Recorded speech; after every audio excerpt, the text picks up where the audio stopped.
Recorded Books presents Snowdrift by Helene Tursten, translated from the Swedish by Marlene Delargy, narrated by Stina Nielsen. The front door slowly opened a fraction of an inch. After a while, a head cautiously peeped out. Everything seemed quiet, and a man stepped onto the small porch.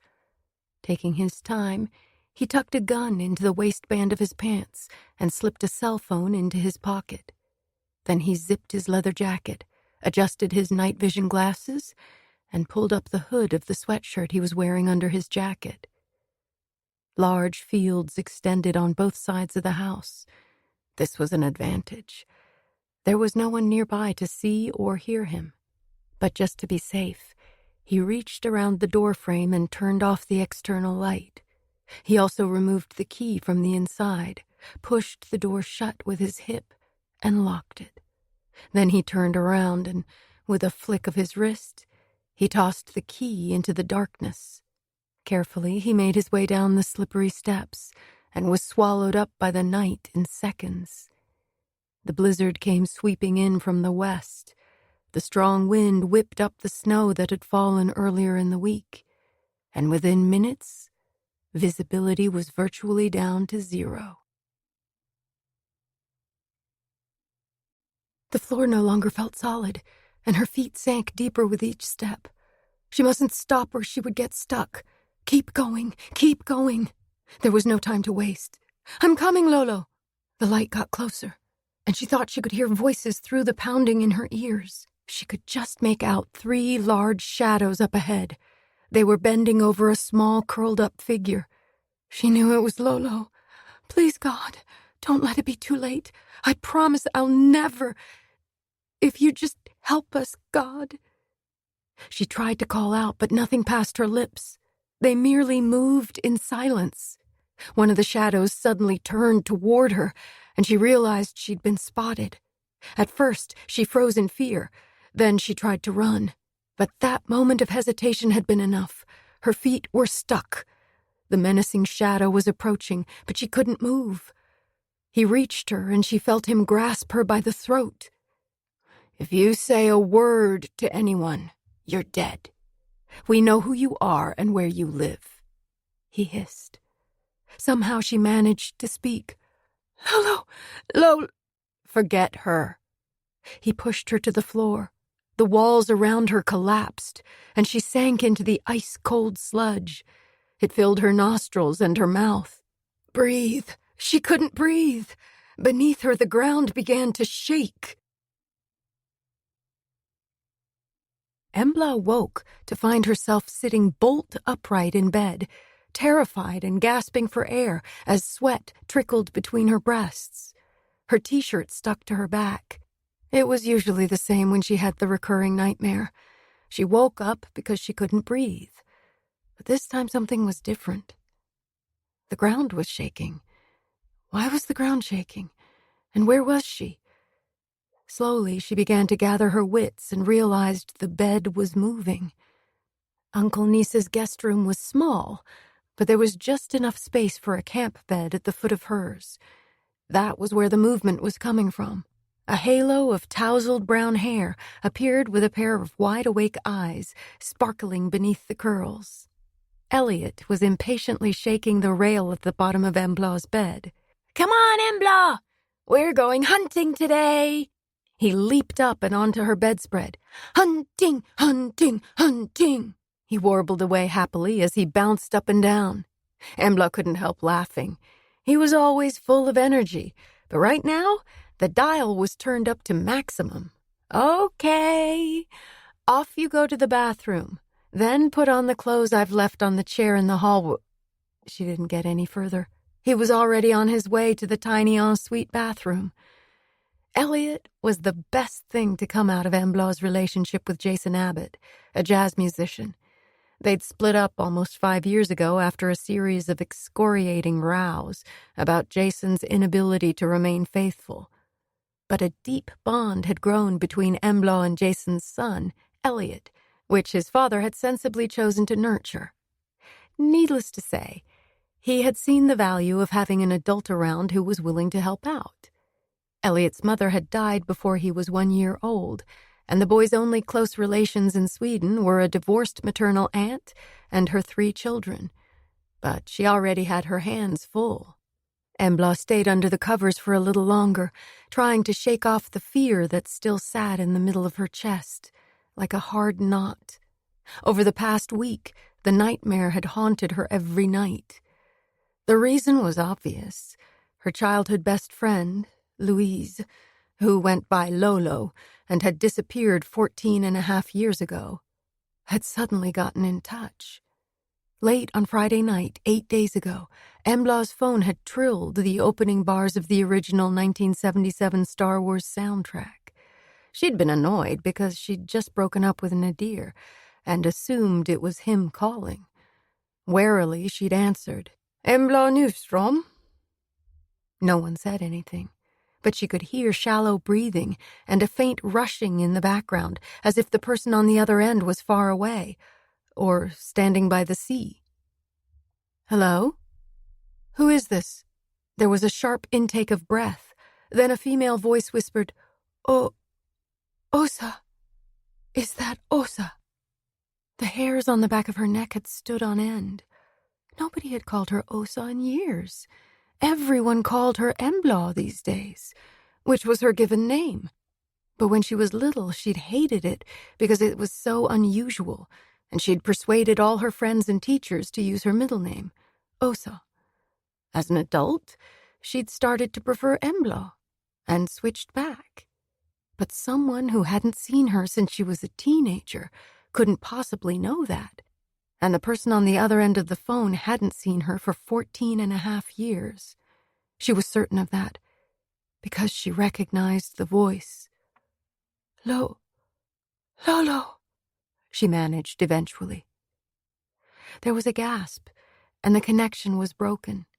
Her initial reaction had been shock, but after a while she had pulled herself together and began to process the realization that her friend was still alive. So many questions whirled around in her mind. Where was Lolo? Was she in danger? Would she get in touch again? Why had she called?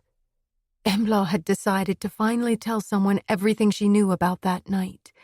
There was only one person she could bring herself to share her trauma with. Her former boss, Superintendent Göran Krantz, head of the technical department at Police HQ in Gothenburg. She'd called him and told him the whole story.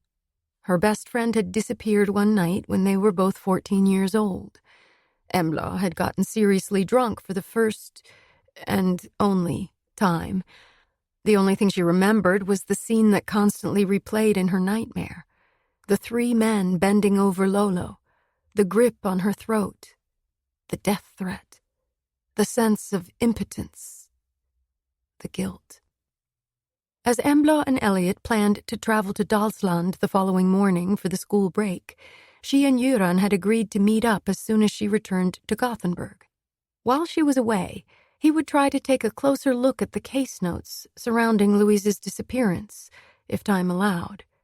If Louise got in touch again, Embla was to contact Göran right away, and he would do his best to trace the call.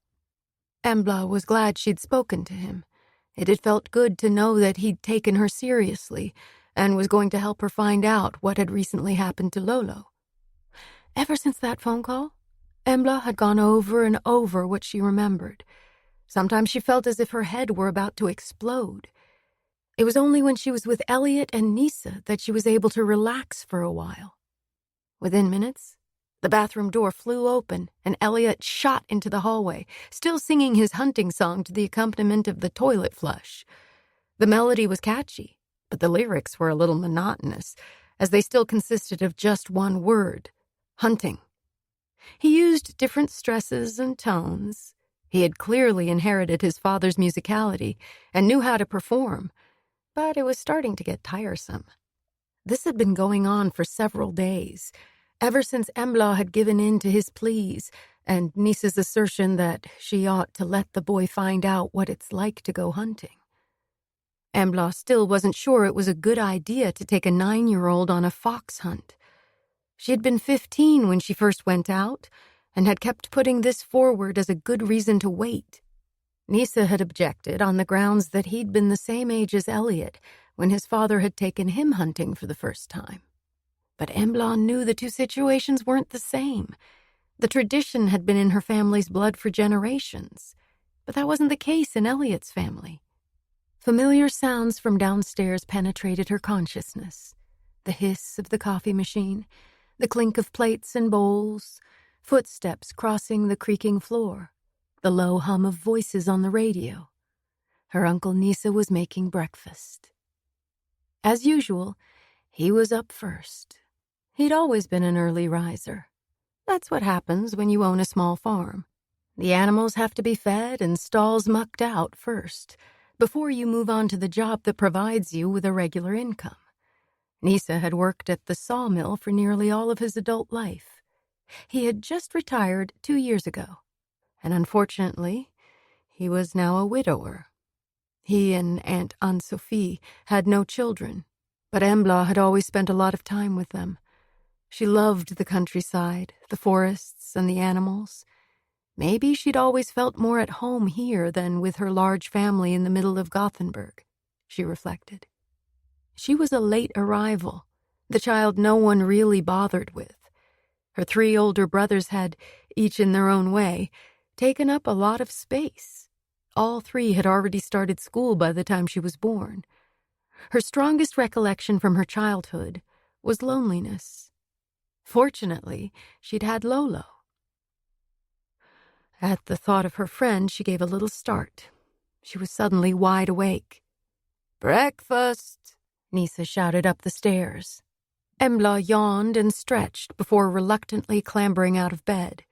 She opened the roller blind, then stood gazing out the window. Much to her surprise, heavy snow had fallen overnight. Around 6 inches had come down earlier in the week, but now at least 18 inches had accumulated. Another reason not to go hunting today. And it was cold. The thermometer outside her window read 12 degrees Fahrenheit, and a strong wind was still blowing. "Hurry up, Embla!"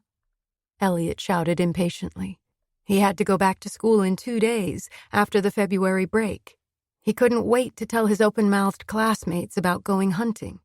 A charter holiday in Gran Canaria or a ski trip to Ore didn't even come close. Elliot could hardly sit still. His whole body was quivering with excitement. "I can have a gun too, can't I? Like a little one? It doesn't have to be loaded. Or maybe a bit, just in case a bear comes along." "Elliot, there won't be any bears. They're asleep in their dens during the winter. We're only going out to see if we can spot a fox," Nisa said. "A fox? But I need a gun in case a wolf turns up. We'll shoot him dead. Bang!" He aimed at an imaginary animal in the hallway, his body jerking with each shot he fired. Pow! Pow! Bang! "That's a powerful recoil you have there," Nisa commented, winking at Embla. She smiled at him, but she still wasn't sure taking the boy hunting was a good idea. The snow, the cold, the fact that he was only 9. "And Seppo has to come too," Elliot exclaimed, pointing to the sturdy elk-hound lying by the fire. When the dog heard his name, he opened one eye and pricked up his ears. But when he realized it wasn't time for food, he closed his eye and went back to sleep. "No, Seppo isn't the kind of dog we use for hunting foxes. He's trained to deal with moose and deer," Nisa explained patiently. "So, what kind of dogs hunt foxes?" "Smaller dogs, often terriers. For example—" The ringing of the landline interrupted him. Nisa went over to the phone on the wall by the door. "Good morning. How's life out there in Haramark?" he asked cheerfully.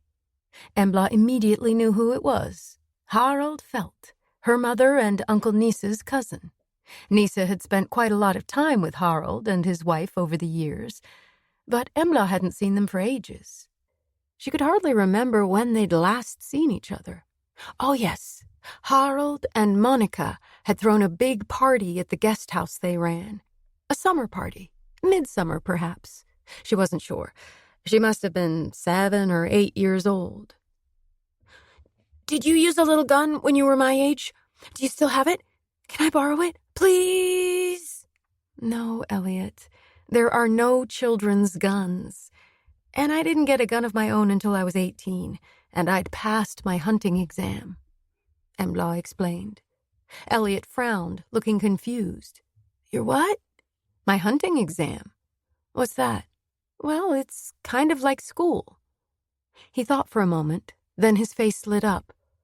"Did you learn stuff about guns?" "Yes, but you also have to learn a lot about animals and about the rules and regulations. Guns are very, very dangerous. You could easily shoot a person if you're not careful." Elliot nodded, his expression serious. It didn't last. "So, after you've been to this school, you're allowed to fire guns?" "Yes, but you have to be 18. He rolled his big hazel eyes and let out a huge sigh. Nisa turned to Embla. "Could you have a word with Harald? There's a problem in Heramark." Embla stood up and took the receiver from her uncle. "Hi, it's Embla," she said. She wasn't sure what to expect. "Good morning. Cousin Harald here. Well, not your cousin. Sonia's and Nisa's. Although we are related." He sounded stressed. He could obviously hear it for himself because he took a couple of deep breaths in an attempt to steady himself. "It's been a long time, Embla, but Nisa told me you and the boy were coming up this week, and I know you're a police officer. You investigate homicides, don't you? Well, something's happened. One of our guests has been murdered during the night. We found him this morning," he said, making an effort to remain calm. It was hard to imagine people killing one another in the peaceful surroundings of Heramark. But after her years with the Västra Götaland County Bureau of Investigation's mobile unit, known as VGM, Embla was well aware that violent crimes were committed even in the most idyllic pastoral settings. But she was still taken by surprise. "Murdered? No chance it could be suicide?" she asked quietly, so that Elliot wouldn't hear. It was an unnecessary precaution. A boring phone call didn't interest him at all. He was busy outlining his strategy for the hunt, while Nisa nodded in agreement. "He's lying in his bed, shot in the head," Harald informed her, his voice shaking. Embla remained silent for a moment, thinking fast. Murder, suicide. Sometimes it was difficult to establish which it was. Shooting oneself in the head was often a preferred method for those who decided to end their life using a gun. "Where is he?" "One of the cottages we rent out." Then she asked the most obvious question. "Have you called the police?" "Yes, but because it's Saturday, only the police in Omal are on duty, and they're busy with another murder that happened last night, just a few kilometers from here, in fact. A young lad was stabbed at the indoor bandy club's party." "Okay, but the police in Bengtsfors," Embla ventured. "As I said, the police station isn't open on the weekends. I've heard they're closing it down for good. That's what Monica told me." A violent coughing fit interrupted Harald's account. "The Omal cops said it would be a while before they can get over here," he continued. "So I was wondering if you could come and take a look. It would make us feel better." Embla glanced at Elliot. He was so excited. His eyes shone with anticipation. Postponing the hunt wasn't an option. He'd been talking about nothing else since they arrived at Nisa's the previous weekend. "Listen, can I call you back in a few minutes? I just need to have a word with Nisa. We made a promise to Elliot, and Nisa's going to have to take over if I come to Heramark." She hung up, her eyes fixed on Elliot. "You go. I'll take the boy out," Nisa said, before she had a chance to explain.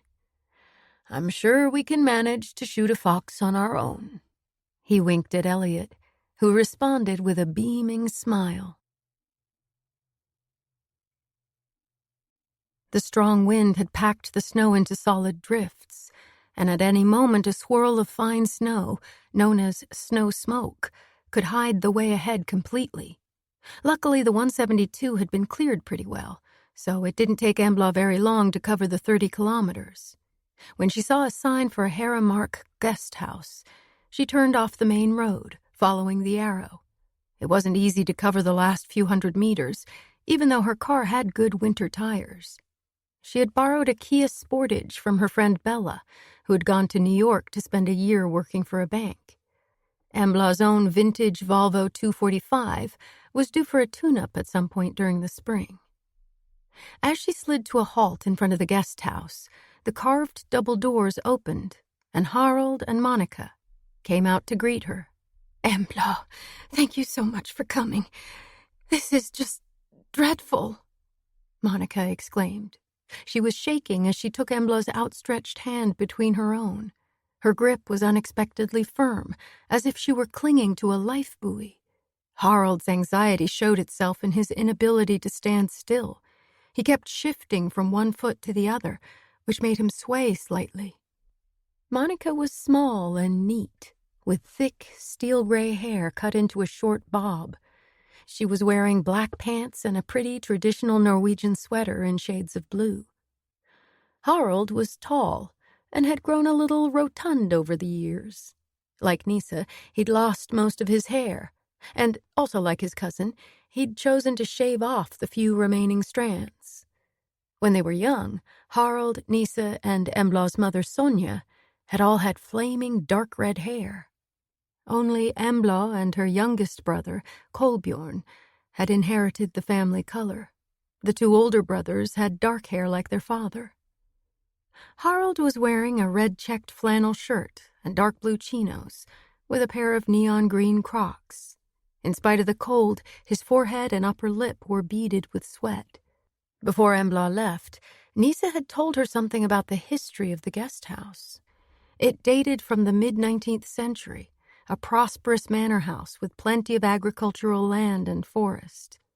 Unfortunately, subsequent generations had failed to manage the property responsibly. The last impoverished owner had sold the whole lot to Monica and Harald, and together they'd built up the business over the past 40 years. Today they were able to offer their guests 5-star food in a restaurant with an excellent reputation, along with comfortable overnight accommodation. Behind the main guest house, a field sloped down toward a large lake, and this was where Harald had a number of cabins built, all expertly finished. Many visitors returned year after year, booking several weeks during the summer when renting canoes to explore the region's rivers and lakes was a popular activity. The place was usually fully booked in the winter, too. Only a few kilometers away, there was a slalom run with a drag lift, which families with children enjoyed. But most people came for the outstanding cross-country skiing. The tracks were well marked and maintained throughout the season. The restaurant was also highly regarded. You had to make a reservation weeks in advance. The specialty was game, often provided by Harald himself. Monica ran the kitchen and had managed to attract a number of skilled chefs.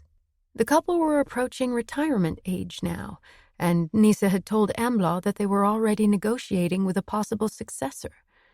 It was clear that the discovery of a body in one of their cabins had shocked them. And of course, there were also implications for the guest house's reputation. "Come on in. You'll freeze to death out here," Monica said, drawing Embla inside.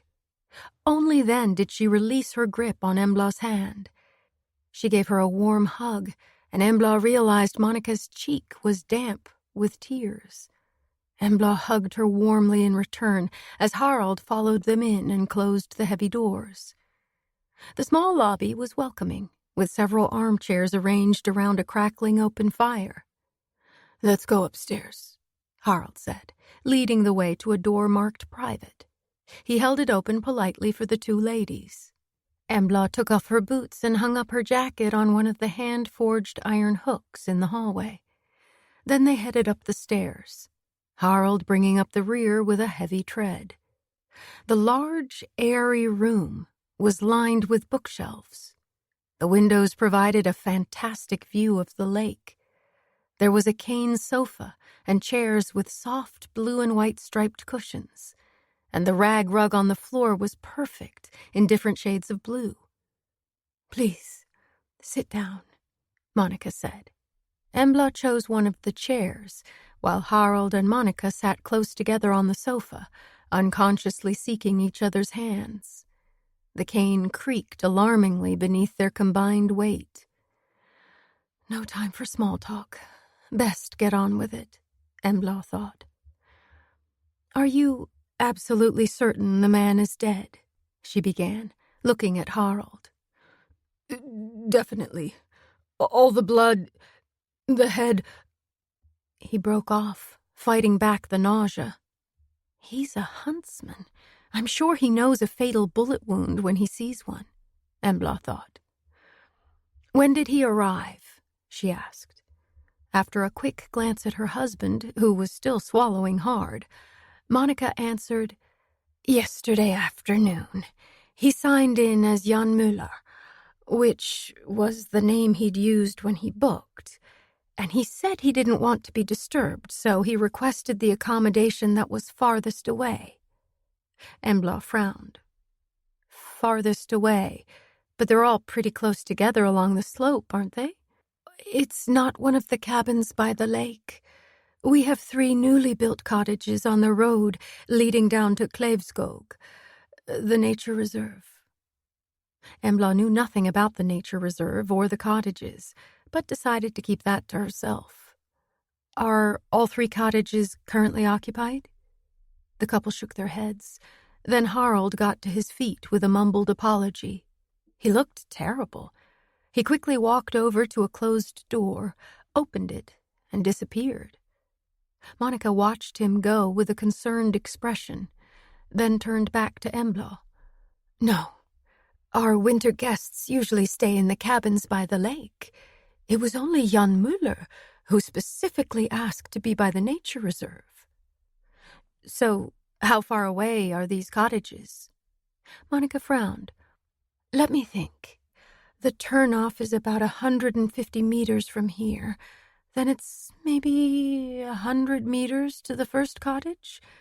They're 20 meters apart. I remember that from the architect's drawings." So the man had chosen to be as far away as possible from the main guest house, which might suggest that he'd been intending to take his own life and didn't want to risk being disturbed. The door opened and Harold reappeared. His face was still flushed, but he looked calmer. He sank down on the sofa, which complained loudly. "Sorry, I just needed a glass of water." Monica took his hand and squeezed it, while Embla gave him an encouraging smile. "I assume Müller had a car?" "Yes, an SUV. An Audi, and it was new. I remember him telling me he was breaking it in." "What color?" "White." "Has the road to the cottages been cleared?" "Yes, the snowplow goes all the way to the reserve." "Müller, is he German?" Harold frowned. "I don't think so. He spoke Swedish. He sounded as if he came from Gothenburg. He did have a slight accent, but we have a lot of German guests, and they don't sound like that. Hard to say where he came from, really." Monica nodded in agreement. "What did he look like? How old was he? Any distinguishing features?" Embla continued. Harold nodded to his wife to take over. "Average height or slightly below, but powerfully built. I'd say he was between 45 and 50. Dark hair peppered with gray, a small bald patch that he was trying to hide with a comb over. He was in a smart suit and a blue overcoat when he arrived, and he was also well dressed at dinner last night. I remember he was wearing a pretty strong fragrance, and he had an enormous gold watch on his wrist. I noticed it when he checked in." "When did he make the reservation?" "Early yesterday morning, and he immediately asked if any of the cottages by the nature reserve were available. When I told him all 3 were empty, he asked for the one farthest away. So, he must have been familiar with the 3 cottages. Then again, no doubt the information was on the guest house's website. Embla had taken a quick look before she set off for Haramark, although she'd missed the cottages. How long was he planning to stay? Harald took over. Just the one night. He booked a table for dinner on Friday and breakfast on Saturday. He said he was an early riser, so he ordered breakfast for 7 o'clock sharp. He mentioned it more than once, so when he didn't appear this morning, I called the cottage. It was just before 7:30. There was no answer, which worried me. I thought he might have come down with something. It's pretty isolated when the other cottages are empty. When did you go to check on him? At about 7:45. I took the car. Embla stood up. Okay, I'll go and take a look. Can you give me your cell phone numbers and a key? Plus, I'll need directions. I don't think I locked the door when I left, but here's one of our spare keys. Harald produced a key from his pocket and passed it over to Embla. Was the place locked up when you got there? Yes, but the key wasn't inside. A detail that could be important. Is it possible that someone got a hold of a spare key? Harald shook his head. No, he said firmly. There are 4 keys to each cottage. I gave one to Müller, and the other 3 are in our locked key cabinet. I noticed when I took out that one this morning. His finger was trembling as he pointed to the key in Embla's hand. According to Harald's directions, she was to drive approximately 150 meters heading north on the 172 before turning off when she saw the sign for Klavskog Nature Reserve. Just as Harald had said, the road had been cleared. Through the snow mist, she could see the 3 cottages in a row. Large fields extended on both sides of the road. Dense snow smoke whirled across the landscape in the strong wind. Embla could see majestic fir trees beyond the cottages, where the nature reserve began. Harald had given her a quick rundown before she left. Klavskog was famous for being home to a variety of species, particularly birds. In the middle of the reserve lay a shallow lake, ideal for waders and seabirds. There were no houses inside the reserve. The cottages had been built with birdwatchers in mind, but because the standard was so high, they also attracted visitors who weren't particularly keen on birds. According to Harald, the project had been a very good investment. However, they weren't rented out as much from November to March, when tourists preferred to be closer to the guest house. Why had Jan Müller specifically asked for the cottage that was the farthest away? He must have known the area. Had he been there before? Was he an ornithologist? However, neither the time of year nor Monica's description of his clothing suggested this was the case. A smart suit and a gold watch? Then there was the SUV, a brand new Audi, expensive and exclusive. As Embla drew closer to the cottage, she saw a huge pile of snow covering the car. She parked her Kia behind the pile, where Harald's tire tracks stopped. After turning off the engine, she stayed put for a little while, observing her surroundings. The virgin snow in front of the cottage was marked only by a set of footprints leading to the steps, and another slightly different set leading away. Clearly Harald had run back to his car. The blizzard had abated, but there was no sign of the wind dropping. According to the forecast, more snow was expected during the day. Embla took out her phone and checked the weather for the previous night. The snow had begun to fall at around 1 a.m. and stopped at about 5:30. It seemed likely that whatever had gone on in the cottage had happened shortly before or early on within that period. Snow and wind can obliterate any traces very quickly. However, as a matter of routine, she would check for any possible evidence before she went inside. She was first on the scene, apart from Harald. She put on a pair of latex gloves, slipped on her thick mittens, and got out of the car. The full force of the wind hit her immediately, making her bend forward. The sharp snowflakes struck her face like tiny needles. She consoled herself with the thought that Elliot and Nisa wouldn't want to be out in the cold for too long. They'd go home for hot chocolate and Uncle Nisa's delicious cinnamon buns. That would be enough for Elliot. At least he'd participated in his first hunting trip. She set off toward the cottage, stepping in Harold's tracks. She stopped several times, pulling off her mittens and photographing the ground with the camera on her phone. She couldn't see anything out of the ordinary, but it was important to document Harold's tracks. Harold was right. He hadn't locked the door behind him. Cautiously, she pushed it open. The first thing she noticed was a distinct male fragrance, a bit too strong, in fact. She closed the door behind her, then flicked the switch on the door frame, and 2 lights came on, one above the kitchen area and one in the center of the small room. She pushed back her fur-lined hood. The fur came from a fox she'd shot herself, and quickly scanned the interior of the cottage. A wall to her left with a coat rack and a small closet. There was a dark blue overcoat hanging on the rack and a neatly folded, checked wool scarf on the shelf above, along with a pair of black leather gloves. A pair of black shoes was on the floor, definitely not suitable for the current weather conditions. The walls were covered in white-painted tongue-and-groove paneling, and the floor was pale varnished wood. The kitchenette was modern. There were no dishes in the draining board, and Embla made a mental note to check the dishwasher. By the window was a table and 4 chairs, and the space was brightened by green and white rag rugs. The living room was furnished with a sofa and 2 armchairs facing a TV on the wall, with an impressive soapstone stove next to the sofa. The plaited iron basket was filled with logs. It didn't look like the man had lit a fire. As Embla was on vacation, she didn't have her crime scene kit in the car, but she'd brought a couple of plastic bags from Nisa's. She slipped them over her shoes before moving into the living room.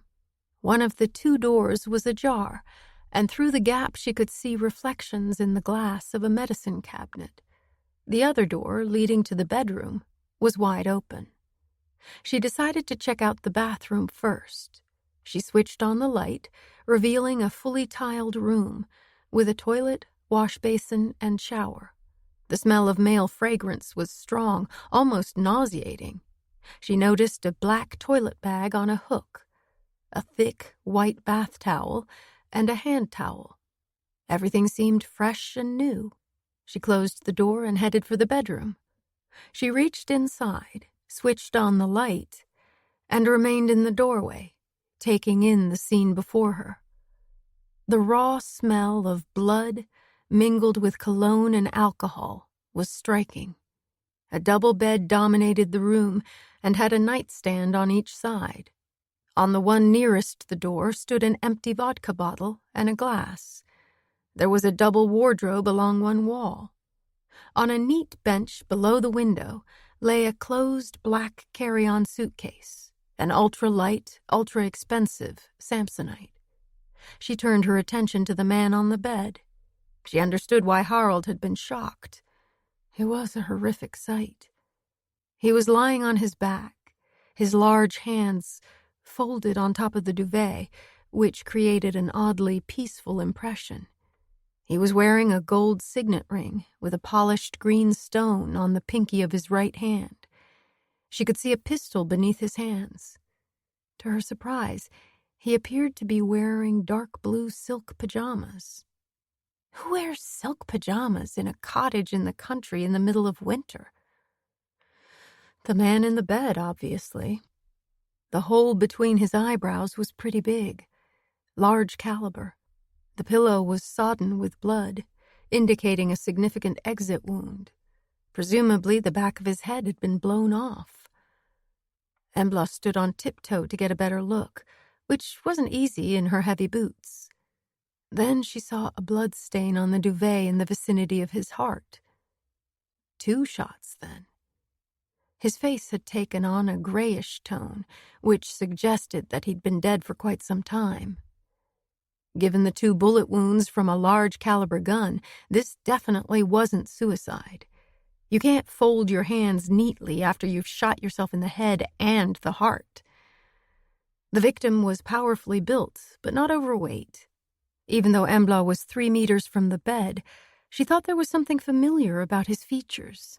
The bushy eyebrows, the dominant chin, the thinning hair peppered with gray. She got the shock of her life when she realized who he was. Milo Stavic, the man in the recurring nightmares that had plagued her for almost 15 years. The man who, together with his 2 brothers, had abducted Lolo. The man who had threatened to kill Embla if she told anyone what had happened that night. Instinctively, she took a step back. "No, that's crazy," she said out loud. Her voice was shaking, and she took a deep breath, her heart racing. "Crazy?" The male voice behind her was deep, and she didn't recognize it. Embla's reflexes kicked in. It was part of her DNA now. She spun around, half crouching, fists clenched and raised in the defensive position, and stepped into the other room. The man was tall, his cap almost touching the ceiling. A police uniform cap, she noted. Beneath his bulky jacket, she could see a dark blue sweater, and he was wearing uniform pants. He was about the same age as her, and he was standing in the middle of the room, his right hand resting on his holster. She should have been relieved, but instead, her fear turned to anger as she straightened up and glared at him. "What the hell are you doing here?" she snapped. "I was about to ask you the same question," he replied calmly. He seemed relaxed, but Embla was aware that every muscle was tensed and ready to act if necessary. As a boxer, she was sensitive to her opponent's body language. "Detective Inspector Embla Nyström. I'm with the Violent Crimes Unit in Gothenburg," she informed him brusquely. "Can I see your ID?" Fuck. It was in her wallet, which she'd left behind at Nice's. She realized she'd also driven over here without her driver's license. "The thing is, I'm staying with my uncle for a few days. This morning we had a call from Harald Felt, who owns the guest house. He's my uncle's cousin, and he knew I was visiting. He told us he'd found a body in one of his rental cottages, this one, and he was certain the man had been murdered. He asked me to come over because the local police were busy with another homicide that had taken place last night. In the rush, I forgot my wallet. And right now you're contaminating a crime scene." She pointed an accusatory finger at his great big boots. Pools of water were already forming around his feet in the warmth of the cottage. He raised his eyebrows at the plastic bags knotted around her own boots. "They work," she said, before he could come out with some smart remark. She was on a roll now. "I know who this man is," she continued. "His name is Milo Stavic, and he's one of Gothenburg's biggest gangster bosses, which means this investigation falls under the jurisdiction of the Gothenburg police." Once again, he raised his eyebrows. "You still haven't provided any ID." He had a point. "As I said, I left my wallet at my uncle's house." It sounded defensive and not entirely convincing. Desperately, she tried to work out how she could confirm her identity. "Got it. Do you have a cell phone?" she asked. He nodded, his face expressionless. "Google Embla Nyström, or go on Facebook. You'll find pictures of me. I'm a boxer and a cop." He shook his head, but produced a phone from his pocket, keeping an eye on her as he tapped the screen. "So, there's a dead guy in the bedroom?" he asked, while he waited for the search results. "Yes, and he's been murdered. Shot." Embla stepped aside and waved her hand. "See for yourself." With the phone in his left hand and his right hand still hovering over his gun, he moved toward the door. "Don't go into the room," Embla warned him. Much to her surprise, he cooperated. He stood perfectly still, taking in the macabre scene. When he turned to face her, she saw that he was several shades paler. "Fucking hell," he said quietly, with real emotion in every syllable. "That's what I said." "No. You said it was crazy." How irritating was this guy, singling out what she'd said at a crime scene where a murder had been committed. And that's exactly what it is. Crazy. You might expect a gangster like this to be gunned down on the street in Gothenburg, or taken out by a sniper near his home, or in his top-of-the-line car. You wouldn't expect to find him in bed in the middle of nowhere, she pointed out irritably. So what was he doing here? I don't know. I'm going to call my boss and tell him what's happened. As I said, this is a case for the Gothenburg police. She thought for a moment. Who should she contact? Chief Inspector Tommy Persson in the Violent Crimes Unit was her boss these days. But Göran Krantz had been her boss during her time with the VGM. They'd grown close, and she knew him better than Tommy. Plus, Göran was the only person she'd told about the circumstances surrounding Lolo's disappearance, which meant he was the only one who knew about Milo Stavic's role in the events of that night. She decided to call Göran and reached into her pocket for her phone. Just as she got a hold of it, she heard her colleague's voice again, but this time his tone was sharp and authoritative. "Stop right there. Keep your hands out of your pockets." For fuck's sake, she thought. But when she looked up at him to speak her mind, she saw that he'd drawn his Sig Sauer and was pointing it straight at her. He was certainly fast. She realized it would be best not to make any sudden movements. The whole situation was completely surreal. "By the way, I haven't seen your ID either," she said. "That's not necessary. I found you at the crime scene with no ID. You claim you're a police officer, but for all I know, you could be the perp." She picked up a slight tremor in his voice that hadn't been there before. Of course he was shaken. She hadn't thought of that. She was pretty used to seeing dead bodies during the course of her work with the Violent Crimes Unit, but a young officer outside the big city probably hadn't encountered many homicide victims, if any. In addition to being a skilled boxer, she was also a good Thai boxer. She would easily be able to kick his wrist hard if he managed to pull the trigger. The bullet would hit the ceiling, and when the nerve paralysis took over, he would inevitably drop the gun. It would be an easy victory, but it wouldn't do much to improve their already strained relationship. She decided not to go for the kick. "Can we calm things down? If you take a closer look, you'll see from the color of his skin that he's been dead for several hours. No murderer is dumb enough to hang around after shooting someone." Slowly, she raised her hands above her head. "Can you get my cell phone out of my pocket? I have to call this in. The clock is ticking, and our perp already has a head start." He hesitated, then took a single long stride toward her, his pistol still drawn. She turned slightly to make it easier for him to reach into her pocket. He grabbed her phone, but before he gave it to her, he checked the other pocket. "Just tissues," she said, sniffing demonstratively. Without a word, he handed her the phone. Then, to her relief, he slipped the gun back in its holster. "Okay, so I'm calling Superintendent Göran Krantz. I'll put him on speakerphone." She scrolled down her contacts list and selected his name. "Hi, Embla," he answered right away. The familiar voice of her former boss immediately made her feel better. "Hi, Göran. Sorry to disturb you on the weekend, but something's happened up here in Dalsland." "Okay. How's your vacation going?" "It's been fine until now, but my Uncle Niece's cousin, Harald Felt, called a few hours ago and asked me to come over to Haramark, where he and his wife run the guest house." She tried to explain the situation as clearly and concisely as possible. When she said that she was sure the victim was Milo Stavic, she heard a sharp intake of breath from the superintendent, but he didn't interrupt her.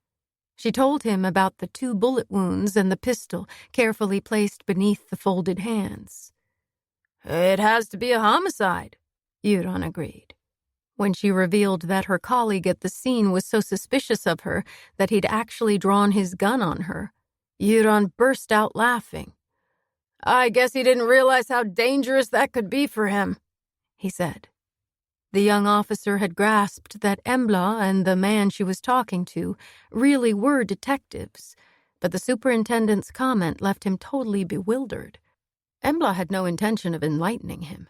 The fact was that her former colleagues with VGM, Euron and Detective Inspector Hampustare, used to tease her and call her their pit bull, particularly in situations where her temper gained the upper hand. Before she could come up with a cutting response, Euron continued, "That's remarkable, given what you've told me about Milo Stavic." Embla involuntarily took a deep, ragged breath. With a huge effort, she managed not to look at either the dead man or the living man in the room, instead focusing her attention on a small picture on the wall of a brightly colored bird perched on a branch laden with apple blossoms. Or some other kind of blossoms. "It was a shock when I recognized him," she admitted, fighting to keep her voice steady. "I can understand that. And you're absolutely certain it's Stavic?" "Yes." "Okay. In that case, I'll come up and take a look. I'm in Trollhättan at the moment, but I was intending to go home anyway.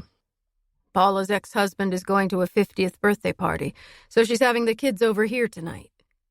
"Thanks. That makes me feel so much better." "I'll call the Dalsland area chief of police and outline the situation.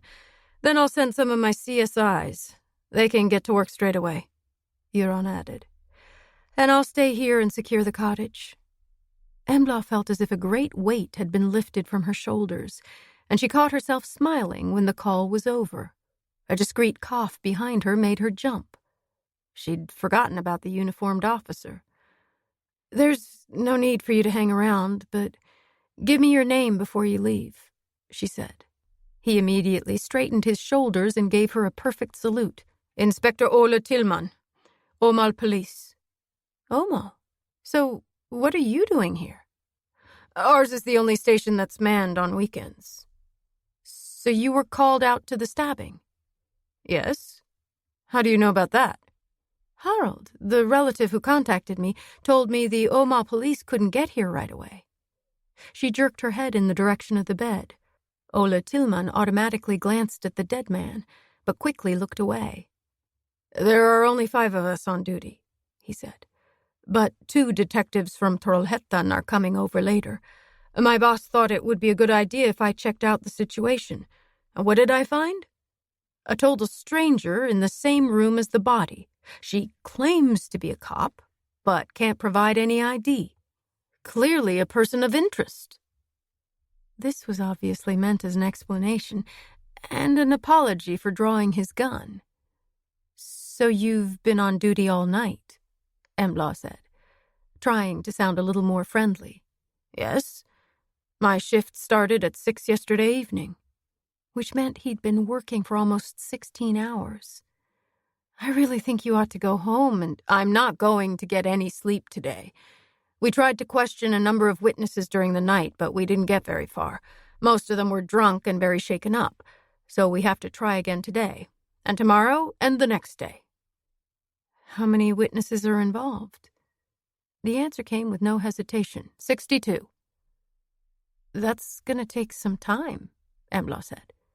"Yes, but the organizers have given me a list of those who were at the party, which helps.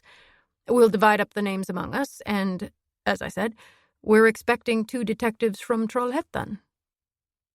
Embla looked around the room. "Listen, I think we'd better get out of here before the CSIs arrive. They won't be happy when they find out we've contaminated the crime scene. We'll have to give a DNA sample, and they'll want to take our footprints. Well, yours anyway." She gave his size 46 boots a meaningful glance. Ola Tillman didn't seem too concerned. It occurred to Embla that Harold might also have gone into the bedroom. She hadn't asked him. Hopefully he hadn't crossed the threshold after seeing the bloodbath in the bed. The windows were almost covered by deep snowdrifts. The wind was howling around the cottage, rattling the panes. "We can't go outside," Ola pointed out. "No, we'll go and sit at the kitchen table and wait for Euron and the CSIs." Okay. He gave her a grateful look. It had been a long shift. They sat down and undid their jackets. It was pretty warm in spite of the weather outside. Ola took off his cap. His fair hair was unusually long. Most male police officers either shaved their heads or had very short hair, partly because it was easy to look after, and partly because it doesn't give an attacker anything to grab. On the other hand, many of Embla's co-workers had started cultivating impressive beards, which carried the same risk. She thought Ola was sporting 3-day stubble rather than the beginnings of a beard. He hid a yawn behind one hand and rubbed his eyes with the other. Maybe tiredness was the main reason why he was in no hurry to rejoin his team. "It'll be a while before Euron gets here," Embla said. "Tell me about the boy who was murdered. What happened?" Ola blinked several times before he began to talk. "The local indoor bandy team, Haramark's IBK, had arranged a party to celebrate the club's 20th anniversary. We got the call about a stabbing at 12:40. Sorry to interrupt, but was it snowing when you got there?" "Yes, it had just started to come down when we arrived. There were lots of cars around because most of the kids had contacted parents or friends and asked to be picked up. A lot of them were crying and very drunk. No one was prepared to talk to us. They probably didn't want their parents to find out how much they'd had to drink." "But the parents were once teenagers themselves." "Exactly." Ola smiled again, and this time he seemed more present. He was a good-looking guy with attractive blue-gray eyes. Embla's thoughts were interrupted as he continued with his account. "A place called The Lodge. It's a converted barn, and these days it's used for parties, auctions, and all kinds of things. A boy was stabbed outside the lodge at around midnight. He died in the ambulance on the way to the hospital. It had arrived at 1:55.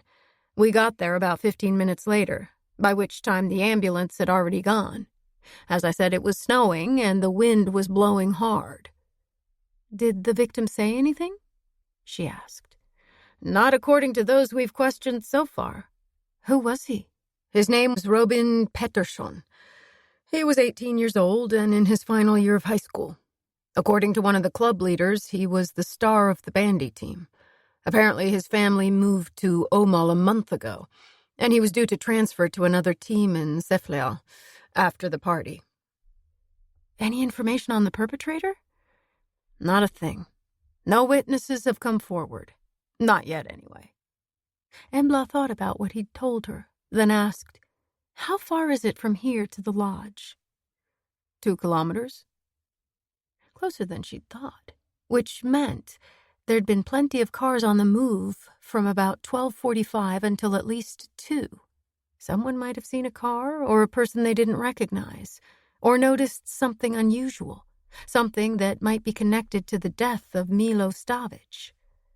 The snowstorm was a problem because it would have reduced visibility. Ola Tillman was looking at her and frowning. "So do you think these 2 murders are connected?"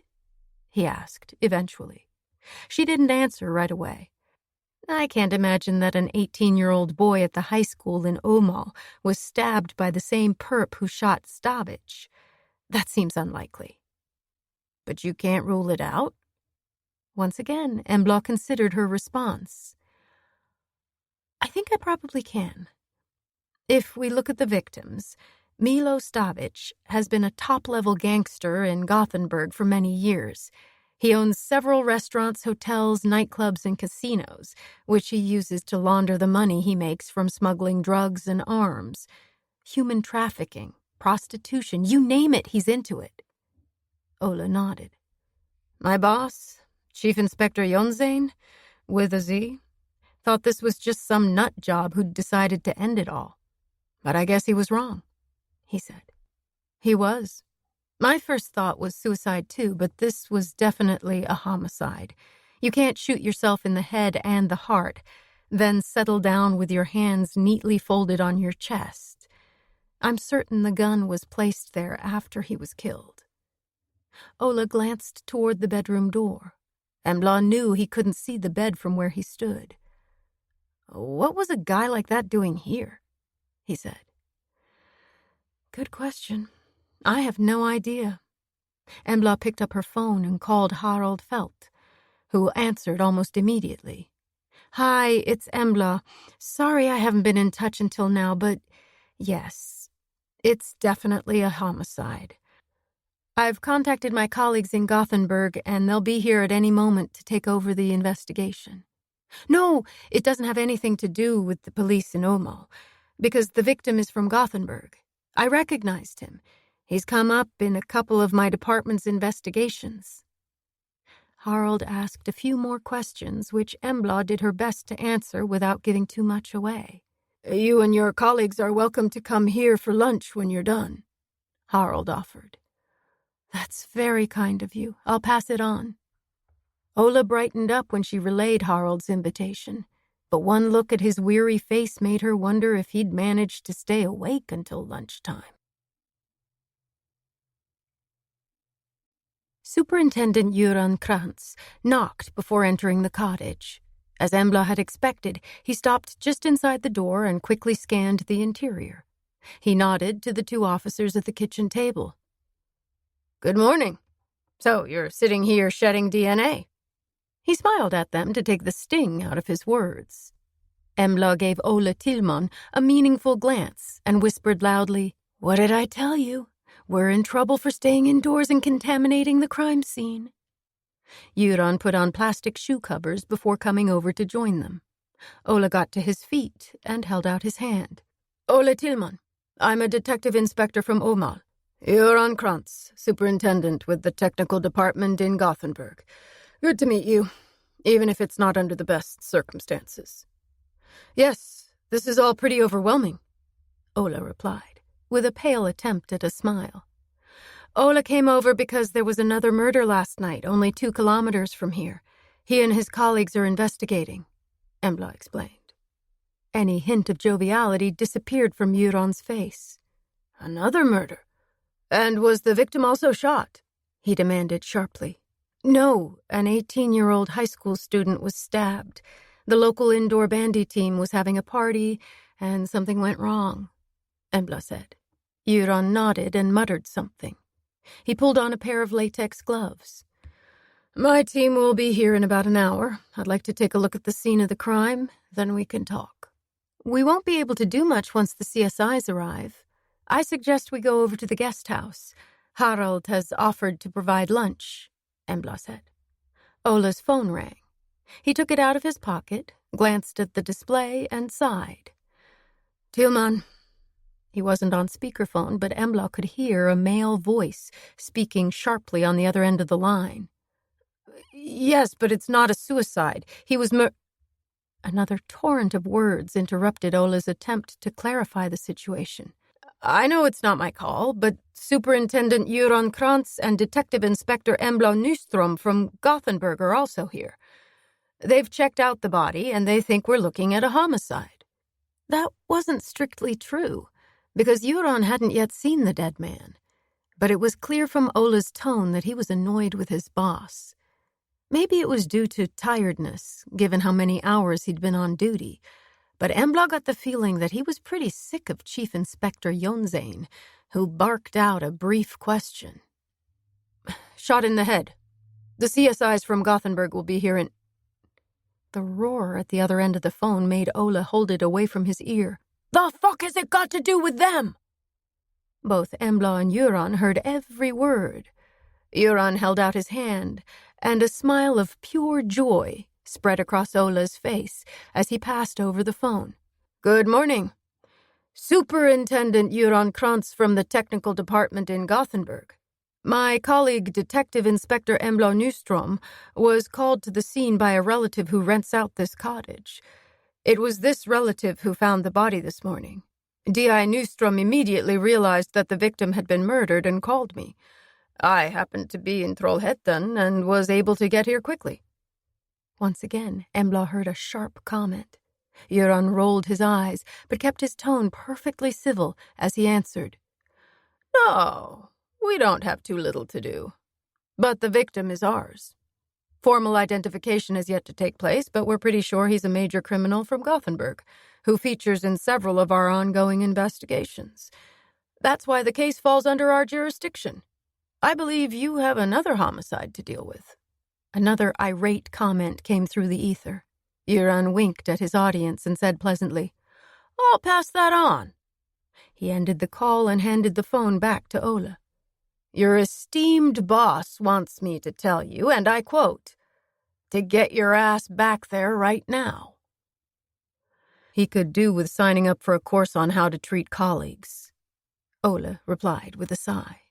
"Absolutely. I'm sure there's a college course worth 200 points on sense and sensibility that we could enroll him in," Göran said with a smile.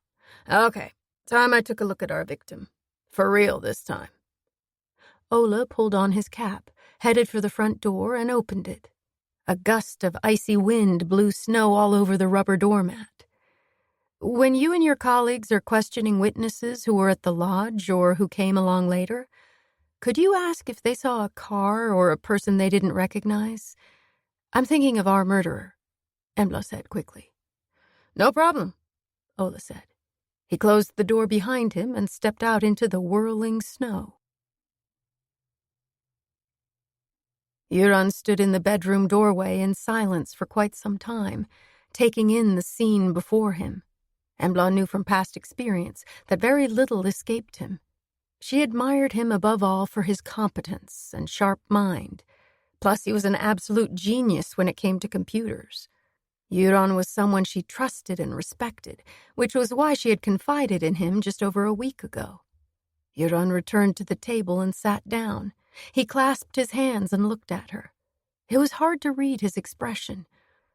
"You didn't put a bullet through his brain, did you?" he asked. There was a hint of a smile at one corner of his mouth, but there was an element of seriousness in his eyes. "What the... Are you crazy?" she exclaimed. "If I were going to kill Milo Stavic, I wouldn't do it here. The sensible option would be to shoot him in Gothenburg. And nobody would find me anywhere near the body, I can promise you that. He's got plenty of enemies down there, whereas here, he only has one. You." "Obviously not, as he's lying dead 10 meters from where we're sitting. And I was fast asleep in my bed at Nisa's all night. Elliot was in the same room. He would have woken up if I'd left." That wasn't necessarily true. The boy slept like the dead once he'd nodded off. Göran leaned back in the chair, which creaked in protest, and waved his hands dismissively. "Calm down, I had to ask. You must admit, it's an odd coincidence for him to be murdered here when you're only a few kilometers away." "Okay, I get that." Embla summoned every scrap of self-control to suppress her anger, but at the same time she had to admit that Göran was right. It was weird. "We've got some time before the CSIs arrive. Remind me about your friend's disappearance." Embla nodded. Her guts began to writhe around like a nest of snakes. She didn't want to go back to that terrible night, but she knew she had to confront her demons at some point. She began by describing the nightmare that had plagued her for so long. Göran listened attentively, without interrupting. "I've had this nightmare for 14.5 years about what happened when Lolo went missing. I saw 3 men bending over her at the end of a hallway. The man who grabbed me by the throat and threatened to kill me if I told anyone was Milo Stavic. The other 2 were probably his brothers, Kador and Luka." Göran nodded. "I hear you scream in the middle of the night sometimes on work trips. In the past, you said you've had nightmares ever since you were a little girl, and no one knew why. But now you're telling me they started after your friend disappeared. Exactly how old were you then?" "It was the end of August, the last week of the summer vacation. My birthday's in July, so I'd just turned 14. Lolo was 14 too, but she was going to be 15 in September. She was a year ahead of me in school, but we'd been best friends ever since we used to play in the sandbox." "How did you get to know each other?" "We lived in the same apartment building when we were young. Our parents socialized. We went to the same school and we were together almost all the time, except for a few weeks in the summer when I would come up here to stay with Nisa and Sophie. When she was 12, her parents split up. Her father had met someone else. She was already pregnant and he joined her in London. Lolo's mother was a children's book illustrator and worked from home. After a year, they moved to a smaller apartment in Högsbo on Axel Dahlström Square. Lolo didn't want to change schools. She caught the tram to Nordic. She said she was afraid we'd lose touch, and I felt the same. We saw each other almost every day and hung out together in our free time. She usually came to our place for dinner, and she often stayed over. What was she like? Embla thought for a moment. Lively, full of ideas, adventurous, but she could get very low sometimes. Up and down, really. Any idea why? I think there were several reasons. It hit her pretty hard when her father ran off, and I eventually realized that her mother was drinking heavily before Lolo went missing. Afterwards, she just drank all the time. She couldn't work, couldn't do anything. She killed herself a year to the day after Lolo's disappearance. Embla had to pause to try to get rid of the lump in her throat. Lolo's mother's suicide was a big reason she still felt so guilty. She knew she should have acted differently. If only she'd had the courage to tell the truth, the police would have had a better chance of finding Lolo, and her mother might still be alive. I think you said you were going to a disco at Frölunda Kulturhus. What happened? The lump was still there. Embla swallowed several times before she was able to continue. We lied. Göran nodded, his eyes never leaving her face. Yes, I remember you telling me you'd both lied to your parents. Lolo said she was staying over with you and vice versa. Did your mom and dad know Lolo's mother had a drinking problem? No. I told them Lolo's mom would be home, but she'd gone to stay with a friend for a couple of days. We were alone. She paused to compose herself before continuing. Lolo opened a box of white wine. I didn't want to look pathetic, so I joined in. She kept refilling my glass. I wasn't allowed to drink at all at home. My otherwise oh-so-liberal parents were adamant that none of us touch alcohol until we were 18. Needless to say, I was drunk in no time. Lolo decided we should go into town to meet up with the guy she was in love with. She wouldn't tell me his name because things were a little tricky. I was really curious, so I went along with it. The apartment wasn't far from the tram stop, and we managed to get there somehow. I don't remember much about the trip. It was so hard to revisit that night, to see the images she'd suppressed forcing their way to the front of her mind. Lolo tottering along in her white high-heeled sandals, the pale blue dress fluttering around her friend's slim tan thighs, the stench of vomit in the bathroom, the embarrassment of not being able to hold her drink, feeling sick on the tram, the panic that she might throw up again. So you took the tram? Göran prompted her gently. Yes. When we reached the avenue, Lolo dragged me off and took me to a nightclub somewhere along the boulevard. She just sailed past the long line of people waiting to get in. The doormen said hi. They seemed to recognize her. So it wasn't the first time she'd been there? No, definitely not. The place was packed, and we got separated. I was scared, but then I saw her standing at the bar talking to a hot guy. Later on, I realized that was Luka Stavic. I could understand why she was head over heels in love. He was quite something. I was on my way to join them when a drunk started coming on to me, and I had to fight him off. Unfortunately, I hadn't started boxing back then. She often thought that if that idiot hadn't started pawing at her, she'd have reached Lolo, and they wouldn't have been able to take her. So you were held up by the drunk? Yes. By the time I'd shaken him off, both Lolo and Luka had disappeared. I was even more panic-stricken then. But suddenly I caught a glimpse of her blue dress before it disappeared through a door marked staff only. I managed to fight my way across the room, and my recurring nightmares all about what happened next. Euron gazed pensively at the snow-covered window. The wind howled down the chimney like a despairing ghost, and Embla shuddered. Her grandmother always used to say, "Someone just walked over my grave," when she felt a shiver run down her spine. "And you never told anyone the truth," Euron said eventually. "No, I didn't dare. Milo had threatened to kill me if I said a word to anyone. I said we'd had an argument on the way into town, and Lolo had gone off on her own to meet some guy. I headed back to the apartment to wait for her.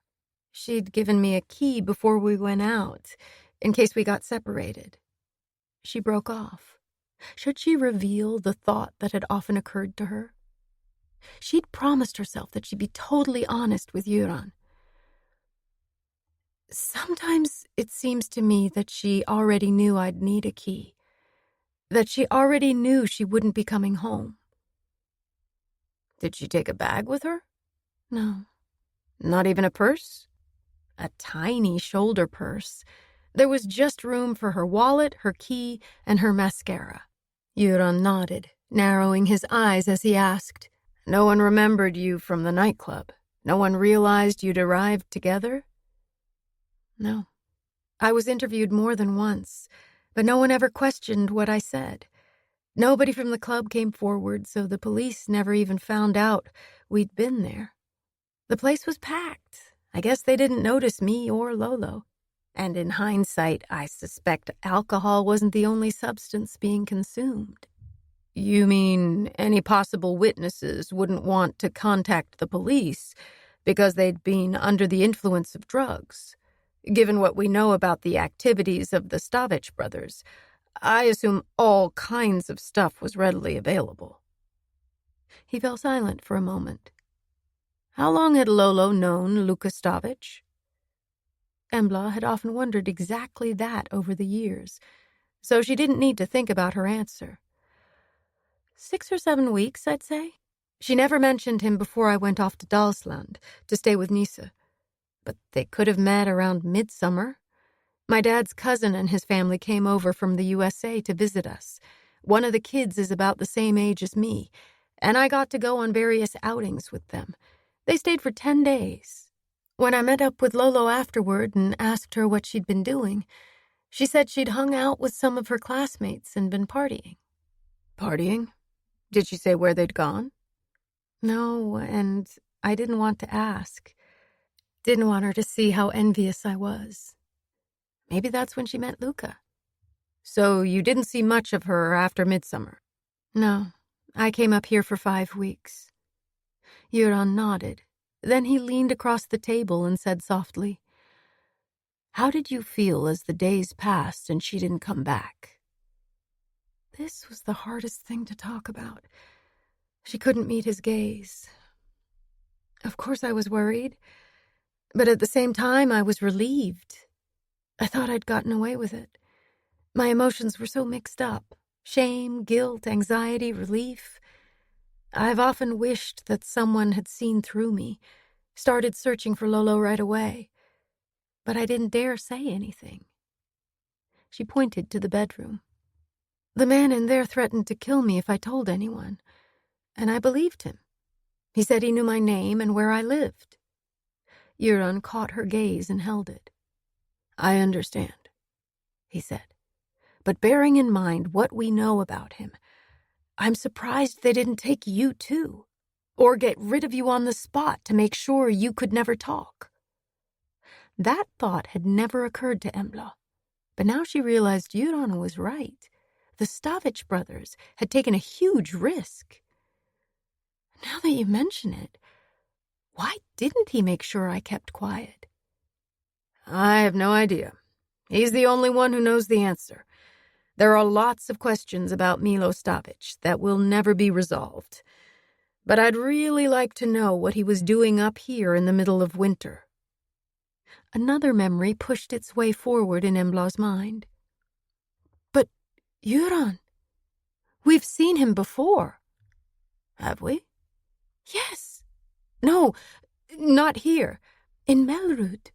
Back in the fall, when we were having lunch at that Thai restaurant, during the investigation into the disappearance of Bain and Kanaborya, during the moose hunt. He interrupted her. Oh, was that him? I remember a big guy, smartly dressed, but above all, I remember his car. It was a top-of-the-line Mercedes. I'd never seen anything like that in Sweden. Exactly, that was Milo. Instinctively, they glanced at the open bedroom door, both wondering the same thing. What had Milo been doing in Mellerud? And why was he back here now? That was only 4 months ago. I'm guessing he was coming from the north and traveling down to Gothenburg. Euron speculated. Yes, and I've just remembered something else. Milo had a gold watch the size of an American cupcake. Harald and Monica noticed a watch like that when he checked in. Did you see it in there? Not on his wrist or on the nightstand. There's a pair of reading glasses by the bed, plus an empty spirits bottle and an empty glass.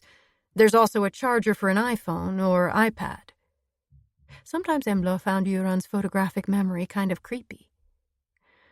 If we don't find the watch, we can probably assume that the killer took it, along with his phone and possibly a laptop. We'll ask for any traffic on his cell phone to be monitored, he added. They both heard the sound of an approaching engine.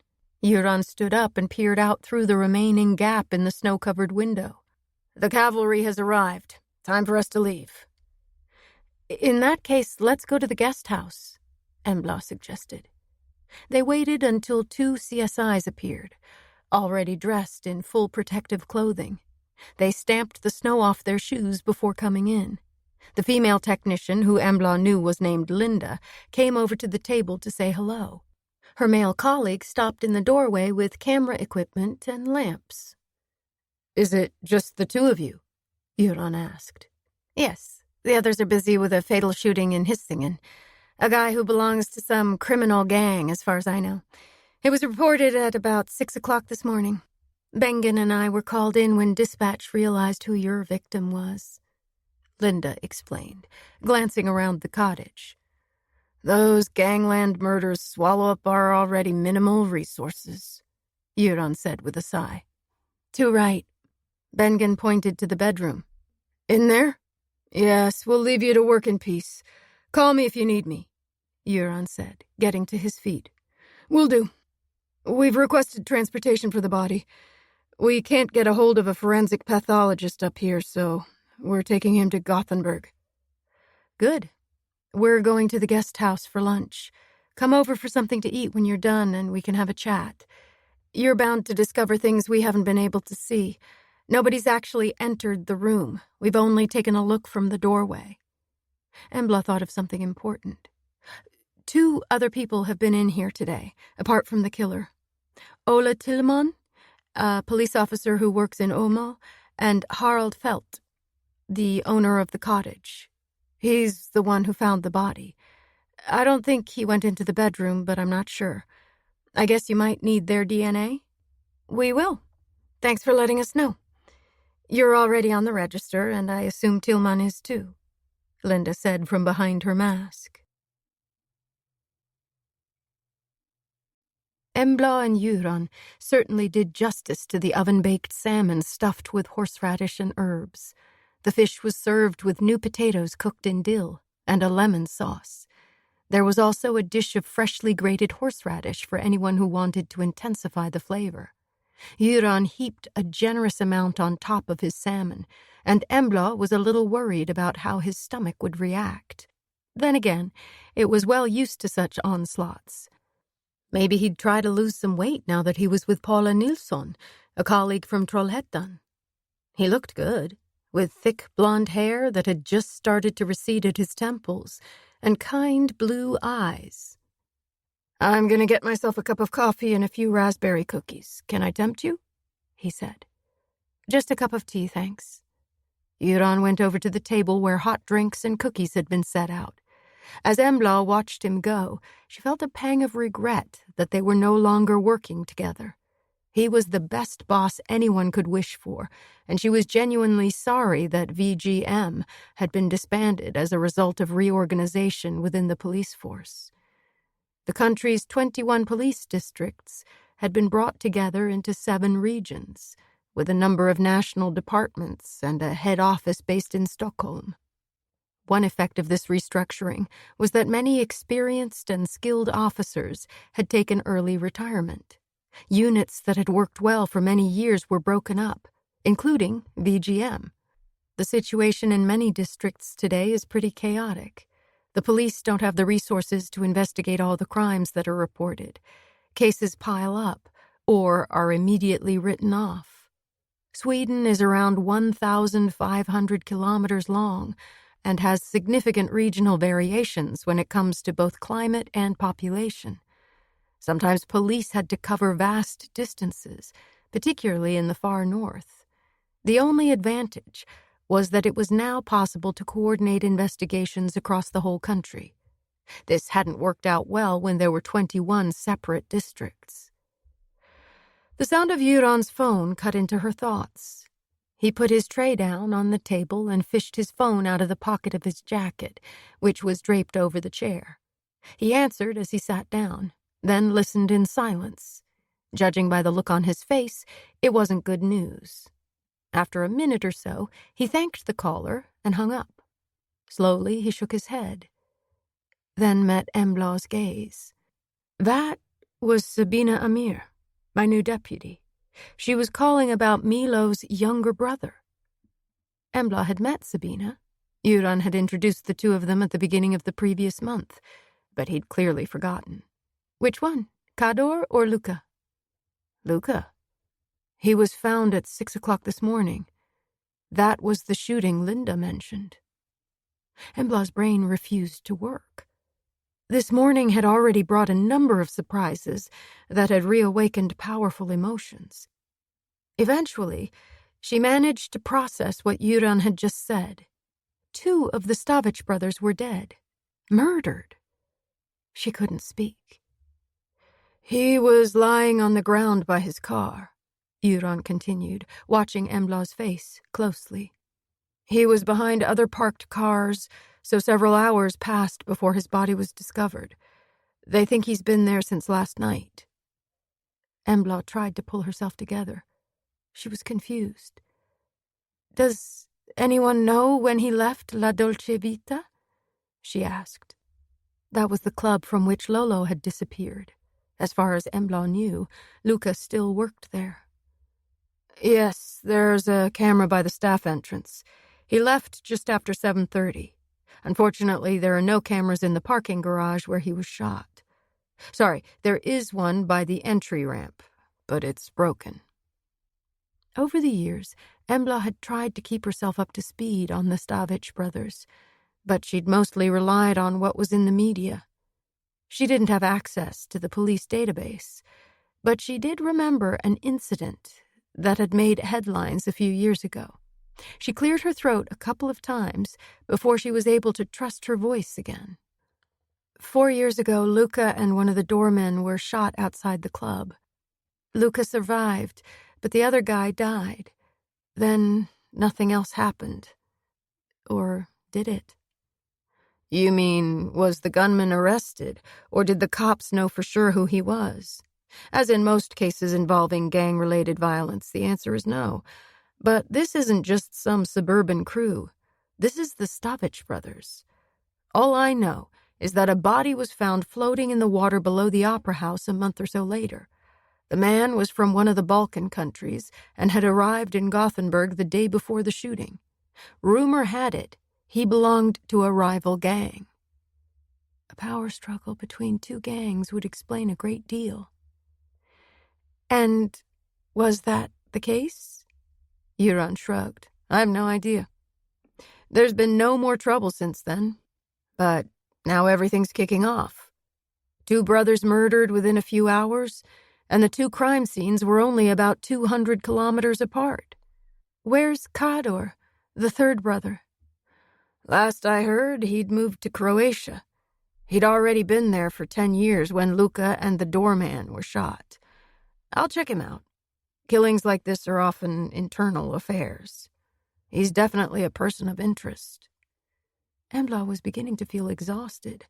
For almost 15 years, she'd wanted to find out what had really happened on that warm August night. She'd been keen to investigate the brothers thoroughly, but at the same time, she'd been terrified to get too close to them. But now, with Milo and Luca dead, locating Kador was crucial. It would be a few hours before the CSIs were finished with the cottage, so Euron decided to go up to the room Harald had reserved for him in the main guest house. He wanted to check the police database for the latest information on the Stavich brothers. Embla had also been given a room. At first she'd thought it unnecessary because she was staying with Nissa, but she knew things would be easier if she and Euron were in the same place. As all police officers know, the first 48 hours of an investigation are crucial. She decided to look into the murder of the teenager at the lodge. She kept thinking about the fact that the timing of both homicides seemed to coincide. Someone could have seen something relevant to the death of Milo Stavich.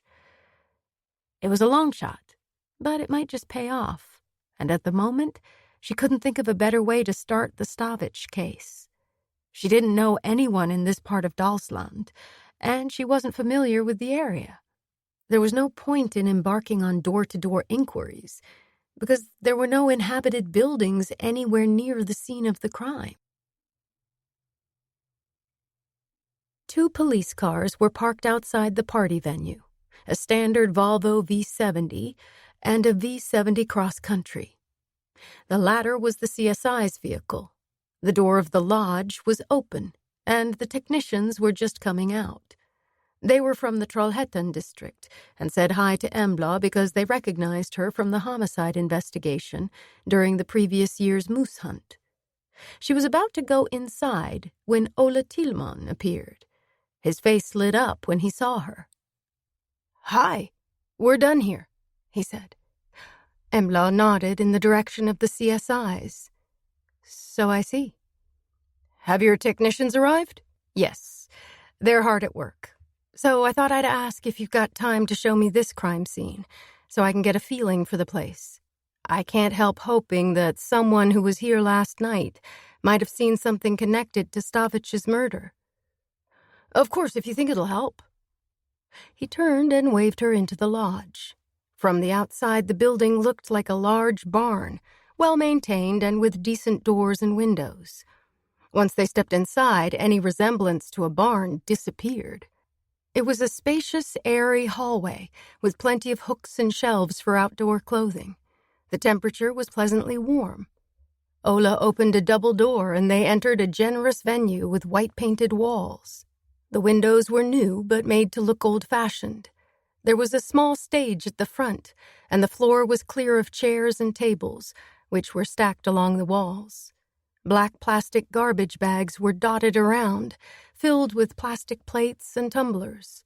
The tables and floor were sticky with spilled drinks and food. Embla picked up the faint aroma of familiar spices. "The club put up a taco buffet," Ola said. "The invited guests were trainers and players from the men's and women's teams in Haramark's IBK, and each person was allowed to bring one guest." "Does the club often throw parties?" "I don't know. This was to celebrate their 20th anniversary." "Did they provide the drinks, too?" "No, everyone brought their own. The kids had put away quite a lot. Most of them were drunk, some virtually incapacitated. But according to those we've spoken to, the atmosphere was good." Embla looked around. "I guess there was dancing?" "Yes. A local DJ from Bengtsfors started his set at about 11 o'clock. Embla nodded. A fun party with teenagers and a few older leaders dancing and having a good time. And yet a boy had been stabbed. "No trouble?" Ola frowned. "Well, one of the girls, Mikaela, said she was with the victim. She found him. She was completely hysterical when we got here. She said something along the lines of, "It's that little fucker Ida.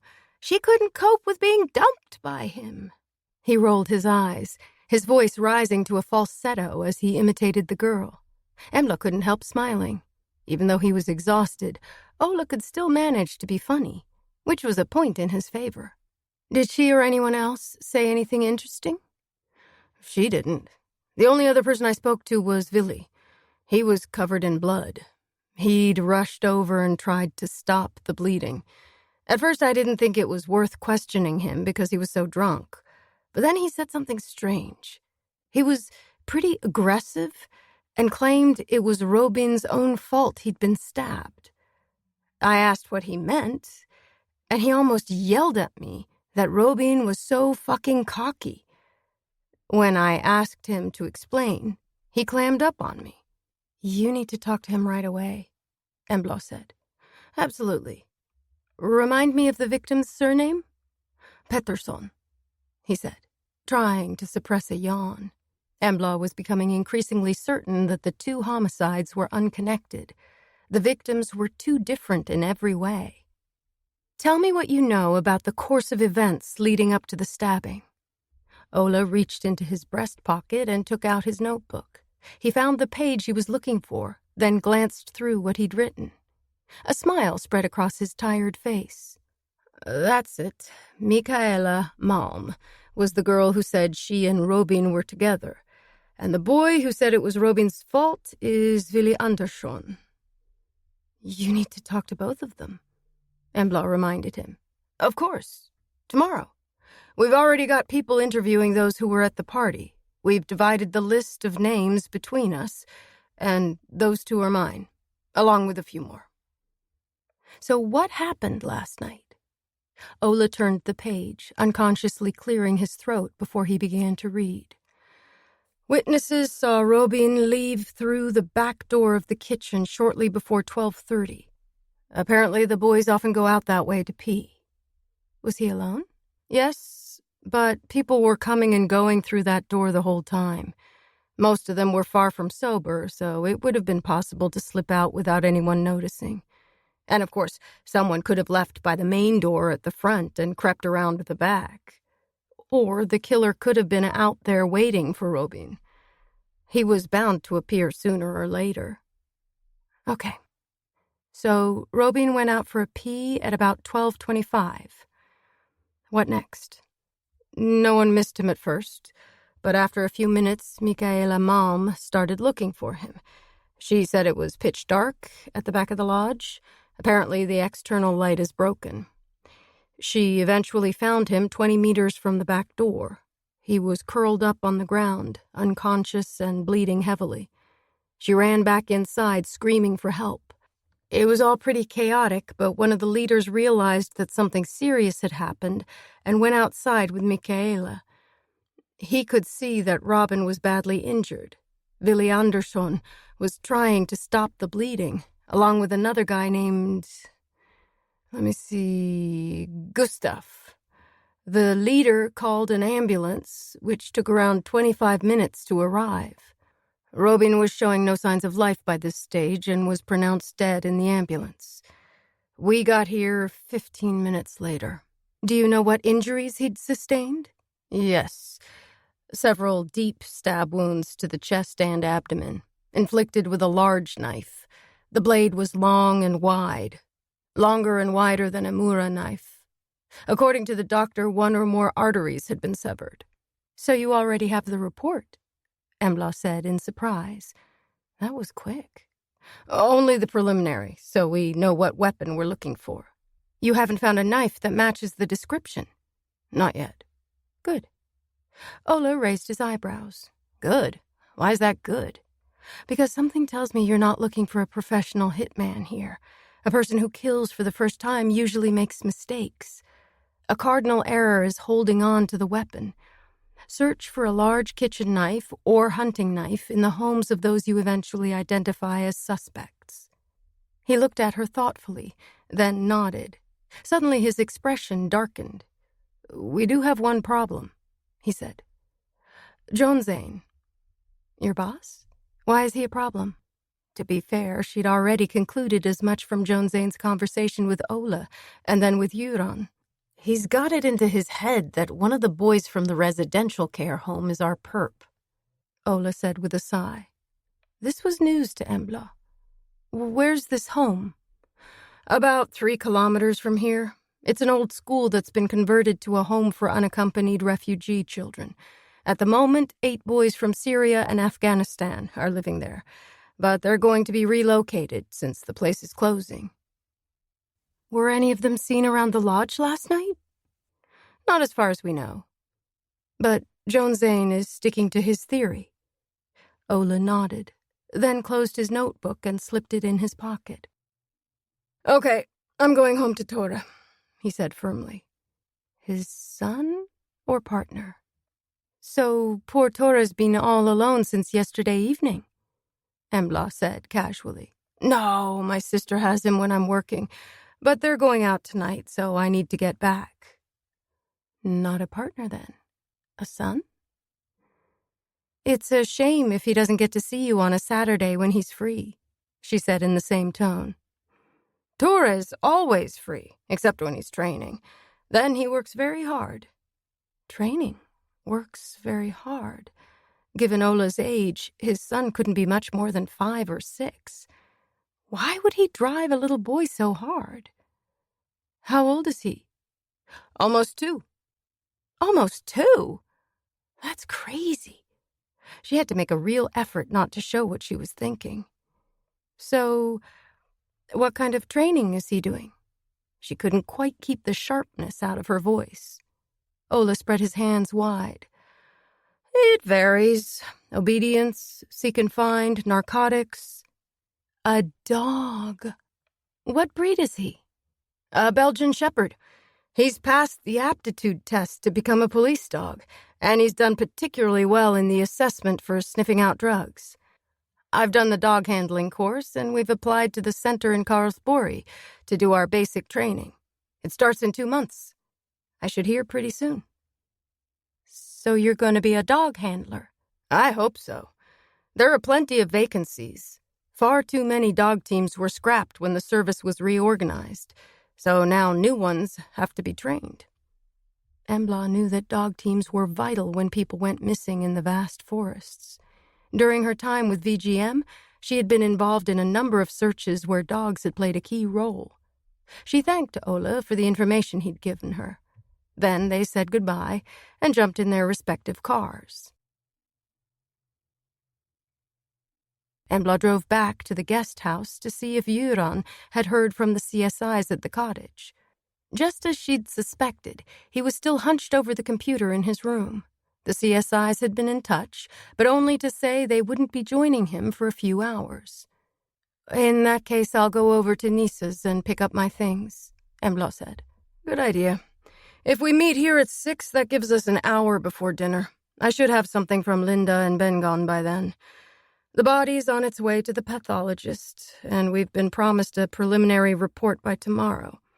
I've also spoken to the district chief of police, Marjatta Svensson. She's happy we've made a start at the crime scene, and that will continue the investigation in Gothenburg. She used to be an inspector with narcotics, so she's familiar with the Stavich brothers. He turned away and was immediately absorbed in the text on the screen once more. When Embla pulled up on the drive in front of Nisa's house, the first thing that caught her attention was a fox's pelt nailed to the wall of the woodshed. It was a big one, with thick, reddish-brown, shimmering fur. A successful hunt, then. Nisa and Elliot must be pleased. As soon as she stepped inside, she sensed that something was wrong. There was silence downstairs.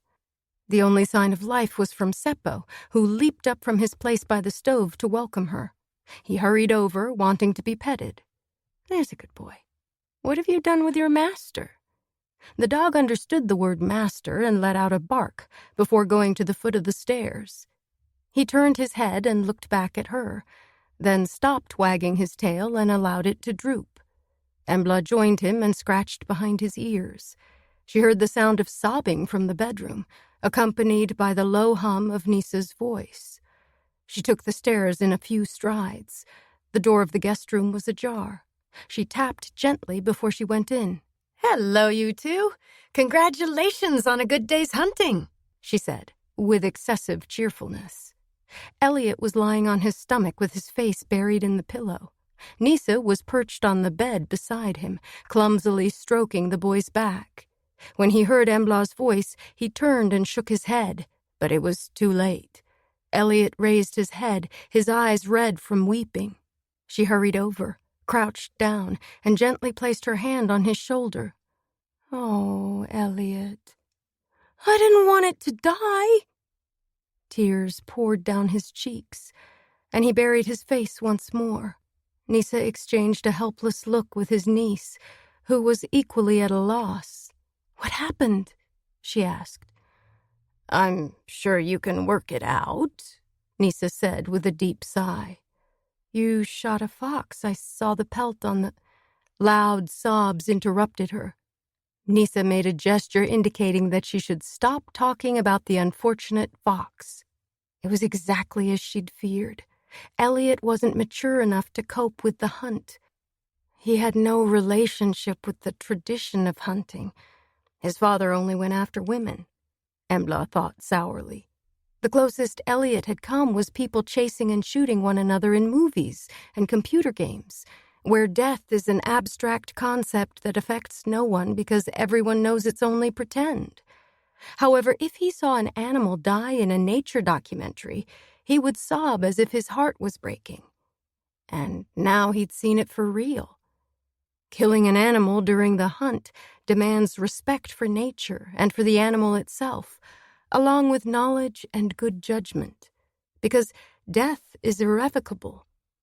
Embla often felt sad when she shot a fox or a moose, but hunting was necessary. How could she explain that to a devastated child? She decided to try and signaled to Nisa to swap places. His relief was unmistakable as he stood up and made room for her. She stroked the boy's curls and spoke softly. "Listen, sweetheart, I know this is hard, but it's really important that we—" "There's no need to kill animals." The sentiment was somewhat muffled as he was shouting into the pillow. "Actually, there is. You remember those little fawns we saw when we were here last summer?" He didn't reply, but he didn't move either, which suggested that he was listening. Good. Now it was just a matter of saying the right thing. "You remember how sweet they were, scampering around in the meadow? They were only a few days old." "I took lots of pictures of them." "You did. Your pictures of the mother deer with her 2 fawns were fantastic." He turned his head and looked over at her with his puffy eyes. "I kept them on my phone. Everyone in my class has seen them," he hiccuped. He sat up and grabbed his phone from the nightstand. In seconds, he'd found the images of the little family. "Look, that one's Bambi, and this one's Prancer," he said. "So sweet," Embla said. "Okay, time to go for it. Do you know who Bambi and Prancer's worst enemy is? Who kills the most fawns?" He glanced up at her. She could see the anxiety in his eyes. "No. A hunter, maybe?" "Hunters aren't interested in fawns. They're too small. It's someone else." "Who?" "The fox." A long silence followed. "But foxes aren't very big. They can't—" His voice was shaking. "Yes, they can. They love to take baby deer. Yum, yum." Elliot stared down at the deer, playing in the sun-drenched meadow on a beautiful summer's day. "That's why we have to control the number of predators," Embla continued. "If we don't, there won't be any deer left. It's all about maintaining balance in nature." She realized he wasn't listening. He wiped away a tear with the back of his hand. He needs a distraction, Embla thought. "Nisa, Can you call Karin and see if it was this evening she wanted Elliot to come over? I think she mentioned tea and computer games." She winked to make sure he understood. He smiled and nodded. "I think it was, but I'll give her a call just to be on the safe side." He looked much happier as he left the room to contact his other niece. Karin was 7 years older than Embla, but the cousins had always been close. They both had older brothers and no sisters, and they were both members of the local hunting club. Karin had qualified as a nurse and then returned to her home village to marry Bjorn. She'd been working as a district nurse for many years now. They had 3 children, 2 girls, ages 13 and 10, and a 4-year-old boy. Both girls had a knack for computer games, and Elliot loved playing with them. After a couple of minutes, Nisa was back. He looked positively cheerful as he stuck his head around the door. "You're right. It is this evening. Karin's cooking moose meatballs with cream sauce and lingonberries for dinner." Elliot's favorite. Thank God for Karin, fixing that up at such short notice. As long as no one mentioned where the moose meat had come from. Yes! Elliot leaped to his feet and ran into the bathroom to blow his nose and wash his face. For the time being, the fox was forgotten. "Go take down that pelt and put it somewhere out of sight," Embla whispered to her uncle. "I will, and tomorrow I'll drive him back to his father in Gothenburg." "Okay. In that case, I'll take him to Karin's. That will give us a little time together before I head back to Haramark. It doesn't feel right to leave him without giving him an explanation." "I understand. Karin's invited me over as well, so I'll be there around 6. We thought it would be good if the kids had a chance to play before dinner." "Fantastic. You're the best uncle in the whole wide world." She gave him a big hug, which brought a contented smile to his face. Embla had called to warn Euron that she was going to be late, so they'd arranged to meet in the restaurant at the guest house. Monica welcomed her at reception. When she handed over Embla's room key, she leaned across the desk and said quietly, "The CSIs came in to eat about an hour ago. The cottage is still cordoned off in case they need to come back, although they said that probably wouldn't be necessary. If you or Superintendent Krantz want to take another look, just let me know and I'll give you the key. I checked with the technicians, and they said that would be fine." "Thanks, Monica," Embla said, before running up the creaking stairs. There were only 4 guest rooms in the main building these days. Most visitors preferred the cabins. Embla was grateful that Harald had reserved 2 for her and Euron. Her room was very pleasant, with thick cream-colored cotton curtains and a matching bedspread. In the middle of the polished wooden floor lay a bright rug. There were potted plants in both windows, illuminated by small lamps with frosted glass shades.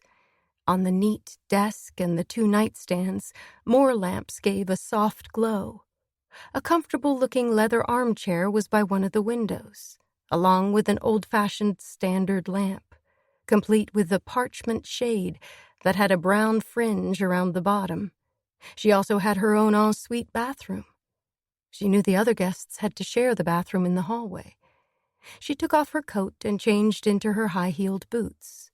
Combined with her black jeans and emerald green jersey top, she was dressed smart enough for dinner. She let down her long hair and brushed it until it shone, then applied a quick application of mascara and a slick of lipstick. The restaurant occupied most of the ground floor and had a large glass veranda with a magnificent view over the lake. The decor was rustic, adding to the cozy, welcoming atmosphere. An open fire was crackling in one corner. A female maitre d' guided her to Euron's table at the back of the room. As Embla sat down, she glanced outside. The wind had dropped, and it was no longer snowing. The clouds were beginning to disperse, and as a result, the temperature was falling. A full moon spread its ice-cold light over the snow-covered surface of the lake, making it sparkle like a diamond bedspread. Far away on the horizon, a faint yellowish-green shimmer suggested that the northern lights were putting on a show. "The CSIs were here about an hour ago and gave me their preliminary report," Euron said, getting straight to the point. "Did they find anything?" "The most interesting thing is what they didn't find. No phone, no laptop, and no big gold watch. However, there was a charger for an iPhone or iPad, which means—" He broke off, looking up at a point above Embla's shoulder. When he smiled, she realized there was someone behind her. "Are you ready to order?" their waitress asked. "We need a couple more minutes, but I'd like a beer to start with. Embla?" "Cider, please." "Coming right up," the waitress said, tip-tapping away across the wooden floor on her high heels. "I guess we'd better see what they have," Euron said, opening up the menu. The folders were made of tanned moose hide, and Embla knew that Harald had shot the animal himself. The menu itself was printed on thick, cream-colored paper. As usual, there was a choice of 2 starters and main courses, plus a vegetarian option. Embla chose homemade tomato soup, followed by a hare casserole. Euron went for smoked moose heart with a salad to start with, then decided to try the hare on Embla's recommendation. After all, the restaurant was famous for the quality of its game dishes. "You can eat fried alpine char at home," Embla pointed out. Dessert was a dark chocolate mousse with raspberry sauce and a Florentine. Her mouth was already watering, and she suddenly realized how hungry she was. The waitress returned with their drinks, a basket of home-baked bread, and a dish of whipped butter. The bread was still warm and smelled amazing. Against her strict principles, Embla took 2 pieces as soon as the waitress had taken their order. The restaurant was busy, but 3 families with small children were just about to leave. After the large group had gone, the noise level dropped significantly. It didn't make any difference to the 2 police officers. There was no one close enough to their table to hear what they were saying, but they still instinctively spoke in hushed tones. "The body has been transported to the forensic pathologist. According to Linda, Milo Stavic had been shot in the head and heart at close range with a large caliber weapon. That fits with the gun beneath his hands, a Beretta M9. They couldn't see any signs of a struggle or any indication that he'd tried to defend himself. All the evidence suggests that he was shot in his sleep." Euron started searching the pockets of his jacket, which was draped over the back of the chair. Eventually, he found his notebook, licked his index finger, and leafed through the pages until he came to the right place. His face lit up. "Okay, so, no dirty dishes. The dishwasher was empty. An empty wine bottle in the trash can. An unopened bottle of Slivovitz in the closet, plus a bottle of Croatian red wine, a packet of mixed salted nuts, and a bag of potato chips, along with an empty box that had contained handmade chocolates from Brotigams. But no food. He'd booked his meals here in the restaurant.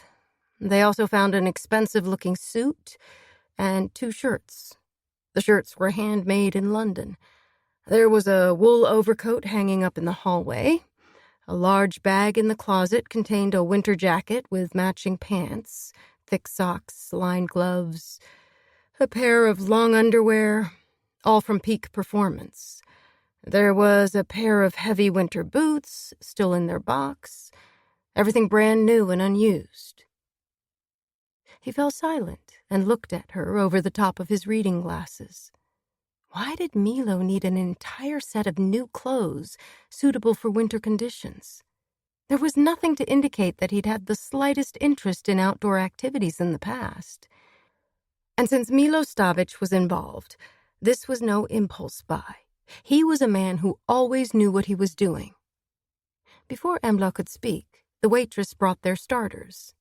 "There's tomato soup, and then there's homemade Italian tomato soup. It was delicious. and Embla caught herself shoveling it down way too fast, so fast that she scalded the roof of her mouth. But it was worth it. She glanced up when she heard a groan of pleasure from the other side of the table. Oh, my God.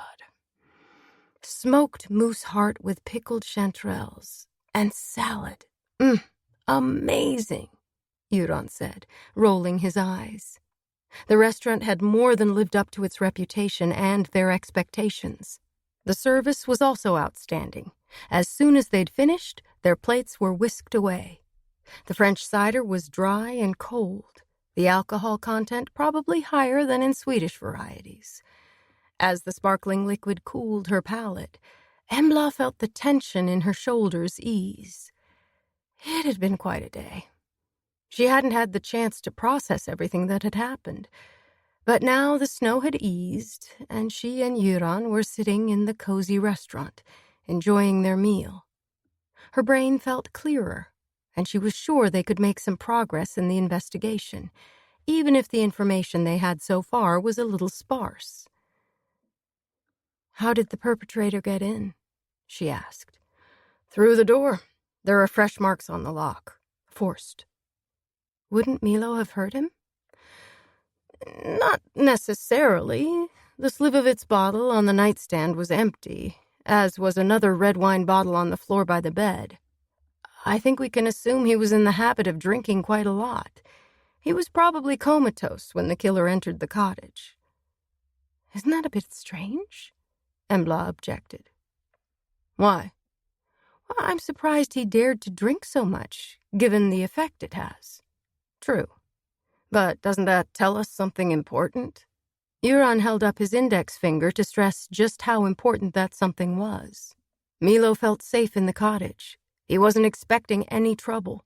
However, the bag containing the new winter clothes had a false bottom, and in the secret compartment was a significant amount of ammunition. 9 by 19 millimeter parabellum, which fits the Beretta. And I've checked. Milo has a license to carry a Beretta M9, so that could well be the gun that was found on the body. So he was shot with his own gun. "I've been thinking about the fact that he came alone," Embla said. Euron nodded. "You mean you'd expect him to bring one or more bodyguards, which reinforces what I said before. He didn't feel threatened." The waitress appeared with their main courses.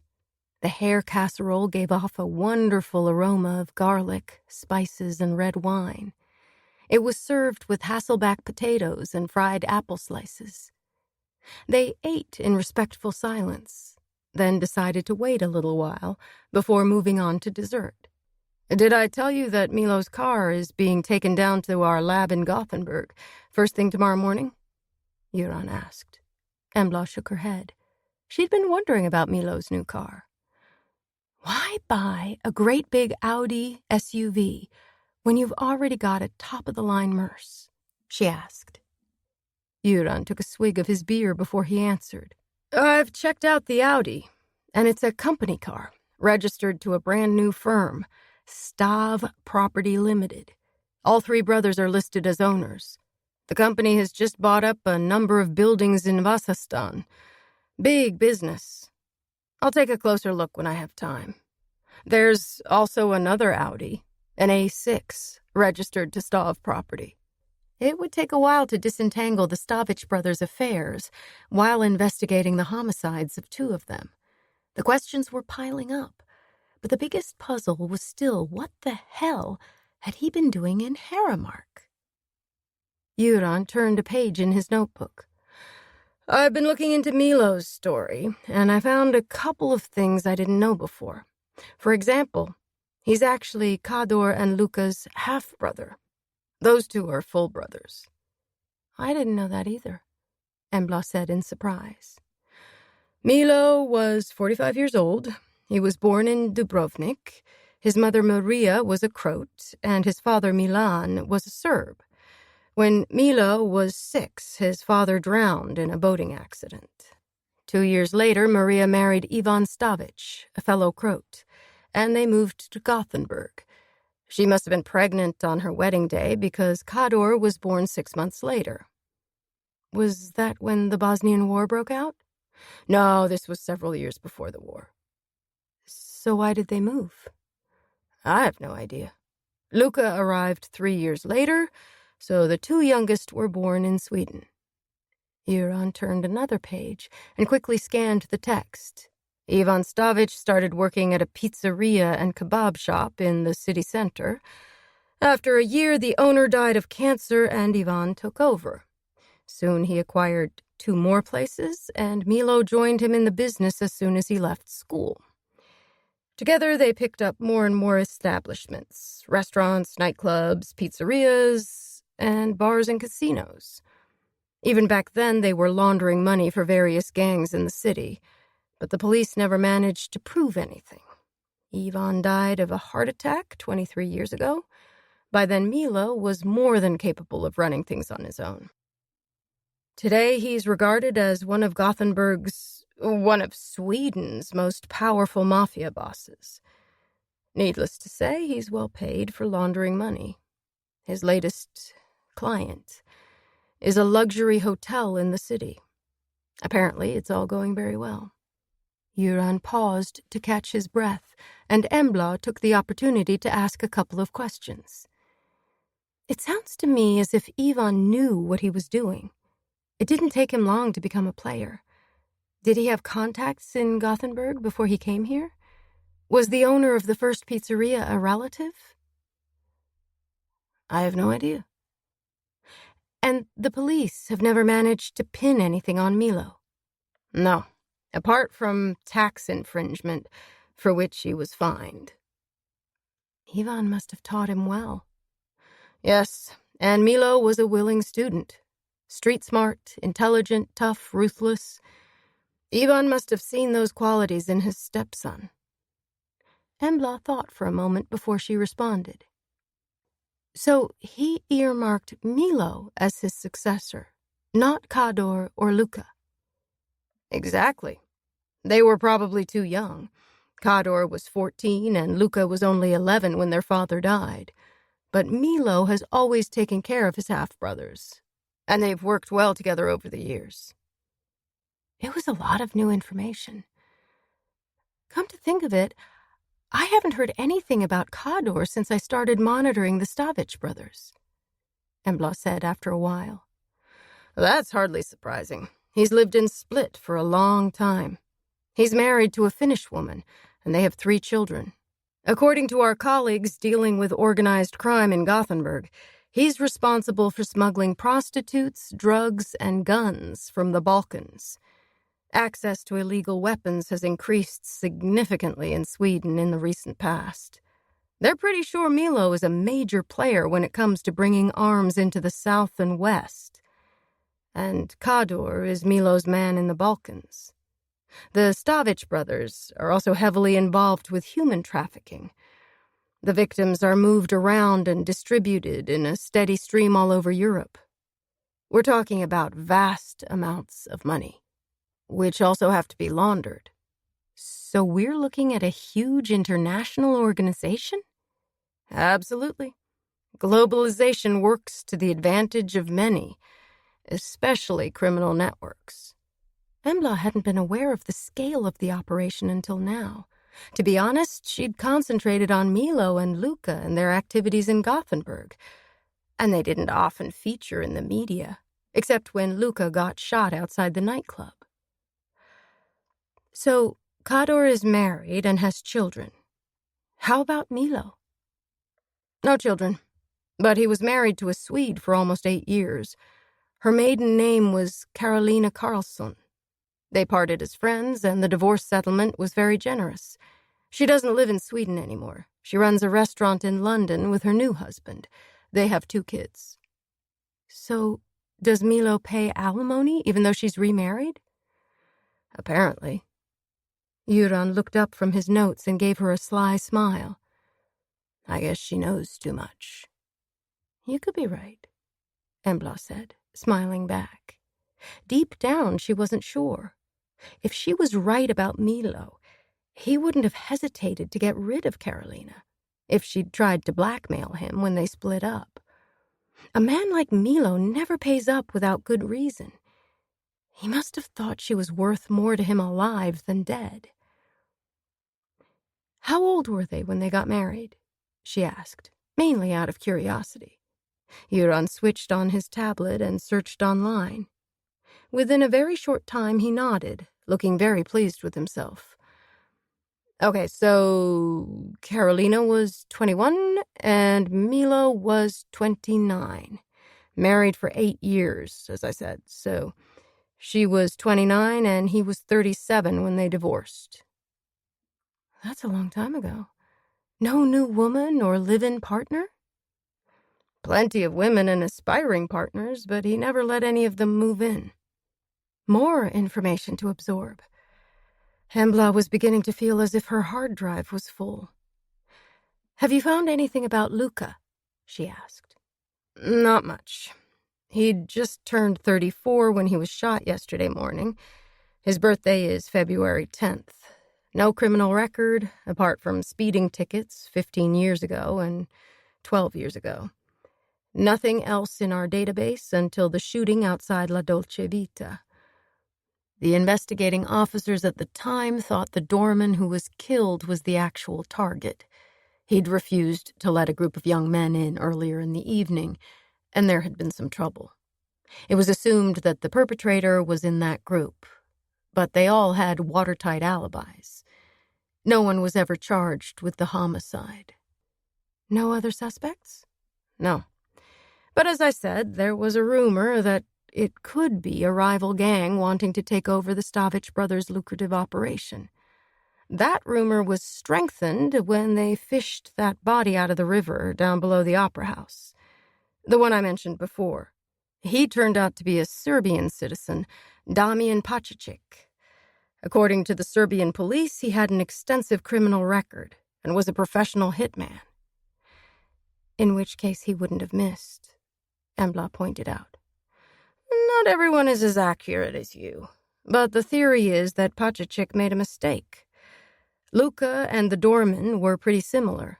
Same height and age, same dark hair cut in the same style. The doorman came out first, closely followed by Luca. When the shot that killed the doorman was fired, Luca had just enough time to throw himself backward. He was hit, but it was only a superficial wound. The bullet didn't enter his body. His guardian angel was watching over him that night. I guess the doorman's and the Serbs' guardian angels were off duty, Embla said dryly. Euron didn't answer right away. He seemed to be sizing her up. Then he made a decision. There was another rumor circulating at the time. A suggestion that Luca and the doorman were together.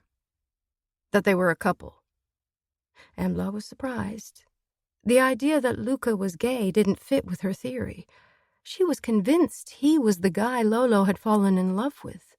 Of course, he could have pretended to like her, or he could have been bisexual. Suddenly her head was full of fresh questions. However, that was just a rumor in the immediate aftermath of the shooting, Euron added.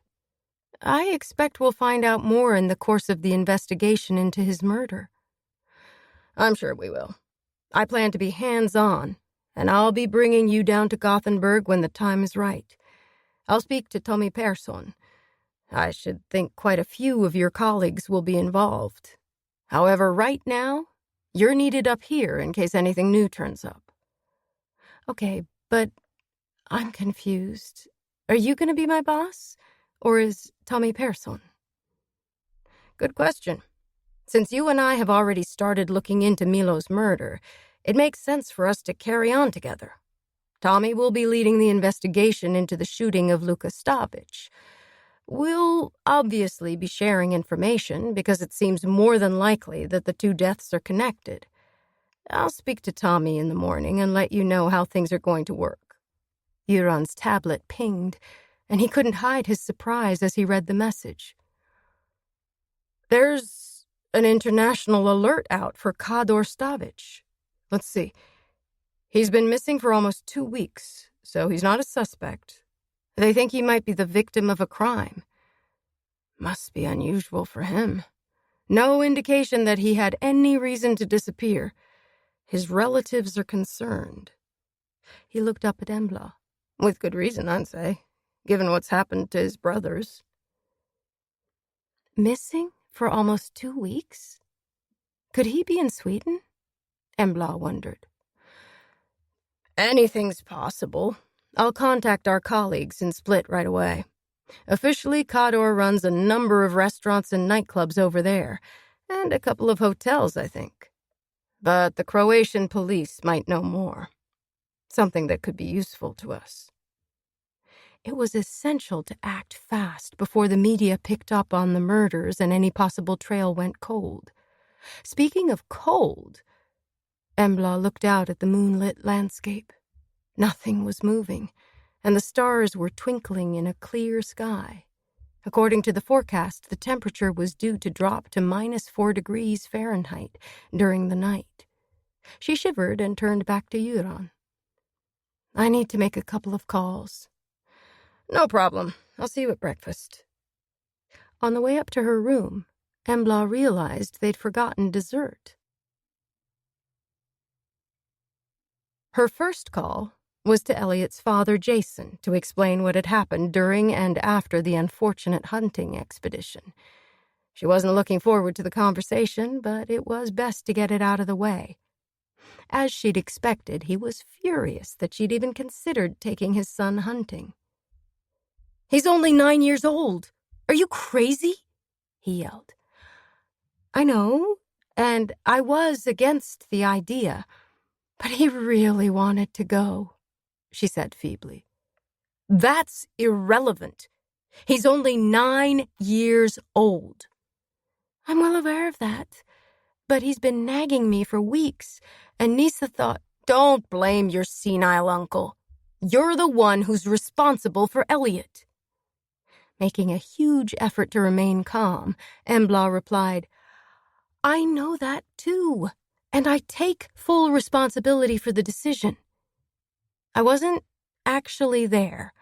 My mother's cousin called. He rents out cottages to tourists, and he found a dead man in one of them. That silenced Jason, but not for long. You are fucking unbelievable.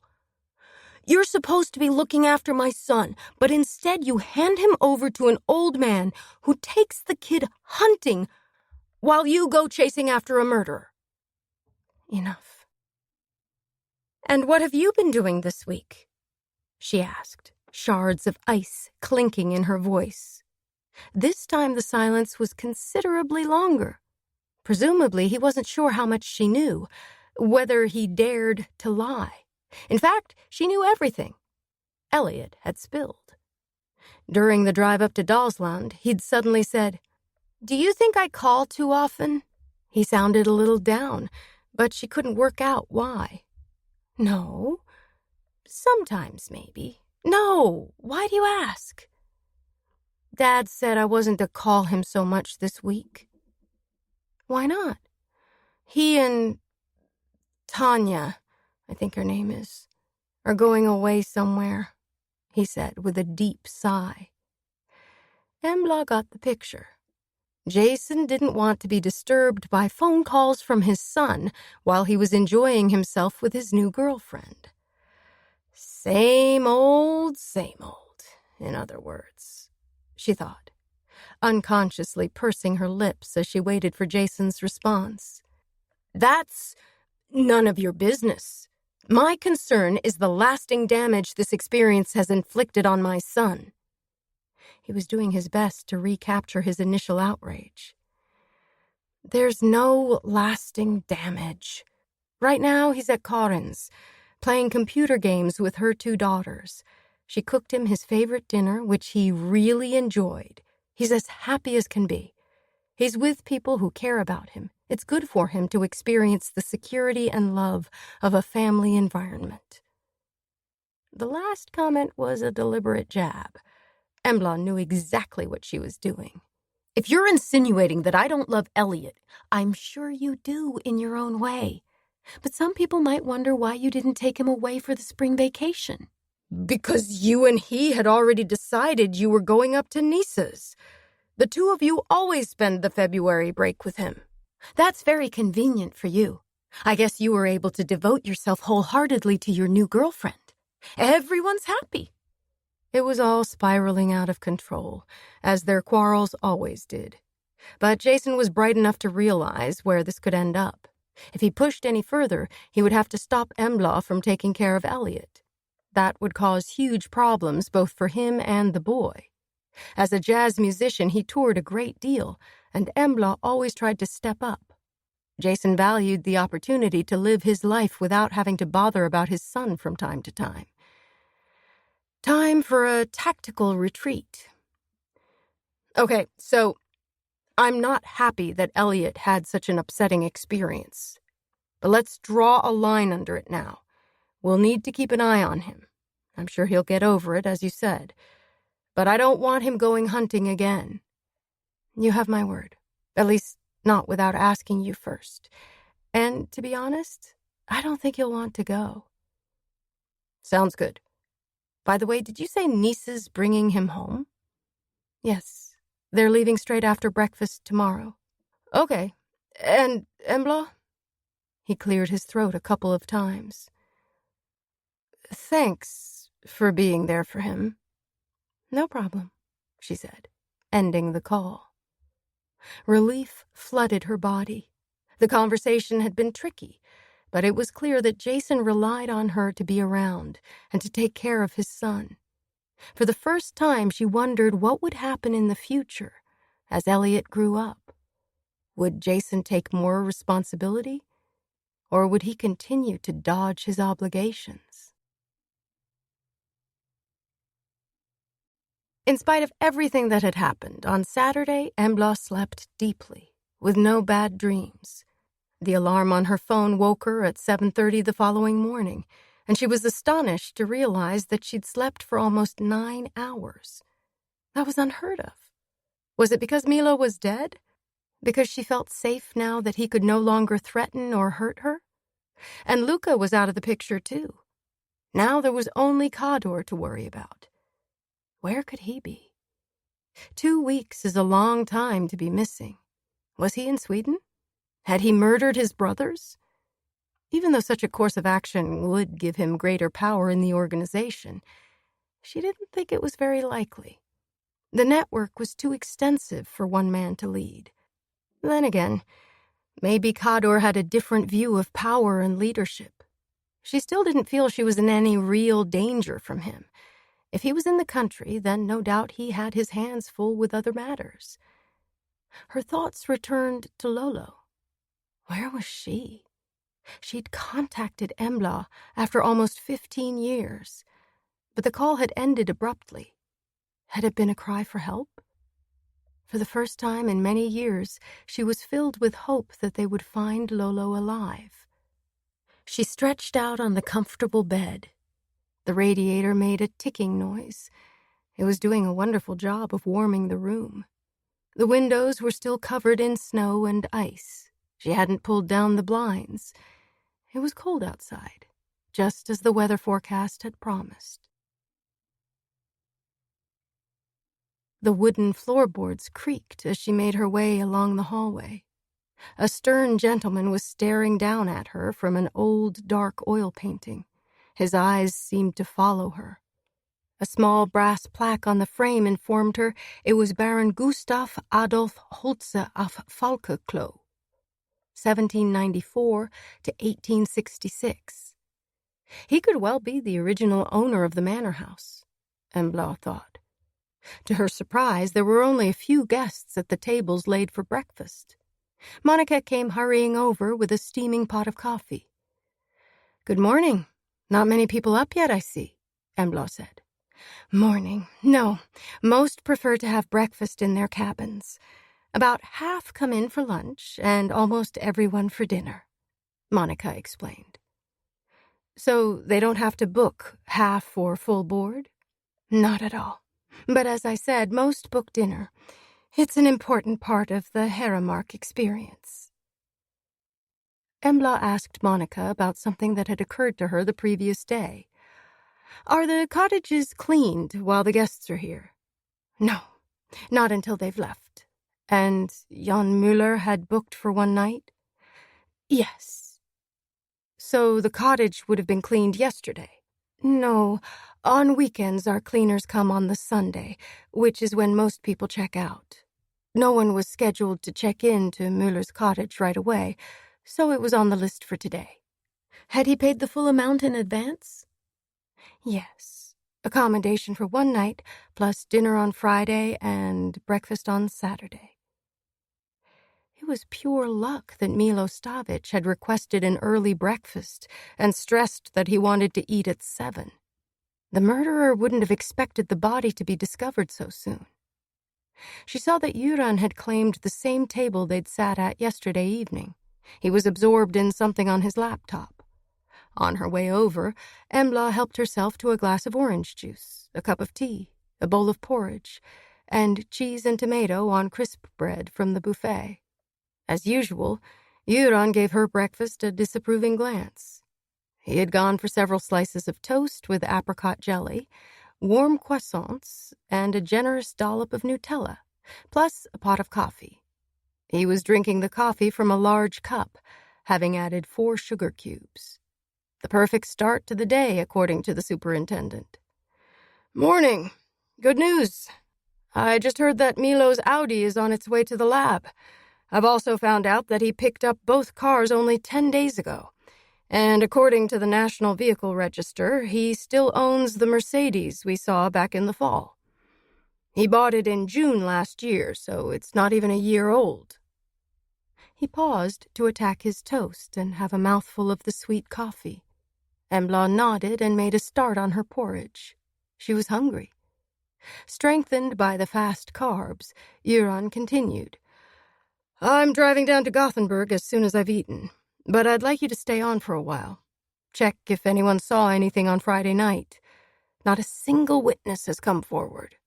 The press said a man was found shot dead up here, but we've managed to keep his real identity quiet. The media circus hasn't arrived yet, but it's only a matter of time. He grimaced. Embla knew everything would kick off as soon as Milo Stavic's name was released.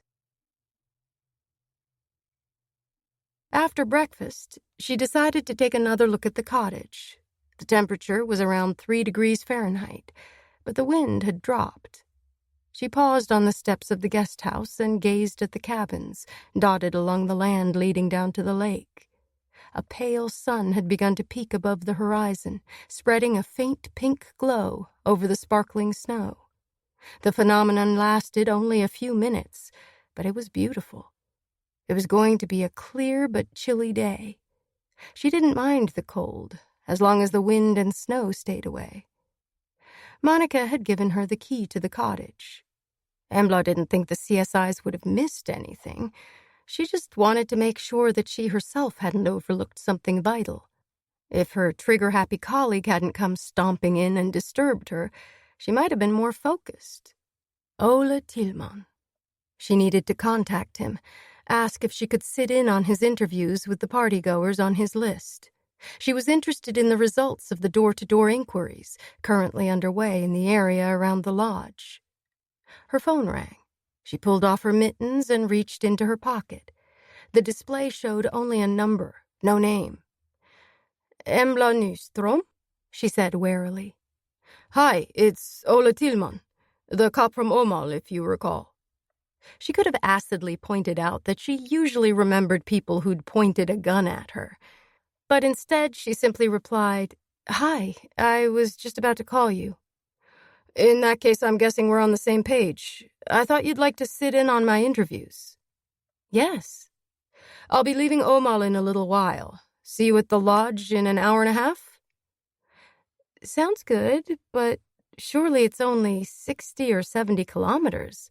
It doesn't take 90 minutes to cover that distance. It does if you have a dog. I have to take Tora out first, he said with a laugh. Okay, see you at the lodge. A large rectangular hollow in the snow showed where the Audi had been. Embla stared at it for a while, along with tire tracks of the tow truck that had taken it away. Why had Milo bought a car like that? It didn't fit with his lifestyle at all, and neither did renting a cottage in the middle of nowhere, almost 200 kilometers from Gothenburg. She couldn't think of any reason why he would come up here. All his business could be done from his exclusive office in the newly built block in Gorda. He must have been aware that Kador had gone missing in Croatia, and yet he'd left the security of the city, where he was surrounded by his heavies. Apparently his brother's disappearance hadn't worried him too much, or else Milo knew where Kador was. Maybe Kador had been forced to go underground and remain hidden. A man like that could easily have several reasons to stay out of the way. So Milo had come alone to the cottage in Haramark. Presumably he'd felt safe with his gun for protection. He had a license for the 9mm Beretta M9. Embla knew that a special version of this model, the Beretta 92FS, was used by the U.S. Marine Corps. It was regarded as one of the best handguns around. She herself had only used the standard M9 during her training. She was a good shot, but a rifle was her weapon of choice. The police pistol shooting team had tried to persuade her to join, but she just couldn't fit it into her crowded schedule. A full-time job with a lot of overtime, boxing, hunting, friends, and family, including Elliot. However, following the injury she'd sustained during the investigation into the murders of 2 hunters during the previous year's moose hunt, doctors had told her she would never be able to box at national level again, since the risk of permanent brain damage was too great. So maybe she would take up competitive shooting. But now she had to concentrate on Milo's Beretta M9. Had he been shot with his own gun? If so, then it must have been lying on the nightstand, already loaded, because he'd been killed while he was asleep. After the murder, the perpetrator had placed it beneath his folded hands and taken Milo's iPhone or iPad, or both, and probably the expensive watch Harold had noticed when Milo checked in. But not the ring on Milo's little finger. According to Linda, the CSI, it would have been difficult to remove. They hadn't found any house or apartment keys, only car keys. Could this be a simple robbery? No, because Milo's wallet had been in the inside pocket of his jacket, its contents untouched. The strong wind might have dropped, but the odd icy blast lashed her face. Her nose and cheeks were beginning to feel tight. Her feet were freezing. Time to go into the cottage. The metallic smell of blood mixed with that powerful male cologne struck her as soon as she walked in. The heat hadn't been turned down. It was still something like 70 degrees indoors. There was no reason to take off her boots. The CSIs were unlikely to return, and the whole place would be thoroughly cleaned over the next few days. The outdoor clothes that had been on the rack had disappeared. That was only to be expected. The CSIs would have taken any personal items that might carry traces of DNA. She moved on to the bedroom. The bed linen was also gone. She took a good look around. There were bloodstains on the wall above the headboard, and a pool of rusty red coagulated blood on the floor. Milo had bled profusely through the hole in the pillow and the mattress. The drawers in the nightstands were empty. The closet doors were open, revealing only a few hangers. The expensive Samsonite cabin suitcase was also gone, removed for forensic examination down in Gothenburg. The guest in this cottage had checked out for good. So the killer had picked the lock and crept in. It must have been pitch dark. If he was here before the snowstorm began, then maybe the external lighting would have provided a faint glow. However, conditions had quickly deteriorated, and the snow later covered the window. She positioned herself in the middle of the room, closed her eyes, and tried to think like the hunter she was. My task is to kill Milo Stavic. Somehow I've found out that he's coming up here alone, to this isolated cottage. A dream scenario as far as I'm concerned. How do I proceed? Needless to say, I carry out a detailed reconnaissance in advance to familiarize myself with the surroundings. When I return during the night, I have to be able to see in the dark. Night vision glasses are the natural solution to this problem. I have my own gun with me. I know that Milo will have his Beretta nearby, and I have to allow for the possibility that he will wake up and grab it. When I've done what I came to do, I must have a car so that I can make a quick getaway. She opened her eyes and stared at the picture of the bird perched on the blossom-laden branch without really seeing it. Her brain was working at top speed. How could the killer get into the bedroom without waking Milo? One thing was clear. He must have known that his victim would be heavily under the influence of alcohol. Milo had probably drunk wine with dinner at the guest house, in addition to the bottles of red wine and slivovitz in the cottage. She must remember to check his bill. Maybe he was in the habit of knocking back a fair amount of booze in order to sleep. If the killer was aware of this, did that mean they knew each other? And why had Milo drunk so much when he was intending to get up early the next day? He must have realized he would have one hell of a hangover. She couldn't get any further. This was just wild speculation. She shuddered, suddenly feeling as if Milo were in the room, about to grab her by the throat and hiss, "If you say a word to anyone, you're dead." Her heart started pounding, and panic sank its deep claws into her breast. "Calm down, he's dead. Dead. Pull yourself together." She forced herself to take deep breaths, but to no avail. Time to move on. Fortunately, her phone rang at that moment. Ola Tillman. "Hi, we'll be at the lodge in about 15 minutes. "Great, see you there." As she ended the call, she smiled. He'd said we. Apparently, they would be working with a future police dog today. It was a wide-awake and clear-eyed Ola who met her at the party venue, with Tora by his side. The dog was similar to a German shepherd, but slimmer and with longer legs. His fur was reddish-brown with black patches, mainly around the head. His entire body was quivering with excitement. "Hi, this is Tora," Ola said, pointing proudly to his companion. Embla held out her hand and Tora gave it a good sniff. He allowed her to pat his back gently, then decided that was enough.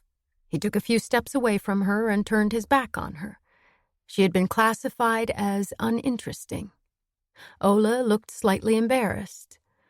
"Belgian shepherds tend to be a one-man dog. He's like this with everyone except me." "No problem. At least he's accepted me. I prefer not to be bitten by a colleague in training," Embla responded with a smile. "He thinks you're okay. Otherwise you'd know about it," Ola said with a wry smile. She didn't doubt that for a second. There was something about Tora's body language that told her he didn't miss much. His ears and nose were twitching, and he was constantly moving his head, all his sharp senses on full alert. "Do you always bring him to work?" "No. My mom or sister usually have him, but things didn't work out today. The whole of my sister's family has come down with the flu, and Mom's gone to Tenerife with some friends, so Tora is with me. But it's no problem. He loves being in the car." Tora turned and looked up at his master's face, as if he realized they were talking about him. "Shall we take the squad car or mine?" Embla asked. After a critical glance at the Kia, Ola shook his head. "The Volvo. Tora has to be in his cage in the back." They went over to the squad car and he opened the trunk. Embla saw a flash of reddish-brown as Tora leaped into his cage. Impressive, she thought. Out of sheer habit, she moved toward the driver's side, then remembered and headed for the passenger seat. She usually drove when she was out on a case with VGM, but this was Ola's investigation, and Ola's car, not hers. "Okay, I thought we'd speak to Willy Andersson first, as you suggested," Ola said. "He was the one who told me it was Robin's own fault that he'd been stabbed." Because he was so fucking cocky. Yes. And Willy was the first on the scene, and he was covered in blood. He has a lot of questions to answer. Absolutely. His younger sister, Ida, was at the party, too. Robin had just dumped her. I'd like to have a chat with her as well. They sat in silence for a while. Then Embla said, "These interviews are going to take quite some time." Ola glanced at her out of the corner of his eye as he pulled onto the main road. "Yes, but we've got reinforcements. 2 officers from Trollhättan." "Do you know their names?" "No, but my boss thinks it's a total waste of time. He's interviewing the refugees at the residential care home, although I believe there's something of a language barrier." A contented grin spread across his face. Ola certainly wasn't fond of his boss, and from the little she'd learned about Chief Inspector Jonzane, she could understand why. At the top of the hill lay 3 newly built wooden houses. The Anderssons' pale gray home was the largest. The window frames, eaves, and the front door were painted cornflower blue. On the drive stood a black Renault van that had been cleared of snow. On the sides and back doors, Andersson Electrical Services was printed in large letters. So Embla and Ola knew what Willy and Ida's father did for a living. Beside the van was the impression of a car that had been pushed forward, then driven away. They parked behind the Renault and got out. A curtain fluttered at one of the windows, and Embla caught a glimpse of a pale face. They rang the bell, and a long time passed before they heard heavy footsteps, and the entire doorway was filled with a huge man. He was about the same height as Ola, but considerably wider. His thin, sandy hair was standing on end, and his red-rimmed eyes suggested that he hadn't slept well. His red-checked shirt and jeans looked as if he'd slept in them. He held onto the door handle with one meaty fist, the other resting on the frame. He might as well have yelled, "No, you can't fucking come in." Ola introduced himself and Embla, then asked to speak to Willy and Ida. The man simply stared at them, without even giving his name. After a few seconds, Ola tried again. "Could we come in and have a word with them? We just have 1 or 2 questions." "No." The man wasn't about to move.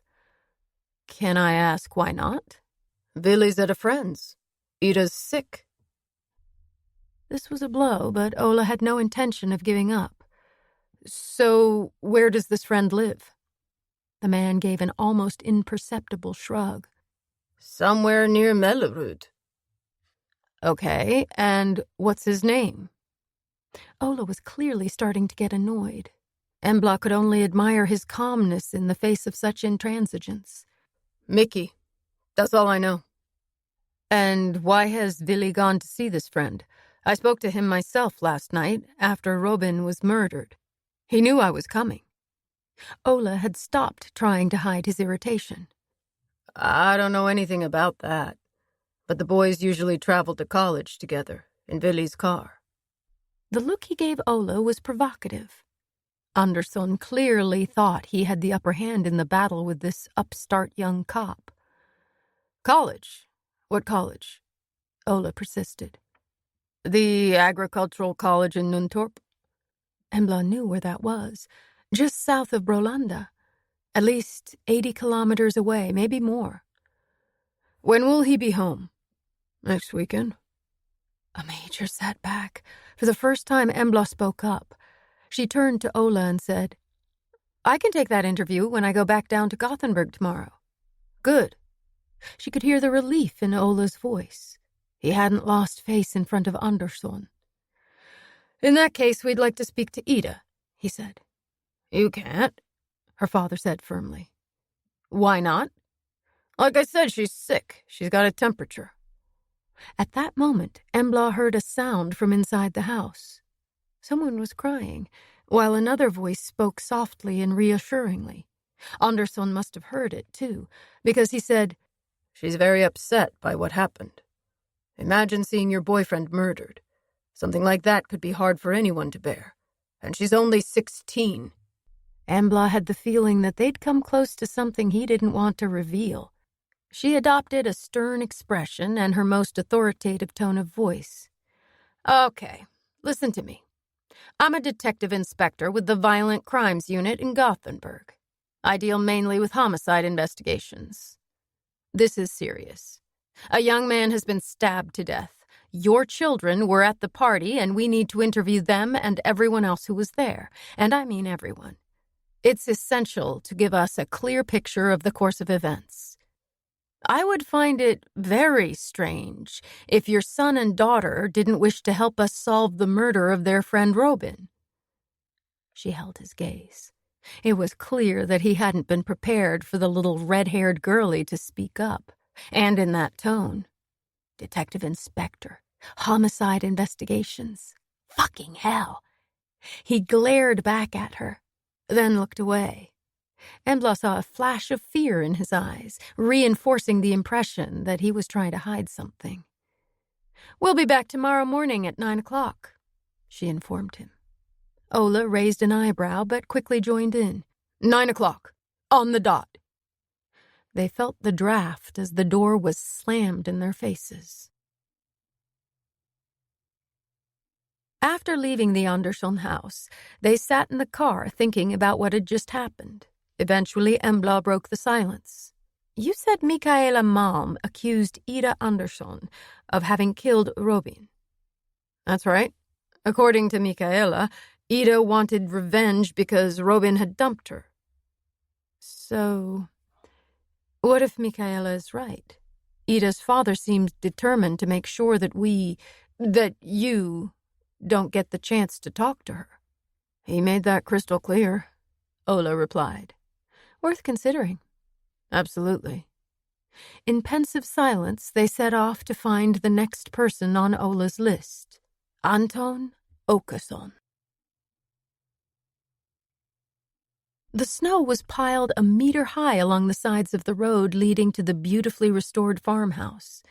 A large truck was parked in the yard. It was clearly in the process of being loaded because the back doors were wide open and a loading ramp was in place. Diggers and snowplows could be seen inside a huge storage shed with a sign on the wall that said, "John's Diggers Limited." The truck was marked with a different name, Åkesson's Transport. Embla knew that those who lived in rural communities often had to wear several different hats. Most of her relatives and friends in Dalsland had at least 2, often more, enterprises going to make ends meet. Before they had time to get out of the car, the front door of the farmhouse opened, and a woman emerged. She was trying to push her arms into a black padded jacket and close the door at the same time. "Someone else who doesn't want to let us in," Embla thought. The woman made her way cautiously down the steps, which had been swept. She was small and slim, and her medium-length blonde hair was tied back in a messy ponytail. She was wearing heavy boots, which weren't laced up. Presumably, she'd shoved her feet in the first pair she found. They were way too big for her. As she came closer, they could see she'd been crying. Her face was swollen, and her eyes were bloodshot. "Good morning. Ola Tillman, Omal Police," Ola said with a little too much enthusiasm. He gave her a warm smile. She recoiled as if he'd slapped her across the face, and tears sprang to her eyes once more. "We'd like a word with Anton," he said quickly. "Do you have to? Really?" The words came out like a protracted sob. She gazed pleadingly at the 2 officers, her hands shaking as she pulled the coat around her. When she breathed in, they heard a whistling sound, as if she was having an asthma attack. "It's not possible," she gasped. "Not again," Embla thought. "Why not?" Ola asked in a calm, friendly tone. "He's not here." Deja fucking vu. The woman, who was presumably Fru Åkesson, looked away. It was obvious that she was either lying or hiding something, but they had no grounds for forcing their way into the house. They had to accept what she said, even if she was lying. "So, where is he?" "He and John, his father, have gone out." They've gone to fetch something. Something?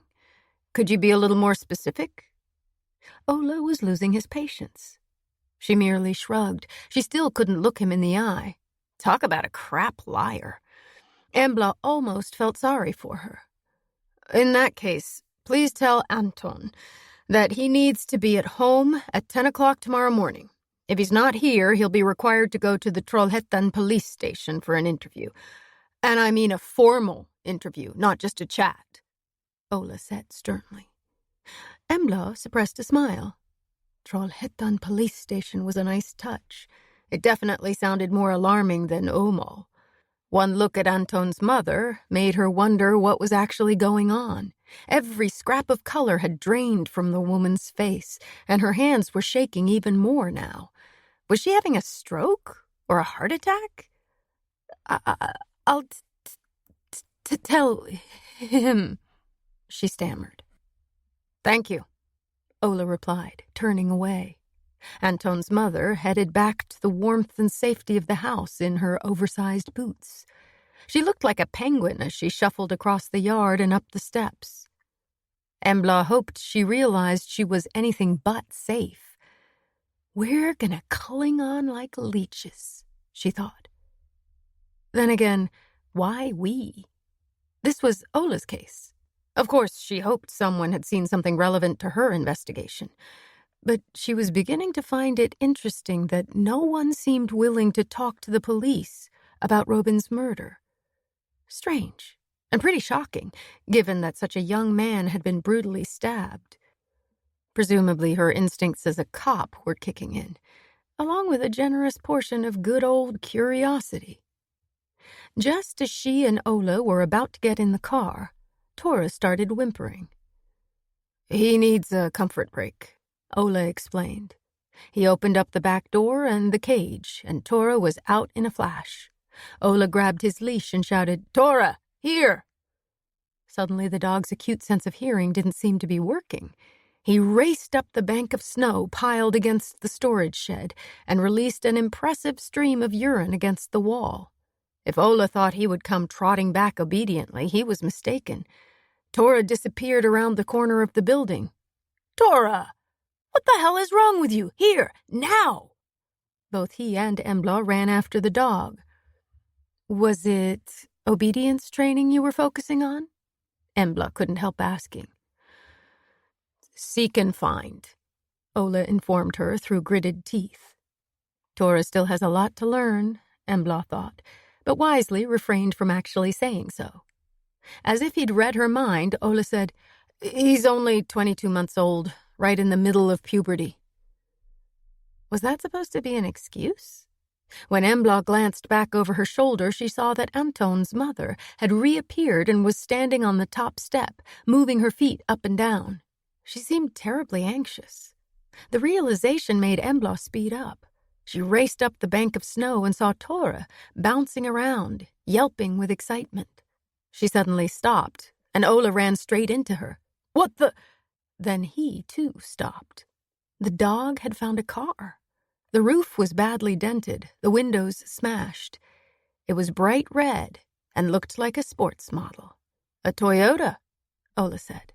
The yard had been cleared, and the snow piled up after the car had been dumped here. Was it a deliberate attempt to hide it? Tora was sniffing eagerly around the broken window on the passenger side. Tora, come here. You might cut yourself. For fuck's sake! Ola set off toward the dog with determination. Suddenly Tora's body language changed. He stiffened, his nose pointing at the window, ears forward as if he were listening. However, he wasn't completely motionless. His muscles trembled with tension, and his tail was slowly wagging. Then he began to scratch at the door, whimpering and yelping.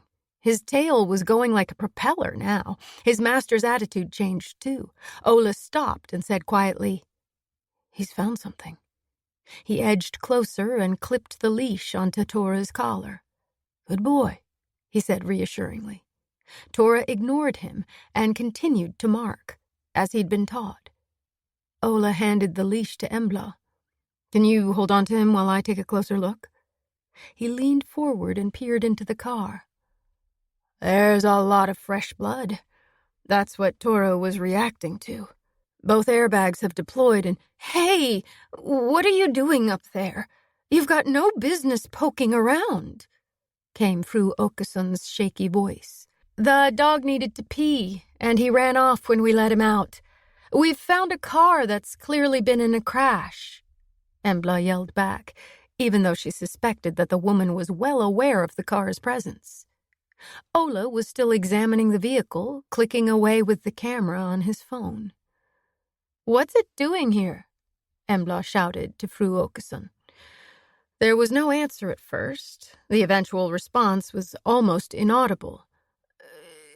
John's going to take it to the scrapyard. Embla handed the leash back to Ola. The dog had no intention of going anywhere. She followed her own footprints back down to the bottom of the bank of snow and stamped her feet. Who does the car belong to? She demanded. Fru Åkesson stared at her, eyes wide and filled with tears in a pale, sickly face. She swayed where she stood. A customer. It's not fit to drive, she whispered. This was an unnecessary piece of information for anyone who'd seen the vehicle, but Embla realized there was no point in upsetting her even more. When was it brought here? She asked in a gentler tone. Fru Åkesson merely shook her head. Ola slithered down the bank of snow with Tora, still excited but now on the leash. Was anyone hurt in the accident? Ola asked when he'd brushed the snow off himself and the dog. Not as far as I know. Her eyes darted from one officer to the other, as if she were watching a game of table tennis. And when did the accident happen? I don't know. With that, she clamped her lips together, turned around, and shuffled back to the house as quickly as her oversized boots would allow. Embla and Ola exchanged a surprised glance, then shrugged. They knew where she was if they wanted to speak to her again. After they'd put Tora in his cage and got into the car, Ola's phone rang. The look on his face told Embla exactly who it was before he answered. Just as before, she could hear most of what Chief Inspector Jonzane had to say. Some old woman called. She claims she heard something around the time of the murder. Get over there and talk to her. Some people speak as if there's an exclamation point at the end of every sentence. Chief Inspector Jonzane was one of them. Tiresome, with an exclamation point. He gave Ola the woman's contact details and ended the call. Ola sighed and started the car. He's a real charmer, isn't he? Embla said. He sure is. Tora hadn't settled and started to whimper. What's the matter with him? Embla asked. I have no idea. Wait, what did you say you'd been concentrating on in his training? Seek and find. But what's he supposed to find? Drugs. But we've also done some work on searching for people. Stop the car. He looked at her in surprise, but braked immediately. I just want to check something, she said. Without further explanation, she opened the door and jumped out. They hadn't gone far, and she ran back to the bank of snow and took out her flashlight. The car was buried so deep that it was impossible to open the doors. Cautiously, she reached in through the broken window and turned on the flashlight. As Ola had said, both airbags had deployed. There were large blood stains on the seats and the dashboard. Someone, more than one person, had clearly lost a considerable amount of blood in the accident. There were bloody fingerprints on and around the door handles. Given the state of the vehicle, it was strange that no one had been seriously hurt. Although, of course, they had only Fru Åkesson's word for that. She made a mental note to check it out, but right now, Embla wasn't really looking for bloodstains. Slowly, she allowed the beam of the flashlight to play around the interior of the car. And there it was, on the floor. Could she reach it? Maybe, if she was careful and knocked out all the glass. She looked around for something she could use as a tool. "What the hell do you think you're doing?" came a deep voice from behind her. She turned and saw a man scrambling up the bank. He wasn't particularly tall, but his physique was compact and solid. Presumably, he'd rushed out of the house because he was wearing only a checked flannel shirt and baggy jeans. His hair was cropped short, and there was stubble on his chin and cheeks. He plowed through the tracks left by Embla and her 2- and 4-footed companions. Tora might not be a police dog yet, but given what Embla had just found, he was going to be a very good one. The man who looked like a moving storm cloud must be John Åkesson. He was clenching and unclenching his fists in a way that didn't bode well. Furious was the word that best described his expression. "Police work," she replied tersely. "That car has nothing to do with fucking police work," Åkesson yelled. His face was bright red, and he was breathing heavily after his exertions. "I need to ask you to back off."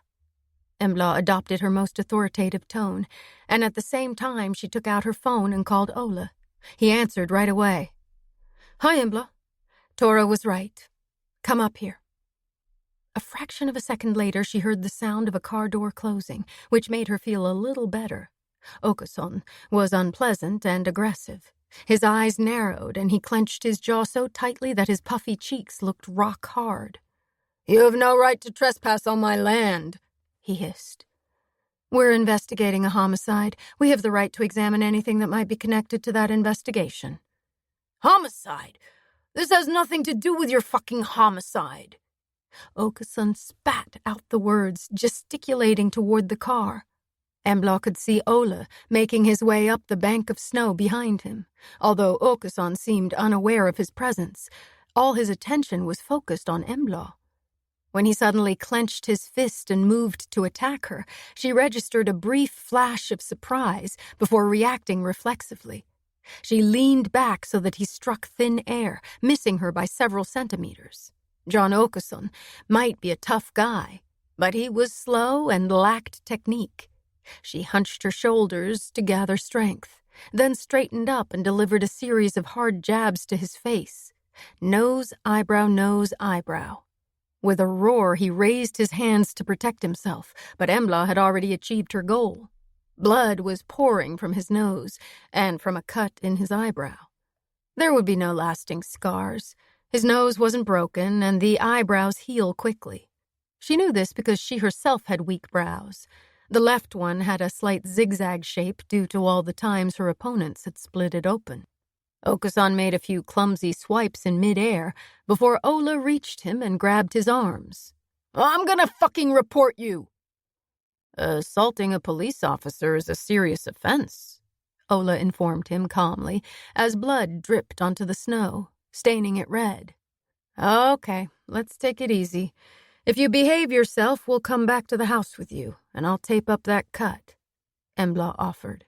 "So now you're a fucking nurse as well, are you?" he snapped, glaring at her through the blood trickling down over his eye. "Actually, I'm a boxer. I've taped up my own eyebrow plenty of times." "Shit," he muttered. But the fight had gone out of him, and he allowed himself to be led down to the yard. They set off toward the house. Now that she was walking beside him, Embla could smell the booze on him. His wife was on the steps, anxiously shuffling her feet. Embla glanced down at Åkesson's feet. He was wearing heavy Graniga boots. His little wife wouldn't have gotten too far in those. "What's happened? What—" she stammered in horror when she saw that her husband was bleeding. "He slipped. It's pretty treacherous up there," Ola replied before Embla could speak. To her surprise, Åkesson didn't protest. "I've promised to tape up his eyebrow," Embla said with a reassuring smile. Fru Åkesson's only response was a terrified glance before she turned to her husband. "The sooner we let the fuckers in, the sooner we'll be rid of them," he said wearily. Hesitantly, she opened the door, then stepped aside. The impression of excellent workmanship continued in the house, which was light and airy. The pale oak closet doors and wide oak floorboards made a good impression. The hallway led into a spacious living room, with the kitchen through a wide doorway on the left. It was the size of an old-fashioned farmhouse kitchen, but the decor was ultra-modern. The generous oak table with matching chairs looked new, and there was a Paul Henningsen lamp above. A fire was crackling away in a small soapstone stove in the corner. Nisa had one too. He always said it was useful in case of a power outage, since it provided both heat and a hot stone surface on which to cook. This was useful because you never knew when the power would be restored in the country. They sat John Åkesson on a kitchen chair. "Lillian, fetch me a bottle of vodka," he ordered his wife. "But I've got antiseptic," she protested. "I'm not putting it on my face," he snapped. She cowered instinctively and looked at the two police officers. Embla came to her rescue. "I agree with you, Lillian. I think we'll leave the vodka for now and start with the antiseptic. Do you have a first aid kit?" An expression of relief came over her thin face as she nodded. She went back into the hallway and returned with one. Embla gently wiped the split eyebrow with antiseptic, then instructed Ola to hold the edges together while she taped it up. The nosebleed had stopped, so all she had to do was clean up his face. "There you go. Leave the tape in place for at least 4 days before you change it, preferably a week." The Åkessons nodded.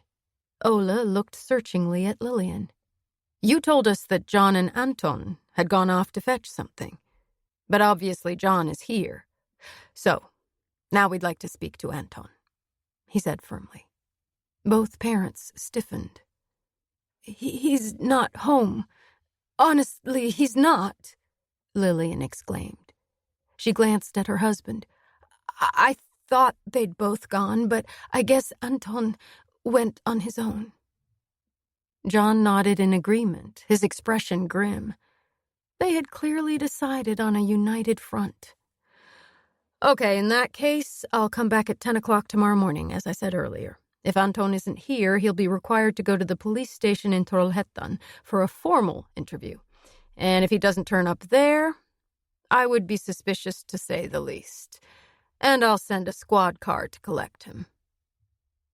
John glared at them from beneath his taped eyebrow, and Lillian looked as if she was about to faint. But neither of them said a word. "We'll see ourselves out," Ola said, with a stylish farewell salute. He was good at it. Embla assumed he'd practiced in front of the mirror. Once they reached the hallway, she grabbed his arm.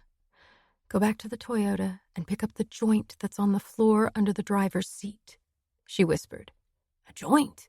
So that's what Yes. Do you need to borrow my flashlight?" "No, I've got one on my own." "What are you going to do?" "Ask a few questions," she said quietly, letting go of his arm. He slipped out the door and Embla turned to go back to the kitchen.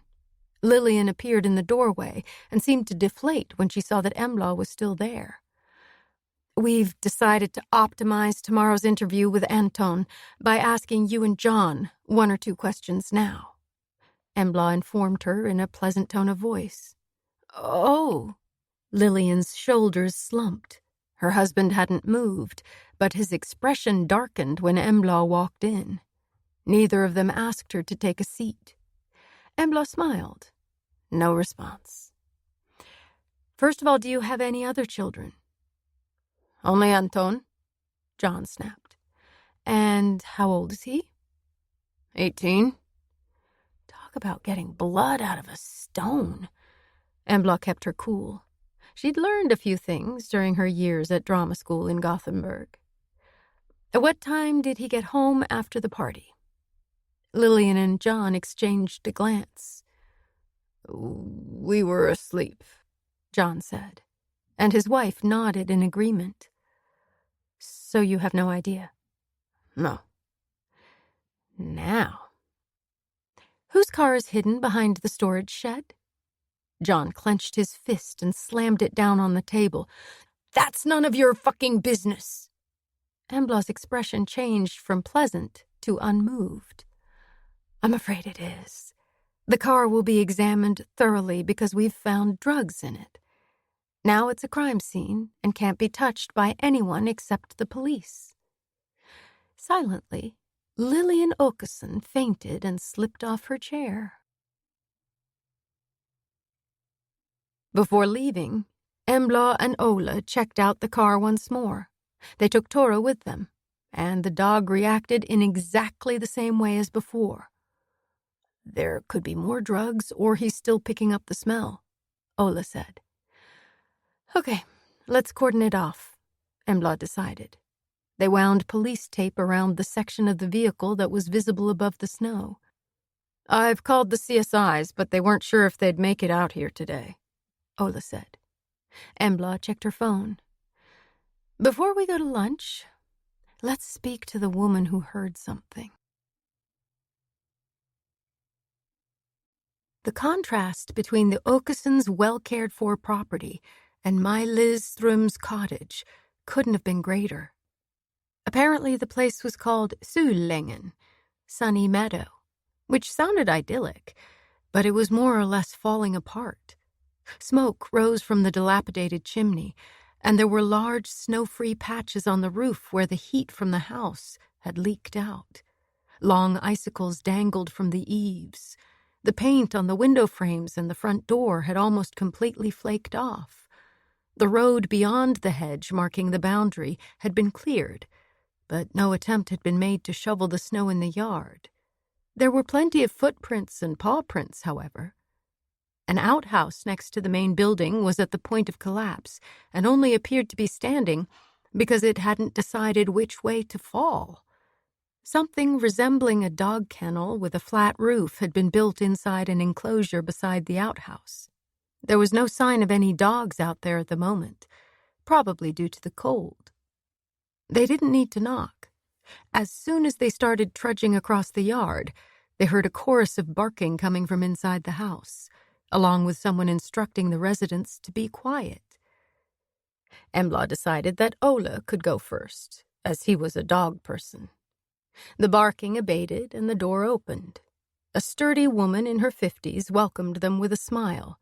2 gray-blonde braids hung down beneath her colorful crocheted beret. She was also wearing a pair of worn-out thermal pants and a moth-eaten gray sweater that looked like it had been knitted for a man originally. A pair of thick socks and worn-down wooden clogs completed her outfit. "Hello, come on in," she said warmly. "We heard the welcoming committee," Ola replied, gesturing toward a closed door. "Yes, I have to keep them all indoors when it's this cold," my Liz said apologetically. There were obviously several dogs, judging by the scratching and snuffling and yelping. The walls were adorned with miniature paintings of birds and flowers.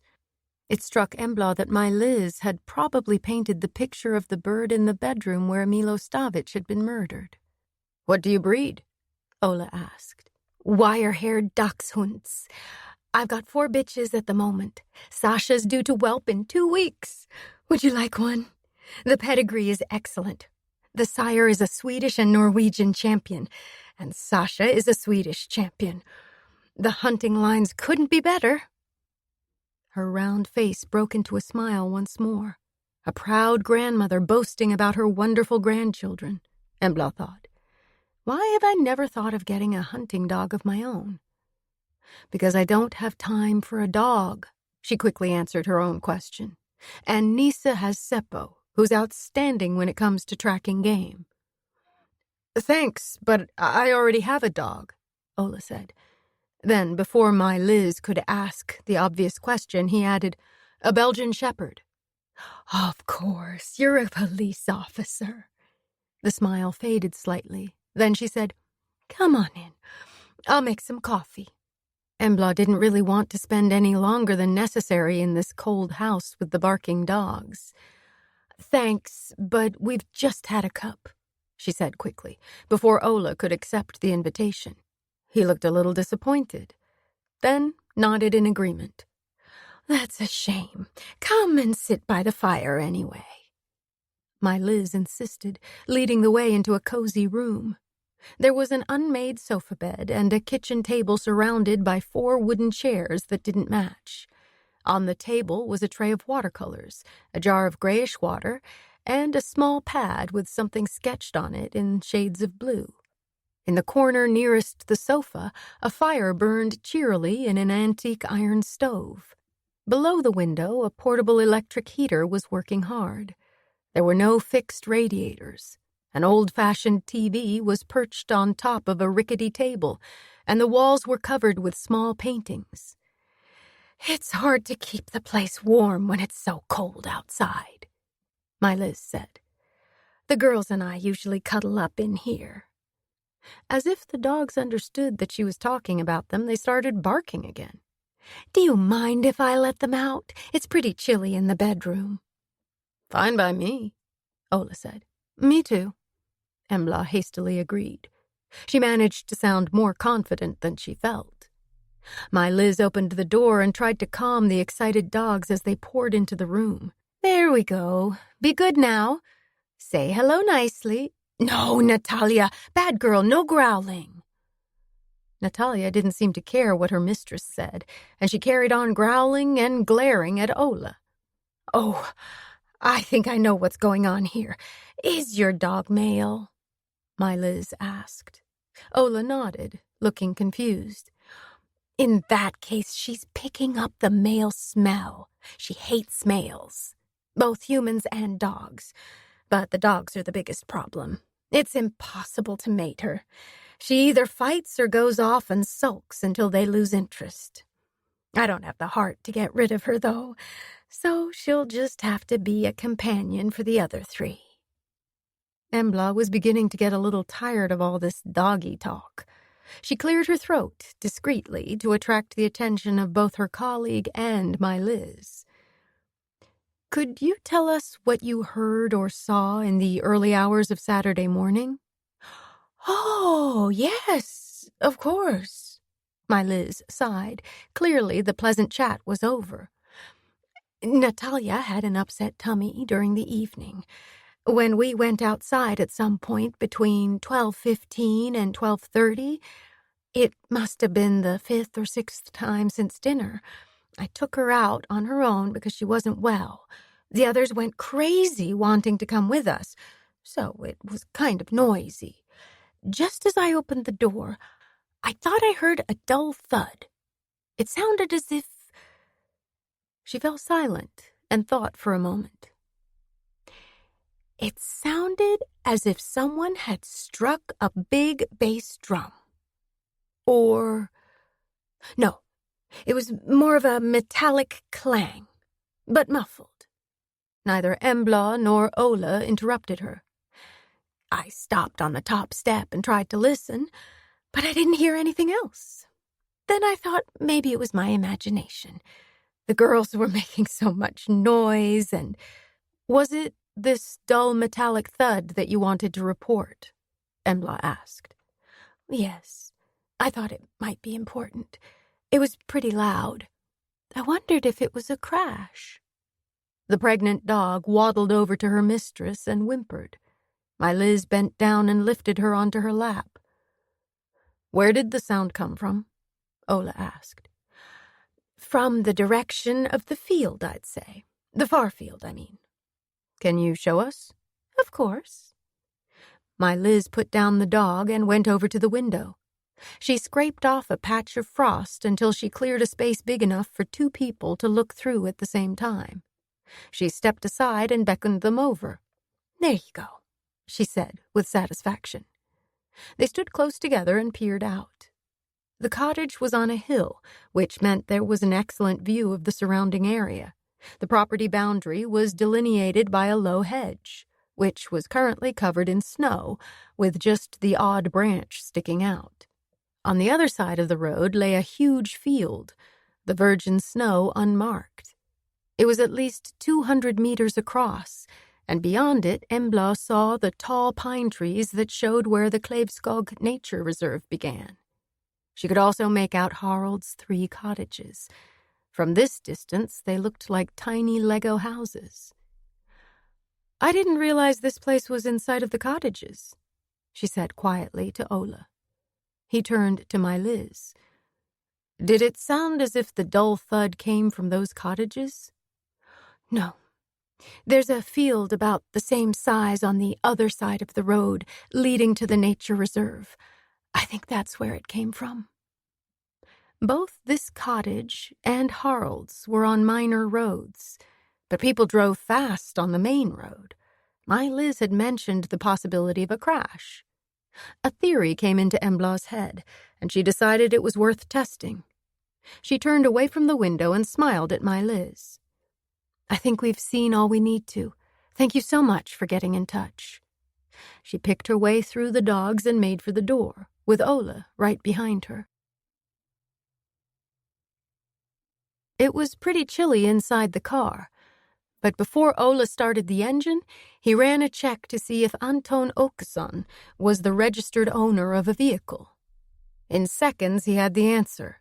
Anton owned a 2014 red Toyota Auris.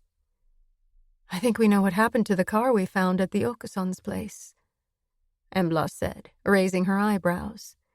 I think you're right. It's worth pursuing anyway. If Anton crashed and called Daddy, then John could have picked up both him and the car. He's got a tow truck. And it would explain why they're both behaving so oddly. They didn't want us to find out about the crash. Exactly.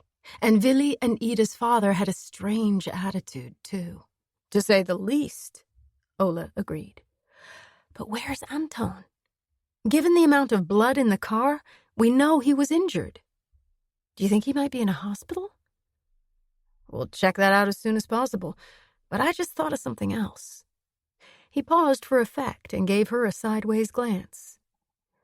Both airbags had deployed. Anton wasn't alone. Ola slowed down after they'd passed the turnoff for Kleivskog. Blue lights flashing, they crawled along the main road. Embla peered out across the expanse of snow. There! She shouted. Ola stopped the car but left the blue lights on. They got out and began to examine the area that had caught Embla's attention. 2 wide parallel tracks left by a heavy vehicle cut across the otherwise smooth surface. Around 30 meters into the field, the ground was churned up over a fairly wide area. About 20 centimeters of snow have fallen onto the tracks, so I'd guess they were made at the height of the storm, Ola said. Sometime between 2 and 3 in the morning. Embla nodded and took out her phone. Let's take pictures. Methodically, they worked their way along the tracks, the rhythmic clicking of their cell phones, the only sound breaking the silence. A pale sun battled to penetrate the cloud cover, and the wind had dropped completely.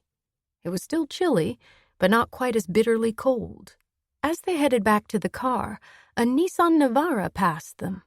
Embla recognized it because her hunting companion Tobias had one. It slowed down, and they could just make out 2 people watching them through the tinted windows. Before they were close enough to see who it might be or to make a note of the registration number, the driver put his foot down and sped away. Embla and Ola got back in the car. So now John Åkesson will know we've found the spot where the accident took place, Embla said. Definitely. Ola glanced at the clock on the dashboard. Almost 1 o'clock. Should we have lunch before we speak to Robin's girlfriend, Mikaela Malm? Before they went into the guest house restaurant for lunch, Ola took Tore for a long walk. When Harald spotted the dog through the window, he immediately offered to keep him behind the reception desk so that he wouldn't have to stay in the cold car. The only stipulation was that he had to be tied up in case any of the guests were frightened of dogs. That was no problem. Ola brought in Tore's teddy bear blanket from the bottom of his cage and looped his leash around the radiator valve. Harald provided a bowl of water and a dish of chopped up sausages and vegetables, and Tore was more than happy. He gobbled up the food and had a drink, then settled down on his blanket with a sigh of contentment. Embla and Ola enjoyed a Sunday lunch of wild boar cutlets with a potato gratin, followed by chocolate cake and coffee, then headed back to the car. They felt ready to tackle Michaela Malm now. She was the same age as Ida. They were classmates. According to what Michaela had said immediately after the murder, Robin Pettersson had dumped Ida to be with her. And also, according to Michaela, this gave Ida a motive for repeatedly sticking a knife in her ex-boyfriend's body. The statistics don't support that theory, Embla said, when they began to discuss the girl they were about to question. Oh? Ola's tone made it clear that he wasn't convinced. 16-year-old girls don't murder their boyfriends when a relationship ends. They scream and fight and post horrible things on Facebook and other social media. But murder? No. Are you sure? Absolutely. How about teenage boys? That's different. Knives are pretty common in acts of violence between older teenage boys. Although these days they're shooting at one another as well, so that's one of the most common causes of death among men from age 16 to 25. Girls are killed too, although that's unusual, and it tends to be because they were in the wrong place at the wrong time. Thanks to guys like Milo Stavic, there are plenty of illegal guns in circulation. I'm well aware of that. I saw plenty when I was working in Stockholm, Ola said with a grimace. The comment gave Embla the opportunity to ask a question that had been on her mind. Were you unhappy in Stockholm? Was that why you relocated to Åmål? He didn't answer immediately. He seemed to be considering his response. It's a good place in many ways, but it's tough. And I wanted to be a dog handler. Tora didn't really like the city, and 2 posts came up in Dalsland. I never expected to get one of them, but I did. I started in Åmål on January 1st. Congratulations on your promotion. As your mother and sister live in Åmål, I'm assuming your roots are here in Dalsland? That's right. And my father lives in Mellerud. They divorced a few years ago. He fell silent, and Embla decided it was probably time to stop interrogating him. Instead, she shared her own story. My Uncle Nisa is a retiree. He lost his wife a year or so ago before he gave up work. It was such a tragedy. He and Aunt Anne-Sophie never had children, but I tried to come up as often as I can. We go hunting together. Sometimes it's just the 2 of us, but we also hunt with other members of the club. So, hunting is your main hobby? I guess so. But I spend a lot of time training, too. Mainly boxing. A smile played around the corners of Ola's mouth. I know. I Googled you. Nordic light welterweight champion. I'd better behave myself. If you know what's good for you, Embla replied in her deepest voice. Ola laughed and glanced at her. That's when I understood what Göran Krantz meant when he said I hadn't realized how dangerous it could have been when I drew my gun on you. He sounded uncomfortable. You could easily have disarmed me, couldn't you? Yes. She had no intention of telling him how close she'd come to directing a roundhouse kick at his wrist. He swallowed hard. I'd like to apologize for that. It was dumb. But I was kind of shaken up, and you didn't have any ID. It was nice of him to say sorry. I can understand that. It's forgotten, she assured him with a smile. They sat in companionable silence for a while. Then he asked, Do you compete much? She hesitated before answering, even though it was a perfectly reasonable question. I suffered a concussion back in the fall, and now I'm not allowed to compete. The doctors say the risk of permanent brain damage is too great. But I train as much as I can, and I can't help hoping that one day I'll fully recover and be able to start competing again. She had no intention of going into detail about the incident that had cost her so much almost 6 months ago. The truth was that she still suffered occasional headaches and bouts of dizziness, especially if she was tired and stressed. Ola pulled in front of a gray 2-story property with white eaves and window frames and parked the car. Together they walked up to the dark blue front door and rang the bell.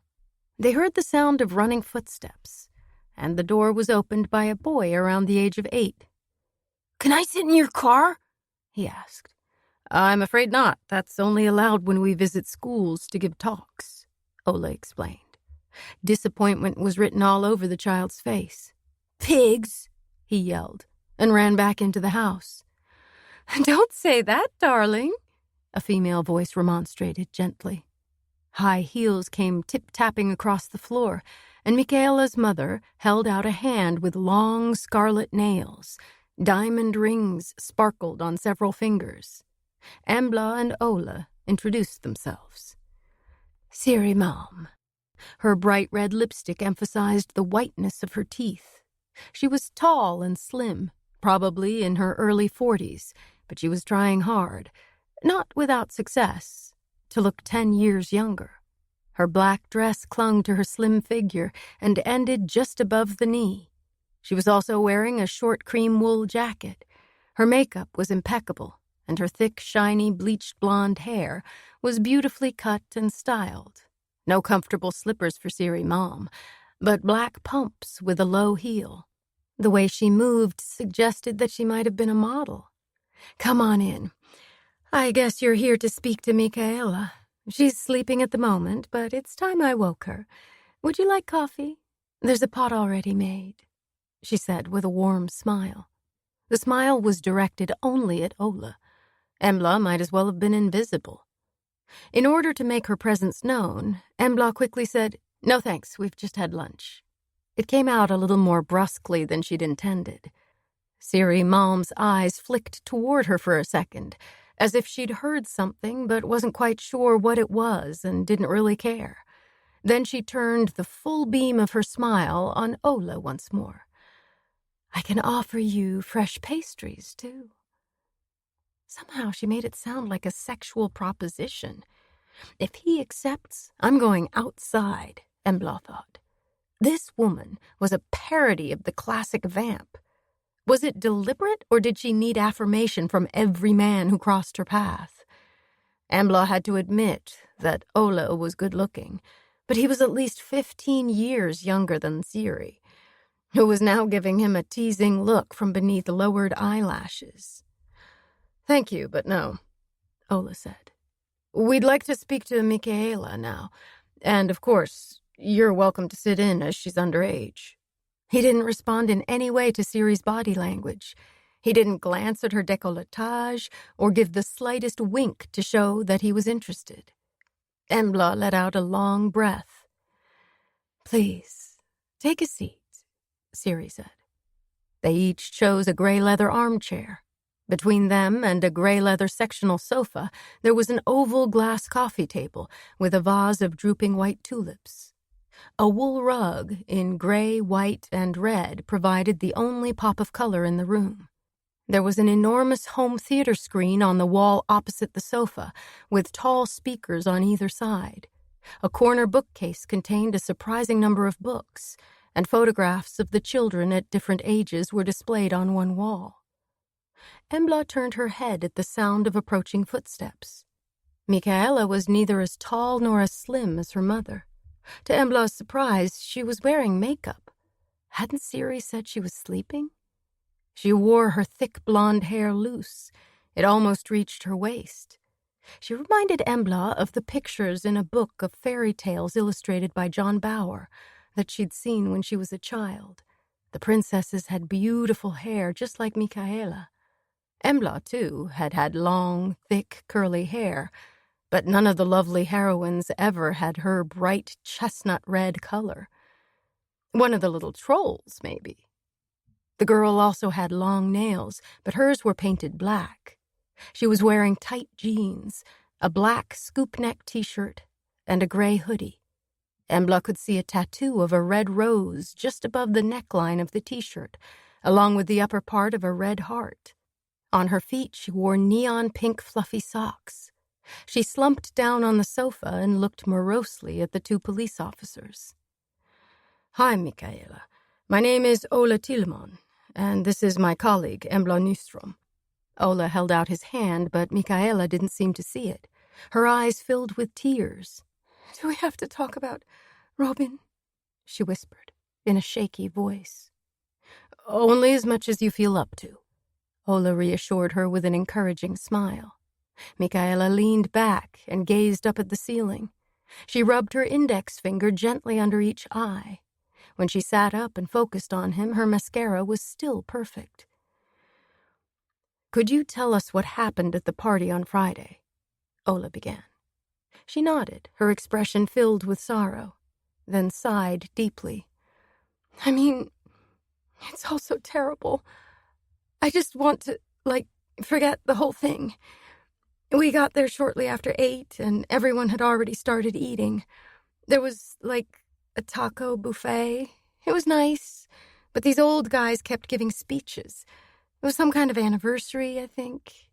Me and Robin sat together. "Sorry to interrupt, but weren't he and Ida together?"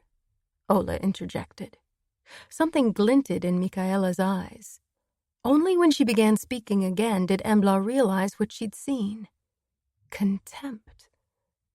He dumped her a week ago, but she refused to accept it.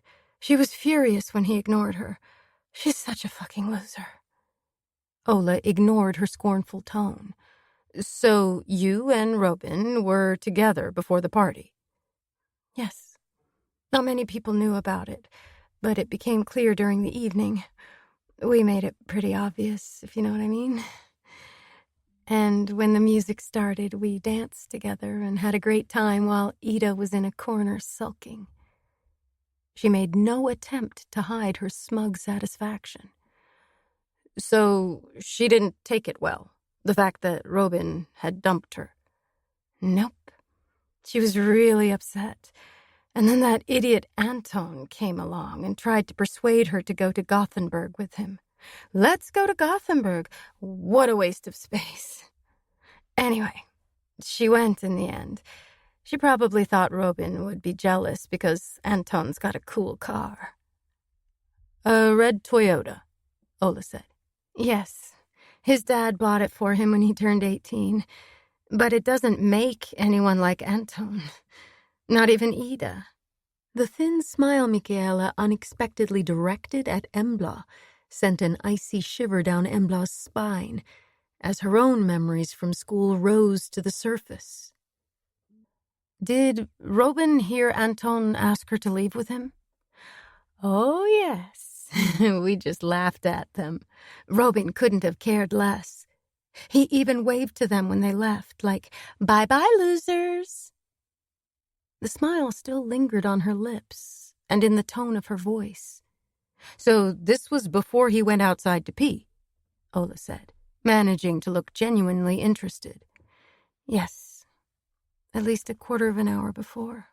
"So they left before Robin was stabbed," Ola stated calmly. To Embla's great satisfaction, that wiped the smile off Michaela's face. The girl was smart enough to realize that she'd just provided Ida and Anton with an alibi. Without giving the slightest hint that he'd noticed her reaction, Ola continued. "So, what time did Robin go outside?" "I'm not sure. After 12. I know that because the DJ made everyone give a cheer for Herremark's indoor bandy club at the stroke of midnight. It was maybe 15 minutes after that, maybe a little more, when Robin said he was going." She fell silent and stared into space. Then suddenly she buried her face in her hands and cried out, "That was the last time I saw him." Siri placed a protective arm around her daughter's shoulders. "This is very difficult for Michaela," she said quietly. Ola nodded sympathetically. "I understand that. I think she's been very strong." Embla was impressed. This guy has potential. Her intention was to stay in the background. This was Ola's investigation, not hers. Without removing her hands from her face, Michaela said in a trembling voice, "After about 10 minutes, I got worried, so I went outside to look for him. It was such a shock. I tripped over him." She slowly lowered her hands and gazed at Ola, her eyes brimming with tears. "I screamed. I just remember screaming. I ran inside to get some help." "Do you remember if you saw anything suspicious? Anyone behaving strangely, that kind of thing?" No, I'm not sure. Ola kept his gaze fixed on her, wondering whether he ought to rephrase the question. Embla understood perfectly. Right now, they were talking to the person who was most likely to have seen the killer. Was anyone near Robin when you found him? I don't remember. She broke off and looked him straight in the eye. Yes, there was someone. Near the barn, over by the wall. I didn't look because I assumed one of the boys was peeing. Any idea who it was? She shook her head. What happened next? Ola asked after a brief silence. Michaela's eyes filled with tears again. I just remember screaming. Some people came running out of the kitchen. Then I ran inside. I wasn't thinking. I was just screaming. Suddenly there were people everywhere. It was chaos. She rested her head on her mother's shoulder. The neckline of her t-shirt slipped to the side, revealing the tattoos of the red rose and the heart. There were 2 large M's between them, one upside down. Embla had only 3 small tattoos and was no expert, but she thought Michaela's were amateurish and clumsily executed. The upside-down M in particular looked crooked. It was a shame on such a young girl, and it would be difficult if she changed her mind and wanted it removed because it was quite big. Ola changed tack. How did you get home? One of the trainers, Petter Levinson, was really kind. He drove several of us home. I've already thanked Petter. It was so good of him. I had some of the neighbors over, and we'd had wine with dinner, so none of us could drive, Siri explained. It was like a farewell party. We're moving to Omo, Michaela said, sounding much more cheerful. Siri smiled and stroked her daughter's hair. I've got a new job starting at the beginning of next month. Ola smiled. Congratulations. May I ask what the job is? Both he and Embla were trying not to show how curious they were.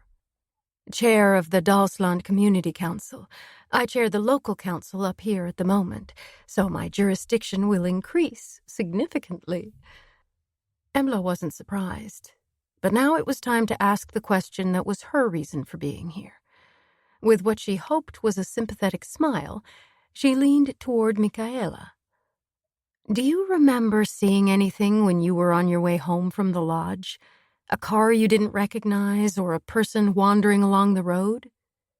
Michaela thought for a moment, then shook her head. No.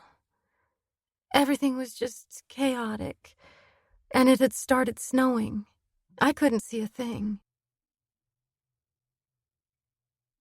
Talk about a drama queen, Ola said with a laugh. Embla managed a somewhat strained smile in return. She had no intention of telling him she'd gone to drama school in Gothenburg. The sound of her phone ringing made them both jump. She checked the display. Hi, Göran. Hi, any luck? Not really. No one seems to have seen anything. I haven't got much to report either. Of course, it's Sunday today. The Audi will be examined tomorrow. I have meetings all morning, and then I'm conducting interviews after lunch until about 3.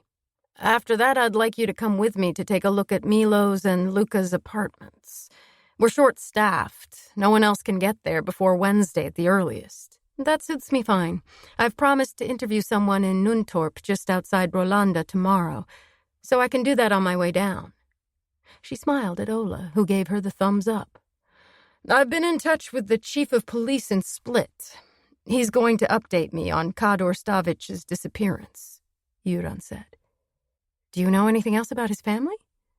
No, but I'm sure my Croatian colleague will be able to help with that. In that case, I'll see you about 3 o'clock. Excellent. We'll have time for coffee before we leave. Embla and Ola managed to track down Petter Levinson in the afternoon. He was 19 and explained that he was taking a year off before starting a teacher training course in Gothenburg. He played for the Haramark Indoor Bandy Club and trained the junior girls from ages 13 to 16. He was also a member of the Swedish Christian Missionary Society and was a teetotaler. It would have been hard to find a more reliable witness to the events of Friday night. Like most of the others, he'd been on the dance floor when Michaela started screaming. Because the music was so loud, he hadn't heard her until she came rushing in. She was completely hysterical, and it took a while before he realized someone was badly hurt. He and his girlfriend, Malin, ran outside. It was dark behind the lodge because the external light was broken. They could just make out Robin, lying on the ground. He was in the fetal position with his hands pressed to his belly. Before Petter and Malin reached him, they saw Willy Andersson and a boy named Gustav trying to turn him onto his back. Malin shouted to them not to touch him. She was in her final year of nursing school and knew quite a bit about first aid and dealing with emergencies. Willy, who was clearly drunk, had insisted on administering CPR and had started pressing down on Robin's blood-stained chest. Malin had yelled at him to stop. Gustav had struggled to his feet at that point, but Willy had continued his violent attempt at resuscitation. Together, Petter and Malin had dragged Willy away. Then Willy and Gustav had staggered off toward the open kitchen door. As the light spilling out from the kitchen was the only source of illumination in the yard, it was hard to see exactly how Robin was. We checked for a pulse, but I couldn't find anything. Malin said she thought there was a flutter in the carotid artery, but I'm not sure. He fell silent and swallowed hard. Was it you who called an ambulance and the police? Ola asked. Petter shook his head. No, that was Malin. While we were waiting, we covered Robin with a curtain and a tarp that someone found. We didn't dare move him. He was bleeding so heavily. Did he regain consciousness at all? No, he was completely out of it. It was clear that Petter had been deeply affected by the experience.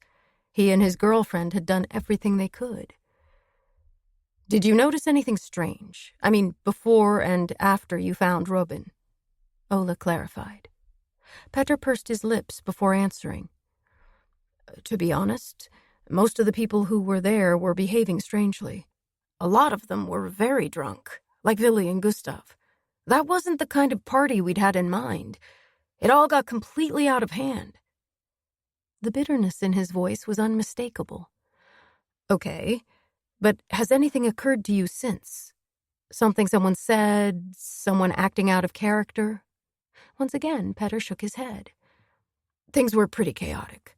The ambulance came and took Robin away. Then the police arrived. They made a note of names and addresses, asked a few questions, and then we were allowed to leave. Michaela and Malin were already waiting in my car. They wanted to go home. Michaela was beside herself. Then Willy and Gustav insisted on squeezing themselves in, too. You must have been covered in blood, all of you, Ola said. Yes, although Willy was the worst. He'd spent quite some time kneading Robin's chest. Fortunately, Malin had spread a blanket over the back seat to protect the upholstery. Embla cleared her throat discreetly. When you were driving the kids home, did you see anyone? A car or a person that caught your attention? Petter frowned. I saw lots of cars and lots of people. Some of the kids had called their parents to come and pick them up, and those who had a ride tried to get away as quickly as possible. As I said, it was chaotic. I understand that. I'm thinking more along the road, Embla clarified.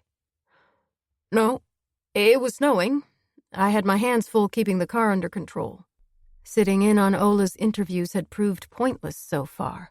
Nobody seemed to have seen anything that could be linked to Milo's murder. Let's hope the others have more luck, if they even remember to ask, Embla thought morosely. Willy Andersson's friend Gustav wasn't on Ola's list.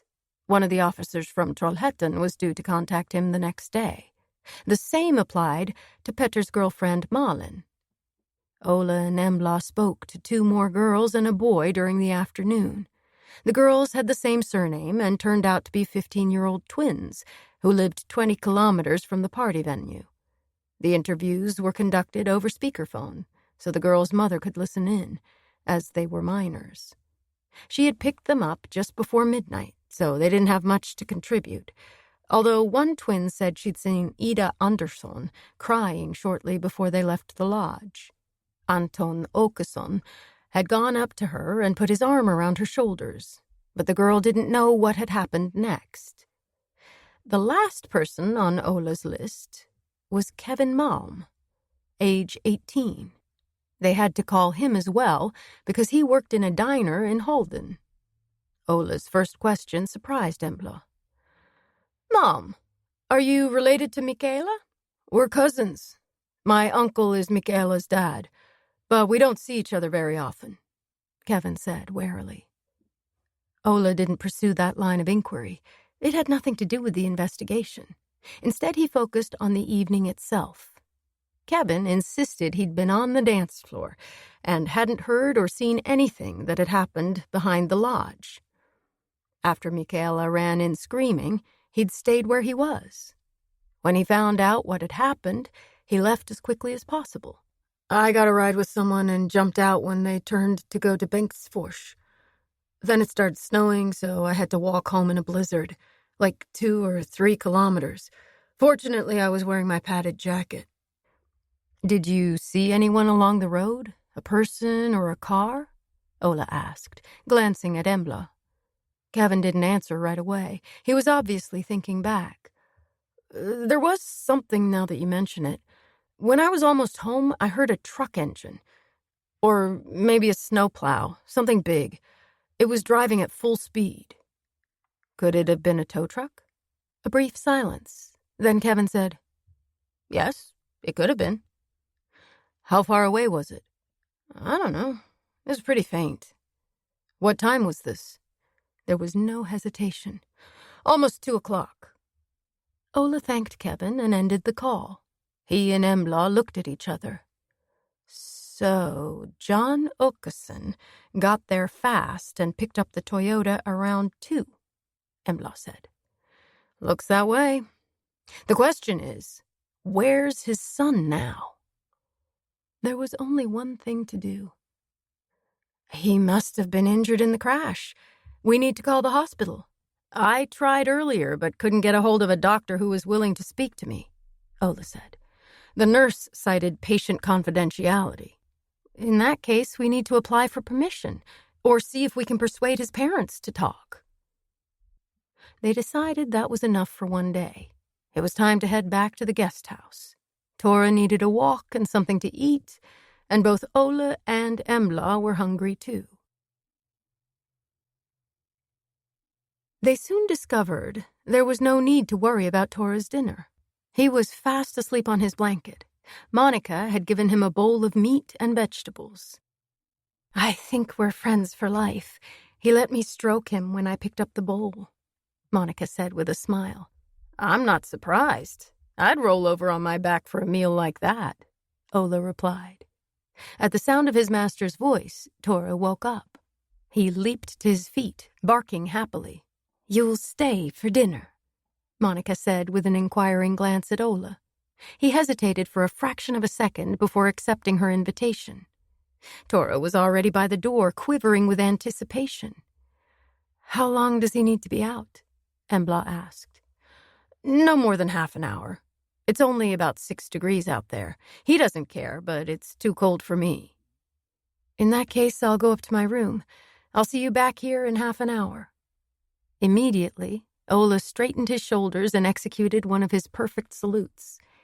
He must have practiced in front of the mirror, Embla thought. As the door closed behind man and dog, Monica turned to her. "So, you're having dinner with the best-looking cop in Dalsland. Congratulations," she said with a laugh.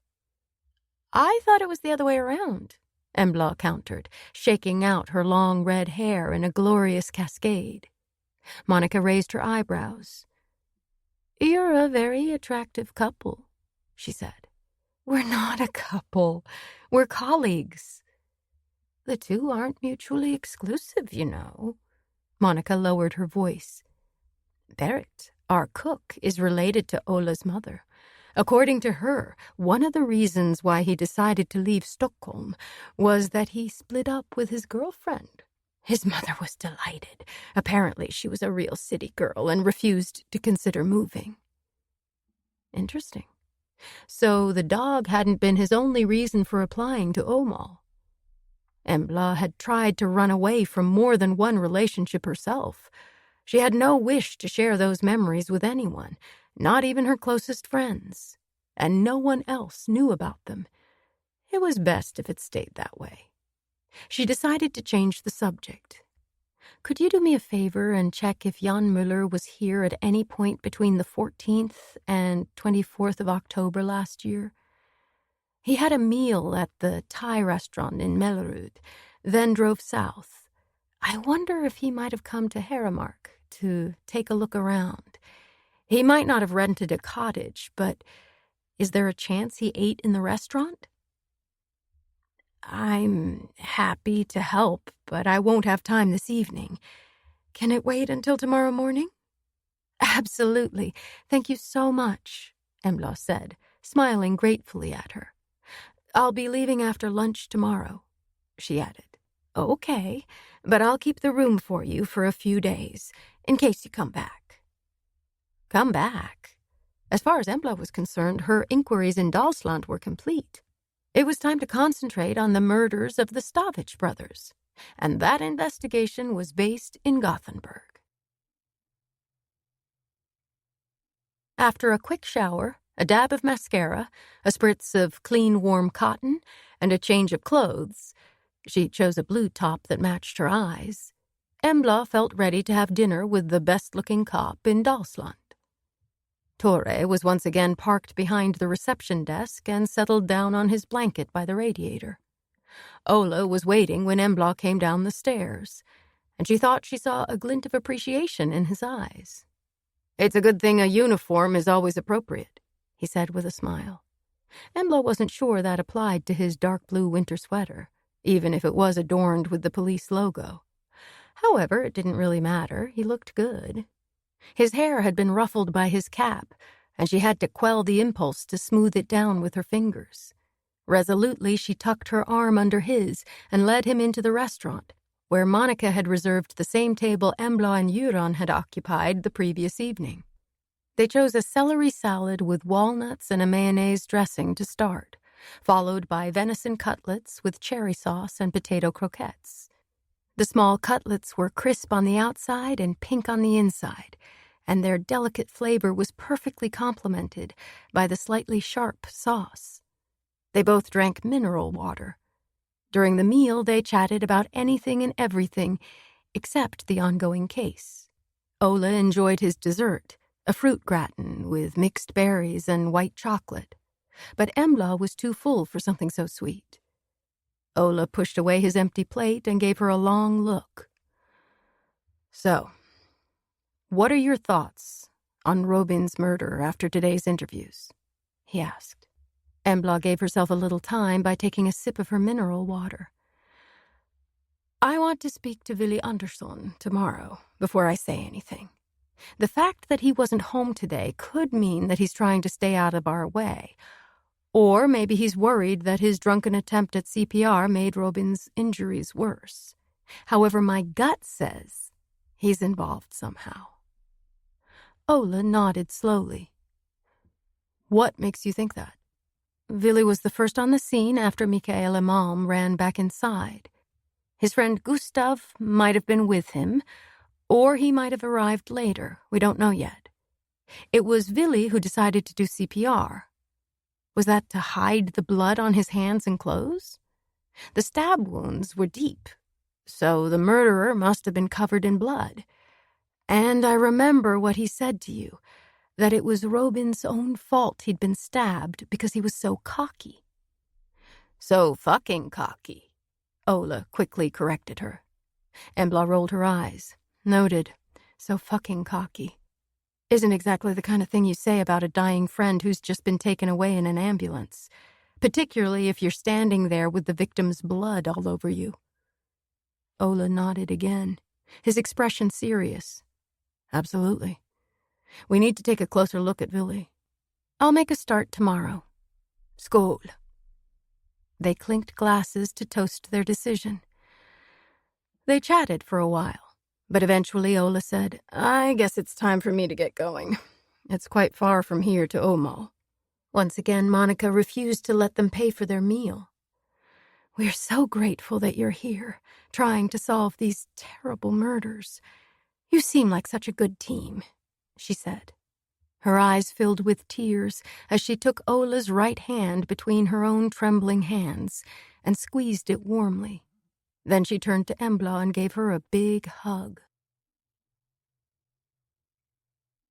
Embla accompanied Ola and Tora onto the steps, choosing to remain in the doorway so that she could at least feel the warmth of the fire on her back. I've really enjoyed this evening, Ola said. Me too. And we've had some constructive discussions on the case as well. See you at 8:30. I'll be ready. This time Embla was determined to be first. Her arm came up, and she managed a pretty decent salute. Ola drove into the courtyard at exactly 8:30. Embla was waiting for him. It had been several years since she'd driven a squad car, and she had no desire to go back to those days. The morning was cold and clear. A few stars still twinkled in the dark sky, but there was a hint of light in the east. The weather forecast predicted snow in the afternoon, with a slight rise in the temperature. When the car pulled up, a couple of children in the lobby pressed their noses to the window, shouting out with delight. They're still young enough to find cops in their cars exciting, Embla thought, as she made her way down the steps. She opened the passenger door and got in. Morning. Did you sleep well? Ola asked with a grin. I did. How about you? Very well, but I still have a problem with Tora. My sister and her family are no better, and my mom won't be home until Friday. I don't have anyone else to take care of him. You're wrong there. You're among friends. I'm sure Monica and Harold will be pleased to see him again. And he seemed pretty happy with them yesterday. Of course he was. The way to a guy's heart is through his stomach. Tora's tail drooped slightly when he realized he wasn't accompanying his master, but he soon settled on his blanket behind the reception desk. The white van with Andersson Electrical Services on the side was gone. Ola rang the doorbell. The woman who opened the door looked haggard. Her complexion was sallow, and the dark rings under her eyes revealed that she hadn't slept much. She was small and slim, with a blonde bob that was badly in need of a wash. A long black cardigan hung shapelessly over a pale blue t-shirt and a pair of leggings. Her bare feet were pushed into a pair of blue fluffy slippers. Her bloodshot eyes darted from side to side, filled with both anxiety and exhaustion. Ola produced his warmest, reassuring smile. Good morning. This is my colleague, Detective Inspector Embla Nyström from Gothenburg, and I'm Ola Tillman, a detective from Åmål. I assume you're Willy and Ida's mom? That's right. Marie Andersson. We'd like a word with Ida, Ola continued breezily. The thin figure in the doorway seemed to shrink, and the answer was almost inaudible. That's not possible. She's really sick. I'm sure she can manage a little chat, Ola insisted, the smile still firmly in place. Marie Andersson simply shook her head. In the silence, all three of them could hear sobbing. Marie cleared her throat. She's very upset, grieving. Robin was her boyfriend, and now he's dead, she said, without looking at either of them. Enough already. This was a homicide investigation. Embla took over. We know that Robin ended things with her a couple of days before the party on Friday. Mari gave a start. This was clearly news to her. We heard that Ida left the party before the murder. She went off with Anton Åkesson in his car, Embla continued. She did not. She would never have gone anywhere with Anton. Mari straightened up and glared at Embla, who was suddenly struck by her resemblance to Lillian Åkesson, Anton's mother, who had fainted after they'd questioned her. This woman seemed to be made of tougher stuff, but could they be related? Sisters, even? It wasn't impossible. Here in northern Dalsland, everyone was related to everyone. She knew that from her own experience. Before either of the police officers could say anything, Mari snapped.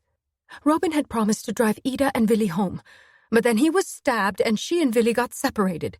She had to walk home all by herself through the blizzard, almost 2 kilometers. She tripped and fell, banged her head. Just imagine, if she'd been knocked out, she would have frozen to death. And now she's sick. Her body was trembling. Embla and Ola exchanged a quick glance. Our orders are to speak to Ida today. It can't wait any longer, and our instructions are to bring anyone who refuses to cooperate down to Trollhättan for a formal interview, Ola stated firmly. It was a flat lie, but Embla didn't contradict him. He paused, keeping his eyes fixed on Mari. This is a homicide investigation. Mari's anger gave way to resignation. Without a word, she stepped aside to let them in.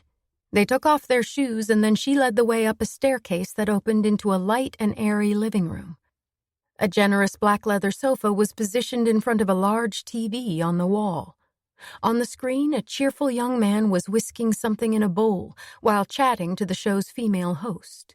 The remains of breakfast were still on the coffee table. Coffee, eggs, and porridge. Marie went over to a door that was slightly ajar and knocked gently. Ida, there are 2 police officers here who want to talk to you. She pushed open the door, and they were met by the acrid smell of sweat with an undertone of honey.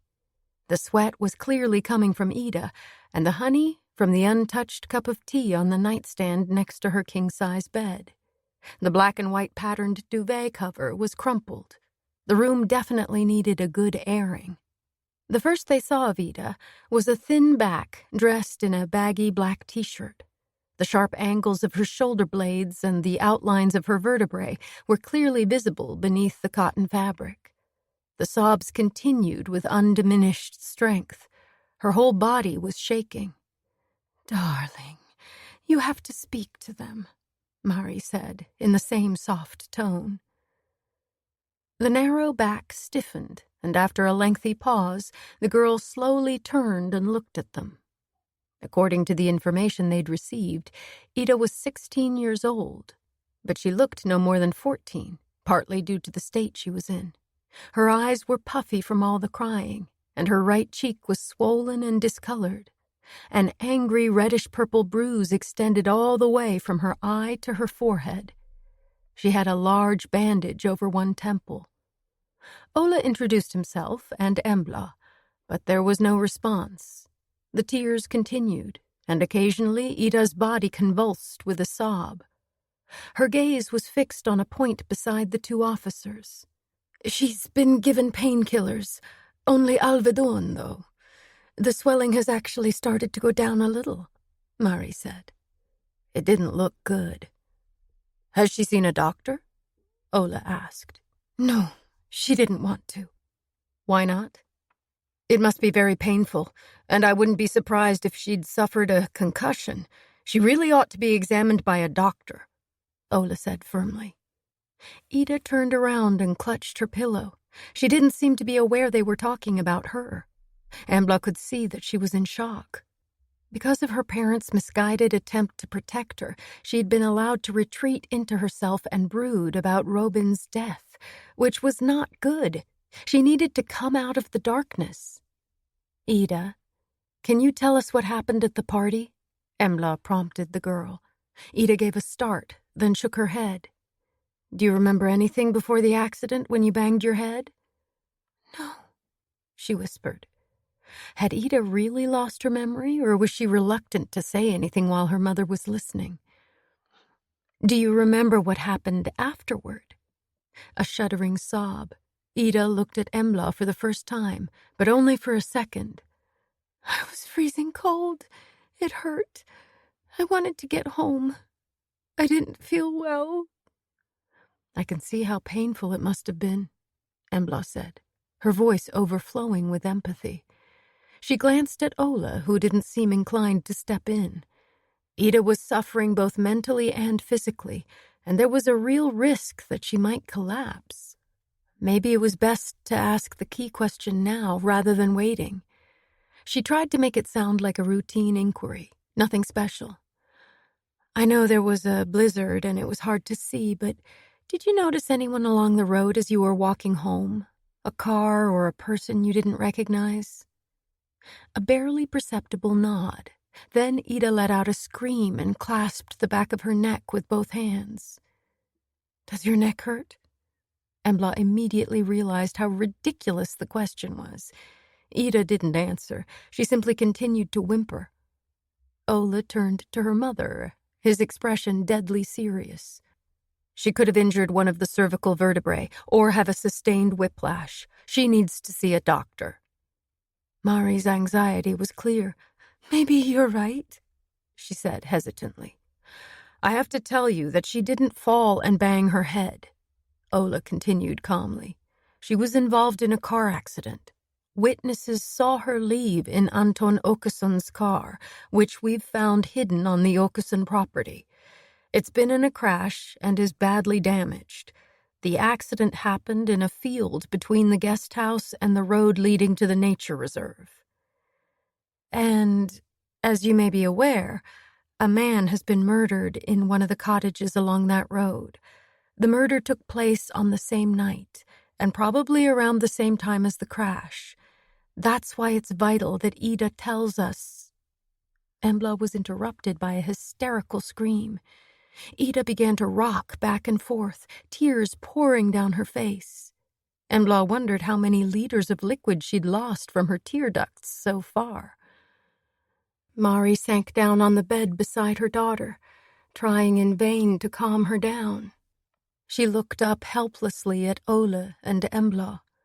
Patrick, my husband, didn't think there was any point in taking her to the hospital.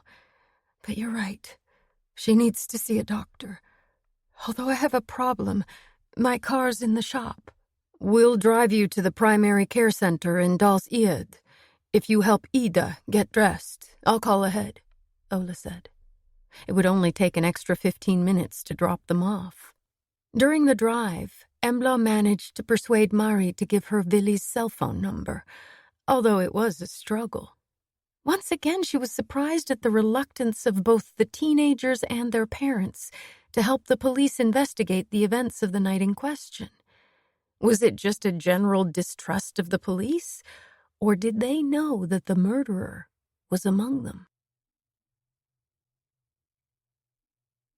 When they arrived at the Åkesson property, they saw that the pile of snow by the barn had been cleared, and the Toyota was in the process of being secured on the back of a transporter.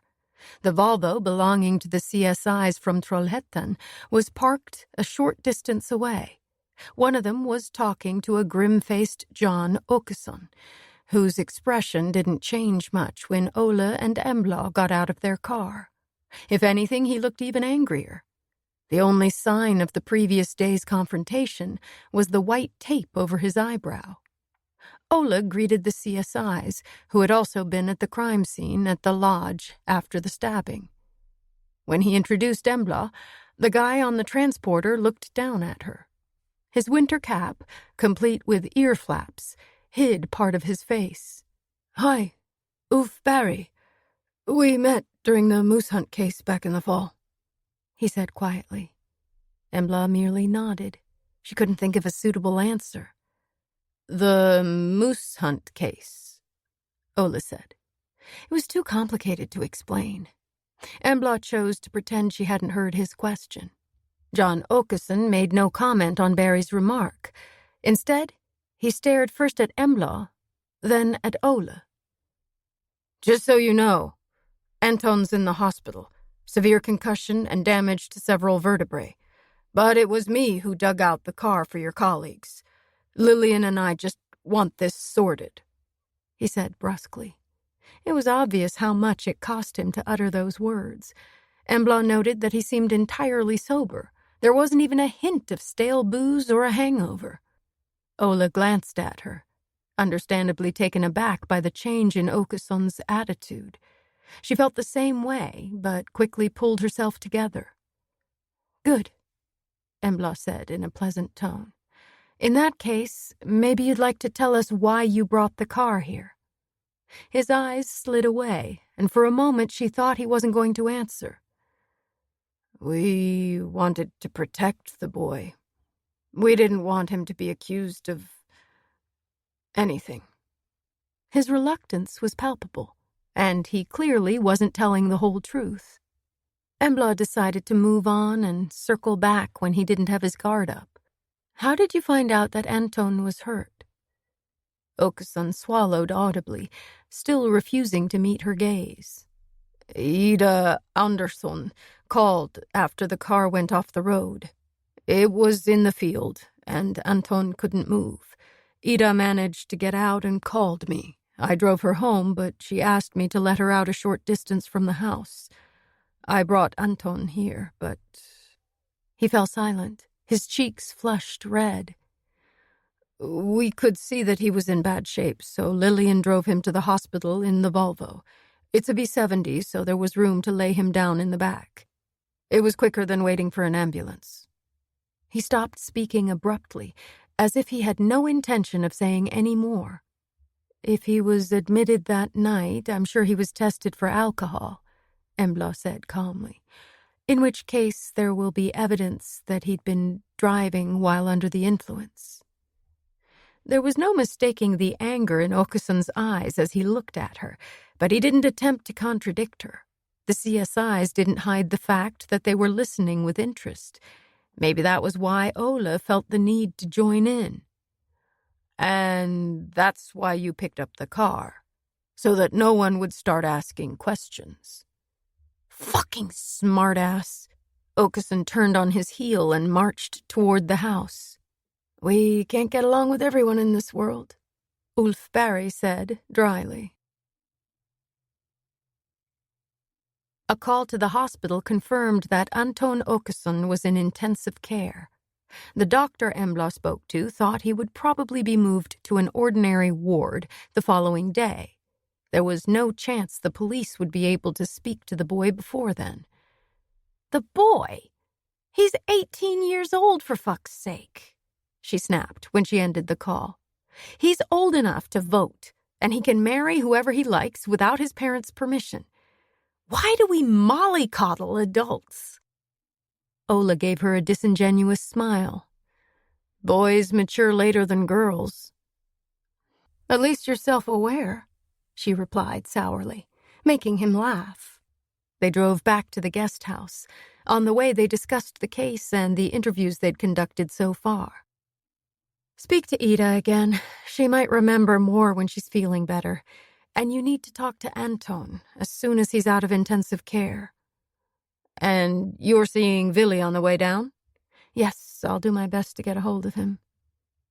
Ola parked the police car next to Embla's Kia. It was almost lunchtime, and several families were heading into the restaurant. "I guess I'll pick up a hot dog in Dals Ed," Ola said. Embla thought about the Thai restaurant in Mellerud and decided it was time for another visit. Tora was ecstatic to see his master again. "I'll take him for a quick walk," Ola said, clipping on his leash. "Okay, and I'll go and fetch my stuff." She'd already packed most of her things. She sat down in the comfortable armchair and keyed in Willy's number. He answered almost right away, his voice deep and mature. "Willy." "Hi, Willy. This is Embla Nyström. I'm a police officer, and I'd like to talk to you about the events during the party on Friday night. Where can we meet? I believe you're at college?" There was a long silence. She wondered whether he was about to cut her off. "We're in the shop today," he said eventually. "Okay, where are you? I'll come and see you," she replied implacably. Another long silence. "I'll be eating in Burger King in Brolanda." "Good. Can you be there in an hour?" "Okay." Before Embla had time to confirm the arrangement, Billy was gone. So, lunch would be a burger in Brolanda instead of Thai food in Mellerud. Oh well.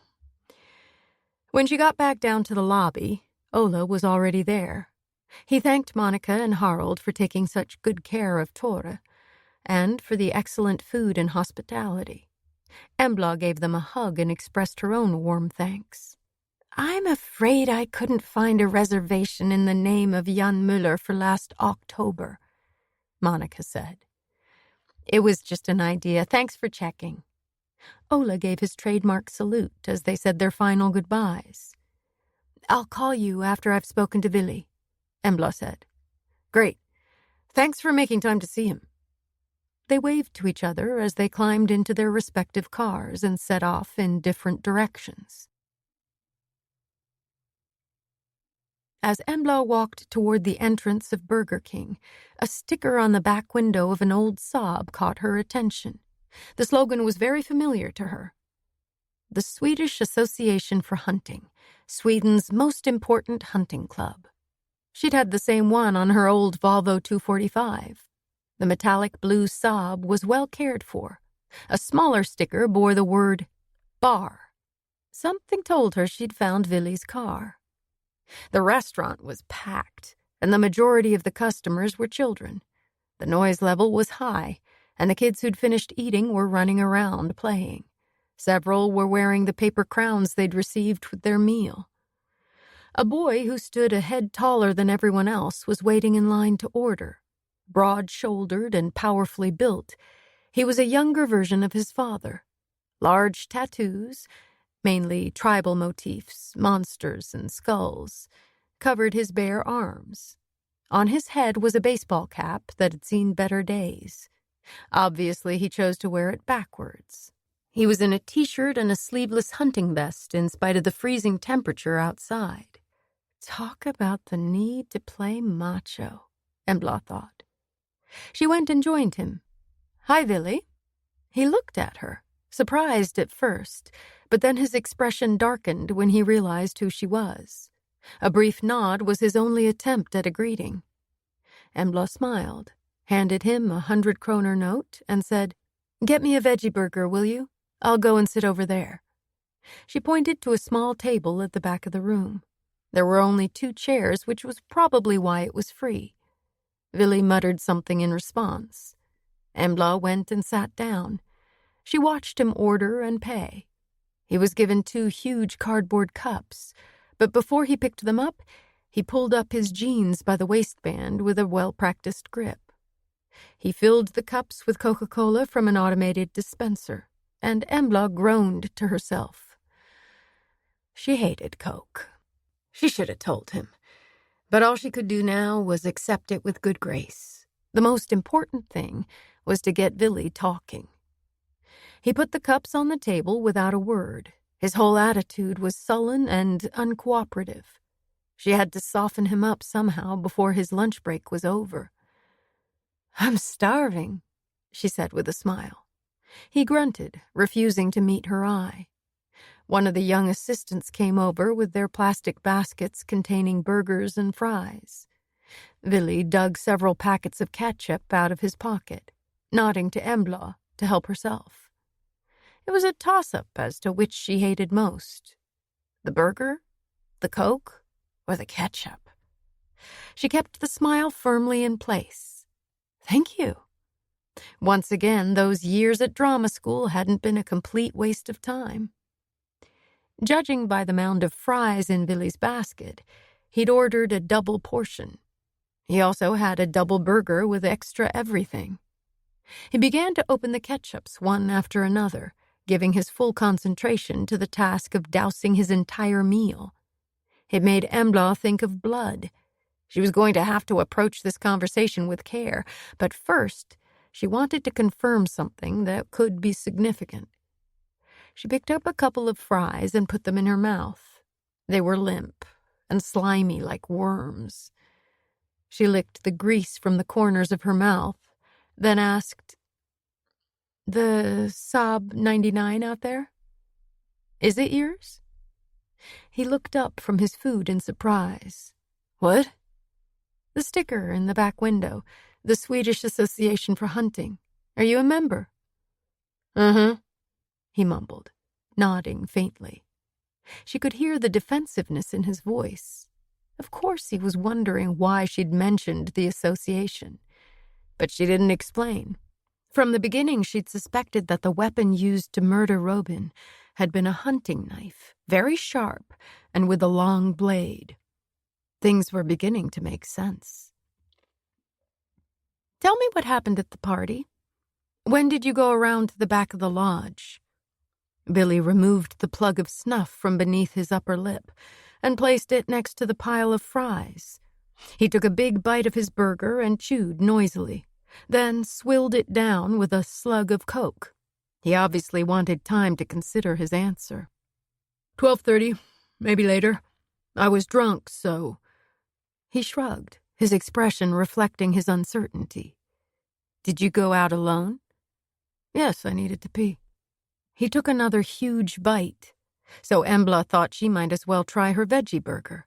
It was pretty dry and tasteless, but she'd had worse. To her surprise, Villy had something else to say.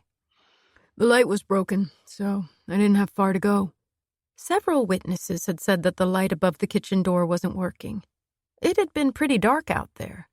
Did you hear anything? Any groaning or someone talking? No. And where were you when Michaela started yelling? He stared at his fries for a long time, then said, I was just about to go back inside. But you changed your mind? Yes. What did you do? Went to where Michaela had come from. Was that when you found Robin? He nodded, slurping his Coke. And what did you do then? Embla prompted him. Patience. He wiped his mouth with the back of his hand and belched loudly. Embla steeled herself. She didn't even blink. Tried to stop the bleeding. Without looking at her, he grabbed a fistful of fries and shoved them into his mouth. Embla waited until the chewing subsided. Why did you start CPR? He gaped at her in surprise. Did I? Yes, according to 2 sober witnesses. Fuck's sake. Petzer and his fucking bitch girlfriend. His expression was one of disdain. The question remains, why did you try to give him CPR when you didn't know how to do it? Slowly he raised his shoulders and spread his hands wide. It was Gustav's idea. But you were the one who actually did it. Maybe. So Gustav was with you when you went out to pee? He recoiled slightly, thought for a moment, then shook his head. I don't think so. I can't remember. Do you remember when he appeared? No. He let out another belch in order to underline his lack of interest. Charming boy. Embla realized he was pretending to be unmoved. She leaned forward and said softly, Was it you rather than Gustav who came up with the idea of CPR? Another fistful of fries. Chomp, chomp, chomp. Slurp, slurp. Can't remember, he said, when he couldn't put it off any longer. Time to shake things up. Embla sat back and fixed him with her patented no-more-bullshit stare. She'd had plenty of practice, and it usually worked, particularly on those who weren't used to being questioned by the police. Why did you tell my colleague that it was Robin's own fault he'd been stabbed? Villy swallowed hard. Now he looked worried. He picked up the burger and opened his mouth to take a bite. Put that down, Embla snapped. He sat there with the burger halfway to his mouth, but didn't put it back in the basket. Answer the question, she said icily. It wasn't easy to switch from good cop to bad cop in a second, but it had the advantage of surprise. Billy's eyes darted around the room as if seeking support from one of the families enjoying their lunch, but there was no help to be found. The children were playing, The parents were trying to eat while keeping an eye on them. The noise level was high. No one was eavesdropping on their conversation. "Like I said, I was drunk," he mumbled eventually. "But you told a uniformed police officer that it was Robin's own fault he'd been stabbed because he was so fucking cocky. Do you not have a sense of what is and isn't appropriate?" His upper body jerked, and the look in his eyes changed from uncertainty to aggression. Short fuse, easily offended, Embla thought. If you make a comment like that to a police officer immediately after a homicide, then you need to be prepared to answer questions, particularly if you're covered in blood, as you were. So why did you say it was his own fault he'd been stabbed? She repeated implacably. He threw down the burger and sat back on his plastic chair, then folded his arms to show off his muscles and tattoos. There was menace in his eyes when he spoke. He had a fucking high opinion of himself. Thought he was so good looking. He was always bragging about all the girls he'd fucked. His arms tightened. And that's why you think he deserved to die? He sat in silence for some time, staring at his rapidly cooling food. Without looking up, he ground out, "He treated Ida like shit." In what way? A quick glance at her, then he lowered his eyes again. "He dumped her." He deserved to die because he dumped Ida. "I didn't kill him." He unfolded his arms and picked up his drink. Embla caught a glimpse of a tattoo on the inside of his upper arm that she hadn't noticed before. Her pulse rate increased when she realized what it was. Could it really be possible? He finished the Coke, put down the cup, and looked her straight in the eye for the first time. "Ida was heartbroken. I was drunk. I don't remember what I said." With those words, he got to his feet, grabbed his burger and the remaining ketchups, and walked out. The movement of his arm was enough for Embla to see the tattoo clearly. With a contented smile, she took out her phone to call Ola. She'd just passed Partille when her phone rang. She switched to hands-free before she answered. "Embla Nyström?" "It's Mari Andersson, Willy and Ida's mother." Embla was taken aback. She hadn't expected to hear from Mari so soon. With warmth and interest in her voice, she replied, "Hi, Mari. How's Ida?" "Much better, thank you. We're at the hospital now. They're keeping her for observation, and I think they might want to do a head scan." "I'm glad to hear she's being taken care of." "Thank you for driving us to primary care." "Of course. It was on our way." "It was still kind of you. I've tried to contact your colleague, but he's not answering. I left a message, but I think this might be important. And you did give me your card." "No problem. What is it?" Mari didn't answer right away. Embla could hear her breathing heavily on the other end of the line. What did she want? Just as Embla began to wonder if she'd changed her mind, Mari cleared her throat. "Ida told me how the accident happened. She and Anton left just before midnight. He suggested they go to Gothenburg, but she just wanted to go home. He promised to drive her, but instead he parked at the bus stop, just past the guest house, heading south, I mean. And he started trying to make out with her. Ida wasn't interested, and they had a quarrel. Ida was crying, and he got really mad. He pulled out onto the road, and a car quickly came up behind them. Ida says it came from the turnoff for Klevskog, the nature reserve." Mari paused and took a deep breath before continuing. "The other car didn't have time to slow down. It passed Anton, but skidded. They almost collided. Anton slammed his foot on the brake, but he skidded too, and drove off the road. Ida thinks the Toyota might have turned over, but she's not sure. She probably lost consciousness for a while. At last, something useful from one of the people who'd been at the party. Ida and Anton had left before Robin was killed, so they had nothing to contribute in terms of that investigation. But it seemed highly likely that they'd encountered Milo's murderer. Did she say what make of car it was? Did she recognize it? I asked her, but she said it all happened so fast. All she remembers is that it was a big, dark-colored vehicle. She said it reminded her of a large jeep. Did she notice anything about the driver? Or if there were any passengers? No. Again, I asked her. I wondered if it was someone we knew, but she didn't think so. And she didn't see how many people were in the car. That was disappointing. But at least they'd reduced the time frame for Milo's murder. It must have happened by 12:10 a.m. at the latest. And the perpetrator had been driving a large, dark car that resembled a jeep. She thanked Mari for calling and passing on such important information. As she passed Ullevi and the police station came into view, she tried Ola's number again. The job interviews Göran was conducting went long, delaying him by almost 2 hours.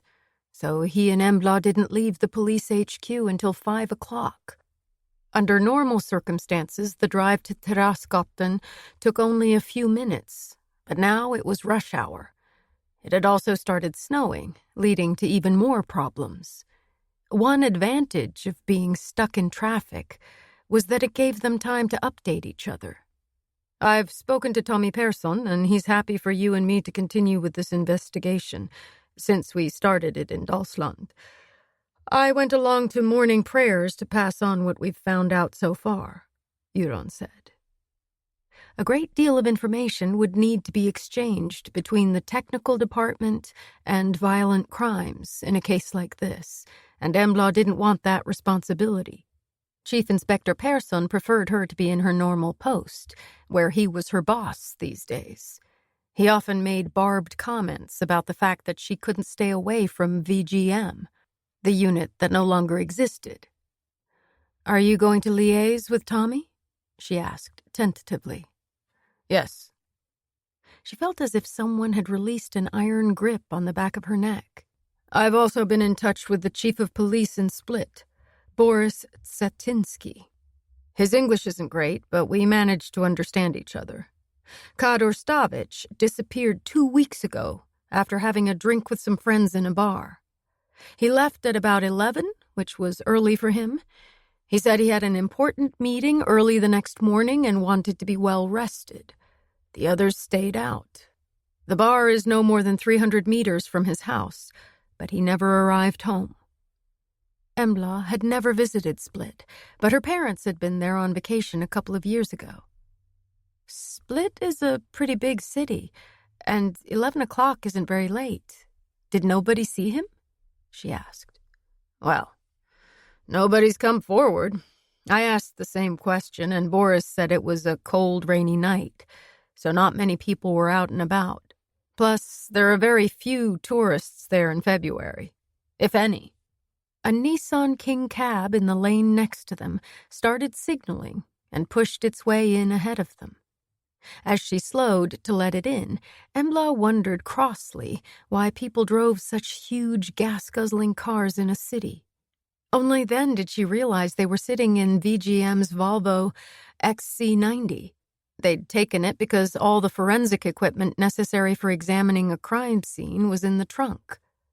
Göran muttered something about the inconsiderate bastard before he continued.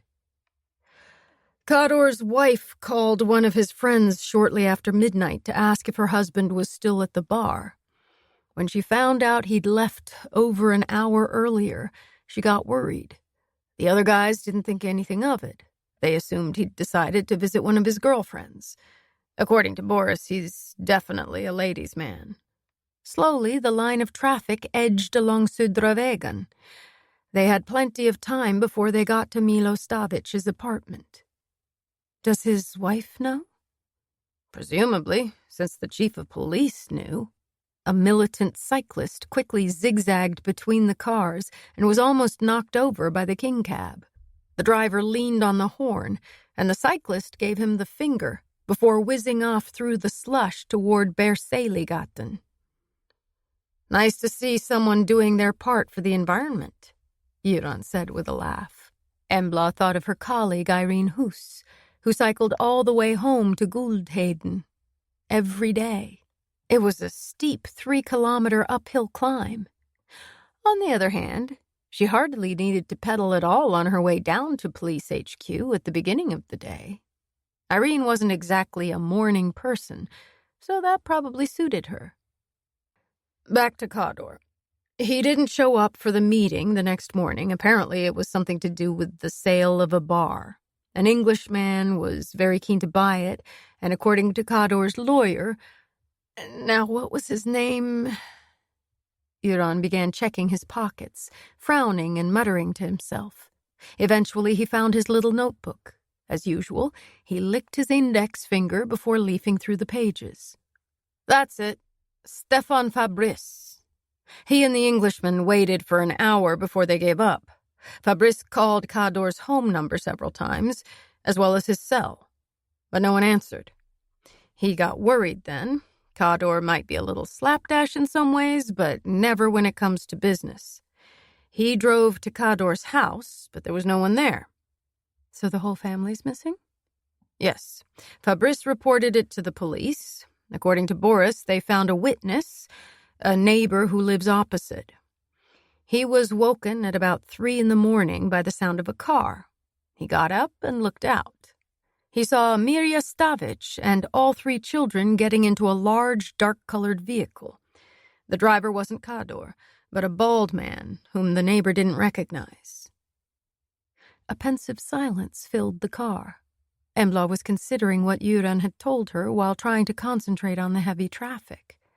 She finally managed to turn off toward Jutaplatsen without any mishaps, and drove past the statue of Poseidon, standing there in all his naked glory. As usual, she couldn't help glancing at his undersized sexual organs. What had the sculptor been thinking of? Although it was cold out, so maybe the penis was the right size for once. Her musings were interrupted by Göran. Boris and I exchanged a few ideas. One theory is that Kador fled with his family. Or maybe he left first. Or they were kidnapped. No one knows. And what's the connection between Kador's disappearance and the murders of his brothers? Embla said. A heavy sigh. You tell me. A few minutes later, they'd reached Victor Rudbergsgatan and took the next turn up the hill to Terrassgatan. There were no spaces available, so they parked outside the apartment block. Göran flipped down the sun visor to display the sign Västra Götaland Police. It was a relic of the time before the major reorganization and was no longer valid. I hope none of our colleagues lives here, Embla said with a nod at the sign. There are no cops living here, Göran said with conviction. He was probably right. Not even one of the top brass. The tall, impressive, dark red brick building afforded views over large parts of the city center, even from the ground floor. There were several exclusive stores along the street, as well as a hair salon and a nail salon. The doorways were richly decorated stone arches, and the doors themselves were made of the finest wood, each with a highly polished pane of glass. Göran heaved one of the bags out of the Volvo's trunk. Can you bring the other? He said. The equipment was heavy, but Embla had no problem lifting it. She knew she was stronger than Göran, who grunted with the effort as he staggered across the sidewalk before putting the bag down with a sigh of relief. Embla joined him and checked out the list of residents' names. She read it several times, but there was no Stavic. We're in the wrong place, she said. No, we're not. Without hesitation, Göran pressed the intercom button next to the top name, A. Atsika. After a few seconds, a male voice answered. Yes? Göran leaned forward and articulated clearly. Superintendent Euron Krantz. There was a buzzing sound, and the lock clicked open. Did Milo call himself Atsika? Euron looked at Embla with a hint of amusement in his eyes. No. Atsika is Atsika. You'll see. The floor in the foyer and the stairs themselves were made of marble in various shades of green, and the vaulted ceiling was supported by bronze pillars in the shape of the female form. The center of the stairs was some kind of dark red stone, presumably meant to imitate a carpet. The walls were painted white, with Art Deco patterns. The style was echoed by the ceiling lights, which had the same pattern etched on the glass surfaces. Embla and Euron hauled their kit into the elevator. Embla couldn't help feeling slightly claustrophobic in the small space after the steel doors slid shut. Silently, they were sucked up to the 5th floor. When the doors opened, a man was waiting for them. In one hand, he was holding a slim attaché case in Bordeaux-colored leather. The light from a large crystal chandelier was reflected in his dark, slicked-back hair when he nodded to them. His navy blue suit hung perfectly over his shoulders. He was elegant and expensively dressed in a crisp white shirt, discreetly patterned blue tie, and shiny black shoes. He was a handsome man, with clearly defined cheekbones and eyebrows, and piercing blue eyes. For one horrible moment, Embla thought Luka Stavic was standing there waiting for them. He stepped forward, holding out his hand with a smile. "Andreas Atsika, welcome." He was approximately the same height as Embla, but the way he held himself made him seem taller. "My condolences. I believe you're the person who worked most closely with Milo," Euron said. "One of the people. I'm the director of finance." He spoke without an accent, and his voice was deep and pleasant, but his eyes were hard to read. "Someone told me you're related?" Euron asked, keeping his tone casual. "We're cousins." "So you were born in Croatia, too?" There was a slight change in the atmosphere, but only for a fraction of a second. "No, Gothenburg." Interesting guy, Embla thought. But, of course, Euron couldn't carry on interrogating Atsika. They weren't here to investigate him. Andreas Atsika unzipped the attaché case and fished out a bunch of keys. "The other elevator," he said, turning on his heel. Only then did Embla see that there was just one apartment door on the floor. Opposite that door was another elevator. There was no call button, just a lock. Andreas inserted one of the keys, and the elevator opened with a hum.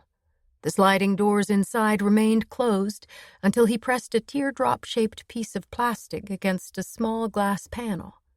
There was a beep, and the doors opened. Embla and Euron carried their bags inside. It was cramped, but bearable. Embla picked up the scent of an expensive male fragrance. It was nowhere near as cloying as Milo's had been. When Andreas reached out to press his card against another panel inside the elevator, she noticed that he was wearing a wide gold ring. Something else glinted in the light, catching her attention. When she realized what it was, she had to make a huge effort to hide her reaction.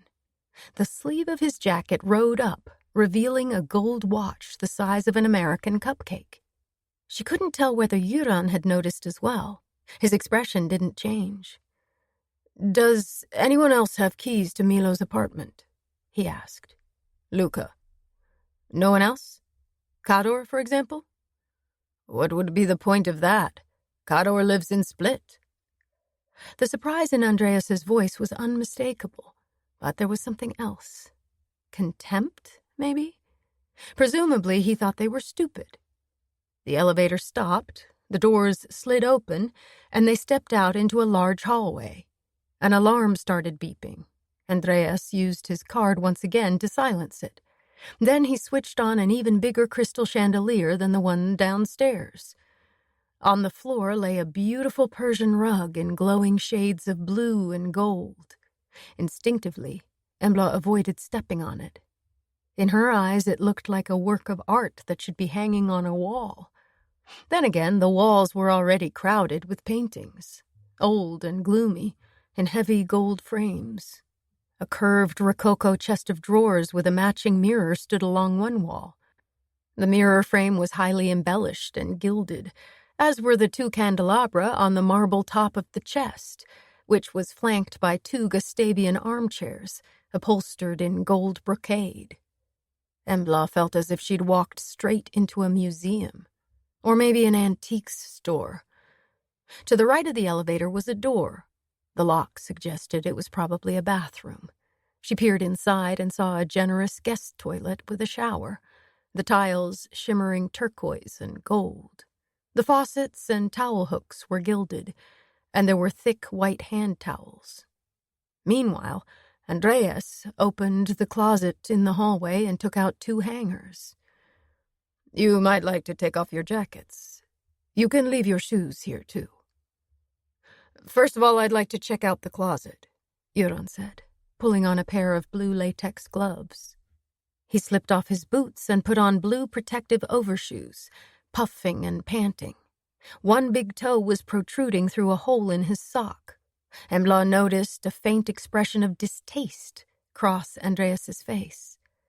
"So, now we're not just stupid, we're also hicks, with neither class nor style," Embla thought, as she too put on gloves and overshoes. Euron straightened up and gave Andreas a sharp glance. "How many square meters is this apartment?" 210, I think." His tone suggested that he didn't see what this had to do with the police. "When did Milo move in here?" "At the same time as Christina and I moved into our apartment, 5 years ago." "Who lived here before that?" "No one. Milo bought the penthouse and fixed it up himself." "Did he pay to have the elevator installed?" "Of course. It's a big place. I assume Milo did the cleaning himself," Euron said with a hint of sarcasm. Andreas stiffened. It was a barely perceptible reaction, but Embla was watching him closely. "No, my wife Christina was Milo's housekeeper. In which case I assume she also has access to a set of keys." For a moment, Embla was convinced that Andreas was going to punch her former boss, but he managed to control himself. He clenched and opened his left fist several times. He was still holding the attaché case in his right hand. "The keys are kept in our safe," he snapped. Euron stared at him for a long time. "We didn't find any keys in the cottage where Milo was murdered, which means the killer must have taken them with him." The corner of Andreas's mouth twitched. "A locksmith will be here tomorrow. The insurance company insisted that we change the security system immediately." He couldn't hide his satisfaction at having dealt with the problem already. "That's pretty quick. There's no guarantee we'll finish today." "Christina can let you in. She's always home." Euron nodded and said with a polite smile, "In that case, we're ready to start. We'll let you know when we're done." The smile didn't fool Andreas. He knew the dumb cop was telling him to fuck off. Embla saw his face turn to stone. He was clearly reluctant to leave the apartment, knew it would look strange if he insisted on staying. With a brief nod, he stepped back into the elevator. Neither Embla nor Euron spoke until they heard it stop on the floor below. "Alone at last," Euron said with a cheeky grin. He took out his powerful flashlight and shined it into the closet. Apart from a few hangers made of the same dark wood as the sliding doors, it was empty. He opened the mirrored middle door. Embla could see a row of men's coats and several pairs of well-polished shoes. "Nothing here." The third and final door revealed a high wooden shelf with different-sized drawers beneath it. There were 4 hats on the shelf, one forest green, one navy blue, one brown, and one black. Embla had seen pictures of Al Capone, in which he often wore hats with a tall crown and a wide brim, as fashion dictated in 1930s Chicago. Milo Stavic's hats reminded her of the notorious gangsters. Had he consciously copied Capone's style? Or had he chosen the hats knowing they would add several centimeters to his height? The drawers contained soft cashmere scarves, leather gloves, and thick socks. The bottom two were completely empty. Embla checked out the chest of drawers. 3 boxes of matches and a box of candles. Nothing else. This ornate piece of furniture served no real purpose. Before they continued into the living room, Euron decided they should put on their crime scene coveralls. "Oh, we don't know if the murderer has been here, but given that Milo's keys are missing, it's not impossible," he said. "In which case, the murderer must have known how to switch off the alarm," Embla pointed out. "True, but there would have been one of those plastic tags on Milo's keyring. It's not hard to work out how to use it." Embla wasn't a fan of the tight, rustling coveralls. She always started sweating within minutes, but she just had to put up with it. It was important not to contaminate the scene. The apartment was spotlessly clean. Christina Atzika seemed to be an excellent housekeeper. They moved into the living room with its heavy leather furniture and Persian rugs. Embla had never been in an English gentleman's club, but that was the association that came to mind. Next to one of the sofas was a gilded drinks cart, well stocked with bottles of spirits and crystal decanters sparkling in the light from yet another chandelier.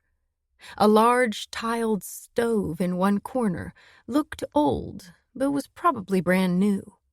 On the walls there were some paintings depicting people who were partly or completely naked. They seemed dark and depressing to Embla. Old-fashioned, but no doubt worth a fortune. "Do you think he's robbed a museum?" she said, with a giggle. To her surprise, Euron didn't take it as a joke. "It's not impossible," he said. "I'll make sure the CSIs go over the whole place with a fine-tooth comb and photograph all the paintings." He nodded in the direction of a picture of a group of voluptuous naked women dancing around a sleeping youth, his upper body bare. A flock of sheep stood in the background, gazing at the scene before them. Embla's interpretation was pretty straightforward. A young shepherd having a wet dream. It was surprising that Milo Stavic, the gangster who'd worked his way up from simple beginnings, had turned out to be an art connoisseur. Or a collector, at least. As if he'd read her mind, Euron continued. "I find it hard to imagine that Milo knew much about art. I have a feeling he might have bought an entire collection, or someone helped him acquire these pieces." He spent a little while gazing around the walls of the living room. Then he strode back into the hallway. Embla heard him talking on his cell, but he was too far away for her to make out the conversation. She left him to it and went into the kitchen.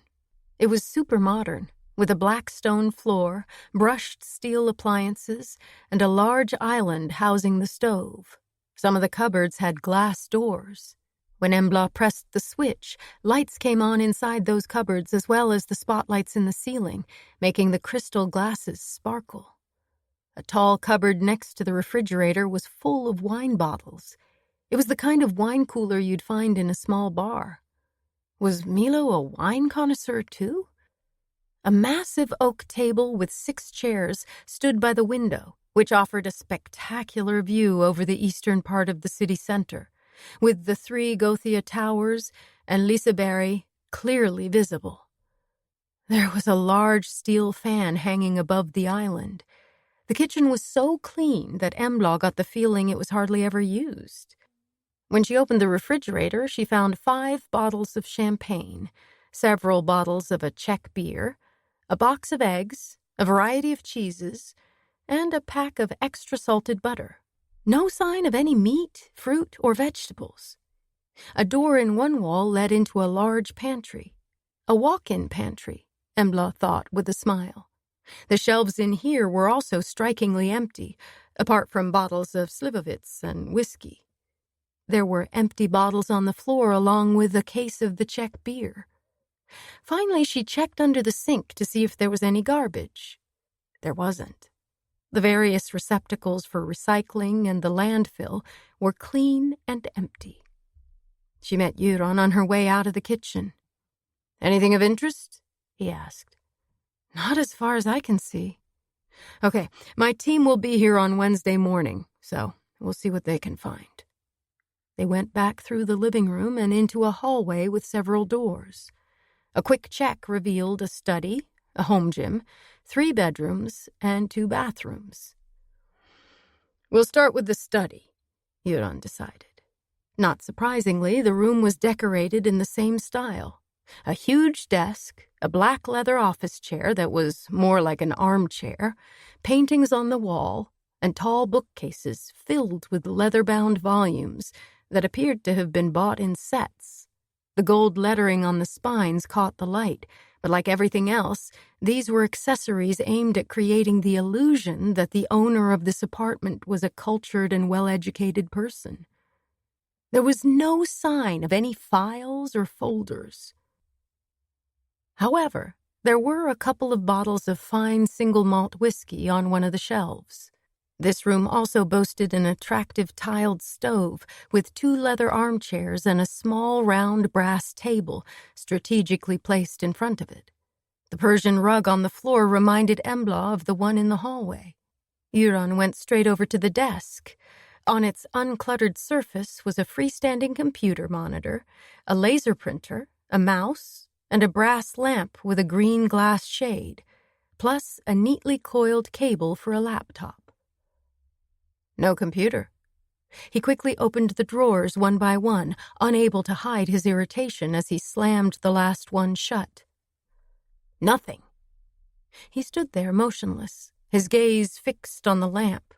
Only his eyes were visible above his mask, but Embla could see that he was thinking hard. "Everything must be on the laptop," he said at last. "And it wasn't in the cottage." "No, but he could have put it in another room here in the apartment, or hidden it. Then again, it would be just as easy to take it with him." He contemplated the paintings on the wall. "Help me take them down," he said, heading for the nearest one, a naked woman lying with her back to the observer. Her ass was disproportionately large, and she was busy making it even bigger. Her head was tipped back, and she was eating from a bunch of grapes with her full red lips. A shadowy male figure was holding the stalk, his evil grin and the horns on his forehead clearly visible. Weird, Embla thought. She and Euron lifted down the painting. It wasn't particularly heavy, but they didn't want to damage it in any way. "Bingo," Euron said, as a safe was revealed. They both stared at the combination lock. The laptop could be in there. "We'll have a word with Otsuka. He might know the combination," Euron decided. He marched out of the room, his body language showing how disappointed he was. "Let's take Milo's bedroom first, then the guest rooms." He pushed open the door and walked into a surprisingly airy space, which wasn't as overfurnished as the other rooms. However, the decor was much as expected, with a king-size bed in dark polished wood, a shiny emerald green and gold quilt, and matching silk cushions. There were nightstands on either side of the bed, with lamps similar to the one in the study. On the wall opposite was a huge TV screen with impressive speakers. A door led into a bathroom with a jacuzzi instead of an ordinary bathtub. A frosted glass wall concealed a shower, sink, and toilet. The tiles on the walls were navy blue with a dusting of gold, while the floor was black. Thick white towels were draped over a rack. This was the first room that appealed to Embla. It must be wonderful to sink into a warm jacuzzi at the end of a long day. A day like today. Euron opened another door and stepped into a walk-in closet. Embla joined him and saw rows of shirts and suits neatly displayed on hangers. The closet was as big as a small bedroom and was beautifully laid out with clothes racks, cupboards, drawers, and shoe racks. She did a quick calculation. Adding in the shoes in the hallway, Milo must have owned at least 40 pairs. Methodically, Yuran began to go through everything. Embla asked if she could help. Yes, you can check the drawers. She knew he had problems with his knees and didn't like crouching. The top 2 drawers contained sunglasses, cufflinks, and other bits and pieces. The next 3 were full of neatly folded underwear and socks. In the bottom drawer lay silk handkerchiefs and bow ties in different colors and patterns. Just as she was about to close this last drawer, she noticed that the base was slightly tilted. When she pressed hard on the lower side, the whole thing lifted. Carefully, she removed the contents, then took out the false bottom. The space that was revealed was divided into sections and covered in royal blue velvet. In each compartment lay 3 spare magazines with ammunition, 15 cartridges in each magazine. A significantly larger compartment was empty, but the contours of a pistol could be seen clearly. Yuran? Exactly what we were looking for, he said contentedly when he joined her.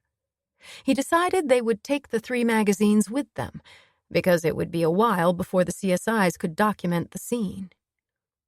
I'm guessing that a Beretta M9 would sit nicely in that space. The ammunition is 9x19 parabellum, which fits the Beretta. I wonder how many cartridges are missing from the magazine in the gun Milo was holding to his breast, Embla said. 2 shots, 1 to the head and 1 to the heart, so at least 2 should be missing. It's a shame we couldn't check while we were there, but of course we couldn't contaminate the scene. We'll just have to wait. He paused briefly. Okay, let's do this. They went back into the hallway and started to get out their equipment. Yuran was the best when it came to handling the camera, a Canon with a round flash. He also took out a small folding floodlight. Embla's area of expertise was guns, and she quickly gave her former boss a crash course on the Beretta M9. It's loaded with a 15-cartridge magazine of exactly the type found in the cottage in Haramark, and in Milo's secret hiding place in the closet. It's a short-distance weapon. At close range, as in the murders of the Stavich brothers, no one can survive a shot to the head or the heart. They photographed the cache from every possible angle. When Yuran was satisfied, he carefully placed the 3 magazines in separate evidence bags. Once again, Embla thought about the pistol tucked beneath Milo's hands. We've got the murder weapon, but I'm sure the killer wiped it clean, she said. You're right, but there could be prints or DNA traces on both the magazine and the cartridges. We'll be test-firing the gun as well. And Embla? He paused, looking intently at her over his mask. When we speak to Andreas Atzika, not a word about what we've found in here. When Andreas Atzika opened the door, he immediately said it was a bad time because he and his wife were busy putting the children to bed. Yuran offered to drive him down to Police HQ instead, but he didn't seem too keen on that suggestion and reluctantly let them in. Is this apartment as big as Milo's? Yuran asked. No, less than half the size, Andreas answered curtly. Yuran tripped over a pair of small plastic skis, but managed to regain his balance. Beside them was a sled, propped up against the wall. It wasn't hard to work out why there was a large rubber mat just inside the door, protecting the red and white floral-patterned carpet from pools of melted slush. 2 snowsuits and 2 pairs of children's boots had been dumped on the floor. The boys went to Slotskogen Park during daycare, Andreas explained. How old are they? Embla asked. 4 and 2. He'd taken off his jacket and tie, and his slim-fitting white shirt revealed a slender, toned body. They could hear a woman's voice from another room. It sounded as if she was reading aloud. A boy called out, "Daddy?" Immediately, another eager voice joined in, "Daddy's story!" Andreas turned to them with a forced smile. Perhaps you would like to wait in my study while I put the boys to bed. He led them through a modern kitchen and into a compact room that likely would have provided accommodation for a maid in the past. Andreas nodded in the direction of a small sofa bed along one wall. "Please, sit down. I'll be back soon." They obediently did as they were told, but as soon as his footsteps had faded away, they both sat up. Silently and efficiently, they searched the room. If you don't have the necessary warrant from the prosecutor, it's important not to get caught. The study had been furnished cleverly, making it functional even though it wasn't large. The style was as far away from Milo's passion for Old England as it was possible to get. A black desk stood below the window, with a 2-drawer filing cabinet on wheels tucked beneath it. On the desk itself was a laptop connected to a larger monitor and a laser printer. A modern LED lamp provided the lighting. It was designed to resemble an inverted L, resting on a base. The desk chair was ergonomic. The window overlooked the courtyard, and on the sill were several thriving potted plants and a colorful glass paperweight. Simple shelving covered one wall, housing books and folders. The books seemed to be mainly related to economics and law, which made Embla yawn. Then again, maybe she was yawning because it had been a long day. There was nothing out of the ordinary. They were in a practical home office. They heard footsteps approaching. Time to sit down again. "The boys have been out all day. They're having trouble winding down," Andreas said apologetically when he reappeared. He wheeled the desk chair over to the sofa and sat down opposite them. "How can I help?" His thin smile didn't reach his eyes.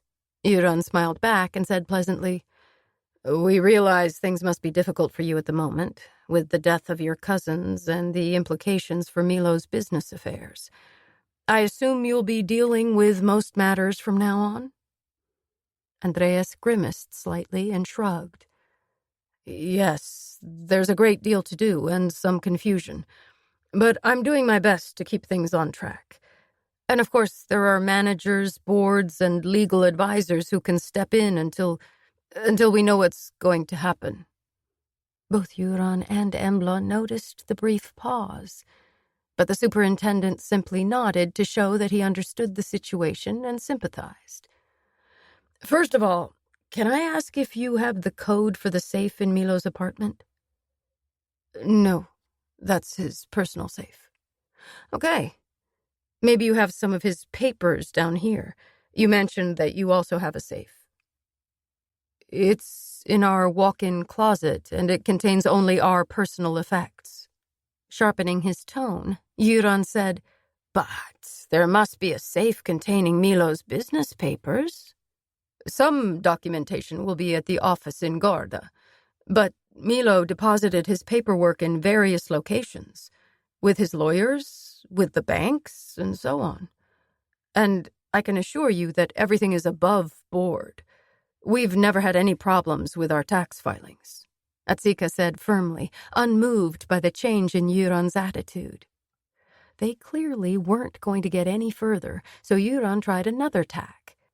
"Did Milo tell you why he was going to northern Dalsland?" Andreas shook his head. "No, he just said he'd be away for the weekend. Sometimes he could be a little secretive, and it wasn't my place to ask. Actually, I thought he was traveling down to Split. I'm sure you're aware that Kador and his family disappeared 2 weeks ago." "We are." "So Milo told you nothing about his plans?" "No."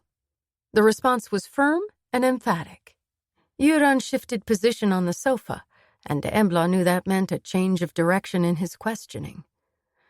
"How long have you worked for Milo?" 10 years. Göran looked at the other man appraisingly. "So you must have been very young when you started." For a second, a weary expression came over Andreas's face, but he quickly pulled himself together. "It was my first job after I graduated from the School of Business at Gothenburg University." "So, you're a business administration and economics graduate?" "Yes. It wasn't easy to find a job, so when Milo made an offer, I had to say yes." "Was your apartment part of the package?" Andreas hesitated briefly. "No. I wasn't married back then. When Christina and I got together, we bought a 2-room apartment in Guldheden. Milo acquired this place at the same time, but then he changed his mind. He felt it was too small and decided to sell it before he'd even moved in. Luca didn't want it. Then Milo found out that the housing committee were intending to put the whole of the top floor on the market. All the permits were in place. So he made them an offer and built exactly the apartment he wanted. And does he still own this apartment? In a way. It actually belongs to one of our property companies, and I rent it from them, as Milo does, did, with his. Göran nodded once again. You said earlier that you and Milo are cousins, but you also said you were born in Gothenburg. Milo was born in Croatia. What's the family setup, if you don't mind my asking? Kador and Luka are my cousins. My mother and their father, Ivan Stavic, were brother and sister, which means my uncle Ivan was Milo's stepfather. So you and Milo don't share any blood ties? Andreas merely shrugged once more, as if to say that this was irrelevant. I need to ask about your gold watch. Where did you get it? Andreas pulled up his shirt sleeve so that they could see the watch more clearly. There was a sparkling diamond at each digit, and the hands were studded with tiny diamonds. There was a lot of gold, not least in the bracelet. It looked heavy and very expensive. It was a gift from Milo for my 30th birthday. It's a limited edition. There are only 4 like this. He gave one to Kador, one to Luka, one to me, and he kept one for himself. I don't usually wear it, but I wanted to honor him. He quickly pulled down his sleeve, as if to indicate that the conversation about the watch was over. I'm asking because we know that Milo was wearing his watch when he checked into the guest house. The owners noticed it because it's so striking. Exactly. That's why I usually save it for special occasions. Göran tilted his head to one side, his eyes fixed on Andreas. What family do you have here in Gothenburg? What's that got to do with Milo? Andreas's eyes narrowed and he frowned. I have my wife and my 2 sons. No siblings? An innocent question, but Embla had a feeling that Göran already knew the answer. It took a while, but eventually Andreas spoke. Jiri. Göran raised his eyebrows. Jiri Atsika. I recognize that name. Is he still in Gothenburg?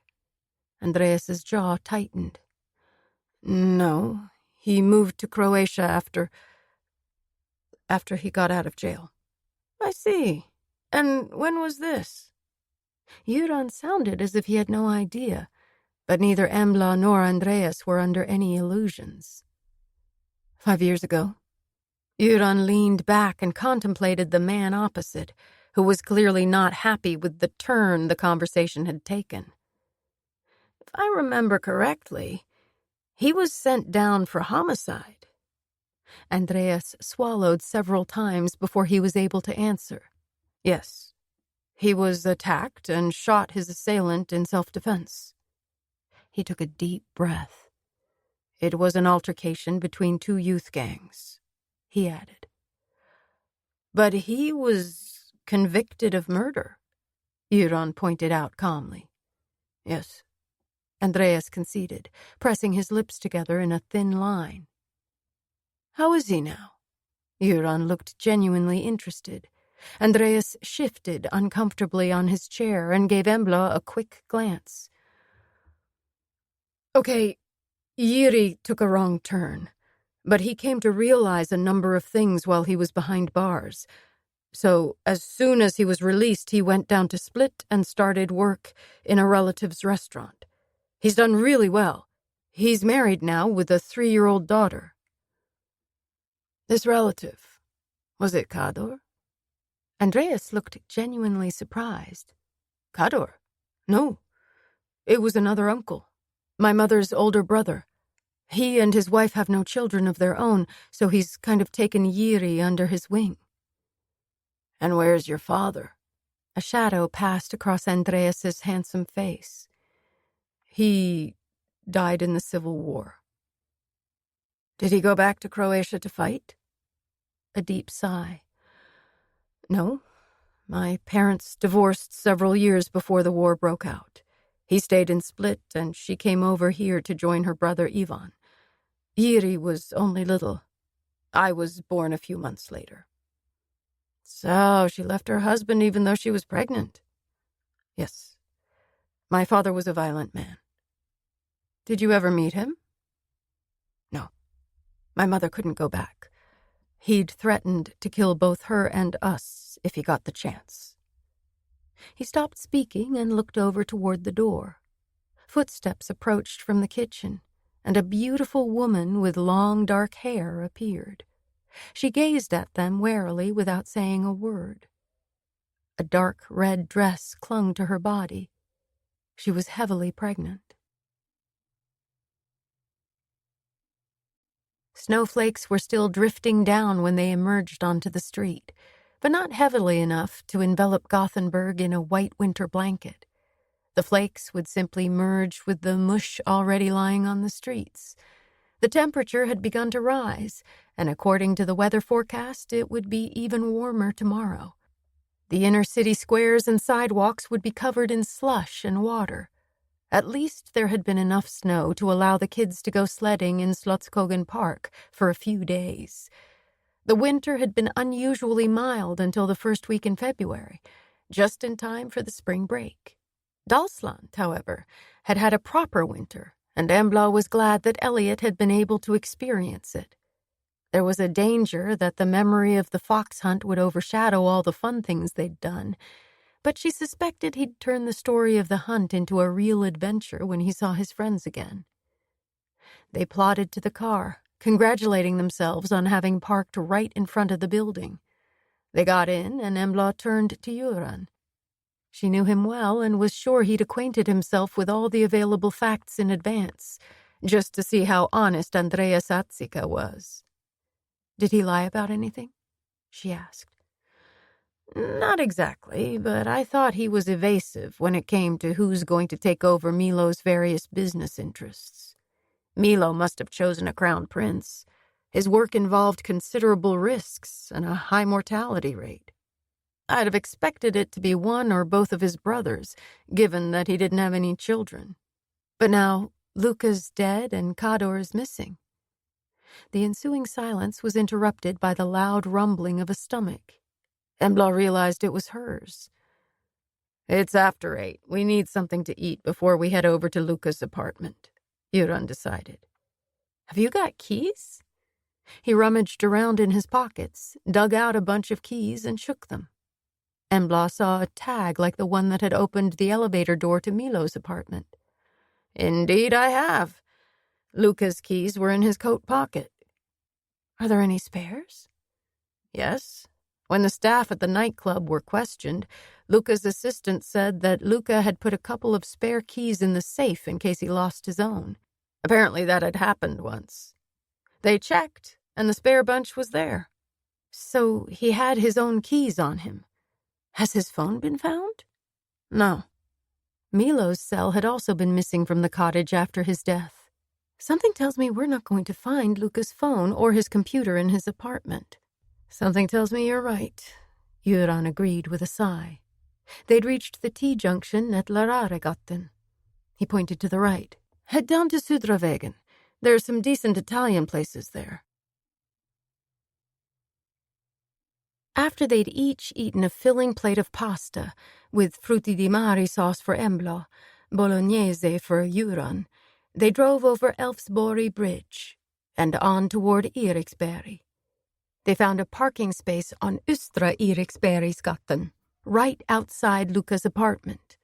The block was pretty new, like most of the other buildings in the area. The facade was red brick, with large windows and generous balconies overlooking the Jutta River. They hauled their bags over to the door. Göran tried all 3 keys before finding the right one. In the elevator, they discovered there was a lock instead of a button for the top floor. Euron frowned. I wonder if Milo was responsible for the security locks or if they were here from the start, he said. He inserted the right key in the lock, and the elevator whisked them up to the penthouse. The heavy steel doors didn't open until he pressed the tag against a plate to the side. Looks like Milo's signature to me, Embla said. As she stepped out of the elevator, all the lights came on. An alarm began to beep, but Euron pressed the tag against the symbol above the rows of buttons, and the beeping stopped. The apartment was open plan, with an ultra-modern kitchen to one side, dark gray cupboards, white marble countertops, a white oval table with thin steel legs, white wooden chairs with black leather seats. Beyond the kitchen lay the living room, with an inviting sofa upholstered in red and 4 black leather Jetson armchairs. On the floor was a rug that looked like a gigantic zebra skin, which was exactly what it turned out to be. Several skins had been stitched together. The art on the walls was modern. Glass sliding doors led onto a roof terrace, with 2 abstract bronze statues on granite plinths on either side of the doors. Embla had no idea what they were supposed to represent. They could see all this from their position just inside the front door. The hallway consisted only of a black coconut mat and a black coat rack on a white marble base, plus a closet with 3 mirrored sliding doors. They put on their protective clothing, ready to start work. To the left was a closed door. To the right, 2 open doors. Euron signaled that he would take the right. Embla opened the left-hand door and found herself in a bedroom. A large round bed stood in the middle of the floor with black silk sheets and pillowcases. A white silk duvet was neatly folded at the foot. Just as in Milo's bedroom, there was a huge TV screen on the wall opposite. Glass double doors led out onto the terrace. The view was spectacular. Embla could see the lights of Majorna and Masthuket reflected in the Jutta River. A Stena Line ferry was on its way to the quayside and tooted its horn several times as it passed beneath the Elfsborg Bridge. No one could see into the apartment. It was high above the surrounding buildings. Over by the glass doors was an attractive reading chair made of black leather and natural-colored canvas, along with a floor lamp resembling a UFO that had crash-landed, and a small white marble table with a pile of books on top. Everything was very smart and elegant. What caught Embla's attention were 3 drawings displayed on one wall. All 3 featured muscular young men. One was in motorcycle leathers, one was leaning on a car lighting a cigarette while being serviced by a sailor on his knees. The third was looking at the observer from beneath half-closed eyelids. All 3 had their pants unzipped and were equipped with unnaturally large sexual organs, approximately the size of a baguette, Embla thought. She recognized the style. Her brother Frey had a very similar picture. It had been a gift from an ex-boyfriend, and he loved it. He'd told her all about it once when she'd visited him in Stockholm. The artist had called himself Tom of Finland, because that was where he came from.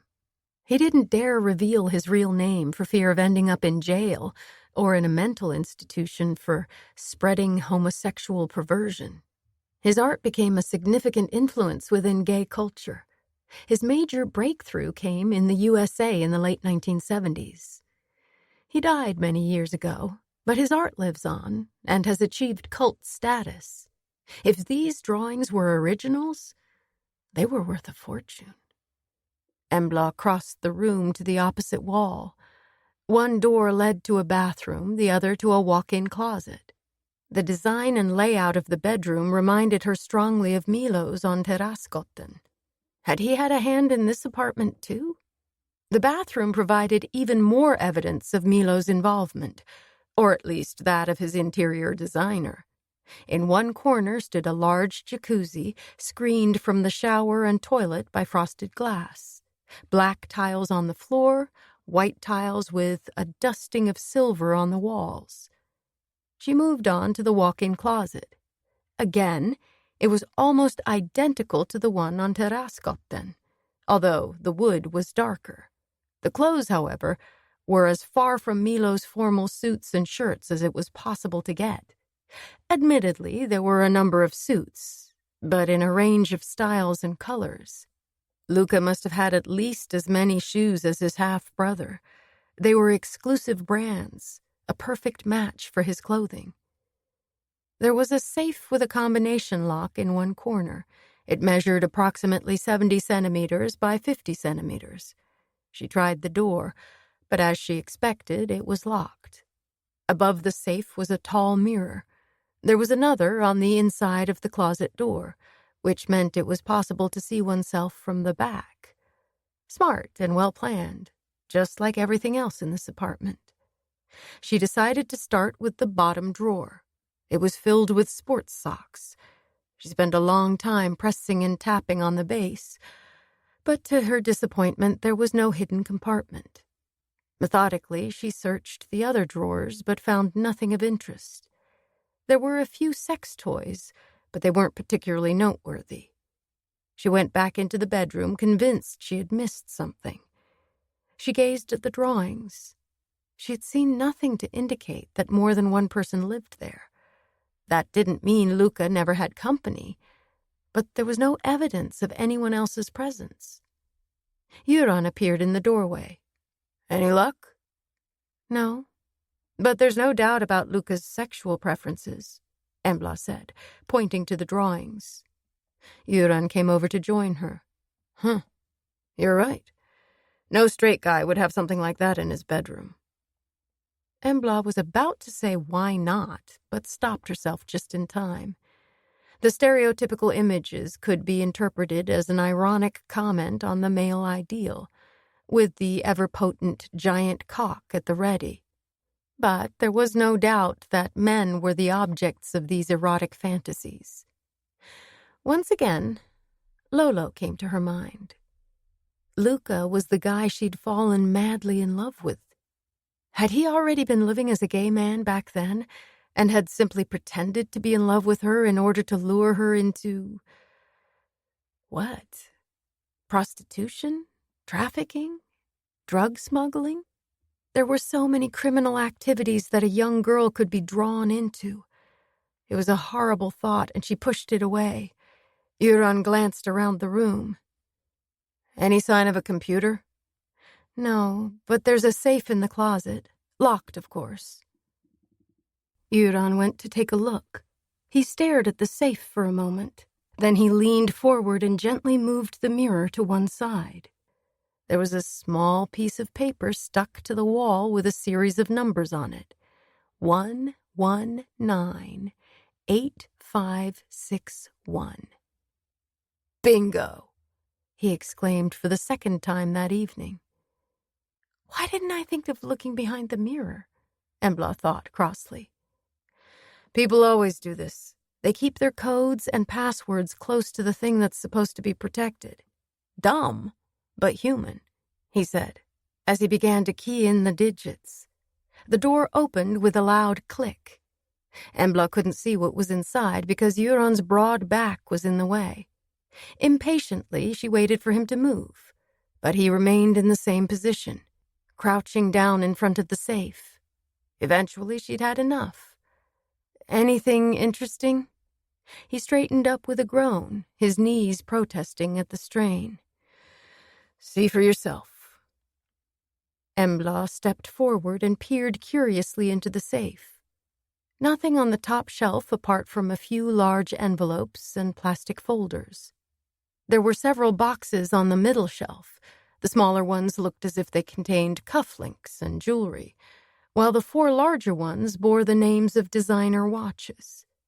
She opened the box marked Rolex and found Luca's cupcake watch.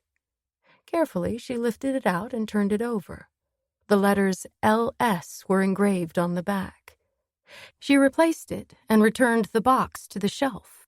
As she did so, it felt as if there were something soft behind it. She bent down and took a closer look. She saw 3 plastic bags containing white powder.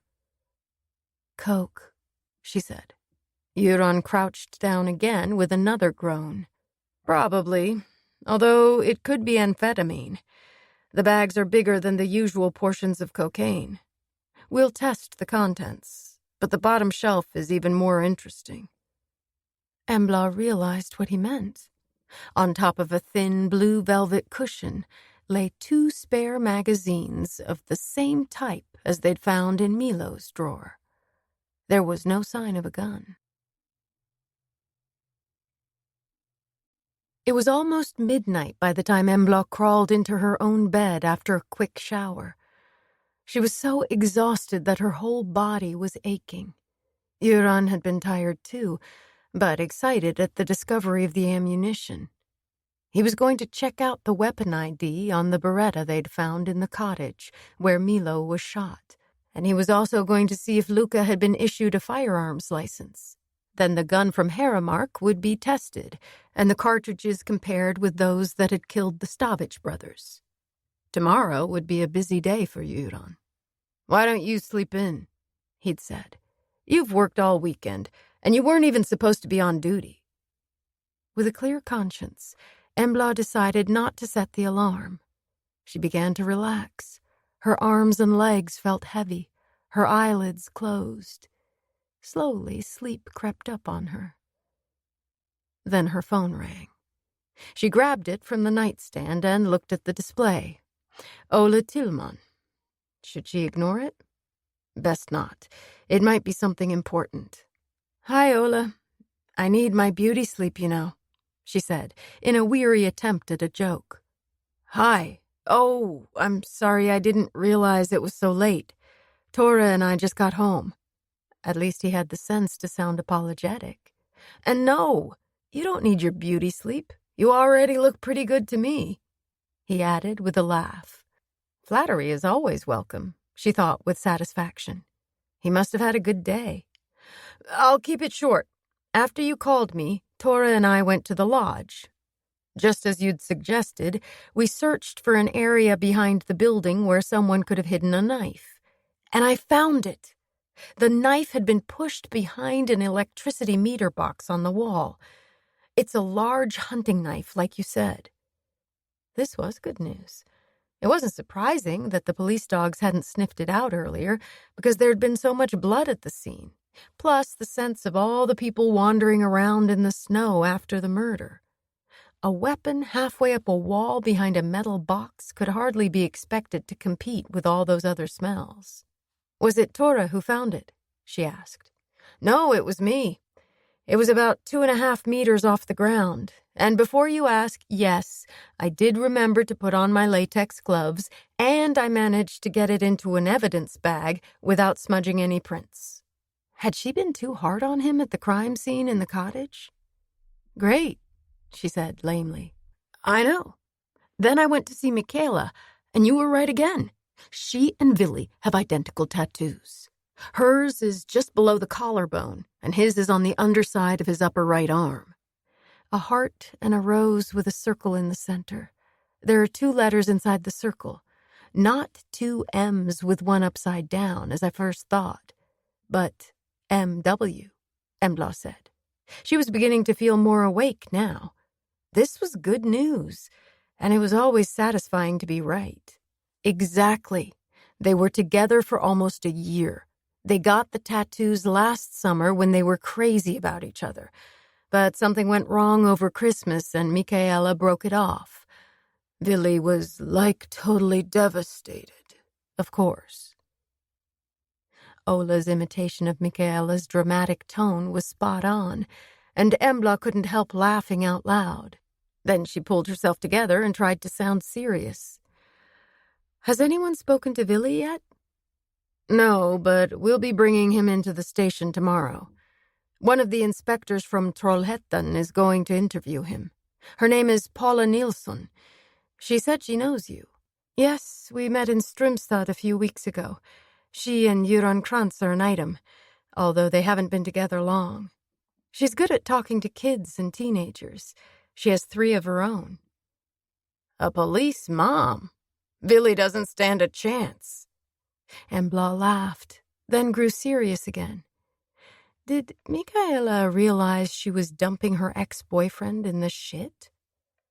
No, she's far too self-absorbed. She was perfectly happy to show me the tattoo, and a little more besides. Why did she feel a pang of... what? Jealousy?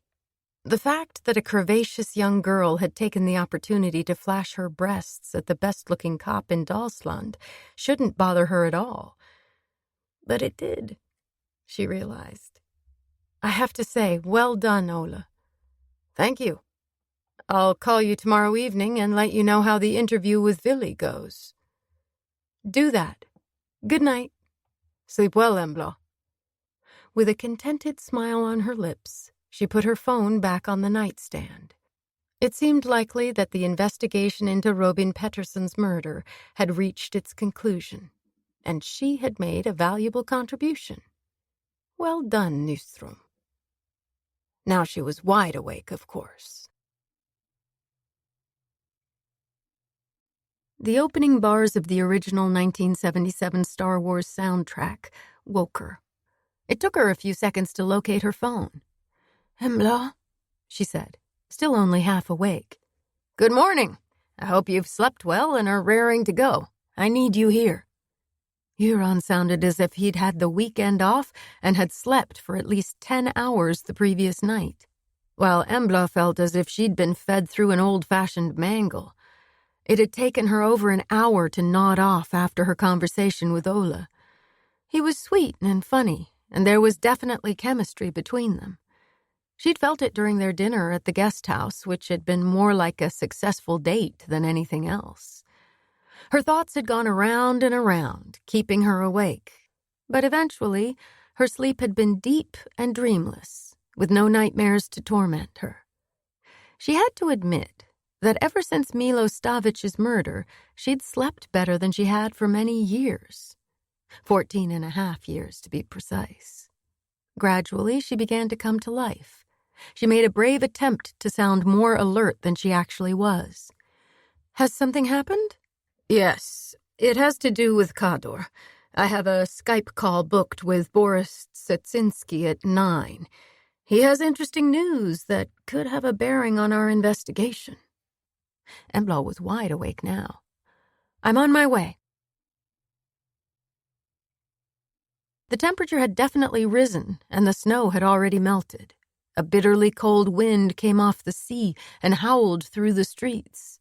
Embla jumped into the Kia, which obligingly started immediately. She'd been in luck last night and had found a parking space right outside the door of her apartment building, which was unusual. Her mother, Sonia, an active member of the Green Party, always said that fit and healthy people who lived in cities shouldn't have cars. But with Embla's job, it was essential. She wasn't surprised to find Euron by the coffee machine. He offered her a cup of tea, but she declined. She'd eaten a sandwich in the car and washed it down with a bottle of tepid Romlösa mineral water she'd found in the pantry. Euron might have sounded bright and breezy on the phone, but the bags under his eyes gave him away. He hadn't slept much either. After leaving Luca's apartment, he'd gone straight to the lab to check the spare magazines for fingerprints. He hadn't found any on the Beretta that had been used to shoot Milo, but he was still hoping for something on the cartridges in the gun. DNA in the best-case scenario. To reduce the risk of any errors, he'd asked one of their forensic technicians, a specialist in DNA samples, to carry out the tests. She'd promised to get it done the following day if she possibly could. Euron had already prepared his office for the Skype call by placing a chair next to his own shabby desk chair. He sat down in front of the computer and signaled to Embla to join him. The screen flickered, and they were able to make out a man removing a large captain's hat. The images on Skype were always slightly distorted, but Embla could see that Chief of Police Boris Setsinski didn't look at all as she had expected. Unconsciously, she'd pictured a man not unlike Milo Stavic, but instead she was confronted with sharp gray-blue eyes behind a pair of horn-rimmed glasses.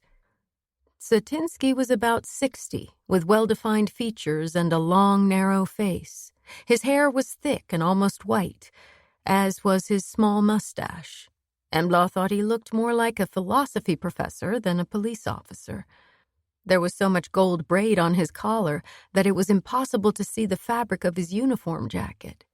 Euron greeted his Croatian colleague and introduced himself in English. His reference to Embla as Detective Inspector Embla Nyström, one of my closest men, made Satinsky raise one eyebrow, but he refrained from commenting. Instead, he began to go through the new information that had emerged during the search for Kador Stavic and his family. Early the previous day, a very agitated member of the public had contacted the police to say that the house he'd grown up in had burned down. It was in a remote area in the mountains to the north of Split, and there were no other properties nearby. The owner was very angry because he'd renovated the old place and turned it into a luxury summer cottage, and it seemed as if the fire had been started deliberately. He found several empty gas cans not far away.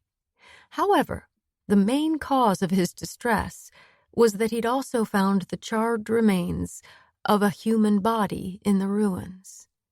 The CSIs had gathered up what was left of the corpse, a blackened skeleton, and transported it to the lab in Zagreb. The police had contacted Kador's dentist in Split. Apparently Kador had undergone extensive dental work a few years ago, and his dentist had been able to supply a number of X-rays.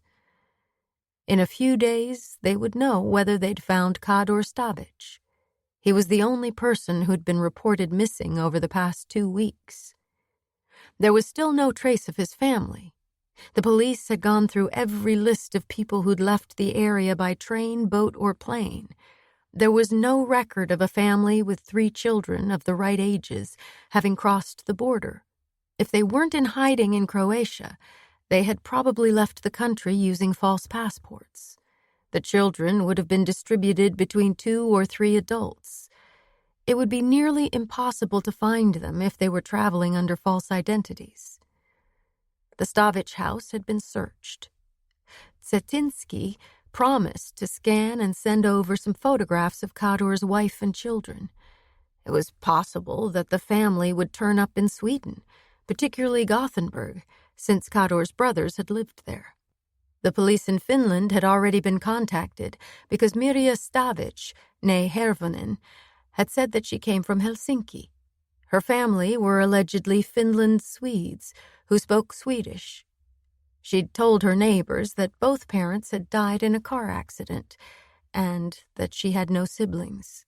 The Helsinki police would contact Boris Satinsky if they managed to track down any of Mirja's living relatives.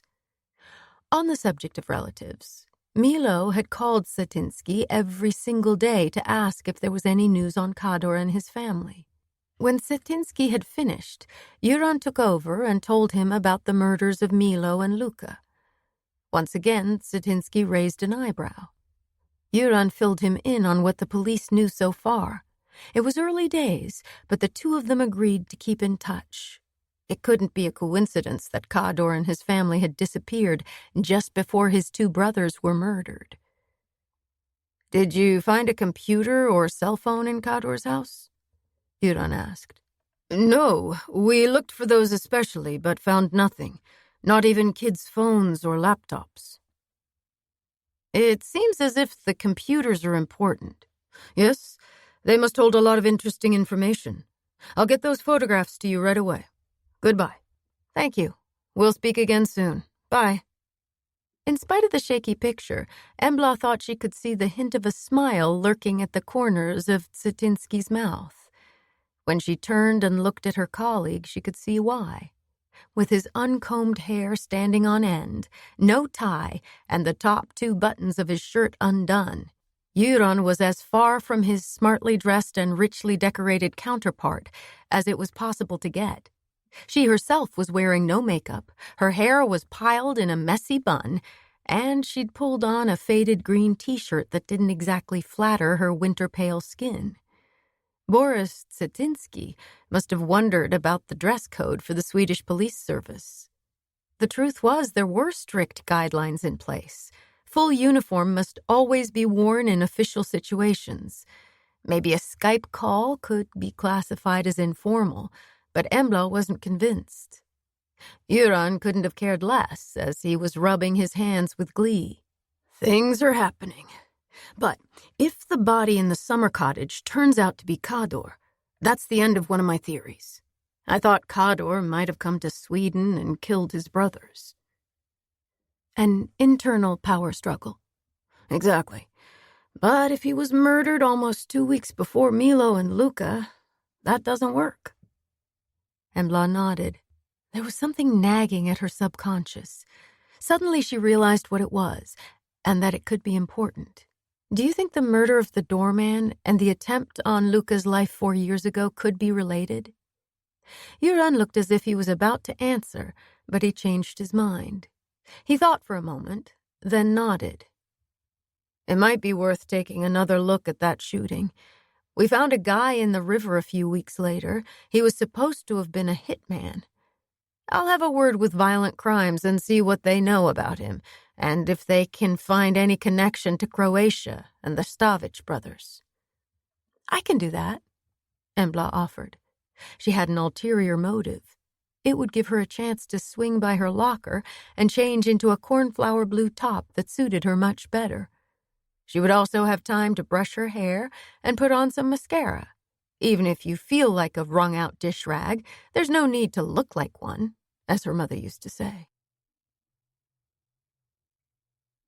She quickly changed and freshened up with a quick spray of clean, warm cotton perfume. Feeling considerably more alert than when she'd entered the building an hour earlier, she swiped her card and headed down the hall to the Violent Crimes unit, cheerfully greeting several colleagues on the way to her boss's door. She hesitated for a moment with her fist clenched in the air before knocking. Chief Inspector Tommy Persson was a good boss, but he had a hard time accepting that she was sometimes drawn into investigations that fell under the jurisdiction of her previous role with VGM. However, her involvement with the Stavic case was purely coincidental, she told herself firmly. A voice yelled something that might have been "come in." She opened the door, and Tommy peered at her over the top of his reading glasses. His desk was covered in piles of papers. "Embla, we haven't seen much of you lately." The tone was friendly, but there was no mistaking the underlying message. She pasted on a warm smile. "Hi. Göran Krantz has asked me to pass on some new information that's come up in the Stavic brothers' homicides. It's possible that Kador, the third brother, is dead too." Tommy looked surprised. He waved a hand in the direction of the visitor's chair, inviting her to sit down. Göran had already provided Violent Crimes with a full report on the murder of Milo Stavic, so she didn't need to go over old ground, and Tommy himself had led the investigation into Luca's death from the start. She began with the discovery of the narcotics during the search of Luca's apartment, then told him about the spare magazines they'd found in both apartments. She summarized the conversation with Boris Zatinsky in Split, and finally brought up the possibility of a link between the attack on the doorman and Luka Stavic 4 years ago and the current situation. Tommy didn't interrupt her once. When she'd finished, he gazed thoughtfully at her for a long time. "We'll definitely take another look at the shooting. I remember the guy we pulled out of the river turned out to be a well-known hitman. I don't recall his name. But we'll dig it out. He was from Yugoslavia." Yugoslavia hadn't existed since the end of the Balkan War, but Embla didn't think Tommy would appreciate being corrected. She got to her feet, assuming he'd finished. "Tell Göran I'd like a meeting with him later. After 3 suits me best. I'll text him," Tommy went on. "I'll let him know." She headed for the door, but before she reached it, she heard his voice behind her. "See you soon." She half turned and delivered a beaming knockout smile over her shoulder. Her psychologist friend Nicke would have described it as passive-aggressive, or something along those lines. Tommy was completely unprepared and didn't know what to do with his face. He responded with a rather sheepish smile. It wasn't only in the boxing ring that her opponents went down for the count when Embla decided to go for it. If Göran wasn't at the coffee machine, he'd be sitting in front of his computer, and that was where she found him. She passed on Chief Inspector Persson's request for a meeting. He grunted something in response, but she had the feeling he wasn't really listening. It would probably be best to remind him later, even if Tommy had said he'd send a text. "The photographs have arrived," Göran said, looking up from the screen and inviting her to join him. She saw a dark-haired young man, smiling at the camera. Clean, handsome features, white teeth, blue eyes framed by long eyelashes. She'd seen that face before, and yet she hadn't. The explanation lay in the text beneath. Kador Stavic, age 27. The picture was 10 years old. It was the first time she'd seen a professional photograph of Kador. He was very like his younger brother, Luca, which was why he seemed so familiar. The next picture was from a big wedding. It had been taken outdoors. The sun was shining, and the bride's veil was fluttering in the breeze. Presumably, Kador was the groom, but it was hard to tell because the happy couple was standing with their backs to the camera, sharing a toast with their guests. There were at least 50 people in attendance. The text was in English. The wedding with Ms. Mirja Hervonen.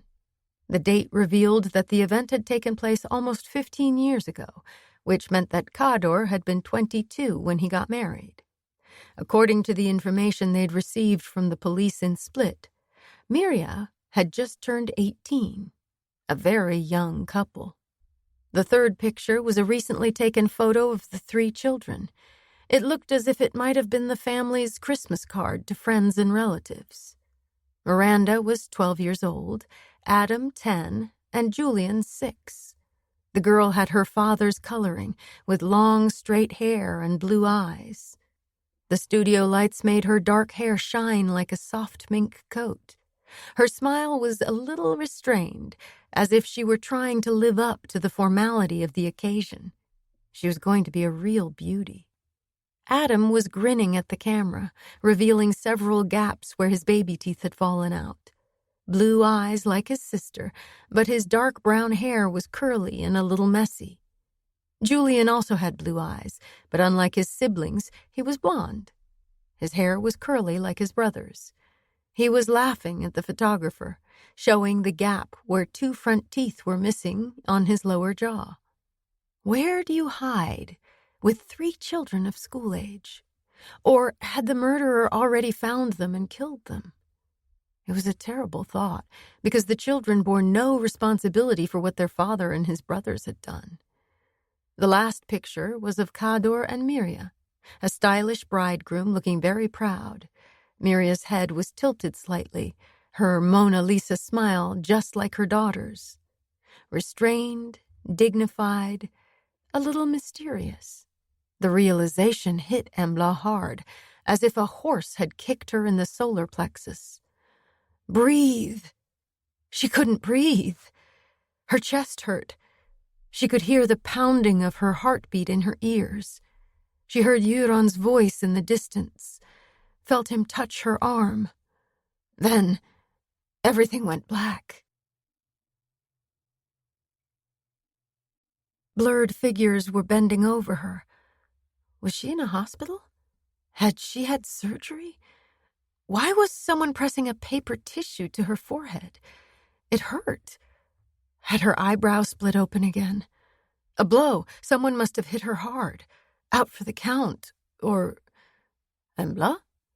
Are you okay? She recognized the voice, but couldn't remember the guy's name. And why was she lying on the floor? It was cold against her back. The faces became clearer. Göran. It was his voice she'd heard. His deputy, Sabina Amir. The 2 CSIs, Linda and Bengen. Why were they here? Instinctively, she tried to push away the hand pressing the tissue against her eyebrow, but another hand gently seized her wrist. No, Embla, You hit your head on the corner of the desk when you fainted. It's bleeding quite badly." Euron. What was he talking about? Had she fainted? Why? Slowly, the memory of the wedding photograph came back to her. She felt so dizzy that she had to concentrate hard in order to focus on Euron's eyes. Her lips were stiff and dry.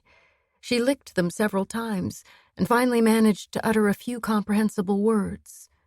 "The bride. It's not Mirja. It's Lolo. Louise Lindqvist. My friend who disappeared." He looked confused, then realized what she was trying to say. "The girl in the picture is Lolo?" "Yes." He let out a low whistle. "I'm not surprised you fainted." Embla saw the other three exchange puzzled glances. Presumably, Euron noticed too, but he made no attempt to explain. Instead, he took charge. "Sabina, fetch the first aid kit. You know where it is. Linda, keep the pressure on that eyebrow. I'll call an ambulance." "There's no need," Embla protested. "There is. You've got a nasty gash."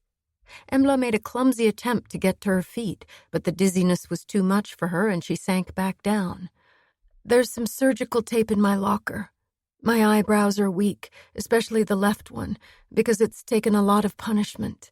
I've taped it up myself dozens of times," she said, trying to sound brighter than she felt. Sabina Amir raised a perfectly shaped eyebrow. "That explains a great deal," she said with the hint of a smile. With Sabina's help, Linda managed to clean and tape up the wound, which was smaller than expected given the amount of blood. However, when Embla tentatively touched the area around it, she knew it would swell significantly. Meanwhile, Bengen had brought her a cup of tea from the machine. She took it gratefully. It was more or less tasteless, but at least it was hot and got her circulation going again. Euron turned to the others. "Thanks for your help. Embla was shocked because a completely unexpected individual has turned up in our investigation with the Stavich brothers." With a dramatic flourish, he moved the screen and brought up the wedding picture. "Kador's bride is not, in fact, Mirja Hervonen, a Finland Swede. Her name is Louise Lindqvist, and she disappeared almost 15 years ago. She and Embla grew up together. They lived in the same apartment block and were friends. Some time ago, Embla told me about the trauma she still carries, all the unanswered questions about what really happened when Louise went missing." He paused for effect before continuing. "And now we have the answer to those questions. Louise ran away to Croatia with Kador Stavich and married him." At first, Embla almost panicked when Euron began talking about her and Lolo. But her feelings changed to gratitude when she heard the version of her story he'd chosen to tell. Of course, it was necessary for their colleagues to know about the relationship between her and Lolo. It would play a key role in the continuing investigation, and Embla wanted to make sure she was a part of that investigation. Sabina looked at her wide-eyed. "What a shock for you." As always, her makeup was flawless.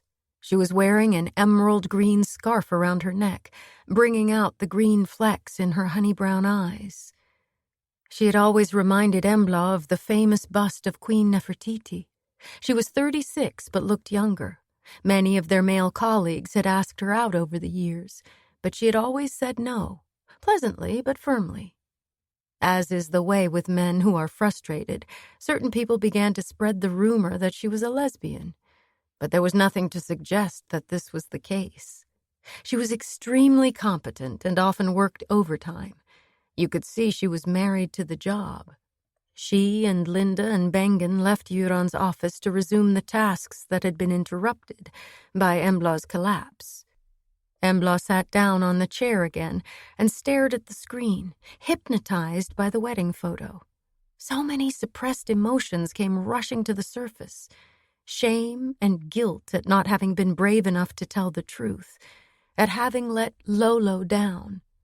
All the years of nightmares about what might have happened to Lolo, each scenario worse than the one before.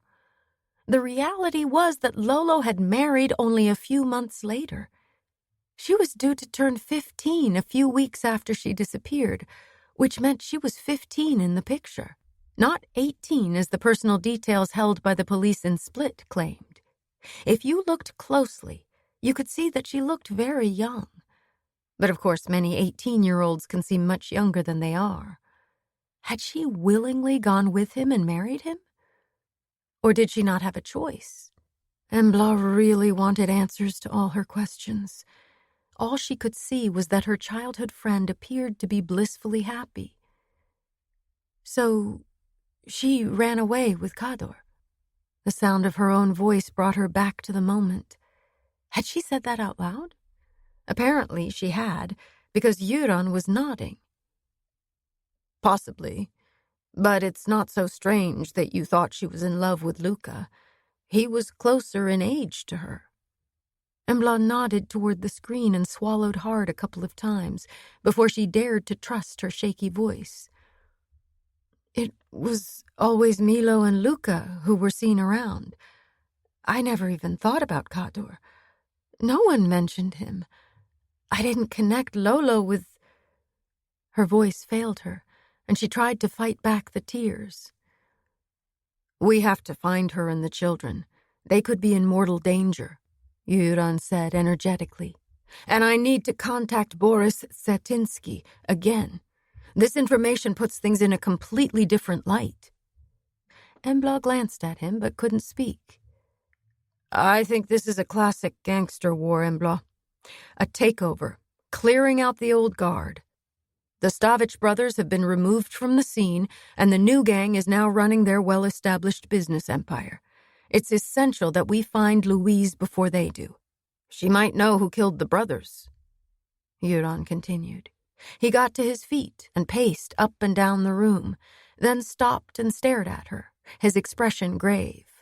So that's why all the computers and cell phones are missing. They wanted to access secret information.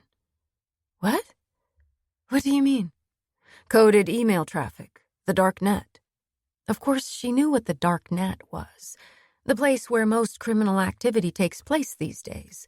The place where child pornography is traded, along with other types of illegal sexual activity, drugs, passports, false documents, and even murder. Everything is for sale on the dark net, and communications are virtually impossible to trace. Why is it so hard to penetrate the dark net? She asked. The world of IT was one of Euron's areas of expertise, and she knew he'd explain it clearly.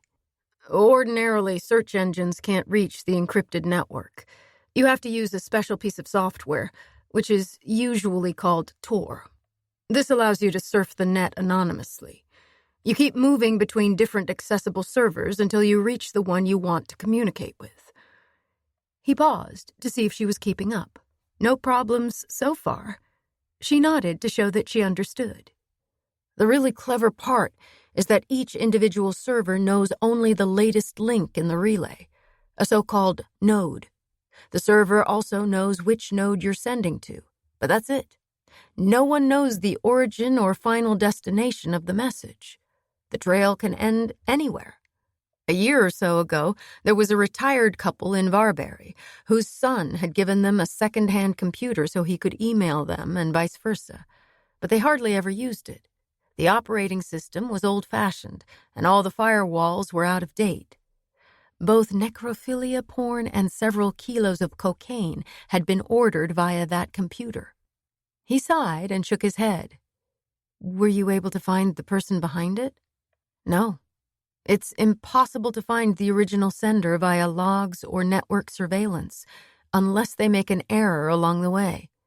All you can do is use Tor yourself to see if you can find that error. The fact that the murderer or murderers had taken all the IT equipment but no valuables suddenly made sense, although they might have helped themselves to Milo's eye-catching watch and Luca's pistol. The computers could contain damning evidence against one or more of the Stavich brothers' contacts, and of course if someone was planning to take over their empire, Having access to their contact network would be extremely useful. Or maybe they already had that information and wanted to make sure it didn't end up in the hands of the police. By the way, I've heard back about that call you got from Louise. It was made from a burner phone and can't be traced, but we know it came from central Gothenburg. Embla felt her heart rate increase. That means she's here. Maybe she needed protection. Why else would she contact me? If she wasn't in the country, I'm sure she wouldn't have bothered. Göran nodded and began to scroll down his screen. Suddenly he stopped and pointed at the numbers. There. The night Kador disappeared, there was a call from Mirja Stavic in Split to Milo in Gothenburg at 1:15. We don't know what she said because we didn't have a tap on his phone at the time. The conversation was short, only 43 seconds. Immediately afterward, there was a call from a burner phone in Gothenburg to a burner in the area around Split. An hour and a half later, Kador's family left their home and went underground. So, Milo organized the whole thing? I think so, yes. A thought struck Embla. Do we know if the children speak Swedish? We have no information on that. Since the Stavic brothers had been involved in trafficking for many years, Milo was probably familiar with various routes across European borders, and he'd also know how to provide Lolo and the children with new passports. The biggest challenge would be finding a place where they would feel safe. Where do you hide a woman with 3 children of school age who probably don't speak Swedish very well? The most logical thing would be to choose an area where they could blend in, a place where there are plenty of people from different ethnic backgrounds. If the children could speak Swedish, it would make it easier for them to start school. If not, things would be trickier. Gothenburg is a segregated city, like most big cities these days. The family would stick out like a sore thumb in certain districts, while in others they wouldn't attract any attention at all. I think she's in one of the suburbs where there's a high density of immigrants, Embla said. You're right. If she's still in Gothenburg, that's the most likely scenario. I'll speak to Tommy about it this afternoon, see if he can get someone to check recent school applications. The 2 eldest will have to be registered. And the 6-year-old. Embla knew this because she was the one who'd accompanied Elliot on his first day in the reception class, the obligatory year that's meant to prepare children for year 1. Oh, really? My boys didn't start until they were 7. Quite a lot has happened within the Swedish education system over the past 18 years, Embla thought. After lunch, Embla decided she'd fully recovered from the shock. There was a vague feeling inside her, and it took her a while to identify it. Relief. She was so relieved that Lolo was alive and that she hadn't been forced into prostitution or addiction. Judging by the photographs, she seemed to have had a good life with her family in the beautiful city on the shore of the Adriatic. Embla was basing her view of Split on what her parents had told her. They'd taken a bus trip around Croatia 4 or 5 years earlier and couldn't stop talking about all the wonderful sights they'd seen. Her father had been particularly enthusiastic about a national park called Plitvice, with its spectacular waterfalls and emerald green lakes, and they'd walked straight into a brown bear. This was always the highlight of his account, and every time he was delighted when people gasped in horror. Embla's mother would whisper out of the corner of her mouth that, in fact, it was the bear who'd been most frightened and gone lumbering off into the undergrowth. Göran had spoken to Tommy Persson and passed on the information that Kador's wife, Mirja, was in fact Louise Lindqvist, who had vanished 14.5 years ago. He explained that they'd made this discovery by pure chance because Embla had recognized her old friend in the wedding photo they'd received from the police in Split. Tommy immediately promised to give someone the task of digging out everything they had from the investigation into Louise's disappearance. Another officer would go through all the recent applications to schools across the city and would check on new residents in various districts. Finally, Göran had told Tommy that he would contact Boris Tsetsinski again to discuss Mirja's real identity. He'd also arranged to meet Embla later for coffee and a debrief. Embla glanced at her phone. 2 hours to go. She had received a text message from Elliot, excitedly telling her that he'd been picked for the football team and that his first training session was that afternoon. His friend Love's mom was giving them a ride, and he was looking forward to wearing the cleats Embla had given him for Christmas. She'd also missed a call from Harald in Heremark. She'd had her phone on silent during the Skype call with Boris Tsetsinski and had forgotten to switch it back on. She went into the office she shared with Irene Huss. As usual, her colleague was out and about. It had been almost 2 hours since Harald had called. He must be wondering why she hadn't been in touch. He answered almost immediately. "Embla, I've found something in the cottage where that man was murdered. Although, I don't know if it's important." Since the cottage had been thoroughly examined by the CSIs, it seemed highly unlikely that anything significant could have been missed. But she didn't want to rain on Harald's parade. "Sounds exciting. Tell me more." "I went down to make sure the place had been cleaned properly, and I noticed that the cleaner had put the pack of tourist information in the wrong place. When I picked it up to move it, I realized that one of the maps hadn't been folded correctly. I took it out to fix it, and that's when I made the discovery." He fell silent, unsure whether he was simply wasting police time. "Go on," Embla said encouragingly. "An area about 20 kilometers from here was clearly marked on the map, heading west toward the Norwegian border. It's in the middle of nowhere. Monica and I have gone out there to pick lingonberries a few times, so I know it's more or less a wilderness." Weird. Why would Milo mark a place like that? "Are you sure it was Milo who made the mark?" "It must have been. The day he called up to make the reservation, I put brand new maps in the pack."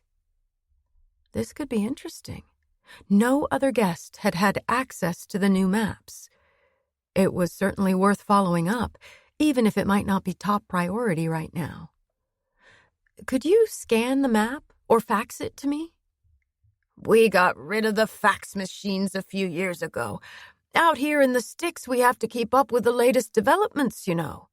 I'll scan it and send it to you," he said, clearly amused by her preconceptions. "Fantastic." She gave him her email address, ended the call, and waited by the printer. After a couple of minutes, the map arrived, split over 2 sheets. The first was the flyleaf, with a yellow map on a blue background, showing the whole of Dalsland. The northern section was in a darker yellow. The text read, "Welcome to northern Dalsland and the municipalities of Dals-Ed and Bengtsfors." On the second sheet was an enlarged map of that area. She studied it closely. Ed lies at the southern end of Lake Sturelay, while Bengtsfors is at the southern end of Lake Leilong. The 2 lakes are long and narrow, running north to south, almost parallel until they meet at the northern end. In the summer, it's sheer paradise for canoeists. The area between the lakes is very sparsely populated, as is the region to the west of Sturelay. The first real settlement is Halden, 30 kilometers across the border in Norway. Milo had made a mark high up on the western side of Sturelay, no more than a kilometer from the border, and about 6 kilometers south of a place called Strand. Between the mark and Strand was a small lake, Ulfsjön. Embla went into Google Maps and zoomed in. All she could see was a narrow dirt road that cut through the spot that appeared to be marked, then continued into Norway. There are countless similar roads along the Swedish-Norwegian border. Why had Milo picked that one in particular?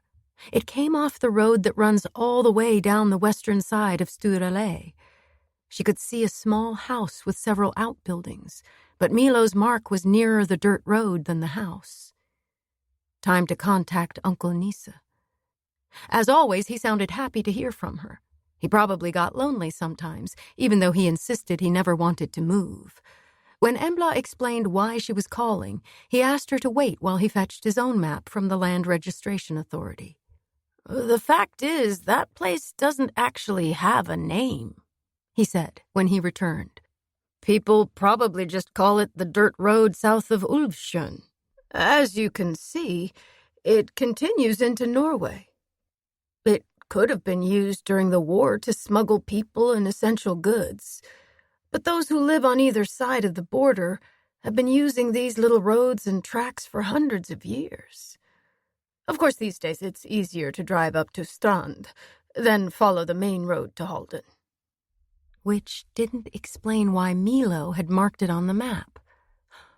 Or had he? Maybe he'd just dropped his pen while he was looking at the map. It wasn't a proper cross, after all. They carried on chatting for a while.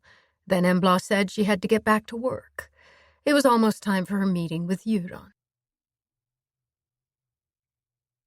The superintendent was already at his desk with a cup of coffee and a mazarin cake. Embla put down her hot water and dropped in a bag of lemon-scented green tea. As usual, Euron wrinkled his nose as he watched the contents of her mug turn yellowish-green, and couldn't help asking if she'd like something to go with it. "My treat," he offered. As always, she replied, "No thanks." With a resigned shrug of his broad shoulders, he began to unwrap the mazarin. He demolished half of it in one bite, chomping contentedly before washing it down with a swig of sweet black coffee. While he was eating, Embla took the opportunity to tell him about Harald's discovery.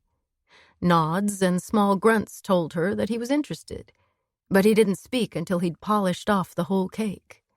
"I think you should have a chat with your cop in Åmål. What was his name again? Ola?" "Your cop?" She nearly objected to the choice of words, but Euron had already moved on to something else. "We have another Skype call booked with Boris Setsinski in 20 minutes. He emailed me after lunch to say he has new information." So it was time to communicate with the Operetta General again. Although that wasn't entirely fair, his attitude had been friendly and entirely appropriate. It was just his blinged-out uniform that had been slightly over the top. No one could accuse Euron of such a thing. A critical appraisal confirmed her impression that he'd neither combed his hair nor changed his shirt since the previous day. His face had a grayish tone in the harsh lighting, which also revealed a significant growth of stubble. "Do you have a uniform jacket in your locker?" Her question took him by surprise. "Probably." "Me too. In which case, I suggest we smarten ourselves up. Make ourselves look a little more official. Wash our faces, comb our hair, put on our uniform shirts and jackets." At first he looked as if he was about to protest, but then he got to his feet. "To the locker room. Reconvene in 15 minutes. Embla stood up and executed an almost perfect salute. Maybe Ola was having more of an influence than she'd thought. It seemed that Euron also kept his shaving gear and deodorant in his locker. He reappeared after 15 minutes, freshly shaved, hair neatly combed, wearing a clean shirt and uniform jacket. Embla was impressed. He'd even dug out a slightly wrinkled tie. He pointed to his non-uniform pants. "Unfortunately, my uniform pants appear to have shrunk in my locker," he said apologetically. "But the jacket's fine, as long as I don't button it." The top button of his shirt wasn't done up either, but his tie hid it pretty well. Embla had neatly braided her hair and applied a little mascara and lip gloss. She was still wearing jeans, but her shirt, tie, and jacket were immaculate. She knew she looked good in uniform. She thought about the surgical tape on her eyebrow. There wasn't much she could do about that. She would just have to try to keep the left side of her face off camera, which shouldn't be too difficult since she was already sitting on Göran's left. She moved the right side of her chair forward a bit. "No one can see our pants on Skype," she said, and they exchanged a smile of mutual understanding. They settled down just as the call came through. Boris Satinsky looked exactly the same as he had earlier. They all said hello, then Satinsky began. "A few hours after we spoke this morning, I got an email from the police in Helsinki. They've found Mirja Hervonen. The personal ID number fits. Unfortunately, little Mirja died of leukemia 29 years ago, at the age of 3. Embla thought her green tea was going to come back up again, but with a huge effort of will, she managed to suppress the nausea. She'd been living with the trauma for so long. However, she was now struggling with something new, a sense of betrayal. Her so-called best friend had deliberately gotten her to play along while she had been planning to disappear with Kador all along. Why? Wouldn't it have been easier if she had simply slipped away? But that hadn't been Lolo's style. She'd always been a drama queen who liked an audience. "Embla?" Göran's whisper brought her back to the moment. She mumbled, "Sorry," and tried to concentrate. He glanced at her, but said nothing. Instead, he continued his conversation with Satinsky. "It's good to have confirmation that she's been living under a false identity. In fact, through pure coincidence, we've found out that Mirja Stavich is, in fact, Louise Lindqvist, who went missing in Gothenburg almost 15 years ago. Someone recognized her from the wedding photo you sent." Satinsky raised a bushy eyebrow, but to Embla's relief he didn't ask for more details. Instead, he cleared his throat and continued. "Good work. And I can tell you that the skeleton found in the remains of the fire is definitely that of Kador Stavich. The height matches, plus he broke his right forearm in a fall 11 years ago, and the healed fracture is clearly visible. He broke 3 teeth in his upper jaw and 2 in his lower jaw on the same occasion, and his dentist here in Split made 2 ceramic bridges, which were still in place. Apparently, ceramic dentistry withstands heat pretty well." So, there was no doubt that Kador had died in the fire. Or was he already dead when someone set fire to the cottage? After promising to keep each other updated on any progress in the investigation, they ended the call. Göran leaned back and loosened his tie. "As I said, there goes my theory that Kador was behind the deaths of his brothers. Time for a rethink." Embla was lost in thought again. Lolo was now a widow with 3 school-aged children. The most natural thing for a woman in her situation would be to turn to her family. But she had no family left in Sweden now that her brothers-in-law Milo and Luca were gone. On the other hand, Milo had been rich and influential and had probably helped her and the children to flee. But didn't the brothers have any relatives left in Croatia? Why didn't Lolo stay in Split and seek refuge with Kador's relations? She said. Göran gazed at her, drumming his fingers on the desk. "The only explanation I can come up with is that she knew the family was under threat. Maybe she wasn't sure who she could trust." "You're probably right." "Anything else on your mind?" According to Tsetsinski, Kador was a ladies' man, and guys like that tend to stay out late, often well into the night. Why would she be worried if he didn't get home on time? She didn't mention her own experience of living with a Casanova. Jason had frequently stayed out all night. "That's true, and yet she reacted right away. She contacted Milo within an hour of the time Kador should have been back." Göran agreed, which suggests she was expecting something to happen to him. Göran nodded, his expression serious. "Yes, and she knew exactly what to do. I wonder if she'd had some indication of what was going on." The silence that descended on the room felt heavy. Embla thought the room was throbbing. Then she realized it was her own heartbeat pulsating in her ears. She took a few deep breaths in an effort to calm down, which helped a little. She tried to focus on the facts. After a while, Euron spoke. If she was involved in Kador's murder in any way, she would hardly have asked Milo for his help. That sounded reasonable.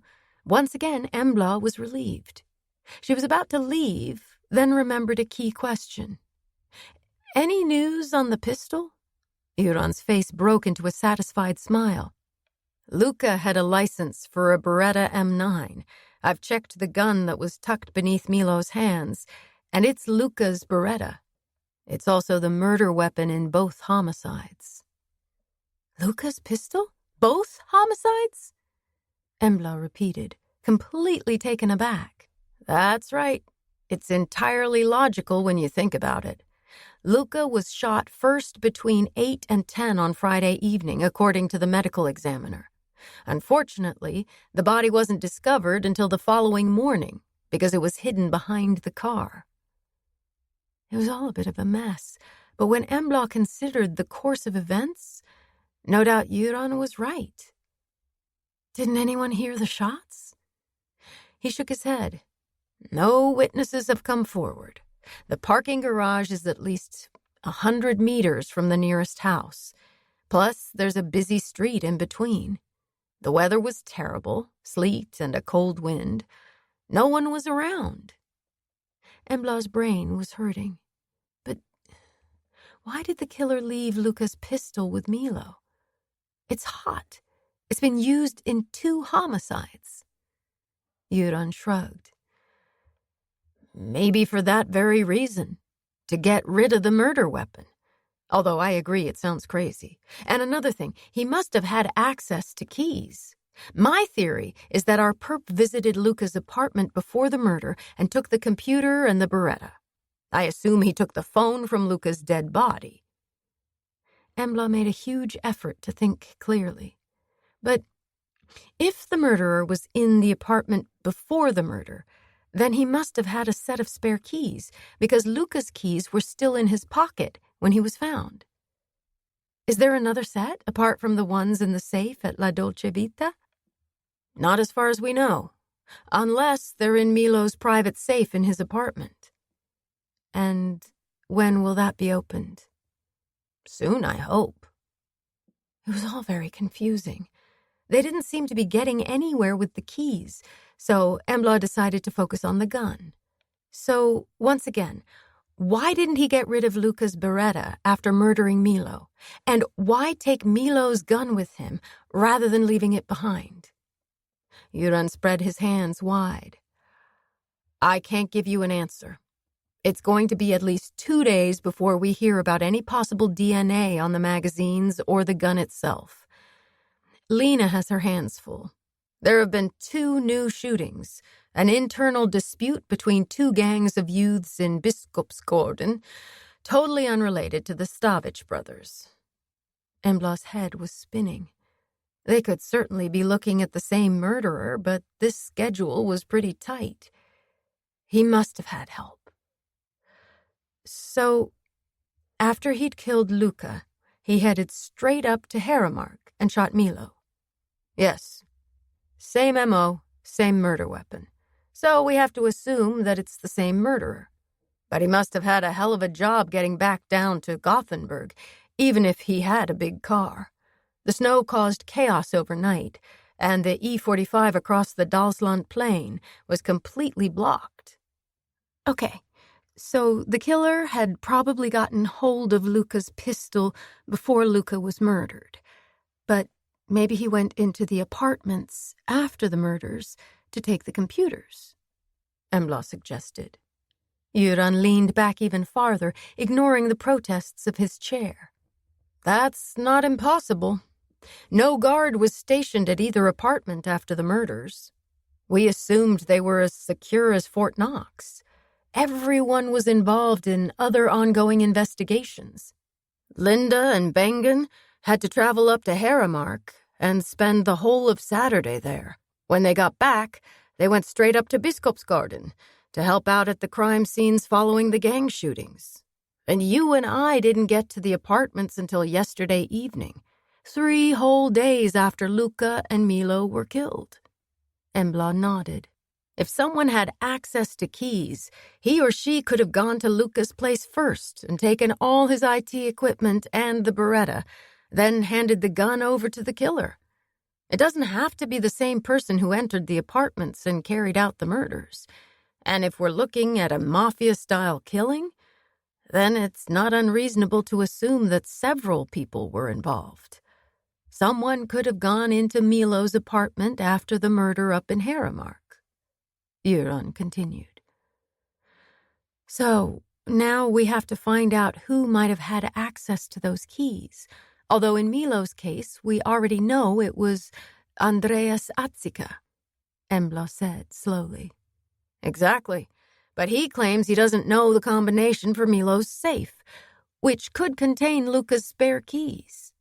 Then again, we didn't have any trouble finding the combination for Luca's safe," he said, raising his eyebrows meaningfully.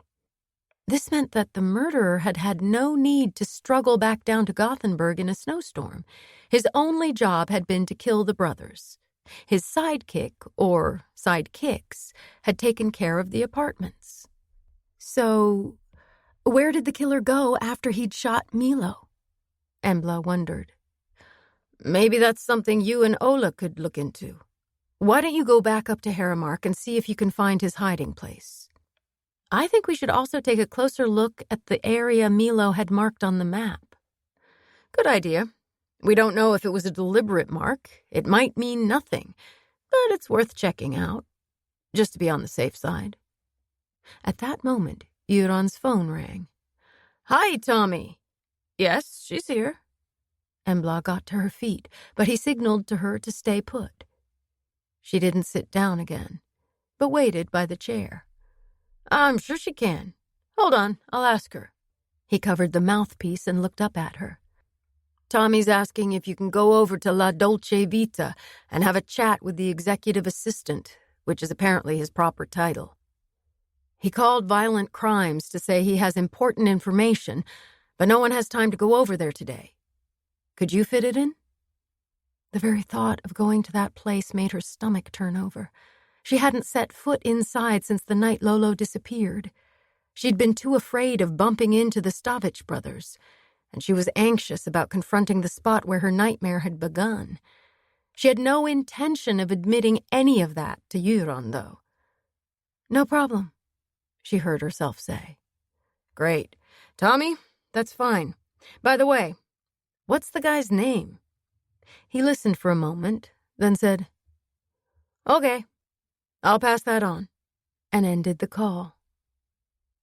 "The executive assistant is Stephen Walker, age 32, English, but he's also held Swedish citizenship for the past 3 years. He's worked in various bars and restaurants as a waiter and then a maitre d', but for the past 3 years he's been Luca's assistant, according to Tommy.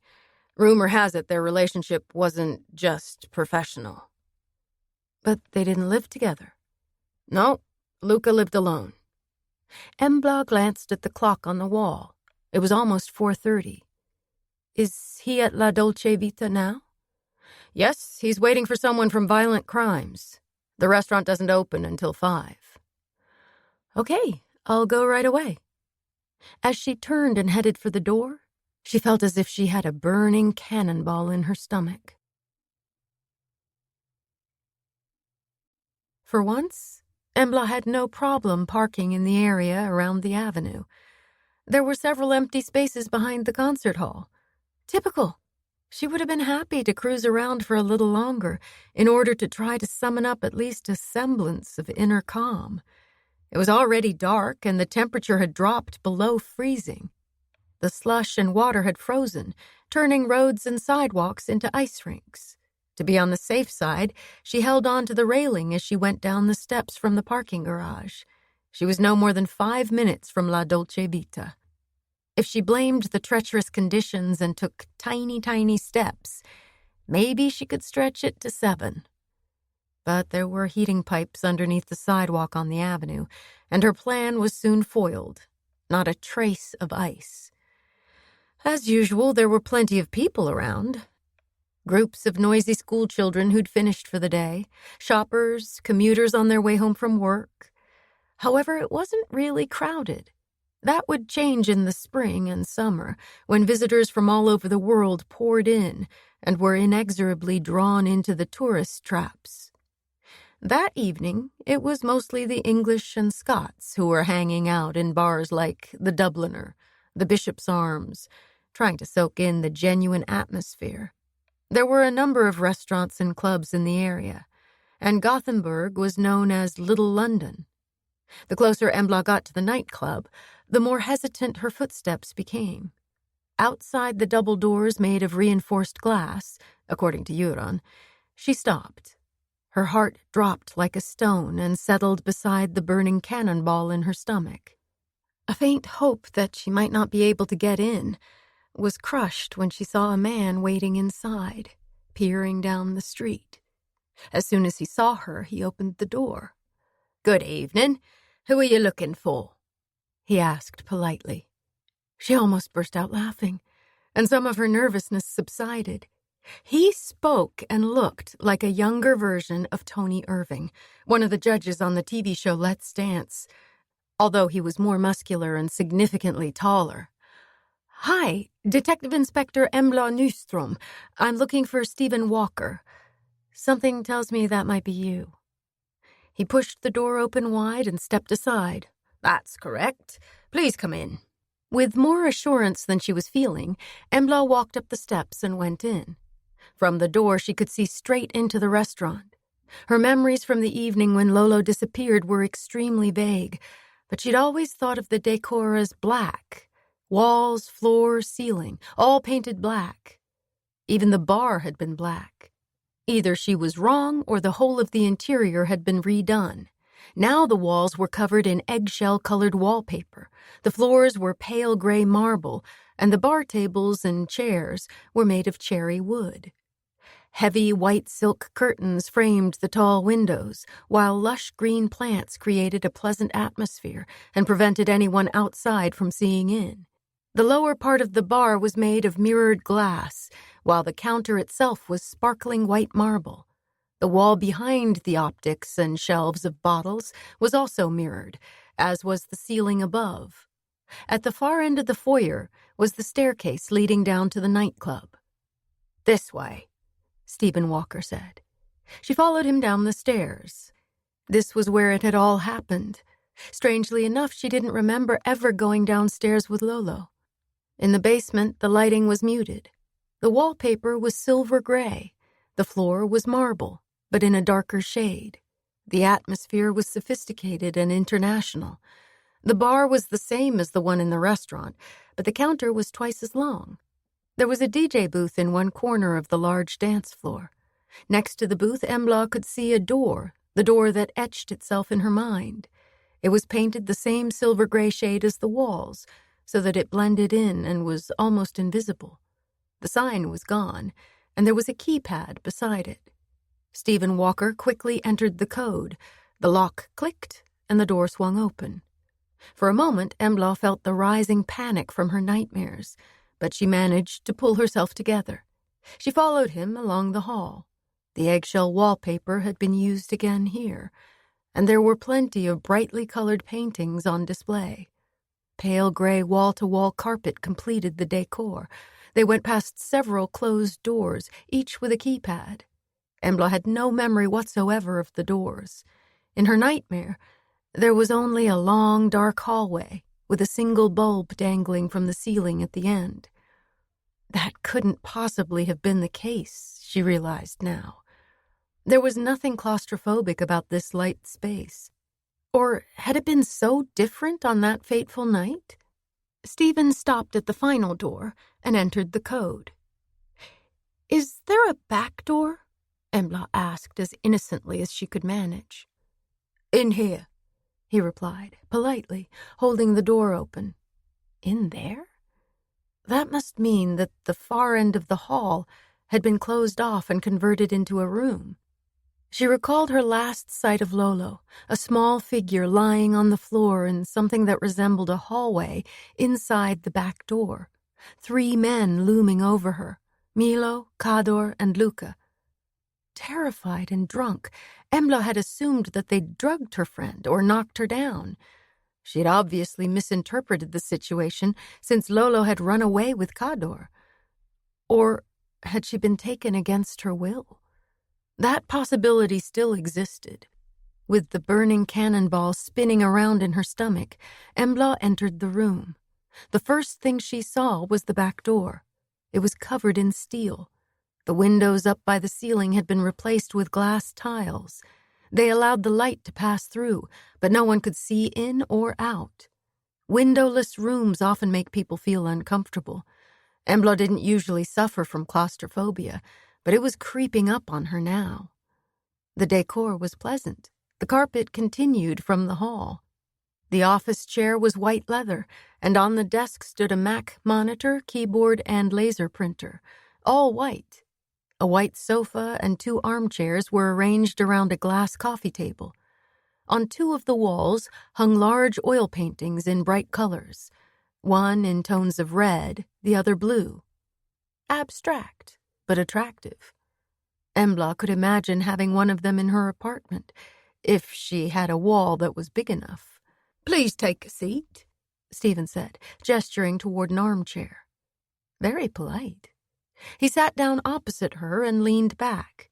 The light fell on his medium-length blonde hair and revealed lines etched by weariness around his mouth. His eyes were bloodshot. Was he just tired, or had he been crying? Or both? He didn't look as if he'd slept much over the past few days. "Can I offer you something to drink?" His voice was deep and warm, his gaze steady. However, his hands moved constantly. He rubbed his face, tucked a strand of hair behind his ear, clasped his hands on his lap, then immediately unclasped them and grabbed the armrests. This guy was anything but relaxed. "No thanks. I had a coffee a little while ago." "Okay." Embla decided to make a cautious start, ask a question to which she already knew the answer. It was also a way of finding out how truthful he intended to be. "How long have you lived in Sweden?" 10 years. "Have you always been in Gothenburg?" "No. 7 years in Stockholm and 3 in Gothenburg." "And how long have you worked here?" She followed the question with a vague gesture around the room, accompanied by a friendly smile. "It will be 3 years in April." "So you moved to Gothenburg to work at La Dolce Vita as Luca's assistant?" A brief nod. He picked nervously at his pants, then clasped his hands again. "My boss asked me to come here. He said you had something to tell us," Embla continued. Stephen stood up and went over to a tall cupboard divided in 2 across the middle. He pressed the upper door and it swung open to reveal a refrigerator. Embla saw a couple dozen champagne bottles and pale blue bottles of mineral water. Stephen took out 2 of them. The lower cupboard contained a wide range of glasses. He chose 2 medium-sized tumblers, then closed both doors. He returned to his armchair, placed 1 bottle and glass in front of Embla, and poured himself a drink. After a few sips of the chilled water, he took a deep breath. "Luca and I saw a great deal of each other. Privately, we were together." For a moment, his hands stopped moving. When he looked at her with his blue-green eyes, she merely nodded. "Okay, so in that case, maybe you'll understand why I did what I did," he said quietly, lowering his gaze. There was no point in stressing him. She gave him time to compose himself. "Luca and I liked to relax on Friday evenings," he continued after a few moments. "That was our time. We would eat well, drink some wine. Cozy Friday, we used to call it." A tear trickled slowly down his cheek, and he dashed it away with the back of his hand. "Last Friday we were planning to do the same as always, but just as we were about to leave here, his phone rang. I didn't hear exactly what he said, but he kept nodding and saying, hmm. Then he told me he had to go and meet someone. Embla could hardly breathe. Did he tell you who it was? No.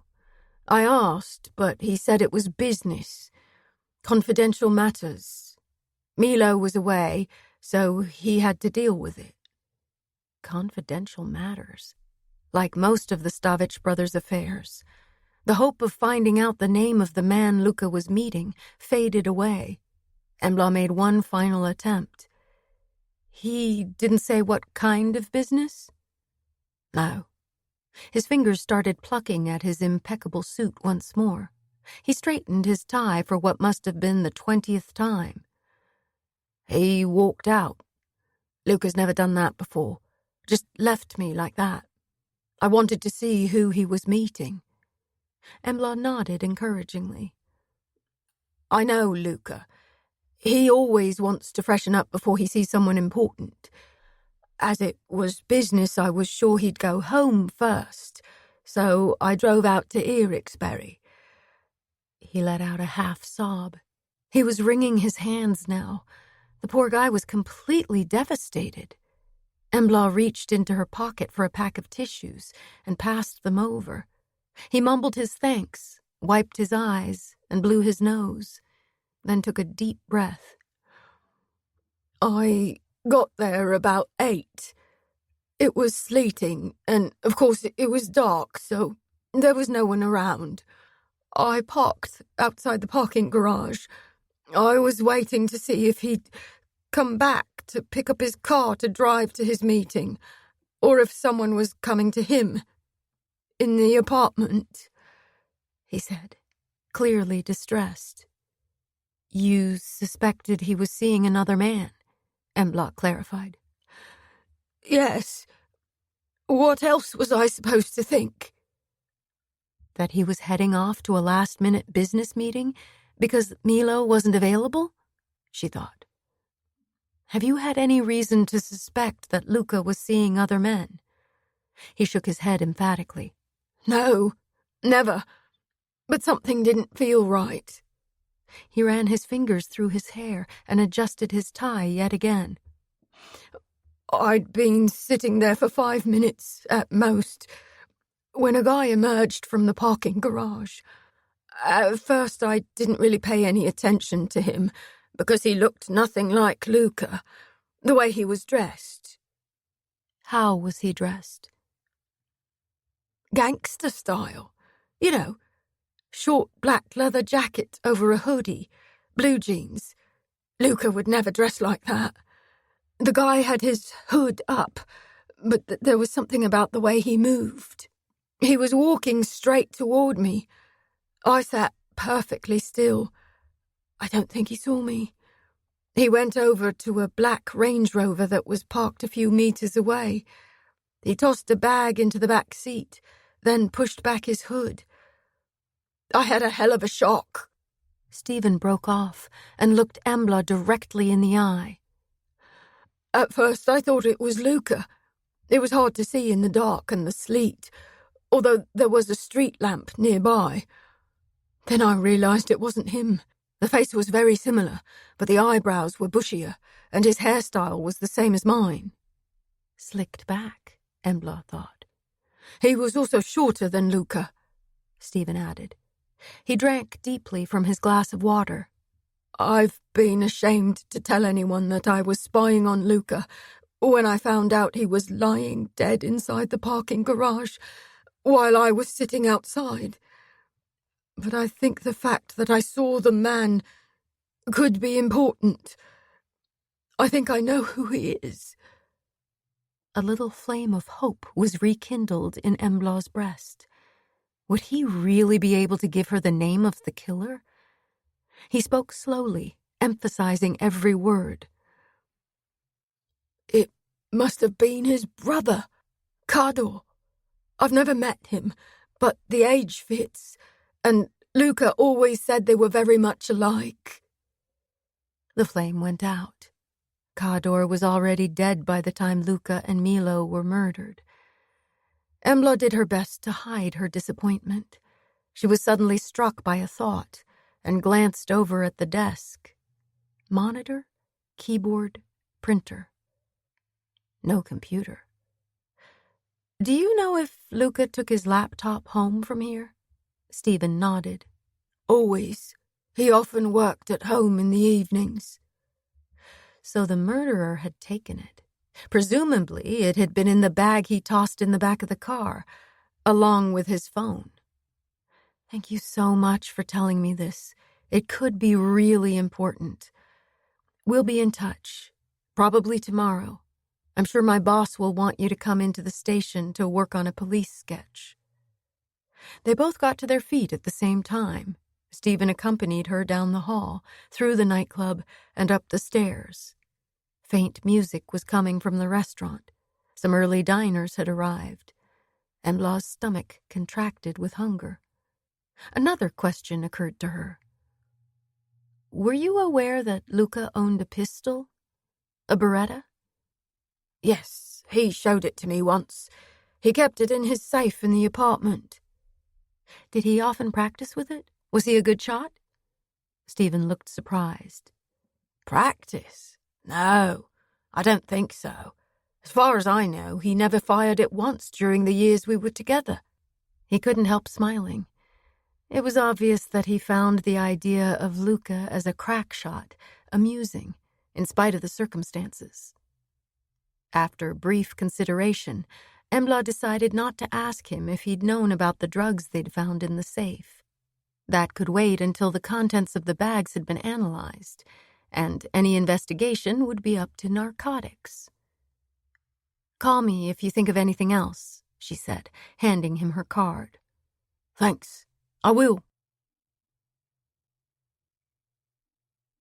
After a quick meal of whole wheat pasta with tomato sauce, Embla began to feel more human.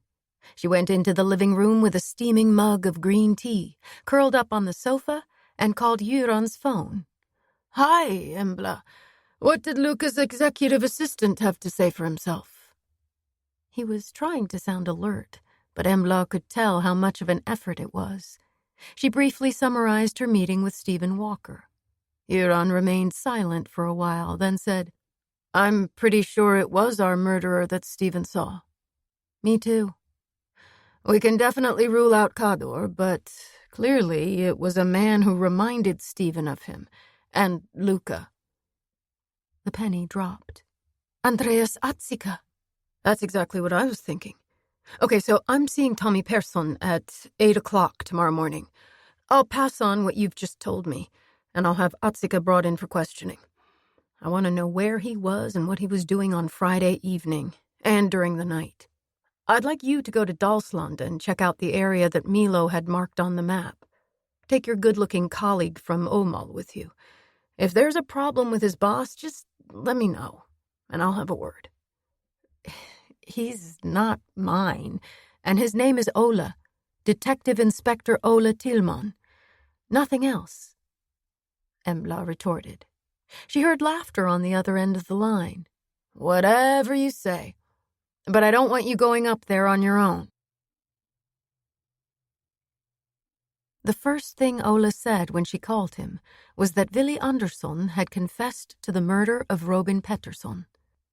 He kept on denying it until he was confronted with the evidence from the knife. We found 2 of his fingerprints in the blood on the shaft, plus we tracked down the maker. It's signed by a well-known smith in Årjäng, who keeps a record of every knife he sells. This one was a Christmas present to Willy from his parents. Congratulations, you did it, Embla said, genuinely pleased for him. Well, with a little help from a friend. You were the one who found the knife. It was important not to diminish Ola's achievement. He had solved the case very quickly. Yes, but it was you who told me to look for it at the scene. Willy must have hidden it before he started pretending to give Robin CPR. In fact, he was just making sure there was a reason for having blood all over his clothes. Willy must have thought surprisingly quickly. He gave the impression of being slow and not very bright. But maybe he was cleverer than he looked. Smart kid, but not smart enough, she said. Exactly. Not smart enough to get away with murder. His first mistake was using his own knife. His second was to wear a t-shirt on a cold winter's day.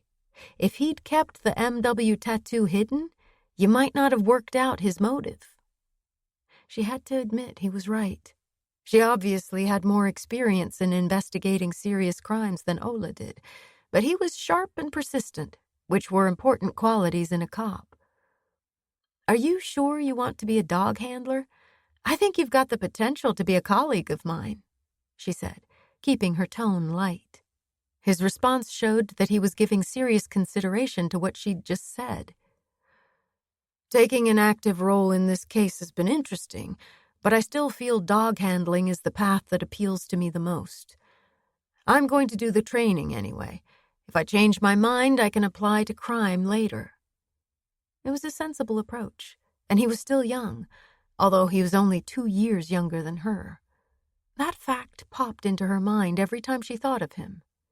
Why? Irritating. Absolutely. Anyway, what did your charming boss, Chief Inspector Jonzane, have to say? Ola let out a laugh so loud that Embla had to move the phone away from her ear. Nothing. He's furious. He kept muttering about the refugees until Paula Nilsson showed him the bloody prints on the knife and told him they were Villy's prints, but Robin's blood. Embla shook her head, even though Ola couldn't see her. That guy has a problem. Do you think he'll object if I ask you to help me tomorrow? I have to check out something connected to the murders of the Stavich brothers, and Euron Krantz suggested you come along.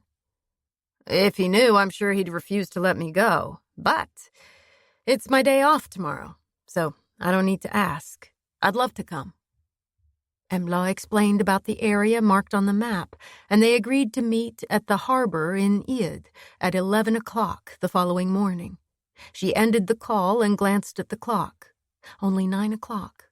Resolutely, she got to her feet. 15 minutes later, she was heading down the street in her running gear.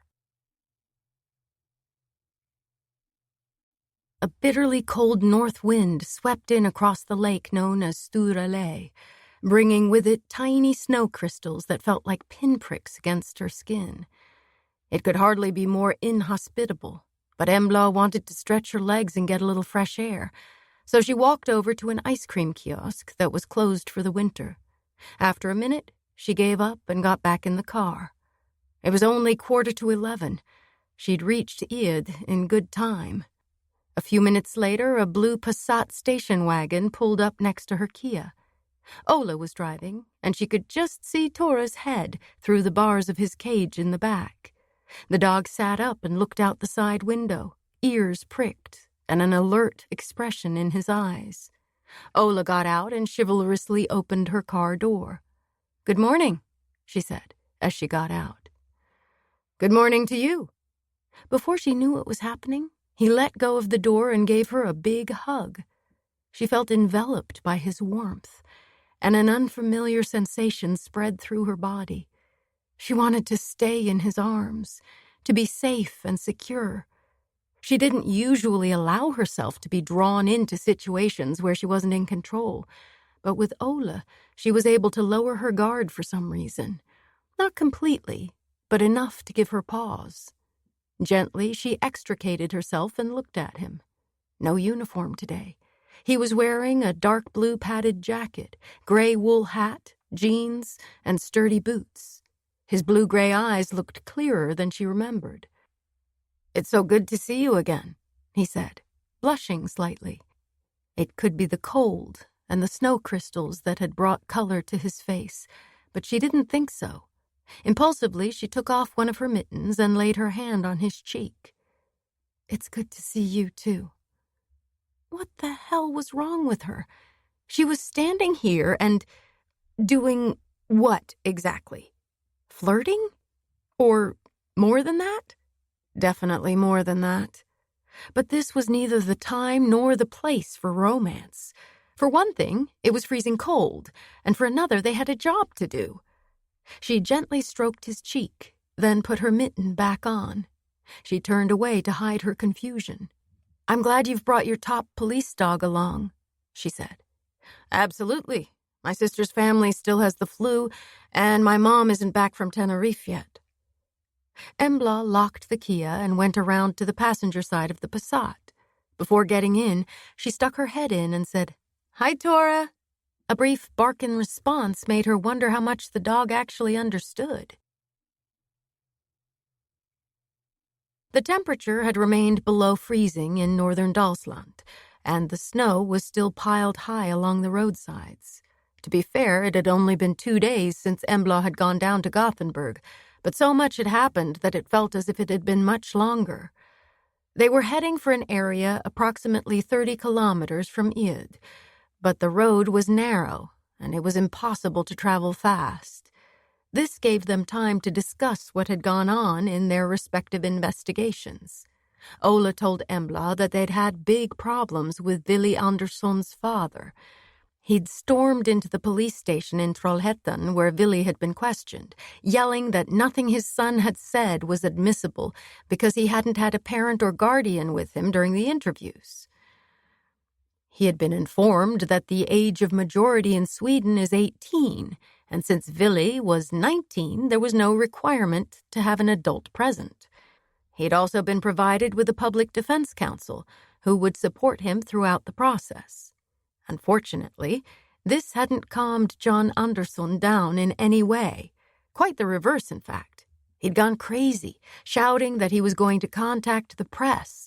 His son was innocent. He was going to sue the Åmål police for framing the boy and planting the knife at the scene of the crime. In the end, he had to be physically ejected from the building. Thank God I had a decent camera with me. I took lots of pictures before I removed the knife from its hiding place.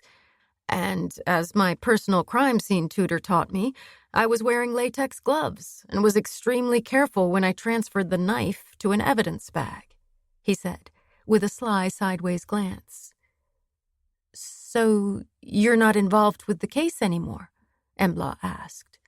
"No. Trollhättan took over, and of course the prosecutor's based there too."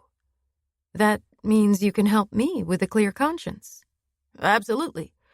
But purely on a hobby level, if I can put it that way. John Zane would shoot me if he knew what I was up to right now." "Why?" "Because Göran Krantz put him in his place. That's enough to make John Zane hate him for the rest of his life." "He bears a grudge, then?" "Are you kidding me? He still hasn't forgiven the midwife who slapped his ass when he was born." Embla laughed. "On top of that, he's petty-minded and bad-tempered.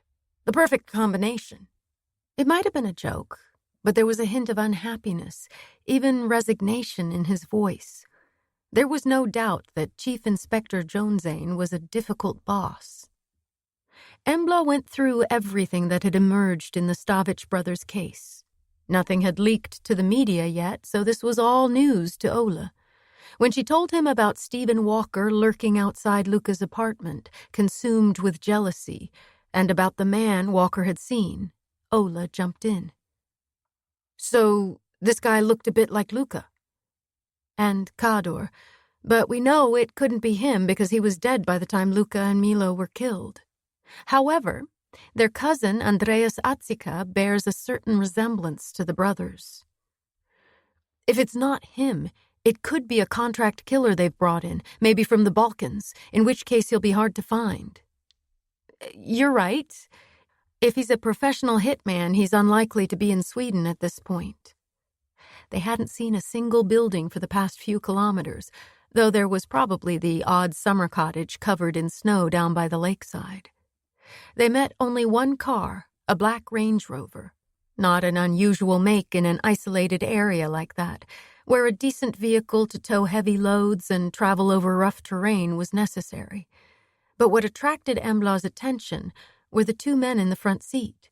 Both drivers had to slow down in order to pass on the narrow road, so she had plenty of time to get a good look at them.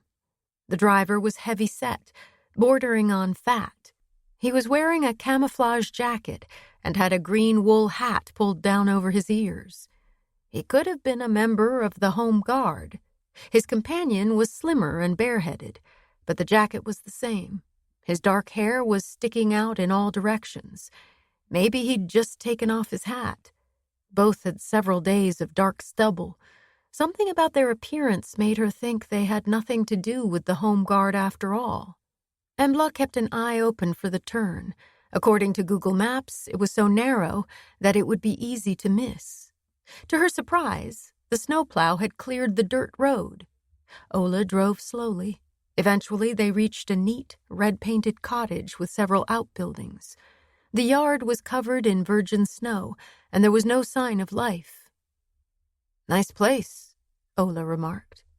It was marked on Google Maps. "Were there any more buildings?"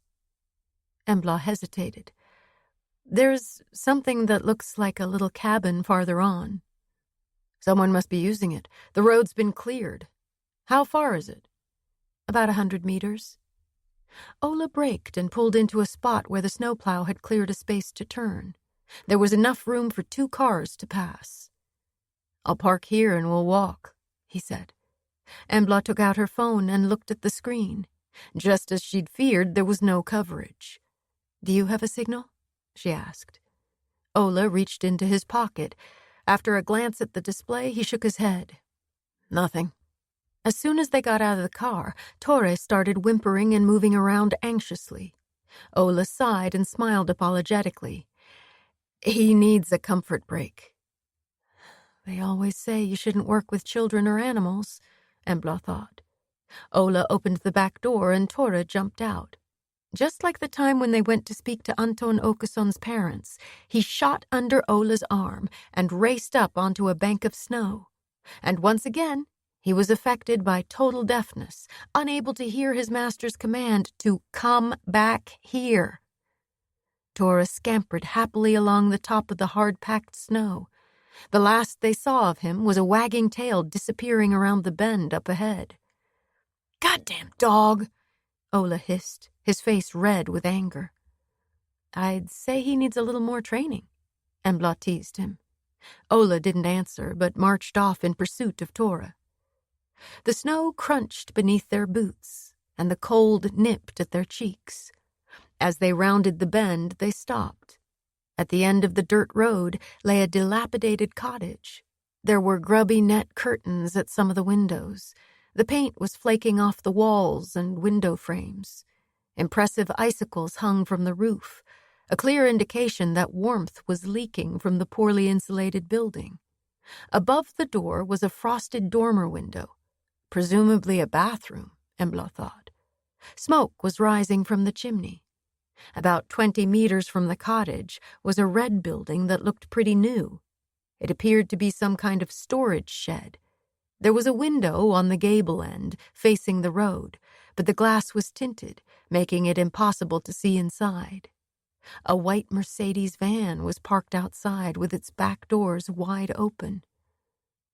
There was no sign of Tore. Silently, they began to move forward. When they were 10 meters from the van, they heard someone whistling loudly and tunelessly inside the shed. The noise was accompanied by the faint squeak of wheels that needed oiling. The door flew open with a crash, and a man pushing a fully laden cart stepped out. He stopped whistling as soon as he saw the 2 police officers. With lightning speed, he let go of the handles of the cart and drew a gun from inside his jacket. "Stop!" he yelled.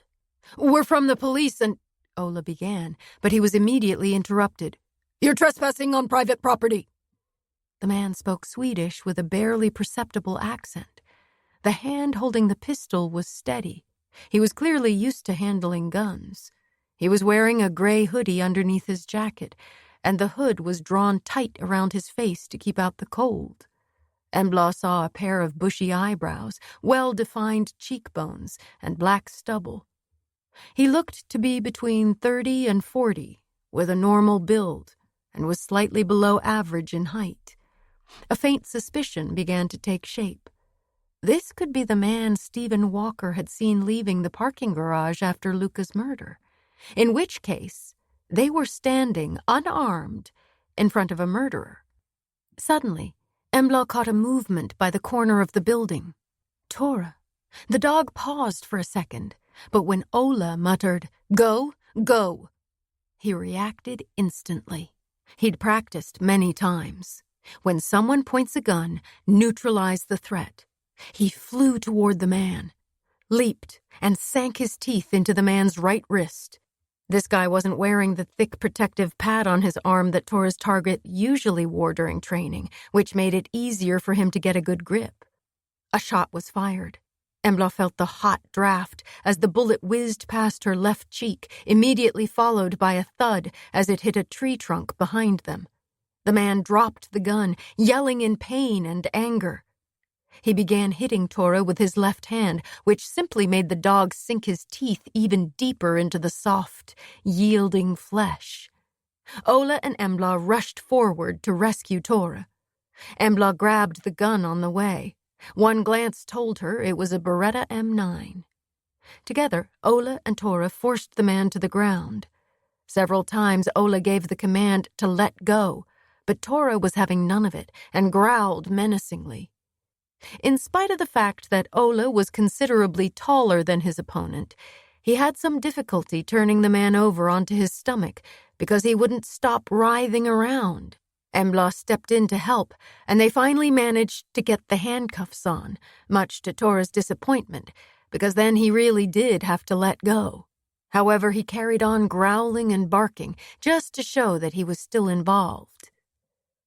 "Sorry, it's his first real capture." Embla merely nodded. The dog's contribution had been invaluable. Without him, they might have been dead by now. She could put up with a little barking from the hero of the hour. Getting the handcuffs on had also been problematic, because the man was wearing an unusually large watch on his left wrist. A gold watch, the size of an American cupcake. Ignoring the man's protests, Embla took off his heavy gold watch. It looked exactly the same as the one Andreas Atzika had shown them, and the one they'd found in Luca's safe. Holding it by the clasp on the gold bracelet, she turned it over to see M.S. engraved on the back.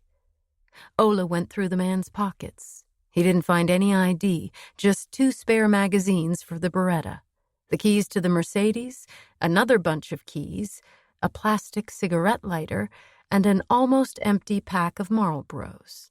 In the back pocket of the man's jeans was a wallet containing a few Swedish notes and coins, plus 4 500-euro notes, and a photograph of a little girl in a white lace dress and white knee socks. She was holding a doll wearing a similar dress. "We'll lock him in the van," Ola decided. Together they managed to haul him to his feet and bundle him into the back of the van.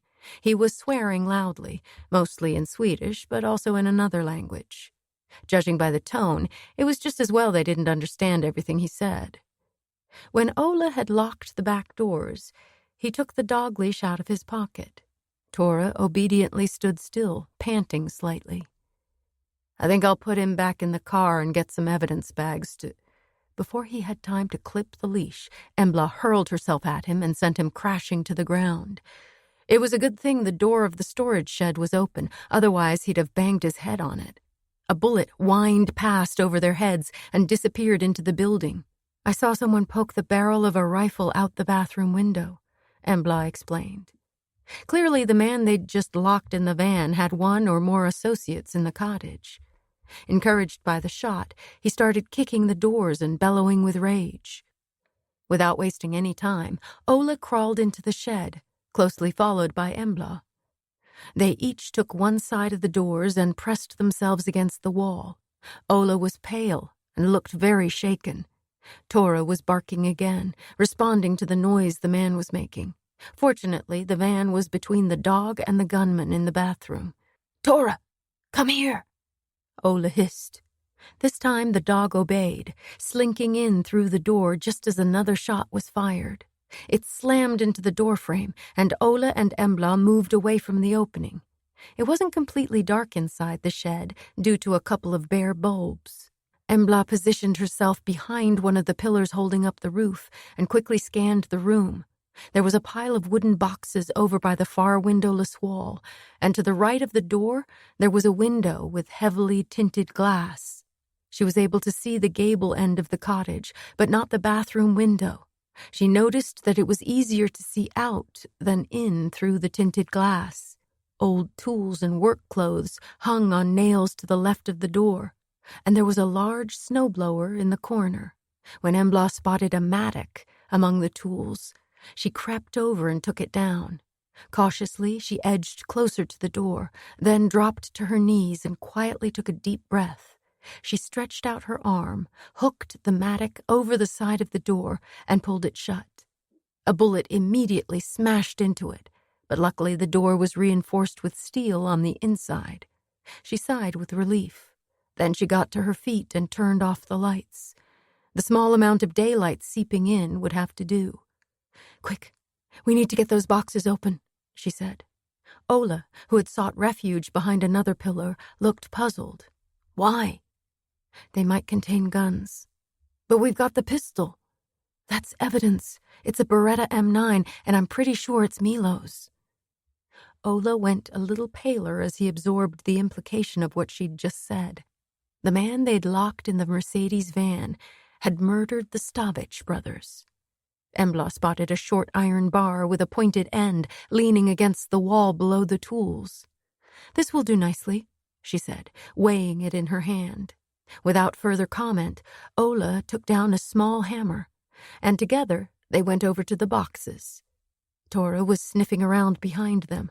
The gunfire hadn't bothered him at all. He'd been trained to ignore it, and wasn't in the least bit afraid. He'd also been trained in other aspects of police work. As they approached the boxes, his head went up. Whimpering with excitement, he ran over to a stack at the far end, then froze. Ola looked at his dog. "We can ignore those. They contain drugs," he said. The text on the boxes was written in the Cyrillic alphabet. The only thing they could understand was the logo, Motor Company Limited. There were 15 boxes total, 12 if you ignored the ones Tora found most interesting, and they were heavy. Embla hoped at least some of them contained guns, so they wouldn't have to use the Beretta. They tackled the first box. Beneath a layer of wood shavings lay a selection of machine parts, then more shavings. They tipped the lot onto the floor to reach the bottom layer, which was covered with a piece of styrofoam. Ola cautiously lifted it up. "Fuck," he said.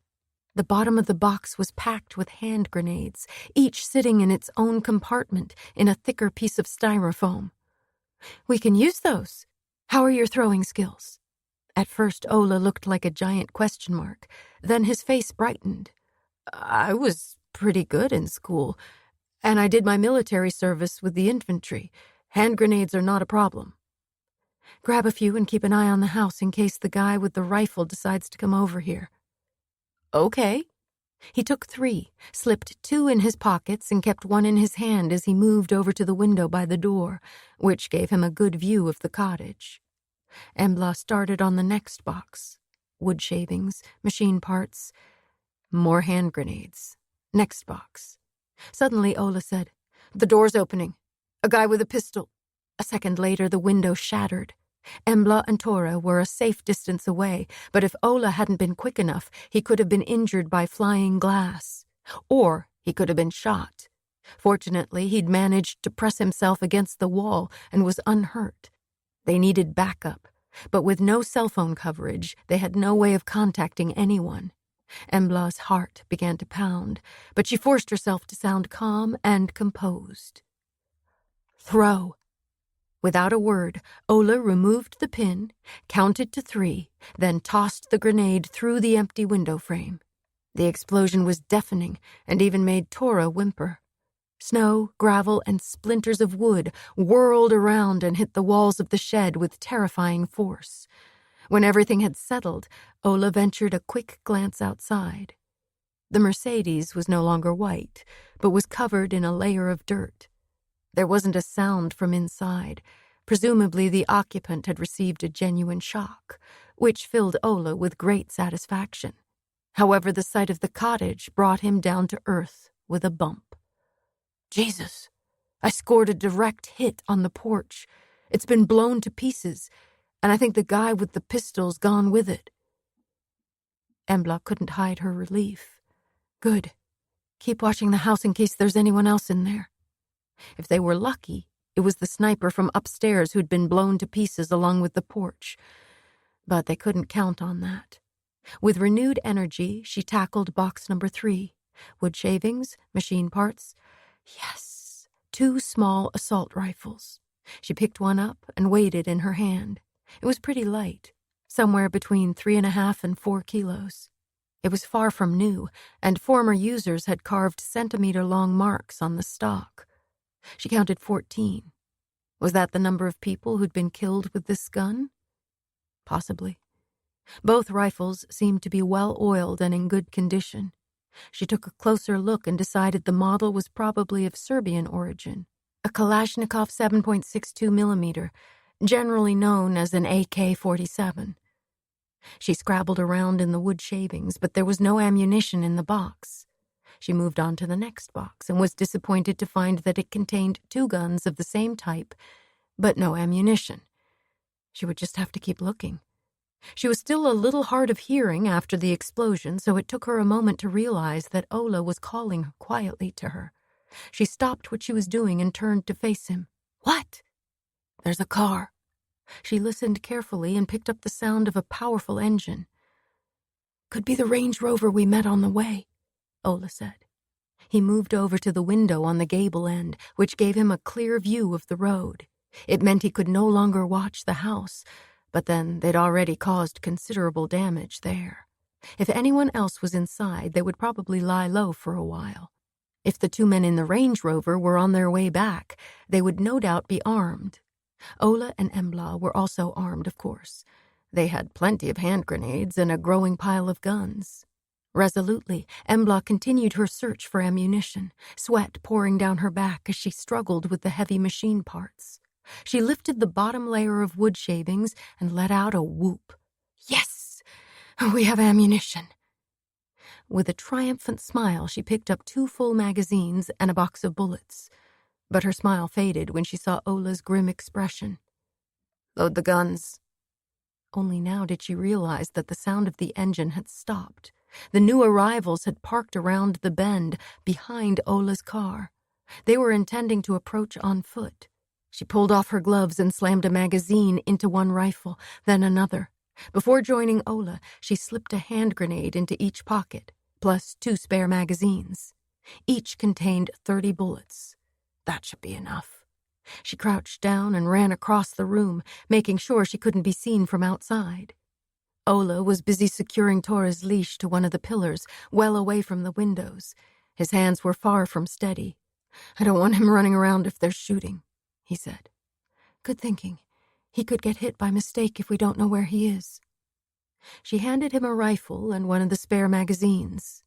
Ola looked unsure of himself, but crept back to the window. 2 men are heading this way, with pistols. Are they the ones we saw in the Range Rover? Embla's mouth was dry, and her voice came out rough. I think so. Distance? 20 to 30 meters. She made a quick decision. We can't let them split up. Throw. Ola propped the rifle against the wall and took a grenade out of his pocket. Keeping well out of the way, he lifted the hasp, opened the window, removed the pin, counted to 3, and hurled the grenade. They both covered their ears and pressed themselves back against the wall. Even though they were prepared this time, the explosion was equally terrifying. The ground shook as snow, stones, and gravel slammed against the wall, shattered the window, and rained in. Tora raised his head and began to howl. The noise must have hurt his sensitive ears. After a while, it could have been seconds or minutes, they dared to move. Tora alternated between barking and howling. He'd obviously had enough. Cautiously, they peered out through the space where the window had been.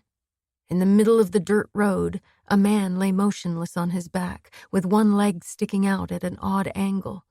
There was a rapidly growing pool of blood around his head, and a pistol a couple of meters away from him.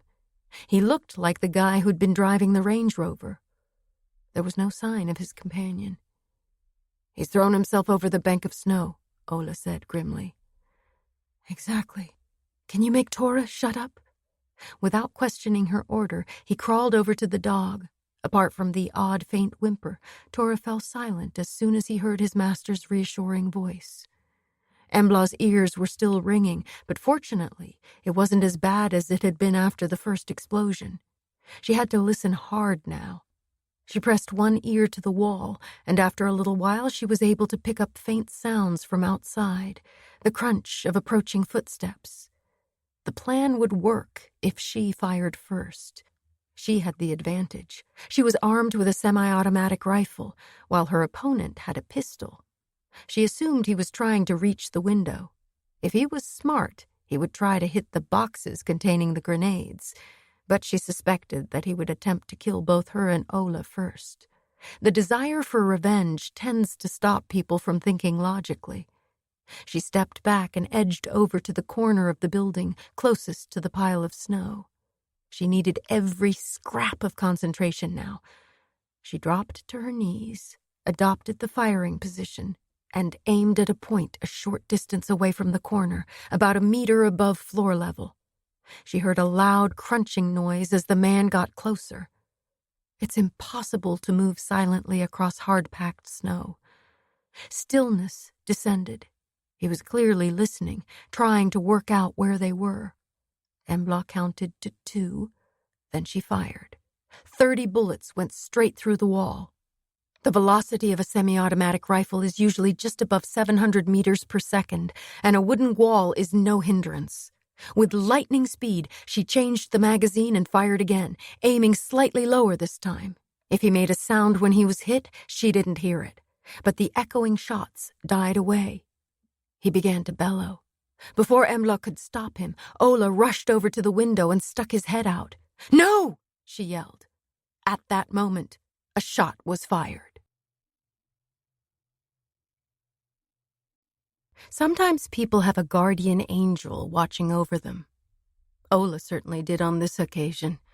As he looked out, he placed both hands on the window frame, the left at the bottom and the right on level with his face.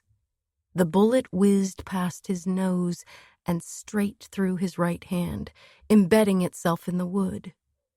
Now Embla heard 2 men screaming with pain. The only consolation was that the man who'd emerged from the house and the driver of the Range Rover were quiet. Dead quiet. She quickly dragged Ola away from the window and pulled off her scarf. The wound was bleeding profusely, but it would soon ease and hopefully stop. He needed to go to the hospital to have it cleaned and sutured. "Keep your hand up." He grimaced as she wrapped the scarf tightly around it. Tora understood that something had happened to his master and started barking again. Without much expectation of success, Embla turned to him and said, "Tora, quiet!" To her surprise, he fell silent, but remained on full alert with his eyes fixed on her. "He knows who the boss is," Ola said. She didn't know how he could joke in a situation like this, but he'd made her smile. She composed herself and turned back to him. Just keep Tora quiet.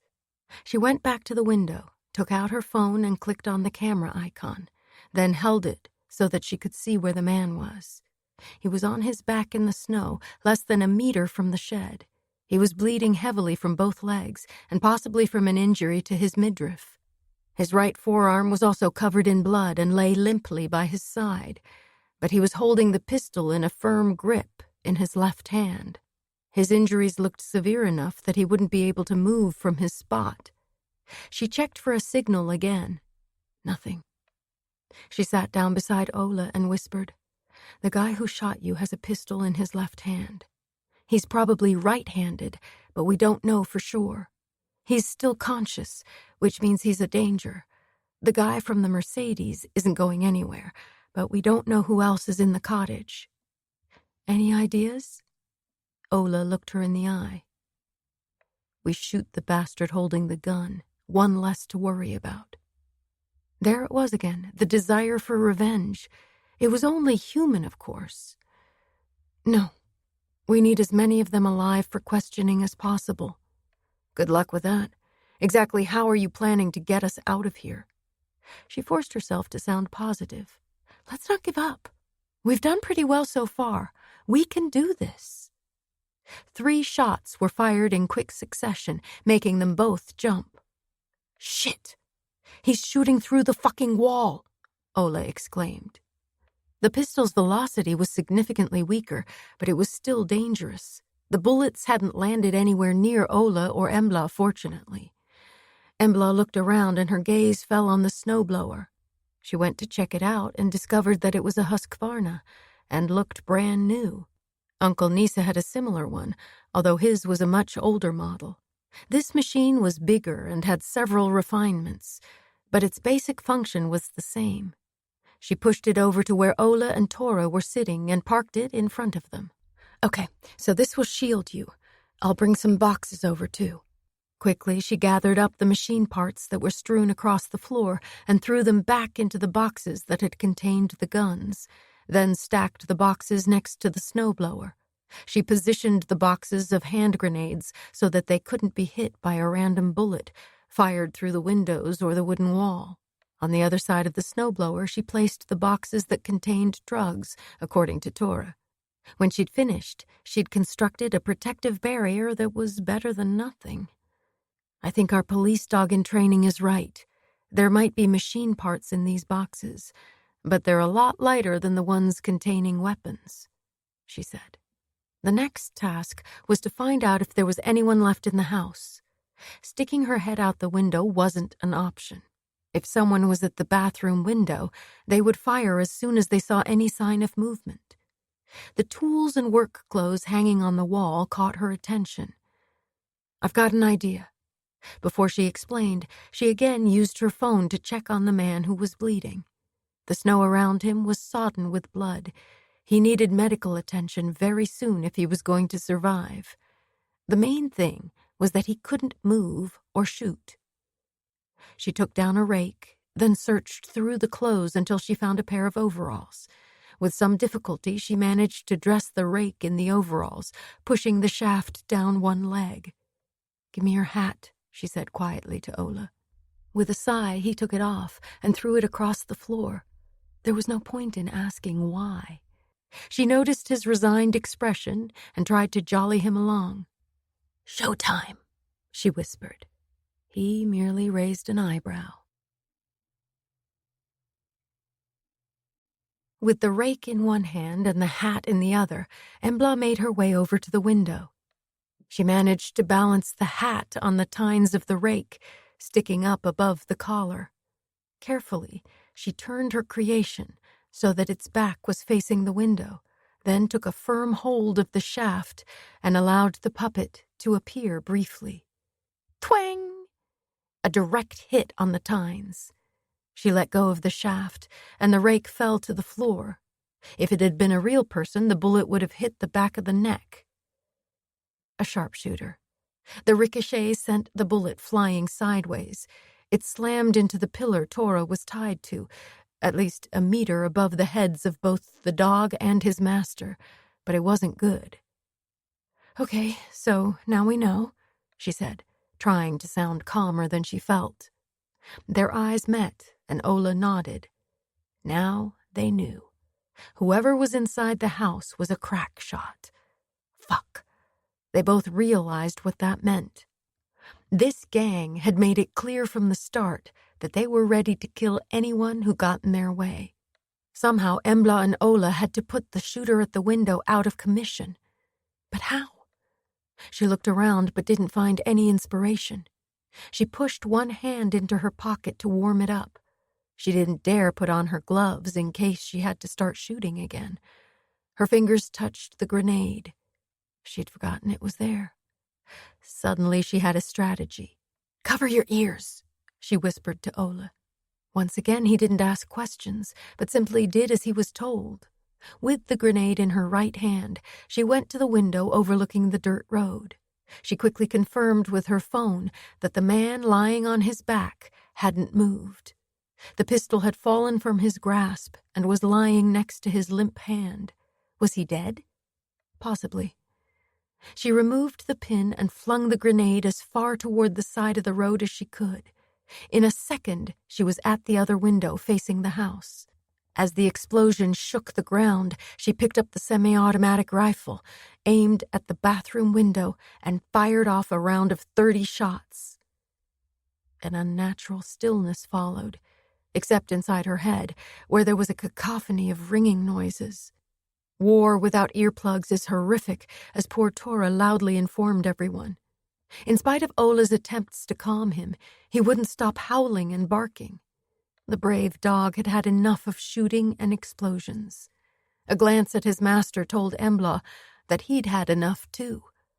She hoped it was over now. The question was whether she'd managed to hit the sniper. If not, they still had a major problem. There was also a risk that he wasn't the only one in the house. She crawled across the floor and picked up the rake. Ola's hat was in tatters. Her puppet would have to manage without it. As before, she allowed it to appear briefly at the window. There was no answering shot this time. That didn't necessarily mean the gunman was gone. He might have realized it was a trick and was simply sitting there biding his time. She padded back to Ola and Tora. The dog had stopped barking and was whimpering quietly as his master stroked him and attempted to reassure him. She could see that Ola was even paler now, and his hand was obviously causing him pain. He needed medical attention as soon as possible. She pointed to the window overlooking the road. "I'm going to climb out and go around the back of the shed. The sniper won't be able to see me. The critical point will be when I cross the yard. Do you think you can throw one more grenade?"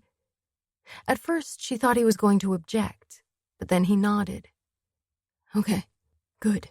Throw it through the same window, then there's no risk of any debris hitting me." "Okay," he answered in a weary monotone. "Throw it when I knock 3 times on the wall." A nod. With the reloaded gun in her hand and 2 spare magazines in her pockets, she went to the window and repeated the maneuver with her phone. The man still lay motionless in the red-stained snow. She swung her leg over the sill and jumped down, keeping a close eye on him. She crouched down beside him. He was dead.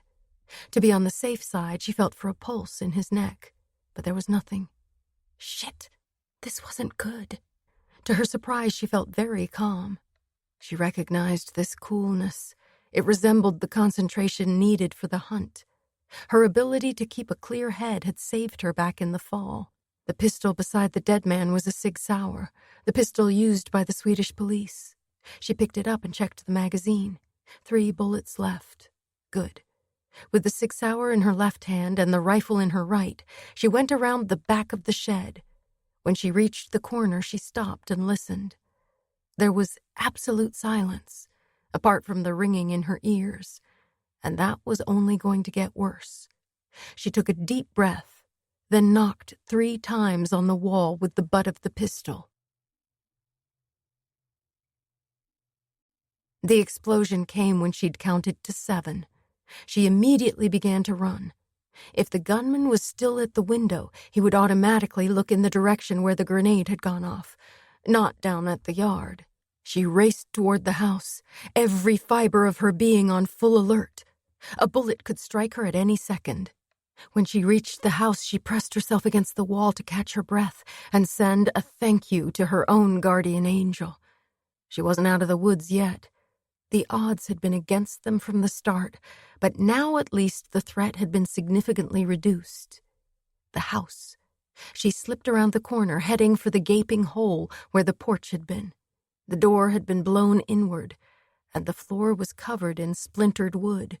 She turned her head and looked back at the devastation. A short distance away, among the fir trees, she saw a pair of severely mutilated legs sticking up behind a snowdrift. That must be the guy who stepped out to shoot us before we found the guns, she thought. He didn't get far thanks to Ola's throwing skills. She stepped inside. The place was in darkness. She had to move cautiously through the debris. She pushed open a door to her right with the barrel of the rifle, then crouched down and looked in. It was a small, old-fashioned kitchen that didn't look like it had been renovated since the 1960s, which was probably the last time it had been cleaned. Empty vodka bottles, beer cans, dirty plates, and fast food boxes covered every available surface. It stank of mold, rotting garbage, and stale cigarette smoke. She continued through the hallway. Straight ahead was the living room, furnished with a sagging sofa, a badly scratched coffee table, and a camp bed with a torn sleeping bag. There was an old stove in the corner with an open fire crackling away. She checked behind 2 other doors in the hallway and found 2 closets, one empty and the other one containing a metal bucket and an old broom. That just left upstairs. Just as she placed her foot on the bottom step, she heard a faint whimpering from above. It sounded like a woman. Was the sniper female? Had she been hit? Or was it a trap? A male sniper could be forcing her to make a noise. There was only one way to find out. She crept up the stairs as quietly as she could, ignoring the inevitable creaking and moving fast. The sniveling was coming from a room to the right of the stairs. She tried the door, but it was locked. The sound subsided, but Embla could still hear suppressed sobs. She decided that the occupant didn't represent an immediate danger. Time to focus on the bathroom, which lay straight ahead. That door was also closed, while one to her left was ajar. She kicked it open and glanced inside. 3 camp beds, 3 sleeping bags, plus more empty bottles, beer cans, and piles of cigarette ends. And there were 5 bags with the Nike logo. The air was thick with cigarette smoke, and it brought tears to her eyes. Bathroom. The sniper had to be in there. She had to make sure she didn't get shot through the thin door. Like a crab, she sidled along the wall. She assumed the door was locked. She listened hard. Not a sound. She took a step back and kicked the handle as hard as she could. The door flew open as Embla hurled herself sideways, rolled over, and adopted the firing position. Nothing. She took out her phone, clicked on the camera icon, and reached into the room. Blood. Lots of blood. A male body dressed only in underpants lying on the floor. A rifle with a telescopic sight lay beside him. If all the blood had come from the man, he was almost certainly dead. Slowly, Embla straightened up and moved to the doorway. The stench was appalling. It can't be coming from him. He hasn't been dead that long. Then she saw the body of a girl in the rusty old bathtub. She had been dead for some time, probably several days. Her skin was white with a faint grayish tinge, and there were green patches on her belly, which looked swollen. She was naked apart from a short t-shirt. Embla turned her attention back to the man. The right side of his forehead was gone. He'd been dead before he hit the floor. He was of medium height, slim and muscular. His chest, arms, and legs were covered in dark hair. The hair on his head was cut very short, but that too was dark, as was the stubble on his chin and cheeks. She thought he was probably around 30. Why was he wearing nothing but underpants? It must have been freezing walking barefoot on the cold floor. Maybe he'd been asleep and had woken when he heard the fracas between Embla, Ole, and the man locked in the Mercedes, then grabbed his gun and rushed into the bathroom. He would have had a bird's-eye view of the whole yard from the window. That seemed like the most credible scenario. The woman's sobs had grown louder. Embla turned to face the locked door. She positioned herself to one side before she knocked. "Police!" The sobbing stopped for a second, then resumed with renewed strength. "I'm going to kick open the door." She gathered herself, then kicked the handle as hard as she could. She had to repeat the maneuver twice more before the door flew open. With her rifle at the ready, she entered the room. The occupant was a young girl, not a woman. 15 years old at the most. She was sitting on a mattress on the floor, arms wrapped tightly around her knees. Her eyes were wide with terror, and her entire body was shaking with a combination of cold and sobs. She was wearing only a dirty t-shirt with the slogan, "Beer built this body." There was a blanket in a heap on the floor, and the room stank of body odor and semen. Embla saw a supermarket paper bag filled with used toilet paper, and there were several rolls beside the mattress. Against the opposite wall was another filthy mattress that had presumably been used by the dead girl in the bathroom. This girl had a shackle around her wrist. She was chained to the radiator. Embla lowered her gun and tentatively stepped forward. The girl shook even more violently, tears pouring down her cheeks. Embla stopped and said as gently as she could, "I'm here to help you." Although, how was she going to free her? She was clearly in shock, traumatized by multiple rapes and no doubt other violent acts. Presumably, she'd seen the other girl die, and of course she'd heard the shooting and the explosions. It was hardly surprising that she'd broken down. Embla slowly picked up the blanket and held it out to the girl, but she shrank away and made no attempt to take it. With an encouraging nod, Embla put it down within reach. She had to get the girl out of here as quickly as possible. The temperature in the house was dropping fast because there was a gaping hole where the porch and front door had been, and there was no glass in the bathroom window. Embla decided to go back to the shed to see if she could find a tool to break the girl's shackle. "I'll be back in a minute," she said reassuringly. She closed the broken door in an attempt to regain what little warmth there was in the room. Better than nothing. She went over to close the bathroom door, too. Just as she touched the handle, she heard the sound of an approaching car. Not more of them. She felt as if every scrap of strength had drained from her body. She went into the blood-soaked bathroom to check, trying to ignore the stench of death. As she peered out the window, her heart sank like a stone.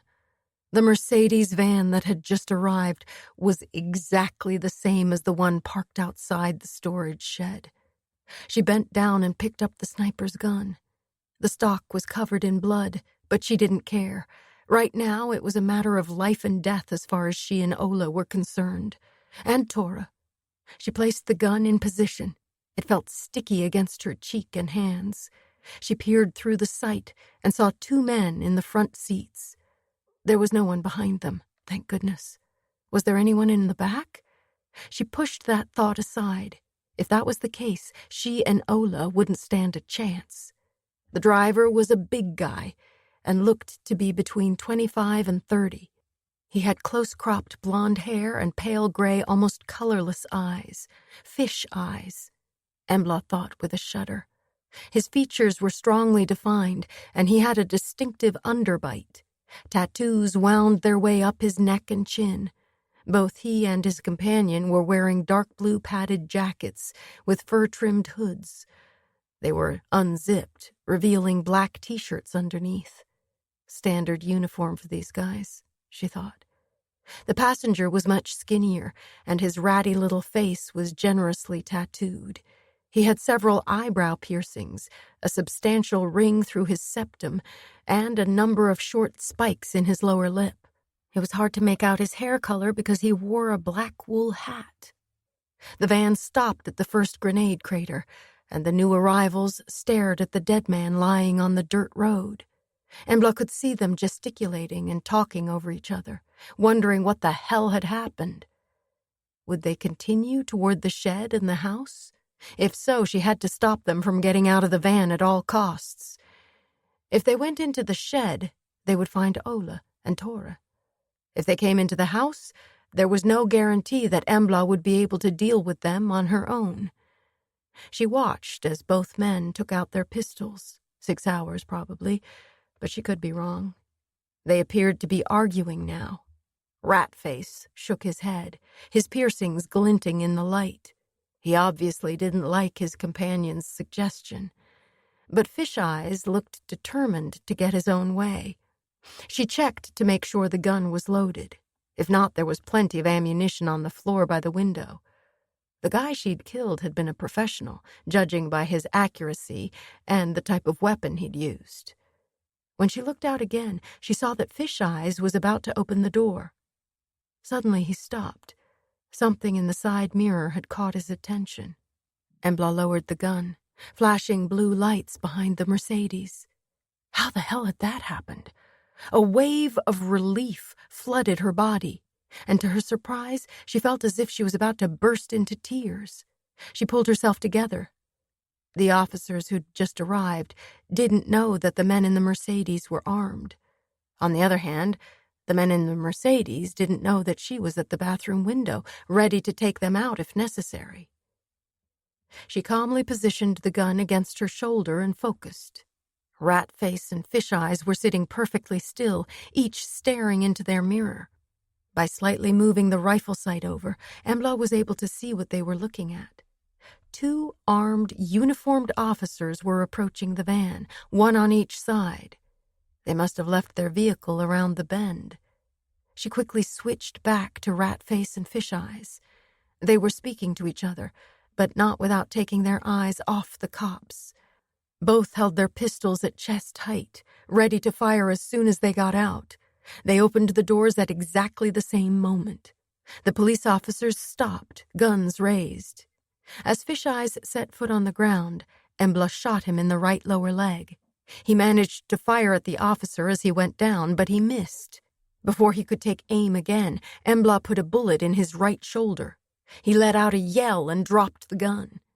Ratface stood motionless, his left hand resting on the door.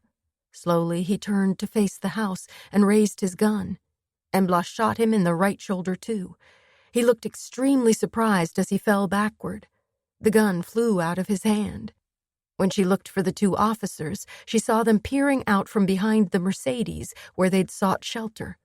She yelled at the top of her voice, "This is Detective Inspector Embla Nyström from Gothenburg. Detective Inspector Ola Tillman is inside the storage shed to your right. He's injured. We walked straight into a trap, and we've had to fight for our lives." This was an unnecessary piece of information. The place looked like a bomb site. The officer closest to the shed cupped a hand around his mouth and shouted, "Tillman, are you there?" Embla heard a faint response from inside the building. The officer went over to the window overlooking the road, the one Embla couldn't see from her vantage point. Ola's colleague picked up the pistols belonging to the men she'd shot. Embla could hear voices, but she couldn't make out what was being said. Her ears were ringing again. Slowly, she put down the gun. She left the semi-automatic rifle where it was, propped against the wall. There wasn't a sound from the room where the girl was. Right now, Embla didn't even have the energy to open the door and check on her. She plodded down the stairs, feeling as if her boots were filled with lead. When she reached the bottom, she went over to the hole where the door used to be and leaned against the wall. Ola emerged from the shed with Tore. His colleagues patted him on the shoulder and made a fuss over the dog. All 3 men were smiling, overcome with relief. Then they turned and saw her. Their smiles disappeared, and suddenly they looked horrified. She couldn't work out why.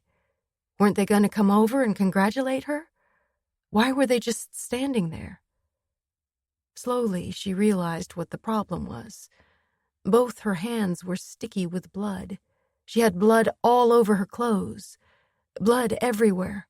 Her light brown boots were dark red, with blood.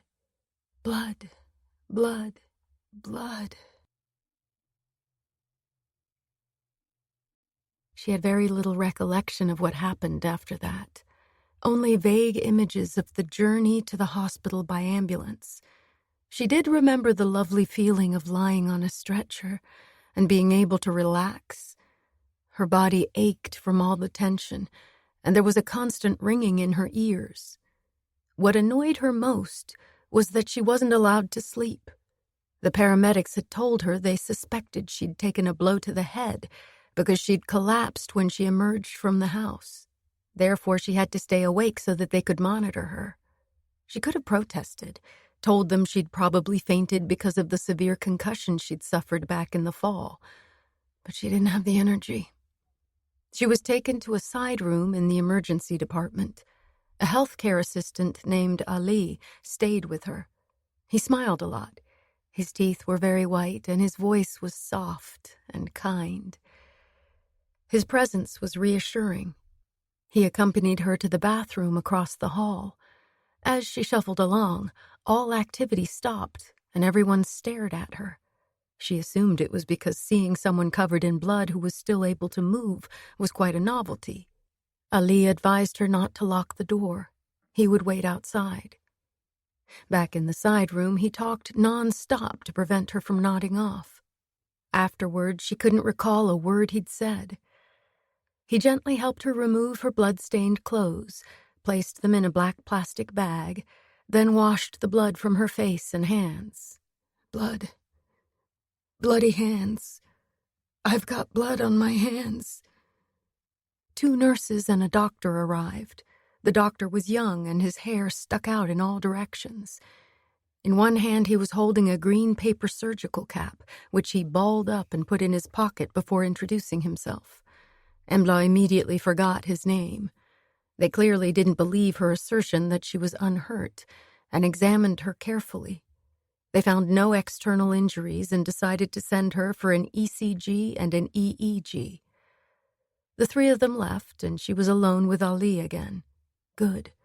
At least she could get some sleep. But no, Ali had been instructed to keep her awake until all the tests were completed. He found her some faded hospital clothes. Her colleagues would collect her own clothing for forensic analysis. After what seemed like an eternity, the doctor returned. He was only a couple of years older than her, but the expression in his eyes was that of an old man who'd seen the worst of humanity. It struck her that maybe she had the same look. Right now she felt about the same age as her grandmother, who'd been dead for almost 20 years. The good news is that we haven't found anything wrong either on the ECG or the EEG. In fact, you have the heart of an elite sportswoman, he informed her with a smile. I am an elite sportswoman, she thought, but she didn't have the strength to answer. She simply nodded. I've read your notes from back in the fall. You went through a terrible trauma, both physically and mentally, and I suspect that what you've experienced today was even worse, like a war zone. A war zone. The explosions, the gunfire, the dead bodies, the adrenaline pumping. She had feared for her life, but her survival instinct had kept her functioning. She met the doctor's weary gaze. You're right. There was blood. A lot of blood. He nodded. Exactly. You're suffering from post-traumatic stress right now. It often affects those who've been exposed to severe trauma. It's not uncommon among soldiers who've been in a war. Yes, I know. I saw a psychologist for a while last year. She talked a lot about post-traumatic stress. Her eyelids felt so heavy. His voice came from far, far away. It's good that you already have that insight. The question is how we can best help you. Home. I want to go home. Call my parents. Ask them to come and pick me up. She was practically asleep before she finished speaking.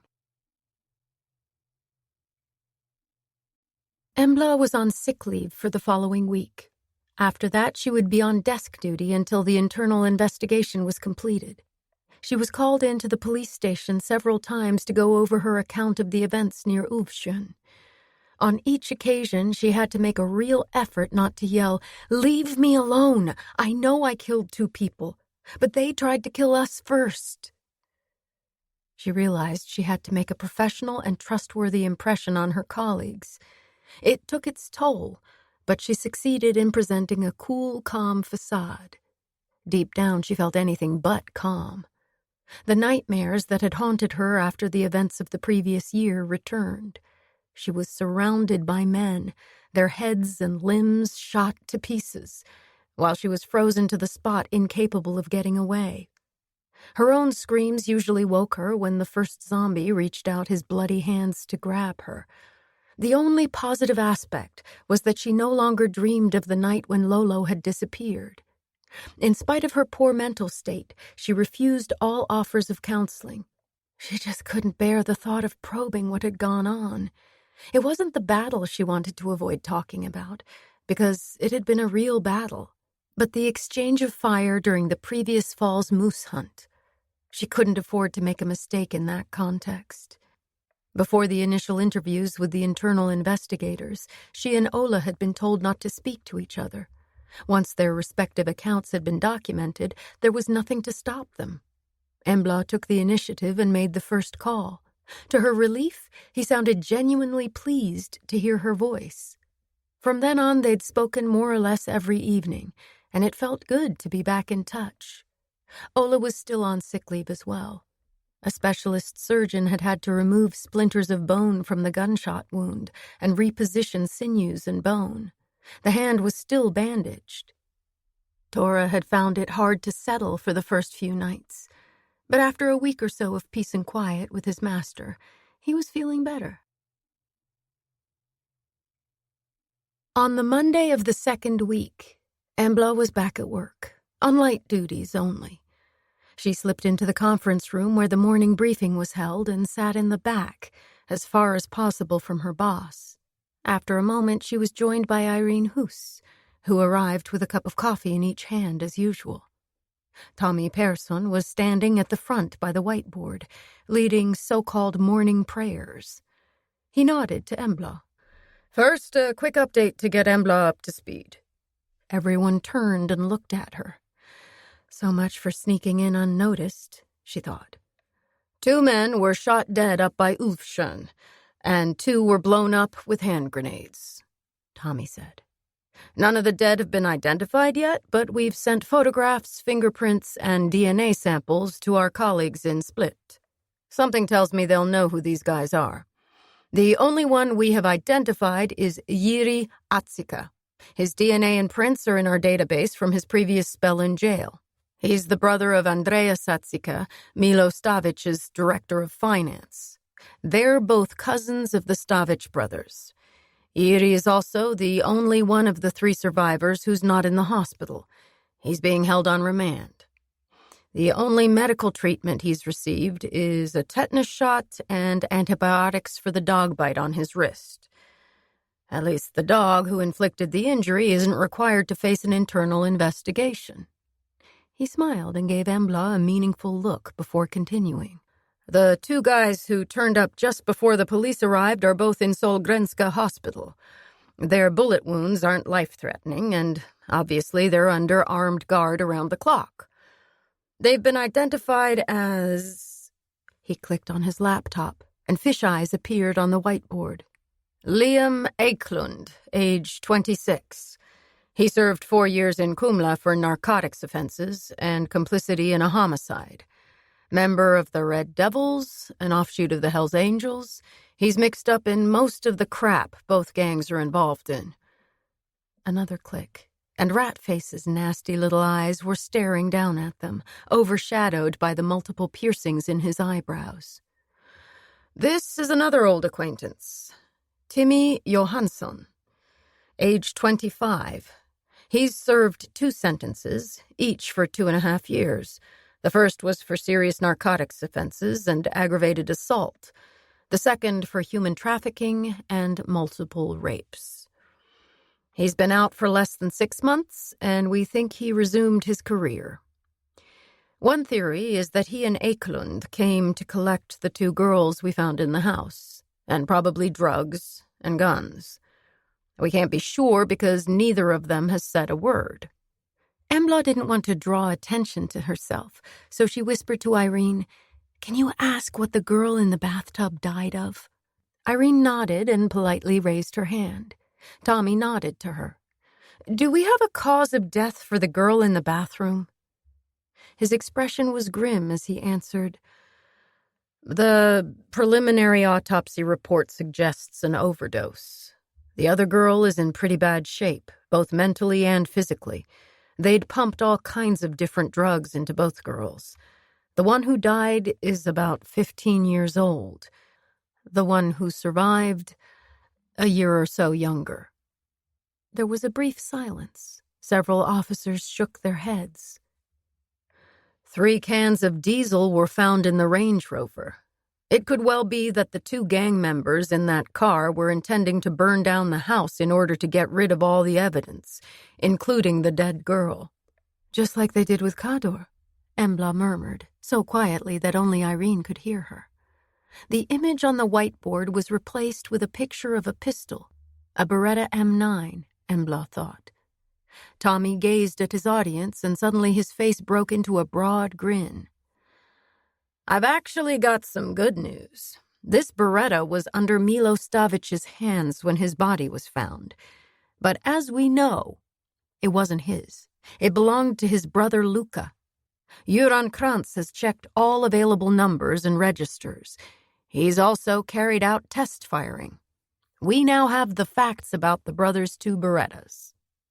Another click, and an identical pistol appeared. "This is Milo's Beretta. Jiri Atzika was holding it when he threatened our colleagues Embla Nyström and Ole Tillman. We assume that he swapped the guns after killing Milo because he didn't want to keep a pistol that could be linked to the 2 murders. He did, however, want a high-quality Beretta for himself. So he kept the one he found in Milo's room, which of course was a completely idiotic thing to do. We also know that he took Milo's iPhone and possibly a tablet and a laptop. Those haven't been recovered. Greed overcame Jiri, and he couldn't resist helping himself to Milo's gold watch, which he was wearing when he was arrested. We think he tried to steal a valuable emerald ring, but he couldn't get it off Milo's finger. He also had a bunch of keys in his pocket. Göran has established that they're the keys to Milo's apartment." He fell silent, pausing for effect. "Forensics have lifted a right thumbprint from Luca's pistol, the murder weapon, and they found DNA on the magazine, both from Jiri Atzika." His face lit up with triumph, and there was a scattering of applause around the room. Human witnesses can be threatened and frightened into silence, but there's no arguing with strong forensic evidence. It's often the key to sending a criminal to jail. When the hum of conversation subsided, Tommy raised a hand and continued. "So, Jiri Atzika killed both Milo and Luca, but plenty of questions still remain. We know that Luca had his laptop and iPhone in the car, so it was easy for Jiri Atzika to take them. And we know that Luca was shot first with his own gun. But how did Jiri get a hold of it? Who gained access to Luca's apartment with its security system and alarm?" Embla immediately started wondering, then realized her boss was still talking. "Involved in an accident, Jiri's car collided with a motorbike at a junction. No one was seriously hurt, but there was a patrol car on the scene within a minute because the collision happened a stone's throw from the police station in Split. It was in the middle of rush hour, at 4:45 in the afternoon. This was the day before Kador disappeared. After that, we know nothing about Jiri's movements. Presumably, he traveled under a false name, because we have no record of his arrival in Sweden during the past 2 weeks, nor any other suspects. New arrivals from the Balkans are of interest, but we've found nothing so far." Something was nagging Embla, but she couldn't quite pin it down. Who could have had access to Luca's pistol inside his own personal Fort Knox? Suddenly it all made sense. She really didn't want to draw attention to herself, but this time she had no choice. Hesitantly, she raised her hand. Tommy gave her an encouraging nod. "I don't think Luca's killer went into his apartment." "No? So how did Jiri Atzika get hold of the Beretta? He's not a ghost who can walk through locked walls," Tommy said. The accompanying smile didn't reach his eyes. Embla's uncertainty was replaced by a flare of anger, but she couldn't let it show. She took a deep breath. Both Milo and Luca knew their brother Kador had disappeared, They must have realized there was a risk he'd been murdered. Even if they didn't believe they themselves were in danger, they each owned a Beretta. I'm pretty sure Milo would have told Luca to make sure he was armed, and I'm also pretty sure Luca would have done just that, bearing in mind that he'd been shot 4 years earlier. Almost everyone was looking at her now. No one tried to interrupt, but she could see that some of her colleagues looked dubious. A couple of people were checking their phones, and one was staring out the rain-streaked window. But Luca was no marksman. He rarely, if ever, practiced, according to his partner, Stephen Walker. Where does a person who's not used to being armed put his gun when he's driving? In the glove compartment, probably, or on the passenger seat. Then he picks it up when he gets out of the car. The safety is still on, which makes it comparatively easy for an assailant to surprise the owner of the gun and take it, with violence if necessary, but I suspect there was no need in this case. She had the attention of the room now, which gave her the confidence to go on. So Jiri Atsika was waiting inside the parking garage. When Luca got out of his car, Jiri went over to say hi to his cousin. I'm sure Jiri had a gun with him, but when he saw the Beretta in Luca's hand, he got an idea. She fell silent and looked around the room. Even the guy who'd been staring out the window was with her now. Who would lose patience first and ask the question? So, what do you think happened? Tommy, of course. They were cousins. I think Jiri called Luca and said he knew something about Kador. Milo was out of town, so he needed to tell Luca. But not over the phone. They had to meet. In secret. No one was to know that Jiri was in Sweden. Her throat was dry.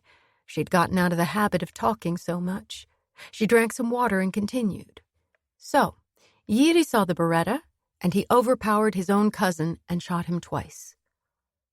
No one spoke for a moment. Then Tommy said thoughtfully, It sounds plausible, and it explains how Jiri acquired Luca's pistol, and his laptop and cell phone. Then when he found Milo's Beretta in the cottage, he decided to swap them. Maybe he thought one or both guns were unregistered. He looked at Embla with something that might have been respect. Well done, Embla. I think you're right. The simplest explanation is often the right one. He glanced around the room. Okay, so Jiri will be questioned again today. We still don't know why all 3 brothers were killed, but it could be some kind of apocalyptic battle between different gangs operating across Europe, with their base in the former Yugoslavia. He glanced at his notepad before raising his final point. The issue of Kador's family remains. I've spoken to Göran Krantz, and he's agreed to coordinate the search because he's in regular contact with our colleagues in Split. Could Lolo and her children be in Sweden? Göran had said it was possible, because the only people she could turn to were her in-laws in Gothenburg. Imagine seeing Lolo again. The thought made Embla's stomach contract with nerves, and she felt a shiver of anticipation. However, she was increasingly afraid that the killers were also trying to track down Lolo. Jiri Atsika might be in custody, but his associates were still out there. Presumably, that was why Lolo had fled from Split.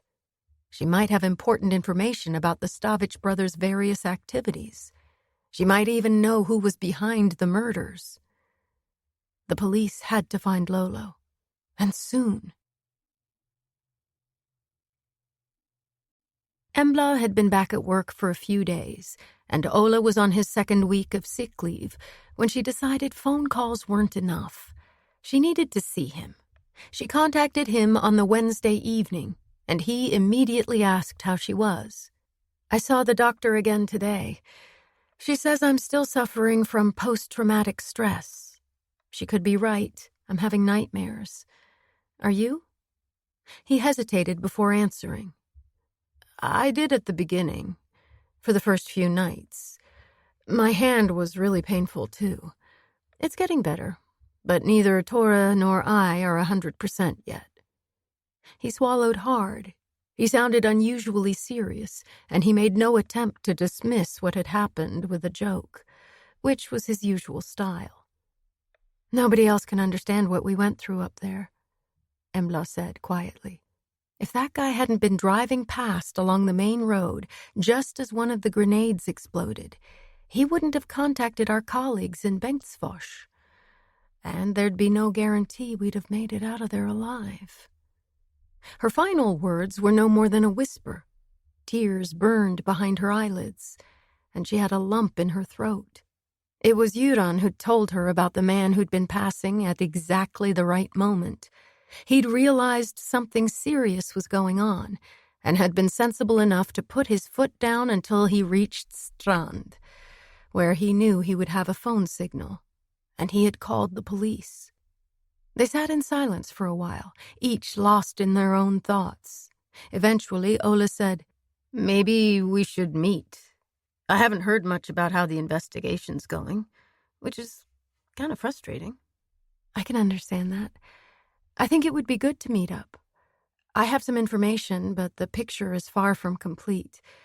And of course, I'm not directly involved in the events at Ulfsjön because of the internal investigation." It was somehow humiliating that she wasn't allowed to play an active role when she was the one who'd taken the greatest risks and made sure the Stavich brothers' murderer had been caught. "I've been given the job of looking for Kador's family. We're not certain they're in Gothenburg, but it seems likely. We also know they're living under a false identity." The driving force in this depressing task was the hope that she would manage to find some trace of Lolo and her children. The clock was ticking, and the risk of someone else tracking them down first was increasing. Ola cleared his throat. "Are you doing anything this weekend?" Embla had arranged to go out for a meal with friends, but she could easily do that another time. "Nothing I can't rearrange," she said, keeping her tone light. "Where shall we meet?" "You decide. You're the one who's still suffering with a sore paw." "I'm suffering with a sore soul, but that doesn't show," she thought. "I'm not suffering, and it's not too sore," he informed her. He sighed deeply and added, "My sister's family has recovered from the flu, and Mom is back from Tenerife.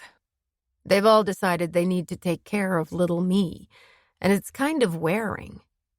Embla giggled. She knew exactly what he meant. Her parents and brothers had made an enormous fuss over her, inviting her over for meals and calling every day to see how she was. Not to mention her friends and colleagues.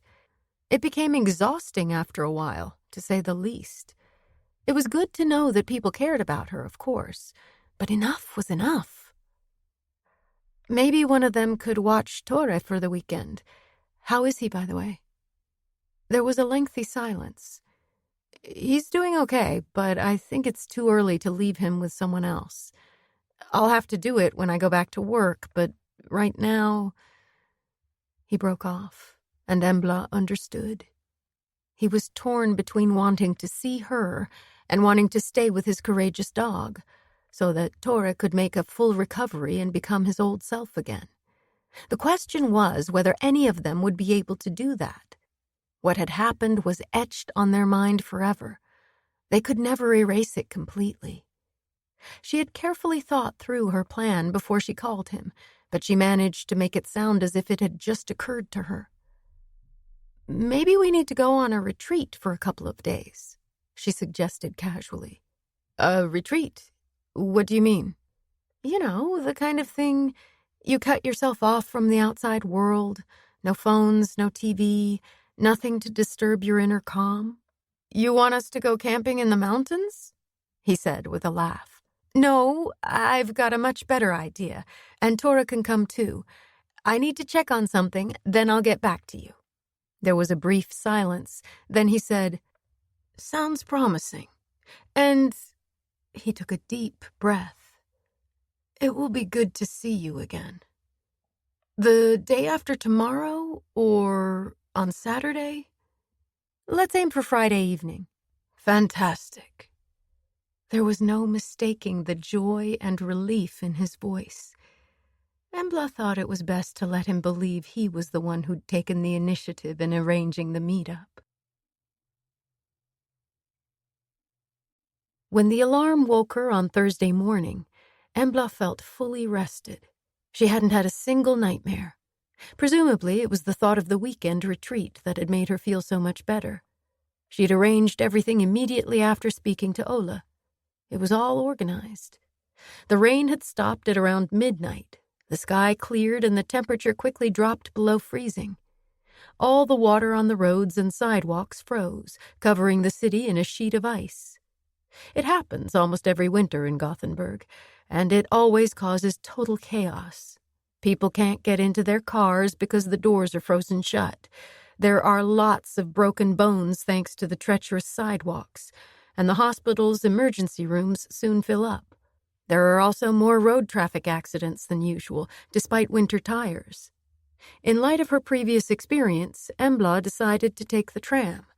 She was wearing her thick-soled hunting boots, which were excellent when it was slippery. As she was taking them off in the changing room, her phone vibrated. It was a text from Göran. "I think I've found something. Ari, Louise." Her heart began to beat faster, and once again she felt a confusing mixture of hope and... what? Fear? Anticipation? She kicked off her boots and slipped on the ballerina pumps she'd kept in her locker. She decided to give morning prayers a miss and go straight to Göran's office. On the way upstairs, she sent a text to Tommy Persson. "New info from GK. Ari Louise L. Will report back ASAP." Embla found Göran by the coffee machine, talking to the male technician who'd been with them up in Heremark. All she knew about him was that his name was Bengen, and he'd been with forensics forever. Small and skinny, with thin gray hair and a lined, sallow face, he looked kind of dried out. Both men turned as she approached. Bengen nodded to her, murmured something to Göran, then disappeared with a steaming cup of coffee in his hand. "That guy is worth his weight in gold. He's almost reached retirement age, but I'm keeping my fingers crossed that he'll stay on for a while longer," Göran whispered loudly enough for his aging colleague to hear. If Bengen did hear, there was no reaction. He simply continued down the hallway, stooping slightly. Göran offered Embla a cup of tea, and she accepted, just to be sociable. He jerked his head in the direction of his office. "I've got freshly baked cinnamon buns." That was an offer she wouldn't be accepting.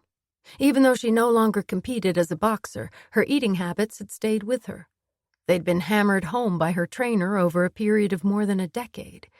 It was important to eat a nutritious diet and avoid things like processed meats, sugar, and alcohol. According to her eldest brother, Atle, she was suffering from orthorexia. She'd Googled the word and discovered that it was used to define a condition where a person is fixated on a healthy lifestyle and can become obsessed with excessive exercise and a healthy diet. Sometimes it can turn into anorexia. Embla thought Atle was wrong. Besides, he was no expert when it came to nutrition. He was an anesthetist. His patients didn't eat anything. He put them on a drip and sent them to sleep. Göran refused to tell Embla about the search for Louise until he'd eaten her cinnamon bun as well as his own, and fetched another cup of coffee from the machine. "Bengen and Linda went through Milo Stavic's Audi yesterday. They didn't get around to it before because we have several ongoing homicide investigations. Anyway, Milo picked it up the week before he drove to Heremark. 10 days before, to be precise. There are only 560 kilometers on the odometer. Since it's so new, there aren't many fingerprints or other traces in the car, which makes the ones they did find all the more interesting." He put on his reading glasses and took a sheet of paper out of his in-tray. As expected, the trunk was almost completely clean. They found prints belonging to staff at the Audi dealership and to Milo himself. However, on the inside of the back door, they also found a set of prints from a small right hand. Those same prints occurred again around the front passenger seat, and there were 3 different sets of children's prints in the back seat. As Euron was reading, Embla felt an icy chill creep across her scalp, down the back of her neck and her spine. She had to exercise great self-control to stop her teeth from chattering. He looked up at her. "We have Louise Lindqvist's prints on record following her disappearance. Need I say the ones in the trunk are a perfect match?" Embla's tongue was sticking to the roof of her mouth. She ought to say something, but she couldn't do it. She nodded mutely. Euron peered over the top of his glasses, smiling with satisfaction. "Louise and her 3 children have definitely been in that car." He referred to the sheet of paper once more. "We also found strands of hair of different lengths and from different people. They've been sent for DNA analysis, which could take some time. However, we do have Louise's DNA, so we should be able to establish her identity and the fact that the children are related to her." Embla felt that she was able to breathe normally again. It was true. Lolo really was alive. In a moment of clarity, she realized she hadn't believed it until now. Those years of feeling guilty about her friend had left their mark. As time went by, the fear that Lolo was dead had grown stronger, along with the conviction that it was Embla's fault. The revelation that Lolo had left on her own accord and had been living in Split all along had come as an even greater shock. Realizing that Lolo had lied and dragged Embla into her planned disappearance aroused mixed feelings that she couldn't shake. Euron was a genius when it came to computers, and he was very good at finding people. But right now he was busy with 1,000 things at once. Therefore he'd asked Embla to continue searching for Louise and the children. When she said she wasn't sure where to begin, he'd replied, "Use the computer. Contact the authorities. She's bound to show up somewhere sooner or later. It's just a matter of getting a hold of the right loose thread and pulling on it." Then his phone had started ringing and she'd left his office. After reporting back to Tommy Persson, she'd headed for the office she shared with Irene Huss. Her colleague was at her desk staring out the dirty window. Somehow she managed to balance her long limbs in a half-seated position on her chair, without appearing to be uncomfortable. A faint pink flush had begun to find its way between the buildings, giving the facades a golden glow. Maybe there would be a really beautiful sunrise. It had been a while. "Hi, how's it going?" Irene turned to look at her and unexpectedly gave her a big smile. "Great. I'm just sitting here trying to recover from the shock." Embla raised her eyebrows. "The shock?" "I'm going to be a grandmother." Irene flung her arms wide as if she wanted to embrace the whole world. It was unexpected, and Embla didn't quite know what to say. It wasn't that Irene's twin daughters were too young to become parents. They were only 2 years younger than her, but a grandmother. Wow! I mean, congratulations. "Thank you. It's Katarina and Filippi. Katarina emailed me late last night, and I've only just read her message. She's just been to the doctor for her first examination. She's in her 10th week. It's a little early to start cheering, but I think it'll be fine. She's suffering from morning sickness, but otherwise everything's going well." "Have they moved back from Brazil?" The smile faded slightly. "No, they're still living in Sao Paulo. Katarina's got a permanent post at the English girls' school, and Filippi's architecture company has plenty of work." "Will she come home when the baby's due?" Irene shook her head. "I don't think so. They have good health insurance through Filippi's job. The baby will be born in one of Brazil's best private hospitals." Embla thought about her friend Agnes. When her contractions had started last summer, there hadn't been a single maternity bed available in the whole of Gothenburg. She'd had to go to Varberg Hospital, where the poor midwives had been running from one room to another, trying to be there for all the women at different stages of labor. According to Agnes, one mom had had to give birth in an ordinary examination room. That didn't sound safe to Embla. Maybe it was better for Katarina to have her baby in Sao Paulo. So, what are you working on at the moment? Irene asked, giving her a searching look. I'm trying to track down my childhood friend Louise Lindqvist, also known as Mirja Stavic, and her 3 children. All we know is that she and the kids have entered Sweden under false names, and that they've been in Gothenburg. If we're lucky, they're still here. Embla filled Irene in on the forensic evidence from Milo's new Audi. So now I have a big problem. I don't really know where to start. Irene nodded thoughtfully, then said, Start where you know she's been, with the car. Okay, thanks. Embla sat down and logged into her computer with her ID card. She stared at the screen for a long time. Computers weren't her thing. But she wasn't completely useless. No one under 45 is these days. She went into the vehicle database first and entered all the information Göran had given her about the Audi. It was registered with a company called Stav Property Limited. A quick check told her that all 3 Stavic brothers were listed as owners. The homepage showed a solid building that dated back to the beginning of the previous century. The copper roof had acquired an attractive blue-green patina and was adorned with several pinnacles and turrets. The balconies had white marble balustrades, and bay windows studded the reddish-brown facade. Around the windows, faces and floral garlands had been carved into the stone. It was charming and beautiful, and appeared to be well cared for. The text below was full of breathless enthusiasm. This is your chance to realize your dream of an apartment in the heart of Gothenburg. We are pleased to announce the sale of Phase 2 in the Vasastan district of the city. The first apartments should be ready to move into by the end of September at the latest. The next batch will be finished by the end of December, the remainder in May next year. By then, the entire building will have been renovated, and we are taking great pains to maintain the period charm of the early 20th century. 45 apartments are available in total, with between 2 and 5 bedrooms.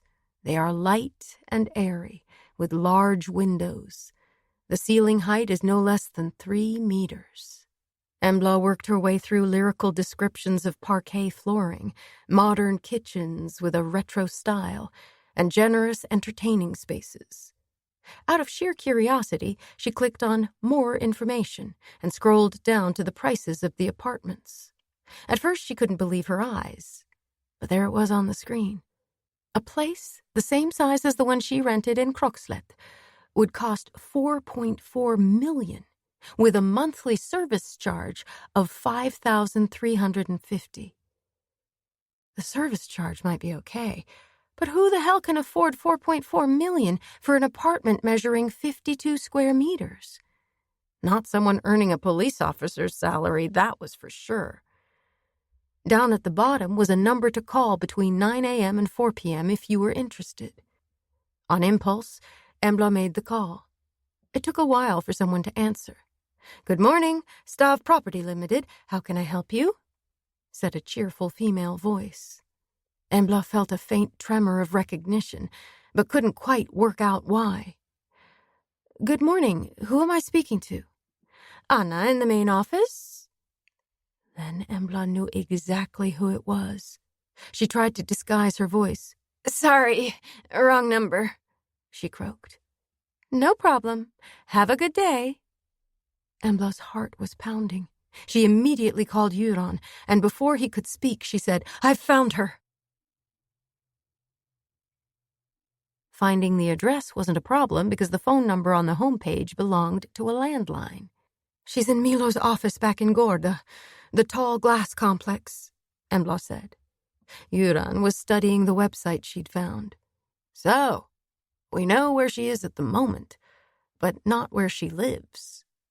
He looked up at Embla. "Are you sure she didn't recognize your voice?" "Absolutely. I disguised it."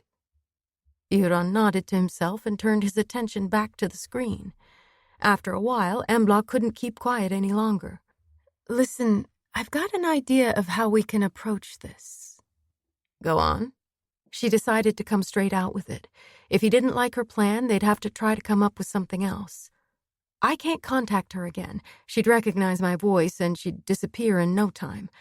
I suggest we put the building under surveillance, then follow her home.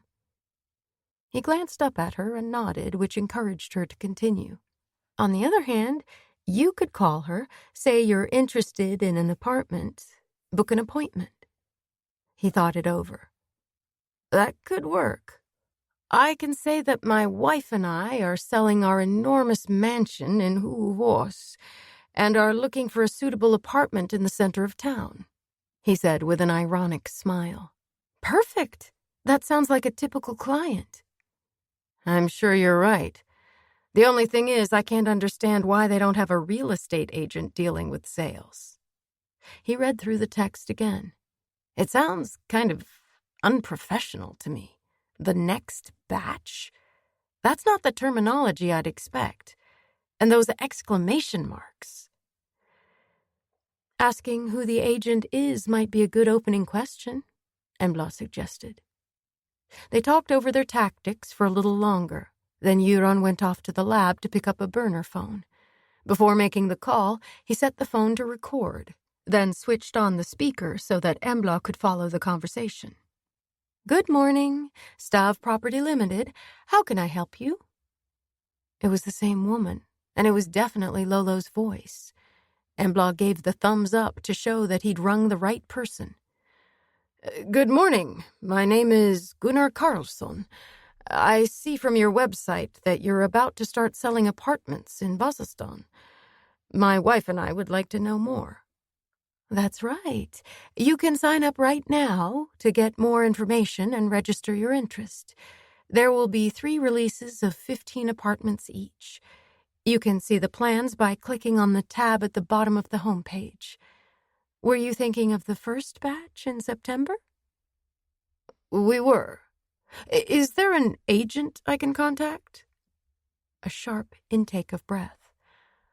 I'm afraid the agent who dealt with Phase 1 isn't able to take care of Phase 2 because it clashed with another project. The owners are currently negotiating with another agent who will take over sales at a later stage. The owners are currently negotiating.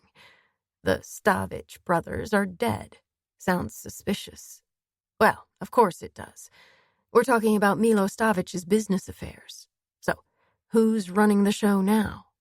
Embla wondered, exchanging a glance with Euron, who raised his eyebrows in mutual understanding. Lolo, or Anna, had just told him a straight lie. So it's not possible to view any of the apartments at this stage?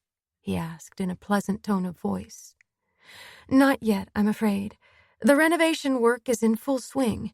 Plumbing and that kind of thing. We will have a show apartment ready at the beginning of April. Then each apartment will be available to view as soon as it's finished. Lolo was doing a sterling job. She'd always been good at taking the lead, while Embla had been the admiring friend, providing backup. In hindsight, their roles in the relationship had been very clear. Embla had always gone along with her suggestions, acted as the approving audience, whoever questioned Lolo's ideas. She'd always seen Lolo as her best friend, her only real friend, and she'd been terrified of losing her, which was exactly what had happened. One advantage of Lolo's disappearance from her life was that she'd been forced to find new friends. Through boxing and hunting, she'd gotten to know like-minded individuals, but she'd also connected to people she'd met in different contexts. Over the years, she'd acquired a wide circle of friends and acquaintances whose company she enjoyed. So, should I register my interest now, or wait until the new agent takes over? Euron asked, following the strategy they'd discussed earlier. You can register right now. He winked at Embla. I think I need to speak to my wife first. We'd better take a look at the plans on your website before we make our decision. I'll get back to you, he said hesitantly. No problem. You have a nice day. Anna Lolo said, still cheerful and friendly. Thanks, you too. He ended the call and looked at Embla. You're absolutely certain that's Louise Lindqvist? 100%. Okay. Let's find out where she lives. The glass complex in Gorda was large and had several entrances, plus 2 access points to the underground parking lot, so they needed at least 4 cars to mount a surveillance operation.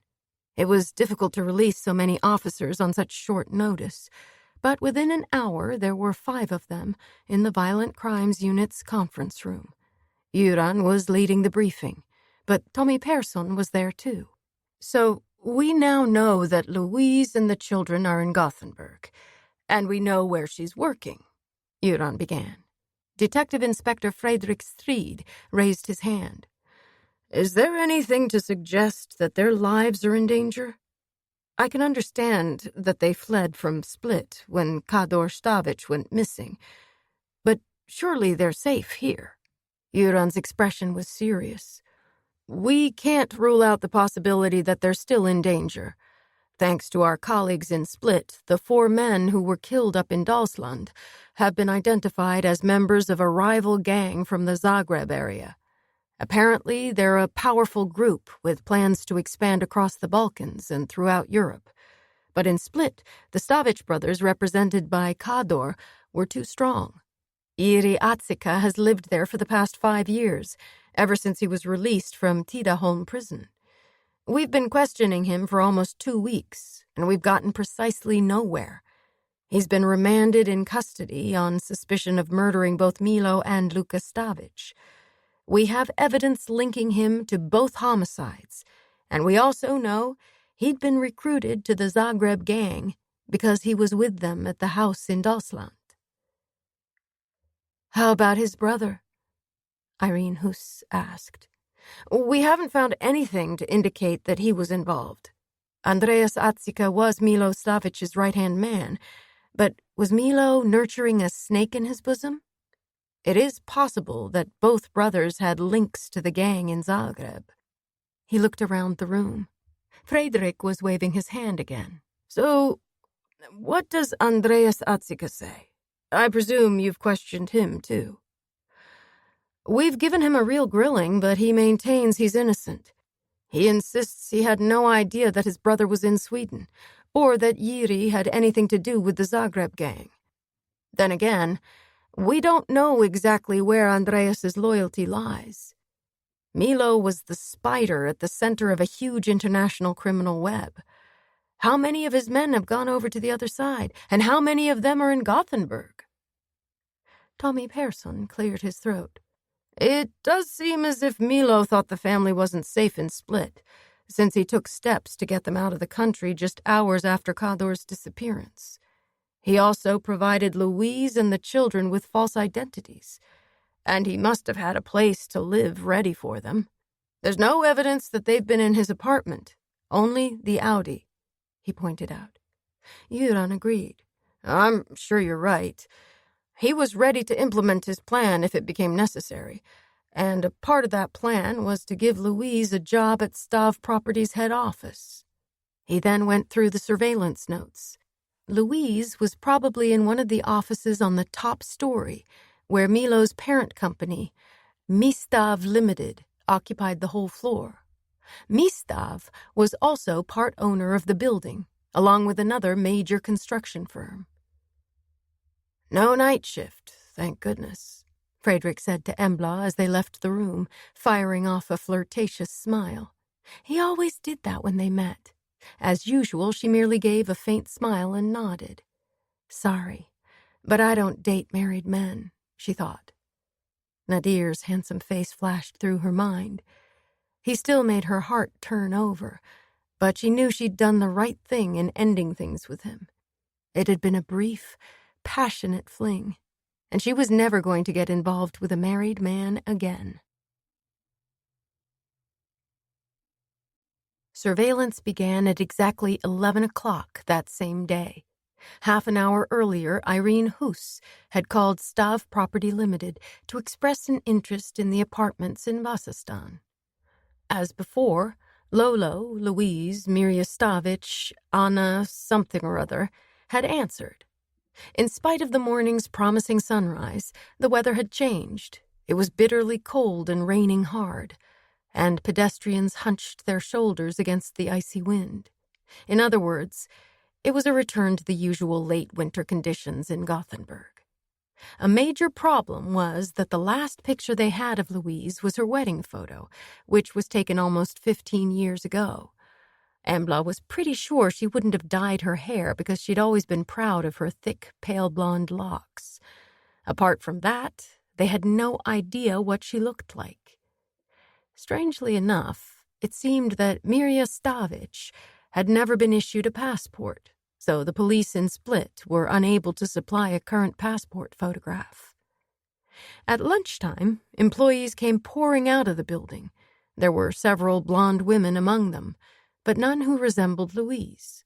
Maybe she was eating in the in-house cafeteria. Fredrik Strid had made his way down to the underground parking lot, dressed as an employee of the firm responsible for the parking facilities in and around the building. Göran had told him to look for a new Audi A6. He'd found two, but when he checked the owners, only one was really interesting. A brand new white A6 was registered as a company car with Stav Property. It had been supplied by the same company that had sold the big Audi to Milo, and both cars had been collected at the same time, the week before Milo drove up to Heramark. Fredrik quickly returned to the unmarked police car waiting by the ramp that led down to the parking lot. He changed into his own jacket. Now it was just a matter of waiting for Louise to leave work. Göran and Embla were in a black Volvo XC40, a recent acquisition by the Gothenburg police. The new car smell was so strong that it made Embla feel nauseated, and she had to open the window in spite of the cold. Her mouth was dry, her stomach churning. She didn't need her psychologist friend to tell her that she was nervous at the prospect of seeing Lolo again. They had a long wait. The Audi didn't emerge until 4:15 p.m. Fredrik informed his colleagues, who were dotted around the building in their cars. "The white Audi just left. Female driver, no passengers. Turning on to Levgrensvägen." The other unmarked cars set off in the same direction. Embla made sure the Volvo was the last in line. Louise mustn't catch sight of her under any circumstances, otherwise the whole operation would fail. They traveled north out onto the E20, through Partille, past Lerum and Floda. When the convoy left Västra Bodarna behind, Göran spoke for the first time since they'd set off. "She's heading for Alingsås." He seemed to be right. They drove into Alingsås, coming off a large roundabout and weaving their way through a network of narrow streets. Many of the low wooden houses were pretty old, but they were well maintained and gave the place a certain charm. There were also some newer areas which brought a modern dimension to the town. Embla thought it was attractive and realized to her surprise that this was the first time she'd been to Alingsås, even though it was only 35 kilometers from Gothenburg. They eventually reached a smaller roundabout. The Audi signaled and took the road leading to a district called Nullhaga. They continued down a hill with new houses on one side and a park on the other. They passed a series of apartment blocks by a river, then turned right. Because there wasn't much traffic, only Fredrik Strid and Irene Huss followed in their cars. Embla pulled into a parking lot, turned the car around, and waited with the engine idling. There was a swimming pool opposite, and a group of middle-aged ladies walked in through the doors, chatting away. For a moment, Embla envied them.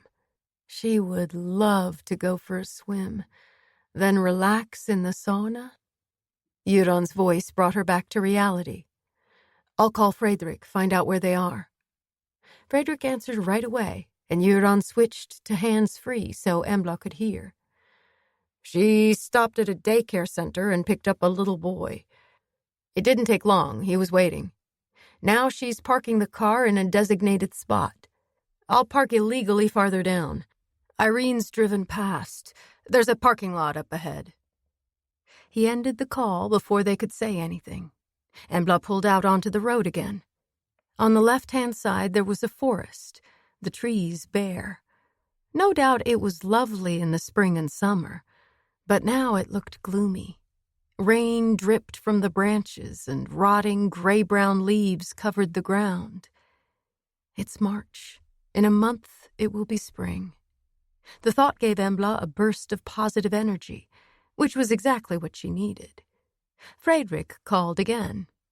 "Can you see those yellow apartment blocks straight ahead?" "Yes," Göran and Embla chorused in unison. "The street is called Lovskogsstigen. Louise Lindqvist has just gone inside. If you go into the courtyard and around the corner, the entrance is there. I suggest you drive to the ICA store and park there, then walk back.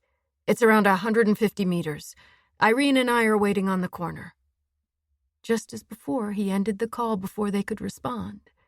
They drove past the apartment blocks, saw their colleagues on the corner, and continued to the ICA store. The weather was appalling.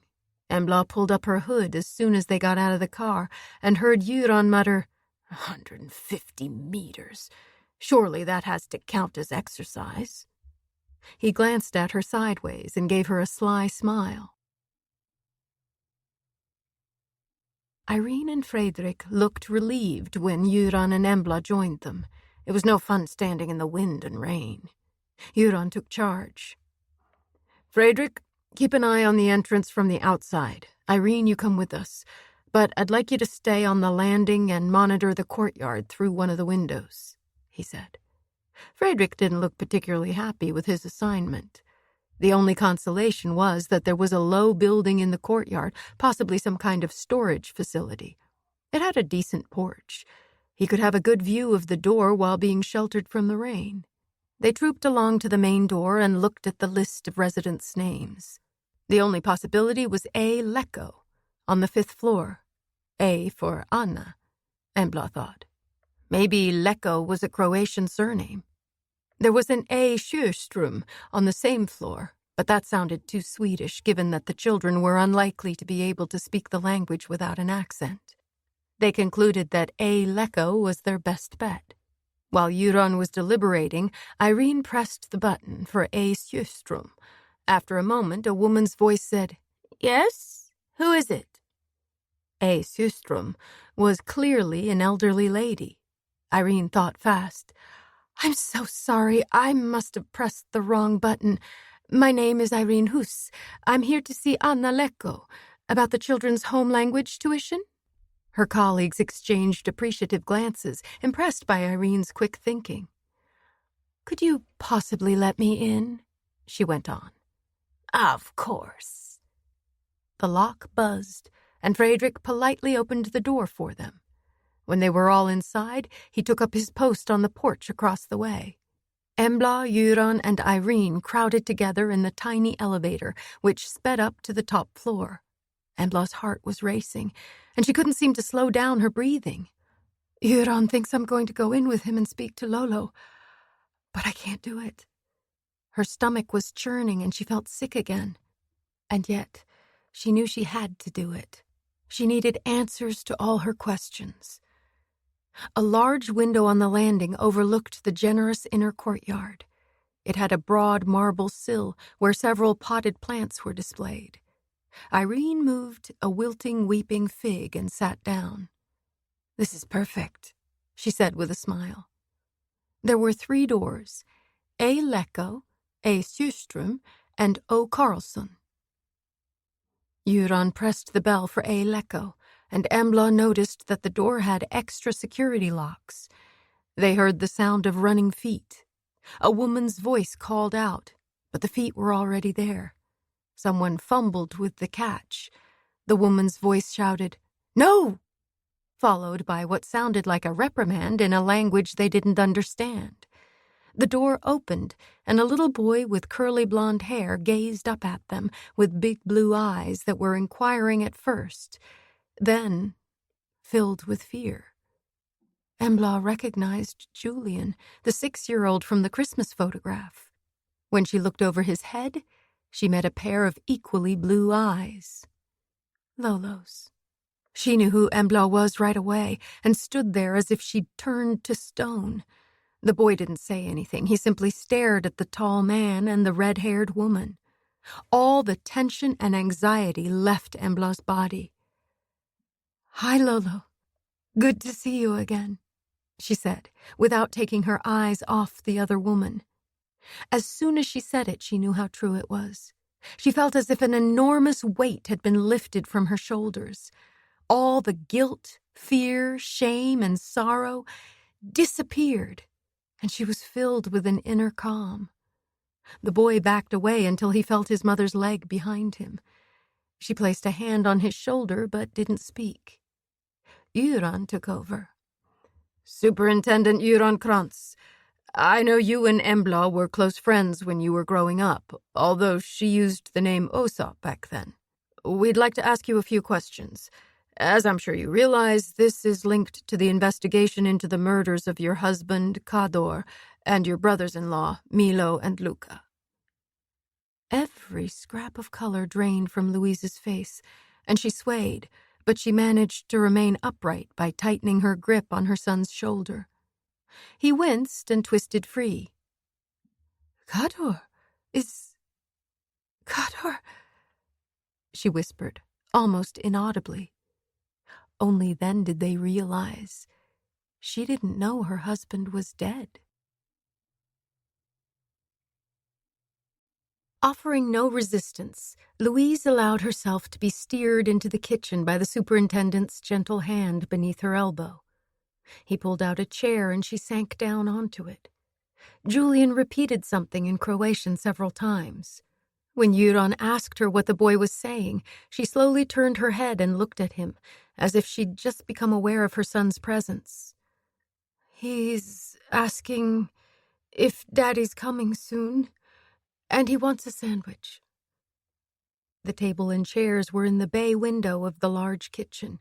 Embla didn't know who the designer was, but she recognized the white oval table with thin steel legs. There had been an identical one in Luca's apartment. She thought they might be Miron chairs or something like that. "Is it okay if Embla fixes a drink and a snack?" Göran asked. Louise gave a barely perceptible nod. Embla immediately set to work making tea and coffee. Julian pointed to the box of chocolate milk above the exhaust fan. All the crockery in the cupboards was part of the same Rostrand design, 12 of everything. The same with the Costa glasses, a full set of every kind of glass you could think of. There wasn't a single thing that didn't match. The refrigerator was full of food. Someone had clearly been shopping. She set out cups, glasses, bread, milk, butter, and various toppings, keeping an eye on Louise the whole time. Would she have recognized her childhood friend if they'd passed in the street? Hardly. Maybe if their eyes had met, because Louise's eyes were still that same intense shade of blue. The aura of the ethereal elf that had surrounded her as a teenager was completely gone.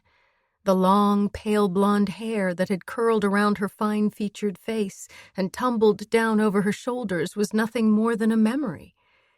It had been cut to medium length, and those curls had been carefully styled. The platinum blonde color had come out of a bottle. The roots were considerably darker. She'd put on weight. Her body could best be described as plump, although she hid it well with a pair of dark blue jeans and a loose white silk blouse beneath a denim jacket. She was also wearing an intricate pendant on a gold chain with a large blue stone in the center.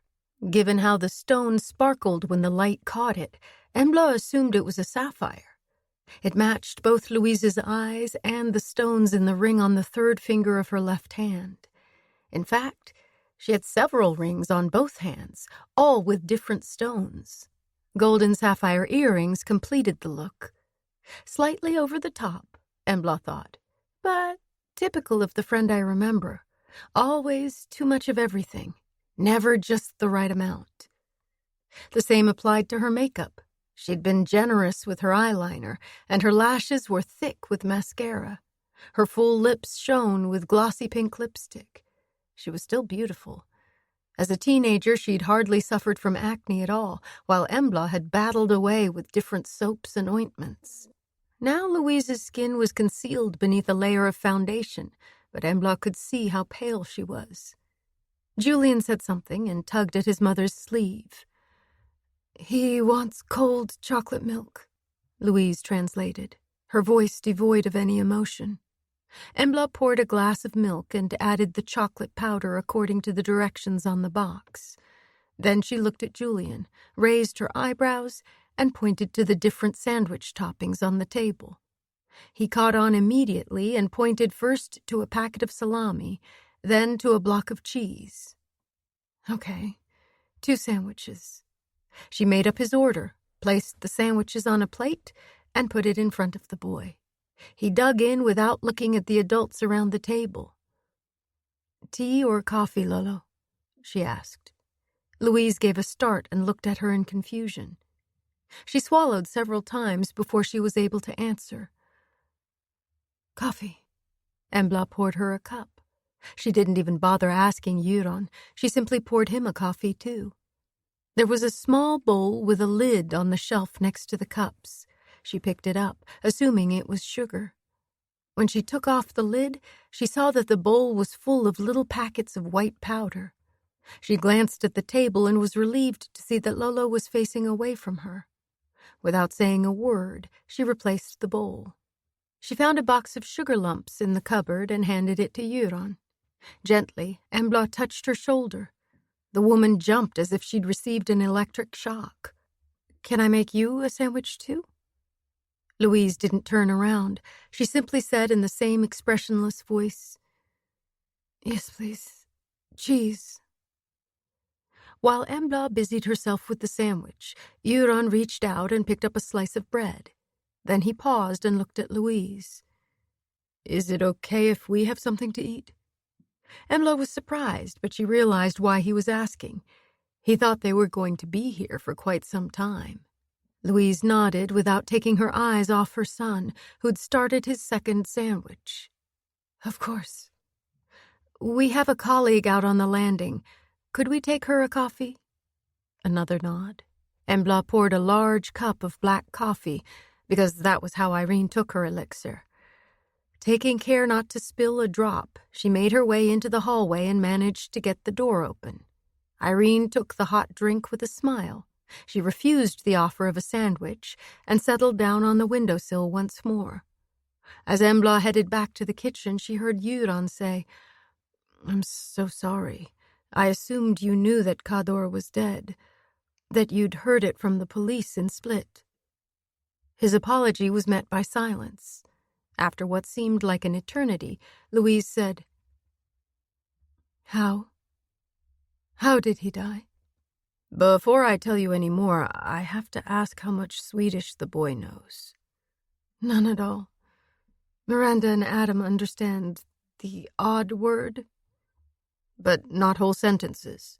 "No." "By the way, where are the 2 older children? It's almost 5:30, Euron pointed out. "They're at the pool. They're both keen swimmers, and they've joined the Alingsås swimming club." Embla remembered the parking lot where she and Euron had pulled in. It was some distance away. Euron must have had the same thought. "Will they be walking home?" "No. The mother of one of Adam's classmates will bring them back." Louise looked down at her hands. "How did he die?" she asked again. "According to our colleagues in Split, he was found in a cottage up in the mountains. The place had been burned to the ground. His teeth were x-rayed and the results were compared to dental records." The blue eyes were huge in her pale face.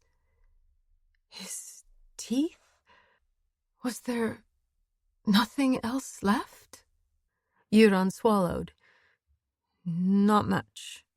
Still no tears, but Embla could see that Lolo's hands were shaking with the shock. She picked up her cup, but had to put it down again. She hadn't touched her sandwich. After several attempts, Euron managed to re-establish eye contact with her. "Do you feel up to telling us what happened? Why you and the children left in such a hurry?" The shimmering pink lips were compressed into a thin line, and she looked down at her coffee. After taking a moment to compose herself, she met his gaze once more. "I had no choice. For the safety of my children and myself," she said, speaking a little more loudly now. Euron gave her an encouraging nod. Meanwhile, Embla took out her phone and pretended to read a message. Discreetly, she pressed the record button and placed the phone next to her cup. Did Khador feel threatened? Yes. How long had he felt that way? Ever since Luca was shot outside the club, and since his friend died. We know about that, but what happened 4 years ago? Are you telling me Khador hasn't felt safe since then? Yes. What did he say to you about the situation? Before she could answer, Julian said something. Louise nodded, and he slid off his chair and ran out of the room. His favorite show is on TV, she explained, as the high-pitched chatter of a cartoon started. A door closed, and the sound was muffled. The kids have televisions in their rooms. A present from Milo. For the first time, Embla saw tears in Lolo's eyes. Maybe the initial shock was wearing off. What did Khador say to you about the situation? Euron repeated. With the back of her hand, Louise wiped away the tears rolling down her cheeks. Milo contacted Khador when Luca and the doorman got shot. He called several times. Then Khador told me we weren't safe either, that we needed to establish a security system. She got up, went over to the counter, and tore off a piece of paper towel. She dried her eyes, blew her nose, threw the paper away, and tore off a fresh piece, unconsciously balling it up in her hand as she returned to the table. So you and the children were in danger 4 years ago? Louise shrugged. I don't know, but I guess Khador and Milo thought so. Euron gave Embla a quick sideways glance. It was hard to interpret, but she assumed he wanted her to listen carefully to decide if Louise was telling the truth. Tell me about this security system. For the first time, Louise looked at him steadily, the tears in her eyes sparkling along with the sapphires she was wearing. Everyone needed to be on alert so that we could react fast if something happened. So you were part of this system too? I had to be because of the children. I was still at home with Julian, and Adam was about to go back to work at the hotel. But then Khador decided I should stay home. We've always had a nanny, but the girl we had at the time couldn't drive. I had to take Miranda to school and pick her up. And if the children were seeing friends, I gave them a ride too. She paused to catch her breath and take a sip of coffee. So you and the nanny were responsible for protecting the family? She put down the cup carefully, her hands still trembling. Not just us. Khador had one of his security guards drive by the house once an hour, around the clock. Then he came up with the idea of the blue butterfly. The blue butterfly? A faint smile passed across Louise's face. It's an emoji. But my little blue butterfly was his nickname for me. We were to send each other that emoji at exactly midnight every night. And if we didn't get a butterfly in return, we had to get ready to run. Her voice almost gave way on the last word.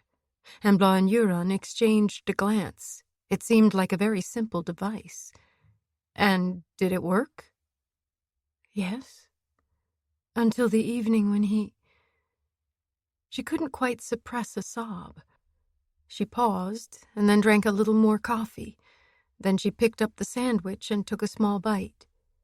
Euron let her finish, then said, Tell us about the evening when Khador disappeared. Louise nodded and took a deep breath. It was a month ago.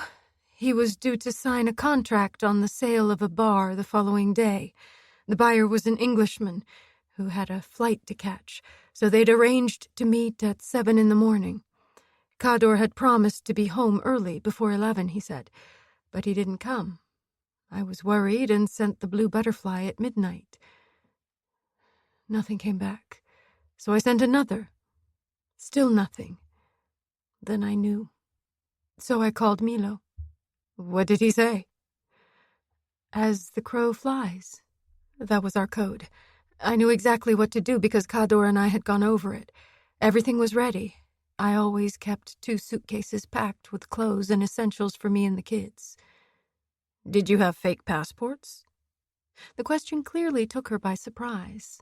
She pursed her lips before replying in the affirmative. Did you drive the car?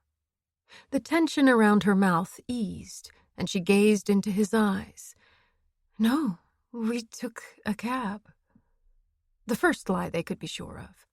Euron and Embla knew that the neighbor who'd seen them leave had said they were picked up by a big black car, not a cab. Where did you go? To an airport. Which one? I have no idea. The children and I were asleep. Another lie. Nobody arrives at an airport, checks in, and goes through security without knowing where they are. Embla was getting irritated. So you flew to Sweden? Euron continued. Yes, to Landvetter. Hardly. Every passenger list for incoming flights during the relevant period had been meticulously checked. A woman with 3 children the same age as hers had not been found. Lie number 3. Did you travel under the name Lekko? She hesitated. No. We changed our identity again when we got here. So what name did you use for the flight? She looked wary. Her eyes were her best feature, but they also gave her away. I don't remember. Nonsense. The reason why she was lying was obvious. She didn't want to give away the methods Milo and his gang used for human trafficking. Embla knew that Euron must be thinking the same thing, but he kept his tone neutral. When did you arrive in Gothenburg? Or rather, Alingsås? This time the answer came without hesitation. 4 weeks ago. Which confirmed that Louise and the children had been in Sweden when she called Embla on that Friday evening, and called her Åsa. Embla became aware of voices outside the door. She could hear 2 children, as well as Irene's calm voice. She realized that whatever Irene said, she wouldn't be able to explain why a strange woman had parked herself outside their door. According to Louise, they understood only odd words in Swedish. Embla quickly interjected, "Sorry, but I think the children are home." Louise gave a start. "Don't tell them Kador's dead. Say you're here to inform me that he hasn't been found yet. Please? They won't be able to handle it. Leaving Croatia, a new language, a new school, new everything. And we can't go to their father's funeral. We'd be killed too," she said, sheer panic in her eyes. Euron nodded. The sound of a key in the door put an end to the conversation. Julian was still watching television in his room. Judging by all the swish, swoosh, and booms, there seemed to be an intergalactic war going on. The 2 older children took off their coats and shoes in the hallway, chattering the whole time. They appeared in the kitchen doorway together and stopped dead, confused by the sight of 2 strangers. They fired off a series of questions at their mother. She pointed to Embla and Euron in turn, her voice calm and reassuring. It was clear from the children's expressions that they'd taken in her explanation that their father hadn't yet been found. They were upset, but there was also an element of relief. Miranda was prettier in person than in the Christmas photo. She had her father's features and coloring. Adam was also an attractive child. He had Kador's dark hair, but his mother's curls. And little Julian was more like Lolo. She had 3 lovely children. It was perfectly understandable that she was worried about them and was prepared to do anything to keep them safe, much like the millions of parents around the world seeking refuge. Miranda stepped into the kitchen and nodded stiffly to the two police officers. "How do you do?" she said politely. Her English was good. "Fine, thank you," Euron replied. "Hi," Embla said with a smile. Adam went and stood next to Louise. When she gave him a gentle nudge, he mumbled, "Hi." Louise said something, and the children made themselves a cup of chocolate milk and a sandwich, then disappeared into their bedrooms. "Great kids," Euron said. "Yes, they're my life," Louise said proudly. The children. Embla was struck by a thought. Presumably Lolo would inherit Kador's personal effects and money. But what about Milo's and Lucas's estates? Neither of them had children. There were cousins, Jiri and Andreas Atzika, for example, but in Sweden cousins don't inherit when there are closer relatives. As far as she could work out, Kador's 3 children were the heirs to the Stavich brothers' empire of hotels, restaurants, bars, casinos, properties, and goodness knows what else. Then there was the dark side of their business: human trafficking, prostitution, money laundering, arms and drugs smuggling, plus more lucrative crimes like murder and extortion. Who would take over now that all 3 brothers were dead? In most criminal organizations, 1 or more individuals are primed to step in if the leader is seriously injured or killed. Presumably, the Stavich brothers had designated one another as their successors. But what now? Kador's children were too young to be seen as an option. It would be at least 10 years before Adam had a chance to claim his inheritance, if then. What was going to happen in the meantime? Embla realized there was a serious risk of a gang war. Or were they already in the middle of that war? Let's go back to where we were. So you arrived in Gothenburg a month ago. Did you come straight to Alingsås? Euron asked. Yes. How did you get here? Milo drove us. True. That fit with the DNA found in the Audi. Was this apartment ready and waiting for you? Yes. When did you buy it? We didn't. Milo did. When? Louise thought for a moment. It must have been 2 years ago. So he bought this large apartment, had it decorated and furnished, then left it standing empty for 2 years. Yes.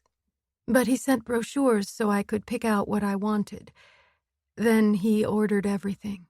So no one had actually walked into a store to choose the contents of this apartment. Why did he go for this particular place? Louise took a sip of her coffee and another small bite of her sandwich before she answered. There are good schools nearby, preschool, junior high, and high school. There are plenty of stores, a medical center, and a hospital. You don't have to go into Gothenburg for anything if you don't want to. And it's a big apartment, 6 rooms on 2 floors. She spread her arms wide, gesturing toward the window with its fantastic view of the city lights.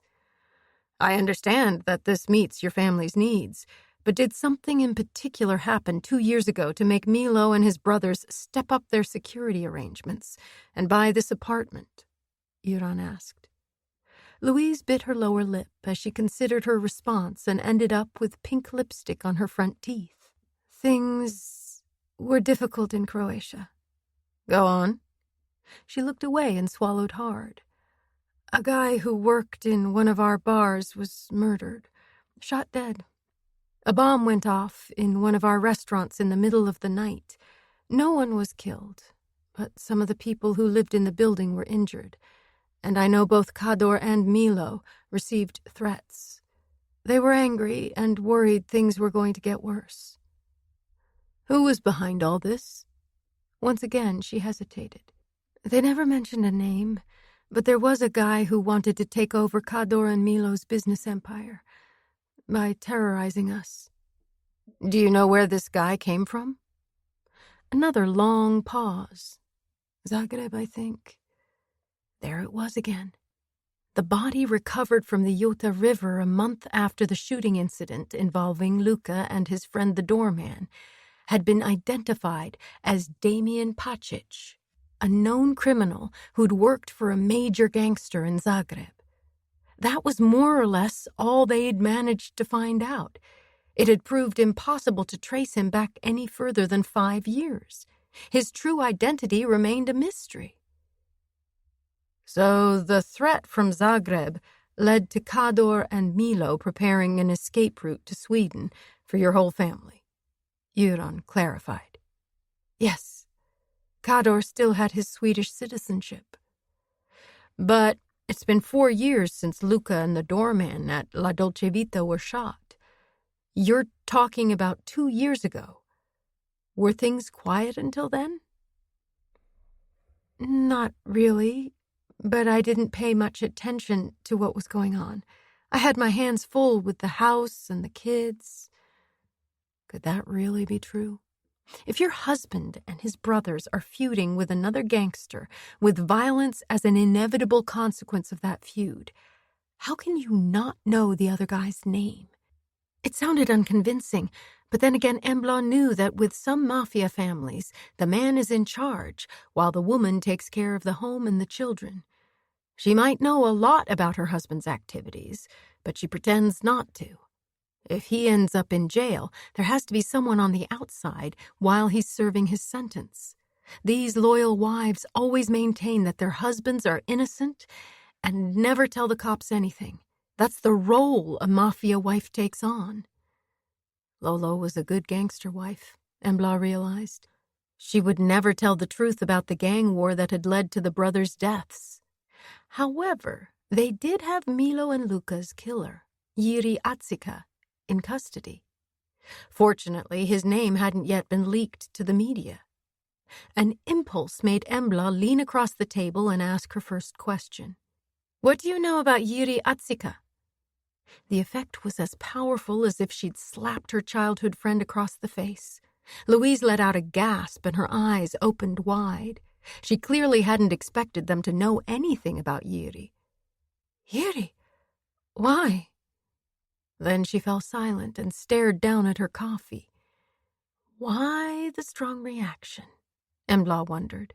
Euron looked searchingly at Louise, but when she didn't say anything, he stepped in. How well do you know Jiri Atsika? She took a deep breath and looked up at him, eyelashes quivering. When she spoke, her voice was weak. He and Kador are cousins. He lives in Split, too. Do you know him well? Euron wasn't giving up. A slight shrug. Not really. She's lying. Why? Julian came rushing in and said something to his mother. Louise gave him a brief answer. The boy didn't look happy and stomped off back to his room. He wants to know when we're having dinner. We usually eat between 7 and 8, so... She rubbed her forehead wearily. I'm sorry, I can't do this anymore. She got to her feet and began to clear the table. Embla stood up to help her. In that case, I suggest we meet at the police station tomorrow morning, and that Embla stays here with you. Louise spun around. There's no need. It's routine, I'm afraid. You've just found out that your husband has been murdered, and you have no relatives or friends here to support you. Therefore, Embla will stay with you in the capacity of family liaison officer. Embla was about to protest. Then she realized what he was up to. As an old friend, she might be able to get Louise to reveal information that she wouldn't give up while he was there. Clever and worth a shot. And besides, she had some questions that needed answers. When Euron and Irene had left, Embla stood in the hallway with Louise. Julian was clinging to his mother's leg. In order to break the silence, Embla said, I noticed a pizzeria across the street. How about pizza for dinner? My treat. Louise was too tired to argue. She shouted to the other 2 children and asked them a question. Embla picked up a calzone and a Hawaiian when they answered. Pizza names are pretty much global. Louise phoned the order through, and Embla asked for extra salad. A hoarse male voice informed them that delivery would arrive in 15 minutes. Julian raced back to his room singing, "Pizza! Pizza! Pizza!" Embla was reminded of Elliot warbling variations of Hunting not so long ago. She felt a pang of guilt. She hadn't called him. They'd met up a couple of times during the week she was on sick leave and had talked about what they'd done during spring break. They'd discussed the fox hunt as well, and just as Embla had hoped, he'd managed to convince himself and everyone he spoke to that hunting was the most exciting adventure imaginable. Louise and Embla returned to the kitchen to set the table. "We don't need plates," Louise decided.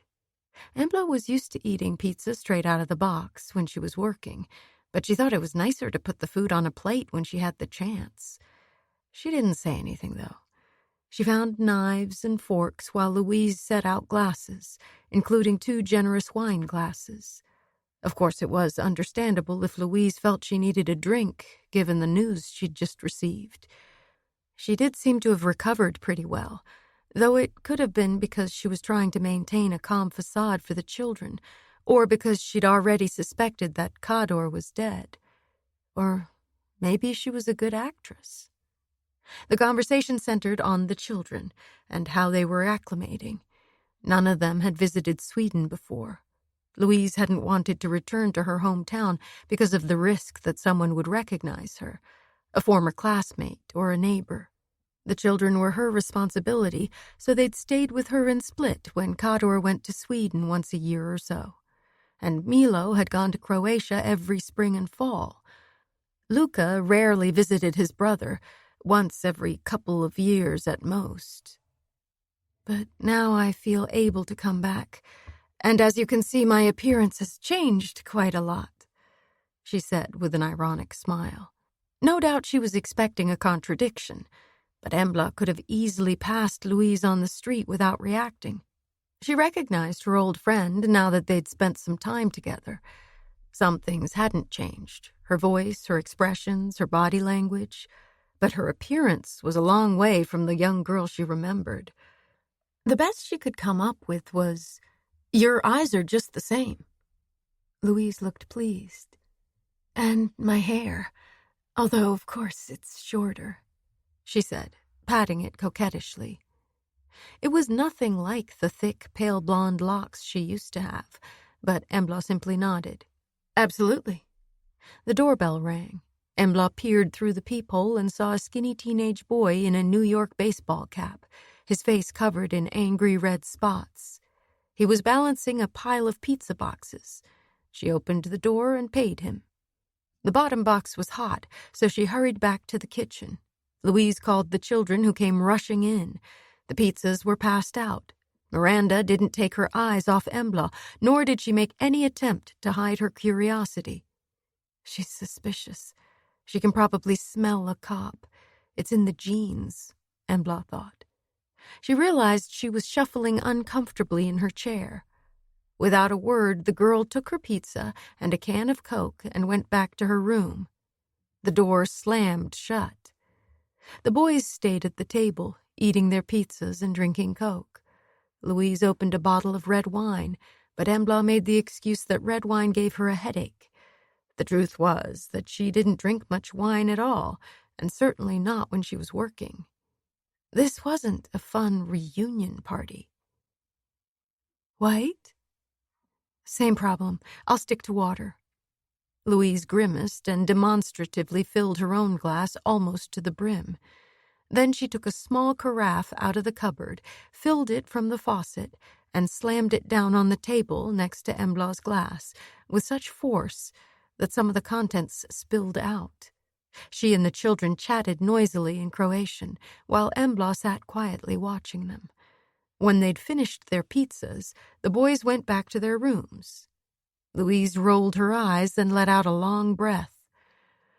"Peace at last." "Sure you won't have a glass of wine?" she said, tilting her head. "Positive." Louise frowned, then refilled her own glass and took a big gulp with obvious pleasure. It was time to start asking questions, but Embla had to proceed carefully. She didn't want to make Louise clam up. I didn't know you had a boyfriend before you went away. When did you and Cador get together? Tears sprang to Louise's eyes. I didn't tell anybody, although I did say I was in love with a boy I'd met during the summer, if you remember. You weren't around much. I hung out with some of my classmates, and I met Cador in a bar. We clicked right away. We just knew we were going to be together for the rest of our lives. But we agreed that we couldn't talk about our relationship. She fell silent and filled her glass yet again. There wasn't much left in the bottle now. Why not? Louise leaned forward and said in a confidential tone. He was engaged. Well, not exactly engaged, but he was with a girl. Her father was some big shot in the transportation industry, and a friend of Milo's. They'd decided that Cador and his daughter should get married, but then along came little me. A smug smile passed across her face. Did this girl live in Sweden or Croatia? In Gothenburg, but her family was from Zagreb. Zagreb and Split. Those two cities kept coming up. So that was why you decided to run away? Those dark blue eyes darted around the room. Kind of. It was Cador who said we had to go. I was a bit unsure. I didn't really feel I was old enough to. But then he proposed and gave me a fantastic engagement ring and showed me pictures of the house we were going to live in outside Split. So I said yes. But I didn't know what I was getting into. She paused and looked down at the remains of her pizza. Did you tell Milo you were going? Yes. He went crazy at first, but then he helped us organize everything. He sorted out passports and plane tickets. We took the morning flight to Zagreb, and we were there by lunchtime. Then we drove down to Split. I felt sick the whole time. You and I had drunk a lot of wine the night before, Louise said with a laugh. So, Milo had been the one who provided fake passports and booked plane tickets under fake names. It was time to find out more about the events that had haunted Embla's nightmares ever since Louise disappeared. To be honest, I can't remember much. No, you were completely wrecked. That was a key part of our plan. Louise hiccuped, then started coughing. She couldn't speak for a long time, but Embla resisted the impulse to thump her on the back. Instead, she considered her next question, the one that had been burning inside her for so long. Lolo, why did you want me to go with you that evening? There was no mistaking the surprise in those blue eyes. Why? Because it worked out perfectly. I knew my mom was going to be away for a couple of days, and we'd told your parents we were going to the school disco. No one would miss me if I disappeared, not until after the weekend. So you had to come with me. I couldn't tell you I was leaving, but you had to be drunk, otherwise you'd have realized what was going on. So you and Cador had already decided to go? Yes. When Mom was invited to a 40th birthday in Kungälv, I knew she'd stay over. Those women always drank way too much. Bitterness seeped through her words. Embla felt a surge of rage. How could you just take off like that? Did you never think about me? Or your mom? Or your dad, who came here? She'd crossed a line. There was pure hostility in Louise's eyes. Think about you. You and your wonderful family. They all made such a fuss over you. And your uncle Nisa and his wife adored you. My mom just drank and felt sorry for herself. My dad fucked Ellen and got her pregnant and went off to live in England. Nobody cared about me. Nobody. She slammed her fist down on the table, making the glasses and silverware jump in the air. An oppressive silence filled the kitchen. Embla had no idea what to say. Her brain was empty. Her memories didn't match what Louise had said at all. She was the one who'd been lonely. No one in her family had had any time for her. The little afterthought who was 7 years younger than the youngest brother. The only person who'd been there for her was her best friend Lolo. A door opened, and after a few seconds, Miranda appeared in the doorway and looked inquiringly at her mother. Embla noticed that the girl's eyes registered the almost empty bottle, the glass of wine, and Embla's water. She asked a question. Louise answered briefly with a dismissive wave of her hand. As Miranda turned away, Embla caught the sadness on her face. She's experienced this before, she thought with a pang of sympathy. She wanted Louise to tell her more about the actual journey from Gothenburg to Split, rather than the reasons behind her departure. It was clearly a traumatic experience that she hadn't worked through. She sat up a little straighter, determined not to show how upsetting she found what she was about to say. I have a vague memory of following you through a door in the nightclub, then trying to run after you along a dark hall. I saw you lying on the floor with Milo and his brothers bending over you. Milo spotted me and grabbed me by the throat. He threatened to kill me if I said anything. Then you all disappeared through the back door. What happened in that hall, Lolo? What happened was you got scared shitless, and it worked, because you didn't talk. Milo's been keeping an eye on you, so I knew you'd become a cop. But I didn't know you'd changed your name. Embla. You said that was your middle name. It's actually my first name, but I'm still wondering what happened in that hallway. Did they drug you?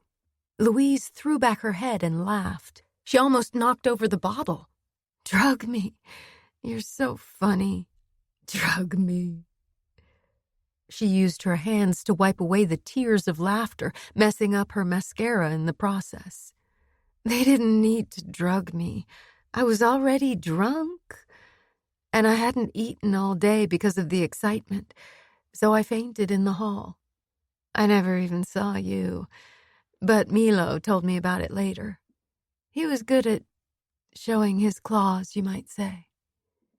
She picked up her glass and spilled wine onto her white blouse.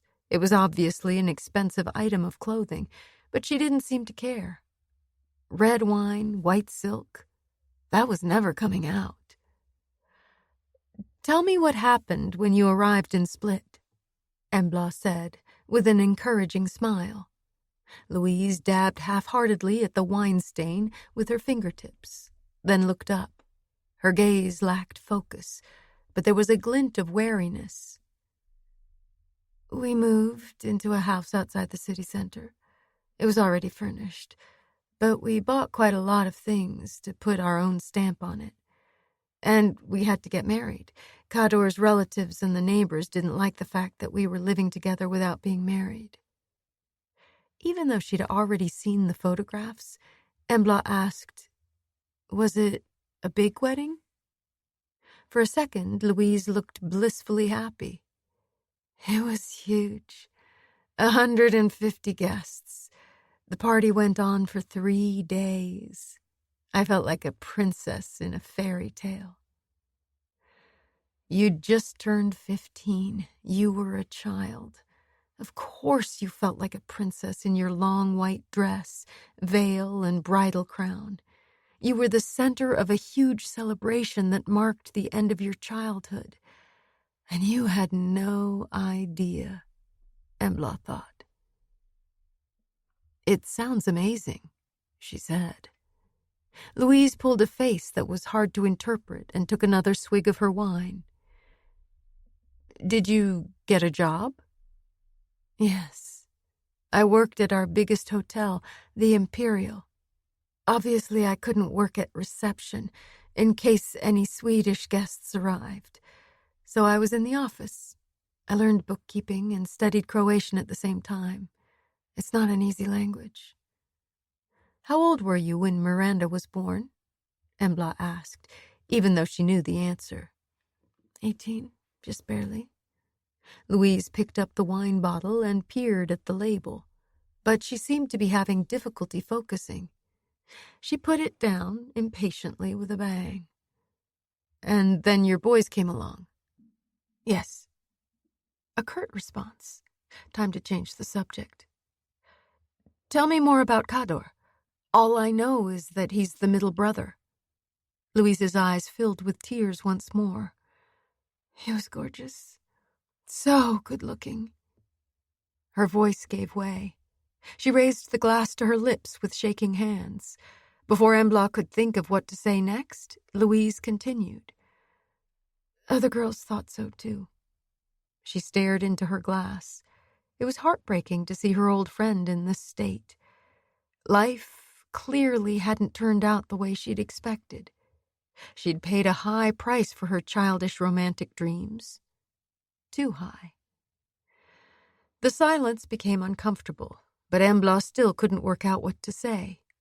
Suddenly, Louise continued. Milo always supported me because he realized that neither he nor Luca were going to have children of their own. He was sterile and Luca didn't want kids. So they started to formulate a plan in case something happened.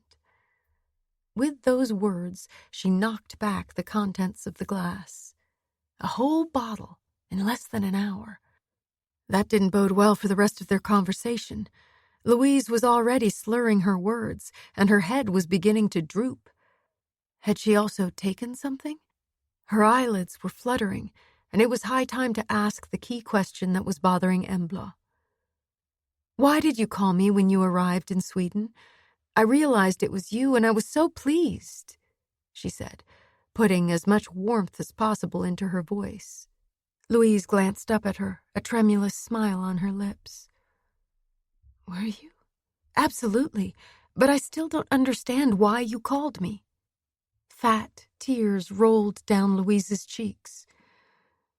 Because I don't have anyone else to call. I'm so lonely. Embla's heart beat faster and her throat contracted. Lolo was telling the truth now. She might have plenty of friends in Croatia, but she probably didn't know who she could really trust. Gang wars were always violent, and people are often happy to change sides for the right incentive. An old friend can suddenly turn out to be the one who kills you. Here in Sweden, both her brothers-in-law had been murdered, and she and the children were still under threat. Maybe you should go to bed. It's been a tough day, Embla said gently. Too fucking right it has. I want you to leave. Get out! Louise covered her face with her hands and began to sob. Instinctively, Embla recoiled at her outburst. What the hell was that about? Should she go? Göran had asked her to stay with the family. Lolo, Anna! My name is Anna, she mumbled into her hands. Poor Lolo. Or Anna. It was understandable that things had suddenly gotten to be too much for her. Not only had she been confronted by her childhood friend, who along with her colleagues had blown her cover, she'd also been told that Kador was dead. It was enough to break the strongest person. Okay, Anna, I'll go home. But call me if you change your mind. I'm only 30 minutes away. And if you suspect you might be in danger, call me. I'll have the police here in no time. Embla stood up, resisting the impulse to give her old friend a hug. Instead, she patted her gently on the shoulder. If you only knew how happy I am that you're alive. And it's good to hear about your life over these past 14 years. And to meet your kids. Do you want me to check on them before I leave? Louise slowly shook her head. No, I always put them to bed myself. In that moment, Embla realized how lonely her friend really was. Okay, I'll see you tomorrow. As she set off toward the door, Louise made a movement to get to her feet, but fell back onto the chair with a thud. She looked up at Embla, her face stained with tears, and whispered almost inaudibly, "Yes, see you." When Embla reached the front door, Miranda emerged from her room. Embla stepped out onto the landing, then turned to say goodbye. Without so much as a nod, Miranda closed the door. Embla heard a click, and then the rattle of the 9-cylinder lock. The girl couldn't have made it any clearer. Embla wasn't welcome. On the way back to Gothenburg, Embla called Göran and played the conversation with Louise to him. When it was over, she said she suspected that Louise was a heavy drinker and possibly a drug user. She told him about the little bags of powder in the bowl in the kitchen cupboard. "I didn't take one. She probably would have noticed, and I don't want to make her think she can't trust me. But I'm pretty sure it was cocaine. No doubt she's had easy access to drugs all those years in Split. Kador could have supplied her with what she wanted, or one of the other members of the gang," Göran said. "Jiri, maybe?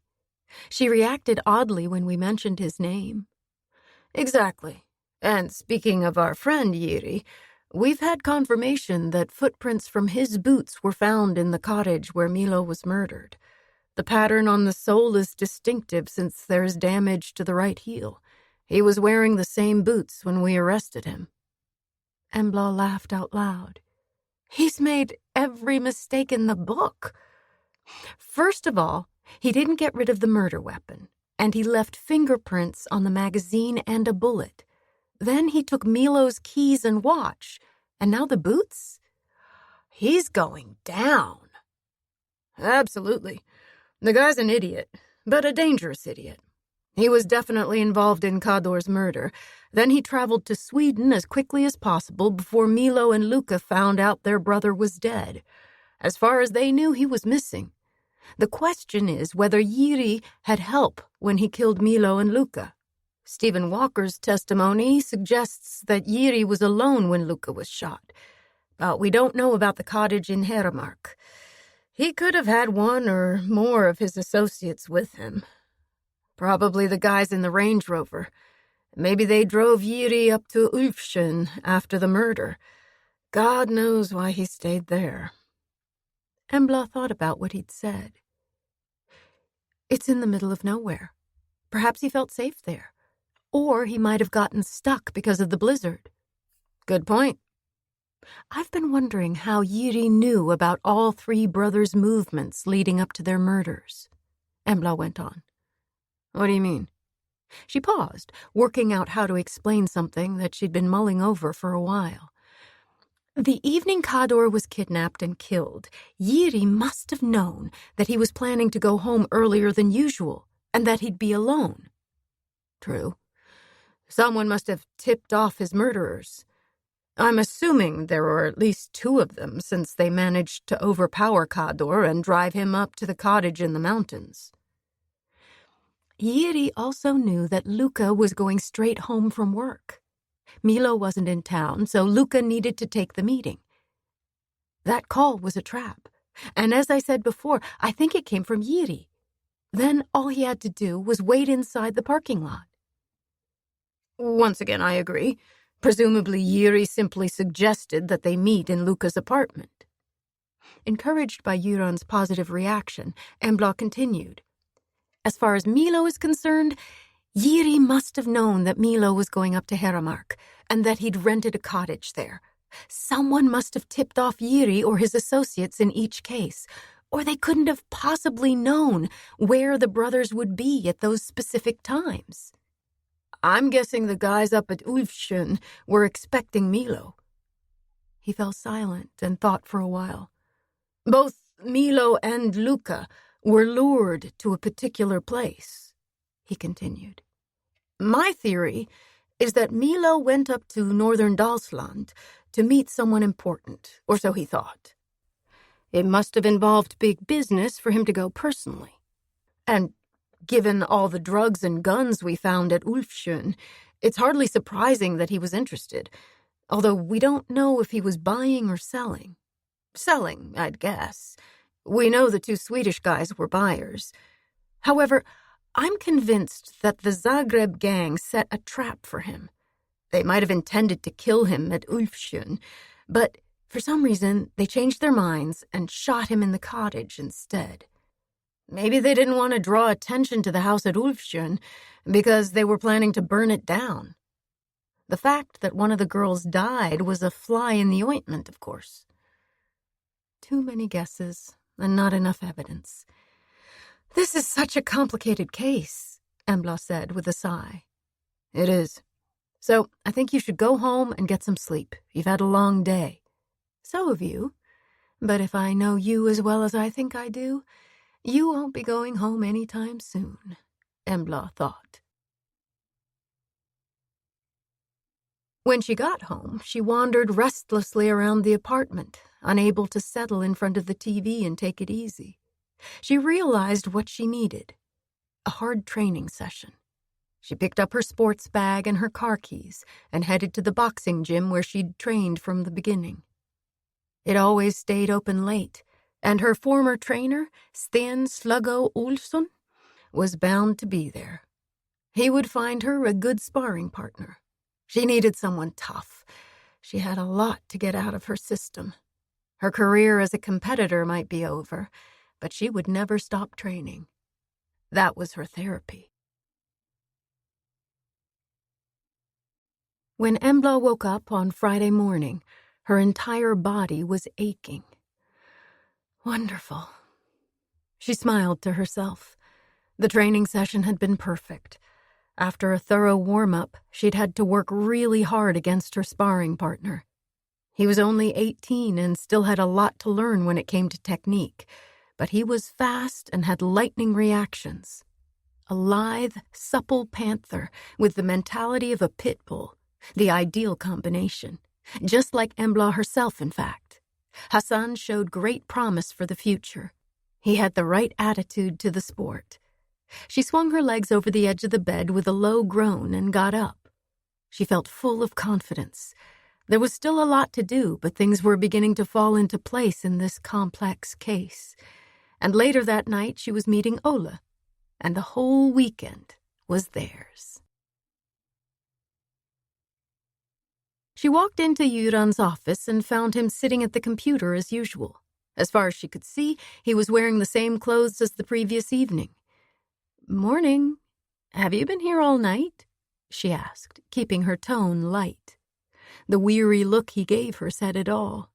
He rubbed his eyes and said, "I got a couple of hours' sleep." There was a small windowless room with a narrow bed, a hard pillow, and a cotton blanket for the occasional use of staff, but it wasn't conducive to a good sleep. "Have you had breakfast?" "No. The place I've been has kind of taken away my appetite," he replied cryptically. Embla didn't bother asking what he meant. An emergency intervention was needed here.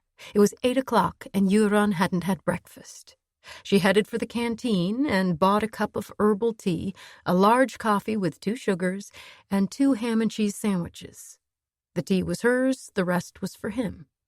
When she put the tray down on his desk, he managed a wan smile. He thanked her and dug in. Embla sipped her tea and waited for him to finish. As he pushed his plate away, she asked, "So where's this place that took away your appetite?" He grimaced. "The dark net." "But we haven't found any of the brothers' cell phones or laptops, or iPads if they had any," she objected. "No, but I took a look around anyway. I found a few leads, but the problem is that everything is in Croatian, and I'm sure it's encrypted as well. There are chat rooms in English, but it's hard to know if I'm on the right track. I really need their laptops."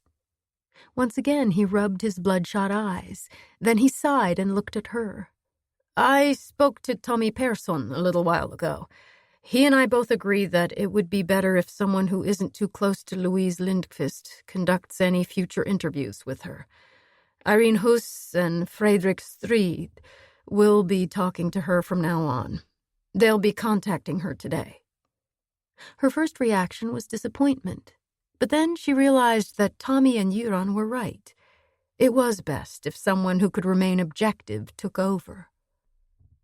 She spent the rest of the morning in her own department, violent crimes, for once. She went through the interviews with Jiri Atsika, which didn't take very long as he hadn't said a word. There were, however, a couple of longer interviews with his brother, Andreas, that proved interesting. According to Andreas, he'd had no idea that Jiri was in Gothenburg, nor had he known where Milo was going on that Friday. Milo had simply said that he'd be away for the weekend.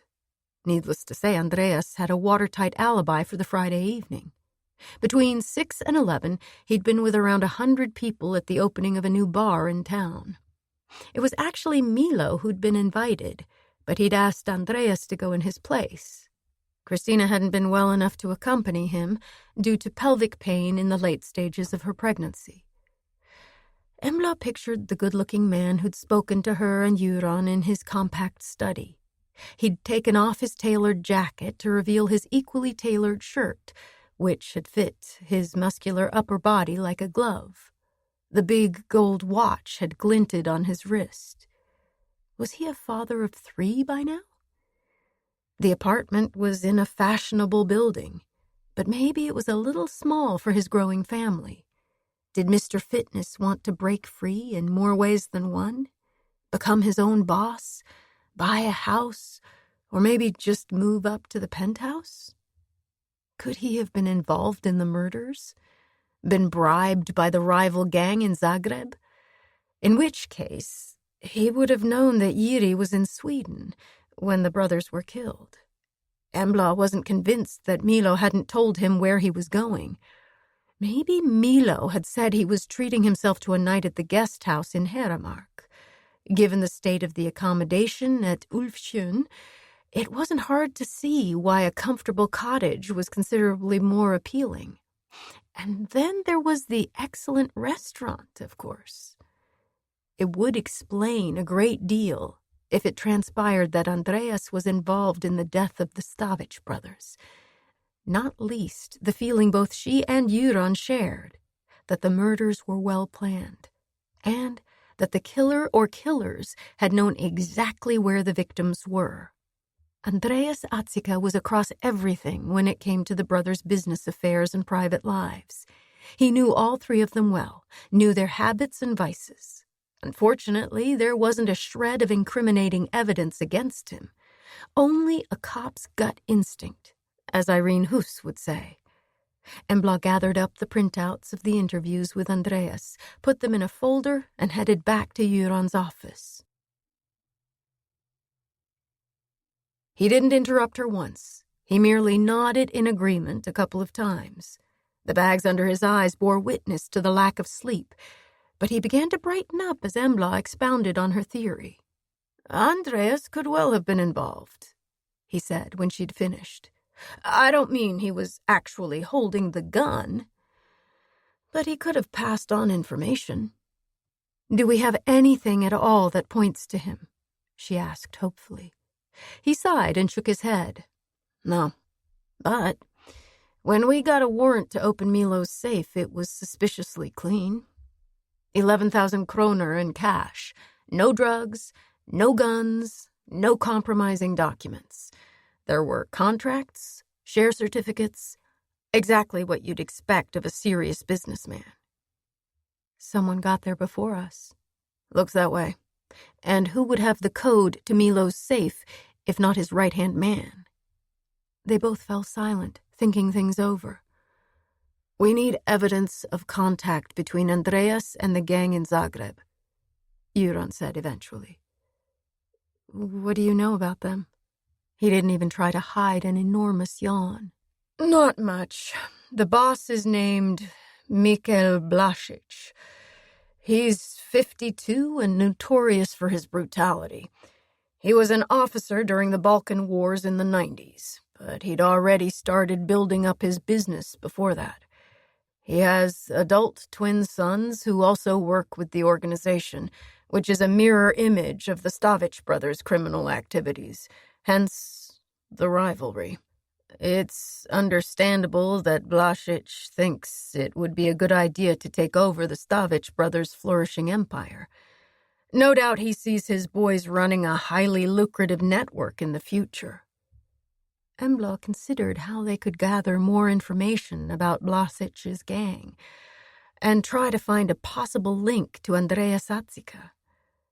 So Vlasic must have someone who can run things here in Gothenburg, she said. Definitely. And who better than Andrea Satsica? One corner of Göran's mouth twitched in a faint smile. No one. Could the contact we're looking for be between Jiri Atsika and Mikael Vlasic? Göran raised his eyebrows. Why didn't I think of that? He leafed through the printouts of the interviews with Andreas, then triumphantly held up a sheet of paper. That's it. This is the only information we have about Jiri's life and split over the past 5 years. According to Andreas, he's married with a 3-year-old daughter. He doesn't work for Kador, but for a relative, their mother's older brother. Time to contact Boris Tsetsinski again, I think. But not on Skype, he added with a weary smile. I haven't got the energy to smarten myself up today. Embla had a quiet afternoon. She'd arranged to leave at 4 o'clock on the dot. She was going straight from work to meet Ola. Her bag was already packed and in the trunk of her car. Her heart flipped when she thought of him. Over the past few days, they'd spent hours talking on the phone, and she felt they'd been able to open up to each other in a way that was very rare for her. He was funny and easygoing, but he was also capable of discussing difficult issues, like the events up at Ulfsjön. At the same time, she could tell he was also interested in her, because he was flirtatious, without going too far. And she was definitely interested in him. She couldn't wait to see the best-looking cop in Dalsland again. The sun was shining in, even though the windows were grubby from the long winter, and it was just possible to see the first green shoots coming up in the flower beds in the park. March had arrived, and maybe everyone could start looking forward to the spring. There was a while to go yet, though. In the meantime, perhaps something was beginning to grow between her and Ola. Her romantic thoughts were interrupted by the sound of her phone. Göran asking her to come back to his office. She glanced at the clock. 2:30. Only an hour and a half to go. She smiled and ran down the stairs, her footsteps as light as air. He looked like an exhausted giant panda and smelled like a man who hadn't showered or changed his shirt in almost 48 hours. But his eyes were alert, and he was smiling. Boris Tsetsinski is a diamond. He already had most of the information I was asking for, and what he told me is sensational, he exclaimed. He leaned back in his chair with a triumphant expression. Jiri Atsika is married to a woman named Gabriella, and as we know, they have a 3-year-old daughter. Gabriella's maiden name was Pavic, but her mother's maiden name was Vlasic. In fact, her mother is Mikael Vlasic's sister, so Jiri's wife is the niece of the gang leader. A crystal-clear link to the Stavich brothers' rivals in Zagreb. Embla felt her pulse increase. That could give us an opening with Jiri. It might even help us find some evidence of contact between Andreas and Vlasic, she said. Göran's face split into a broad grin, which made him look like a contented bulldog. We already have that evidence. The link is Andreas's wife. What was her name again? He leafed through the papers in front of him. Embla had just gone over the interviews with Andreas, so she knew the answer. Christina. That's it. Thank you. Now listen to this. He started tapping his index finger on the desk, emphasizing every word he said. Jiri's wife, Gabriella, and Andreas's wife, Christina, Our sisters. Wow. It wasn't the best response, but she was so surprised she couldn't think of anything sensible to say. Euron didn't seem to mind. So Kristina's maiden name was Pavic, he continued. The Atsika brothers each married a sister, and Mikhail Vlasic is their uncle. Do you think Milo knew that? He did. And surely Kador must have known that the Pavic sisters were related to the gangster in Zagreb. He did, just like Milo. According to Boris Setsinski, it seems to have been Mikhail Vlasic and Milo Stavic who arranged the marriages between their nieces and the Atsika brothers. It's been 6 years since Andreas and Kristina got married. Apparently, the two gang leaders were good friends back then, and the marriages were presumably supposed to cement the peaceful relationship between the gangs and provide the opportunity for both men to expand their activities. The chair protested as he leaned back and clasped his hands behind his head, then stretched both straight out in front of him and yawned. Presumably that was his exercise for the day. Yiri and Gabriella got married as soon as he got out of jail. That was 5 years ago. But then Milo and Mikhail had a big falling out. They were two roosters who both wanted the spot on top of the dung heap. It was never going to work in the long run. There were a lot of violent incidents in Croatia, but the only thing that came to our attention was the shooting of Luka and his friend the doorman, and the professional hitman we fished out of the river. But nothing happened after that, Embla pointed out.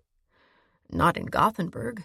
But according to Boris Setsinski, there was plenty going on in Zagreb and Split, culminating in Kador's disappearance. It's not surprising that Kador and Milo had everything in place to get Louise and the children to safety at a moment's notice. A possible way to solve the murders had opened up. The Atsika brothers, not only Yiri, but super smooth Andreas. However, it was going to take lengthy interviews, surveillance, and cooperation with the police in Croatia.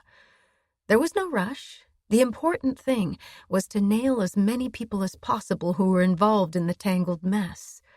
The dream scenario would be to shut down the entire organization the brothers had built, but that was an unlikely outcome.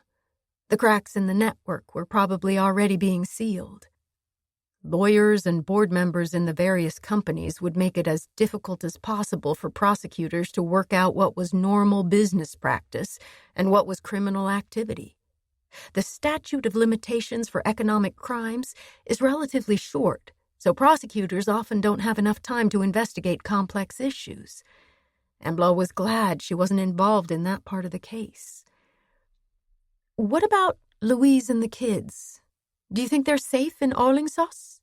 She asked. Yes, I've spoken to Maina Salien in witness protection, and she thinks their new identities are good. Milo didn't half-ass anything. We're not putting their location in writing, not even the fact that they're in Sweden. A weight lifted from Embla's heart. It felt good to know that Lolo's family was no longer in danger, even though the woman she'd met yesterday wasn't the person she'd known when she was growing up. To be fair, Lolo had been in shock after learning of Kador's death. A discreet glance at the clock above Euron's head told her it was exactly 4 o'clock. I've arranged to leave early today, so I'm going home now, she said, doing her best to sound casual. Home? You're not heading up to Dalslanden? He said, with a teasing smile. Shit. He knew her too well. Well, yes, actually. I'm going to Nice's. Then I'm going to Haramark to see Monica and Harald. She couldn't help blushing, but it was the truth. She might have left out 1 or 2 details, but that was her business. For the first few kilometers, there was no sign of snow. The low afternoon sun shone out of an almost cloudless sky, dazzling her with its reflection on the surface of the damp road. For the first time that year, there was a hint of spring in the air, and huge flocks of Canada geese grazed on the open fields of the Dalsland plain, picking up everything edible that they could find. As agreed, Embla drove past the turnoff for Uncle Nisa's place. She would visit on the way home, and continued toward Heramark and the guest house.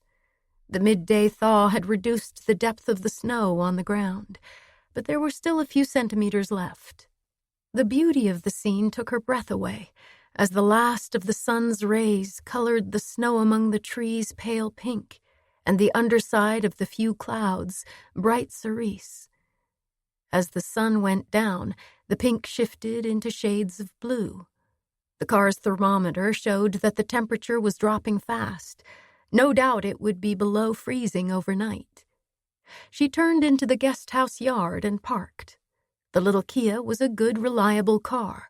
She gave the dashboard an appreciative pat before she got out. Nothing had changed. Harold was at the reception desk, entering something into the computer. His face lit up as soon as he saw her. "Embla, welcome."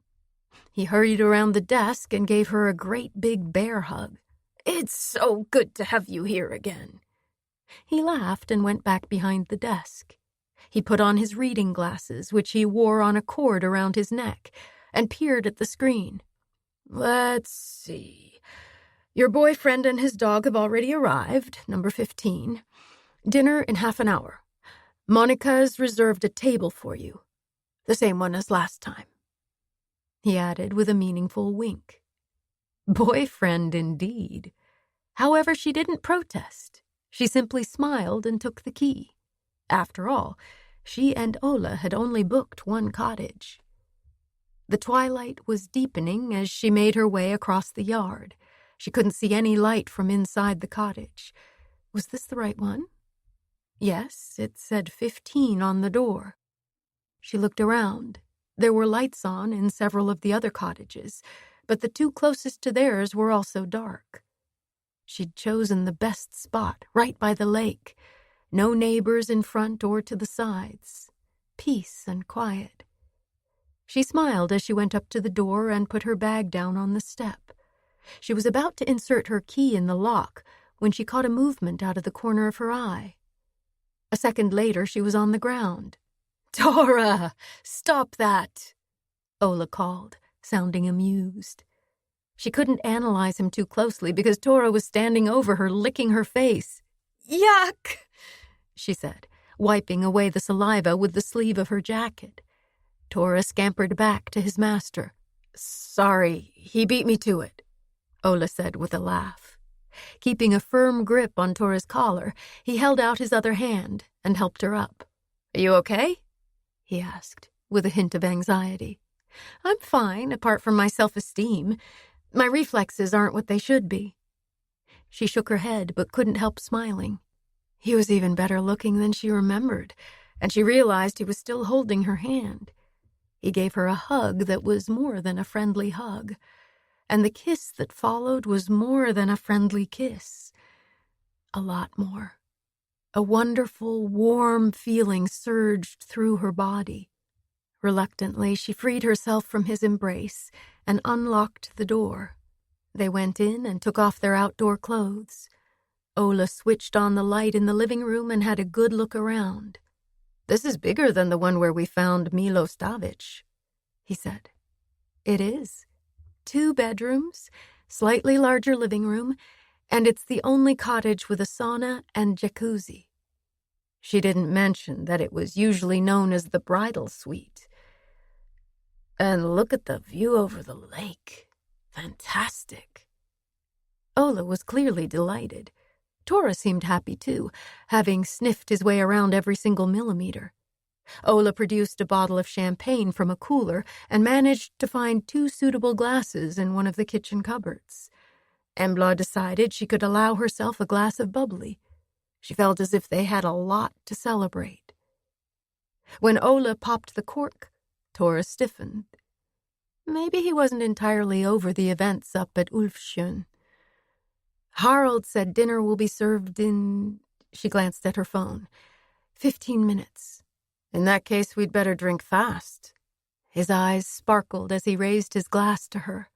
It took a second for her to realize they were sparkling with tears, and she could hear the emotion in his voice when he added, "Thank you. For saving me and Tora. Oh, come on. We both played our part. We did. But without your knowledge of guns and the fact that you stayed calm under pressure, we'd have been dead meat. Without me, you wouldn't have been up there in the first place. Ola cleared his throat and smiled shyly. Here's to you. They sipped the cold, delicious drink. Their eyes met, and now it was Embla's turn to smile and propose a toast of her own. Here's to us. The warmth in Ola's eyes could have melted a glacier in seconds. To us, he echoed. Embla moved closer to him and touched his sweater. Slowly, she slid her hand up to his cheek, cupped it gently, and drew his face down to hers. With her lips almost touching his, she whispered, I booked this cottage because I thought Tora would need his own bedroom. It's 2:15, and I can't sleep. It's dark and so fucking quiet everywhere. The silence. It's driving me crazy. My head is spinning. Maybe I've had a little too much to drink. I need someone to talk to, but there's no one. That's why I'm recording this. Then I'll delete the recording. I could have died when Julian opened the door and no, it's Embla now, was standing there with that detective. Shit. I was really shaken up by the fact that they'd found me. Milo had promised the plan was watertight. No one would be able to track us down, he said. For fuck's sake, it only took the cops a month. How did they do it? At least they promised that nothing would be put in writing about me and the kids. Our new identities mustn't get out. And now we're under police protection. Ha! What a joke. If they only knew. Actually, I thought I did pretty well, pretending to be grief-stricken over that asshole Kador. I certainly won't miss that little shit. Nor Milo. He might have been there for our family, but he was always all over me when he'd had a few drinks. Wanted me to play nice. Fucking pig. No risk of anything like that with Luca, of course, but I hardly ever saw him. Anyway, I managed to hide my shock when Embla and the other cop turned up. Then I pretended to be grief-stricken when they told me my husband was dead. I had another shock when they asked me about Jiri. How the fuck do they know about him? And do they know anything about the two of us? It's fortunate that he and Kador are cousins. You always come into contact with relatives whether you want to or not. That's what I'll say if they ask me any more questions. Although I've got a bad feeling. I read something in the papers about a gang war up in Dalsland, and it was in the news, too. 4 Croatians killed, 2 Swedes injured. They said a man had been arrested for the murders of Milo and Luca, but they didn't give his nationality. There was a lot of other stuff about smuggling guns and drugs, but Jiri talked about a big deal going down in the middle of nowhere. Croatians, a Swede, and some Norwegian gang were involved. I'm beginning to worry that this was the deal he meant. He knew Milo was spending the night at a place with a really good restaurant, and he knew the name of the place because Milo had been there before and talked about it. Jiri was going to fix him, and he did, and he fixed Luca, too. Mikael will reward Jiri. He knows nothing about me and Jiri. He wouldn't like it if he found out. Jiri's gonna fix Gabriella, too. Sour-faced, whining bitch. They'll have to get a divorce, though. Killing her would be too risky, even if that's what I'd prefer. My darling Jiri was heading back to Split as soon as he'd fixed Milo and Luca. A quick in-and-out job, as he put it. Did he manage to get away? There was a blizzard. Did he stay in Dalsland? Please, God, don't let him be dead. Please let him be safe in Split. I can't find any concrete information about what's happening. They're not giving any names online. What will I do if Jiri's dead? What if he's the one they've arrested for the murders of Milo and Luca? Can they link him to Kador's murder? I hope not. Croatian prisons are awful. I'm intending to stay here for 6 months, then go back. Jiri and I have agreed that we won't contact each other during that period. I hope by the time I get back his divorce will have gone through. Or if he's the one who's been arrested and he ends up in jail in Sweden, I'll wait for him. I won't dare see Embla again. I'd really like to. I've missed her so much, especially in those first few years. We always had so much fun together. But she's a cop. I must never forget that. She sat in my kitchen sipping water, the hypocritical bitch, just waiting to see if I'd start babbling. I know I drank quite a lot of wine. That wasn't smart. But all those shocks were too much for me. Oh, my other cell phone's ringing. Shit, where did I put it? There it is. If you listened carefully, you could hear another phone ringing in the background before the recording ended. Embla stared at the phone lying in the middle of Euron's desk. She realized she wasn't breathing and was beginning to feel faint. With a huge effort, she took in a shuddering breath. It couldn't be true. But deep down she knew she'd just heard Lolo's own words and feelings. Her old friend might have been slurring her words, but this was no drunken ramble. It was an honest admission that she loved Jiri and had hated Kador. She hadn't said so, but there was a strong possibility that she could have been involved in her husband's murder. If so, she was the one who'd tipped off Jiri, told him that Kador was going home alone at an earlier time than usual the night he disappeared. She'd thought Embla was a hypocrite, and yet she'd said she missed her. It was loneliness, alcohol, and maybe some other drug that had made her call Embla that Friday evening. Euron was looking at her, and Embla could see sympathy in his eyes. We found the phone when we searched the apartment on Saturday.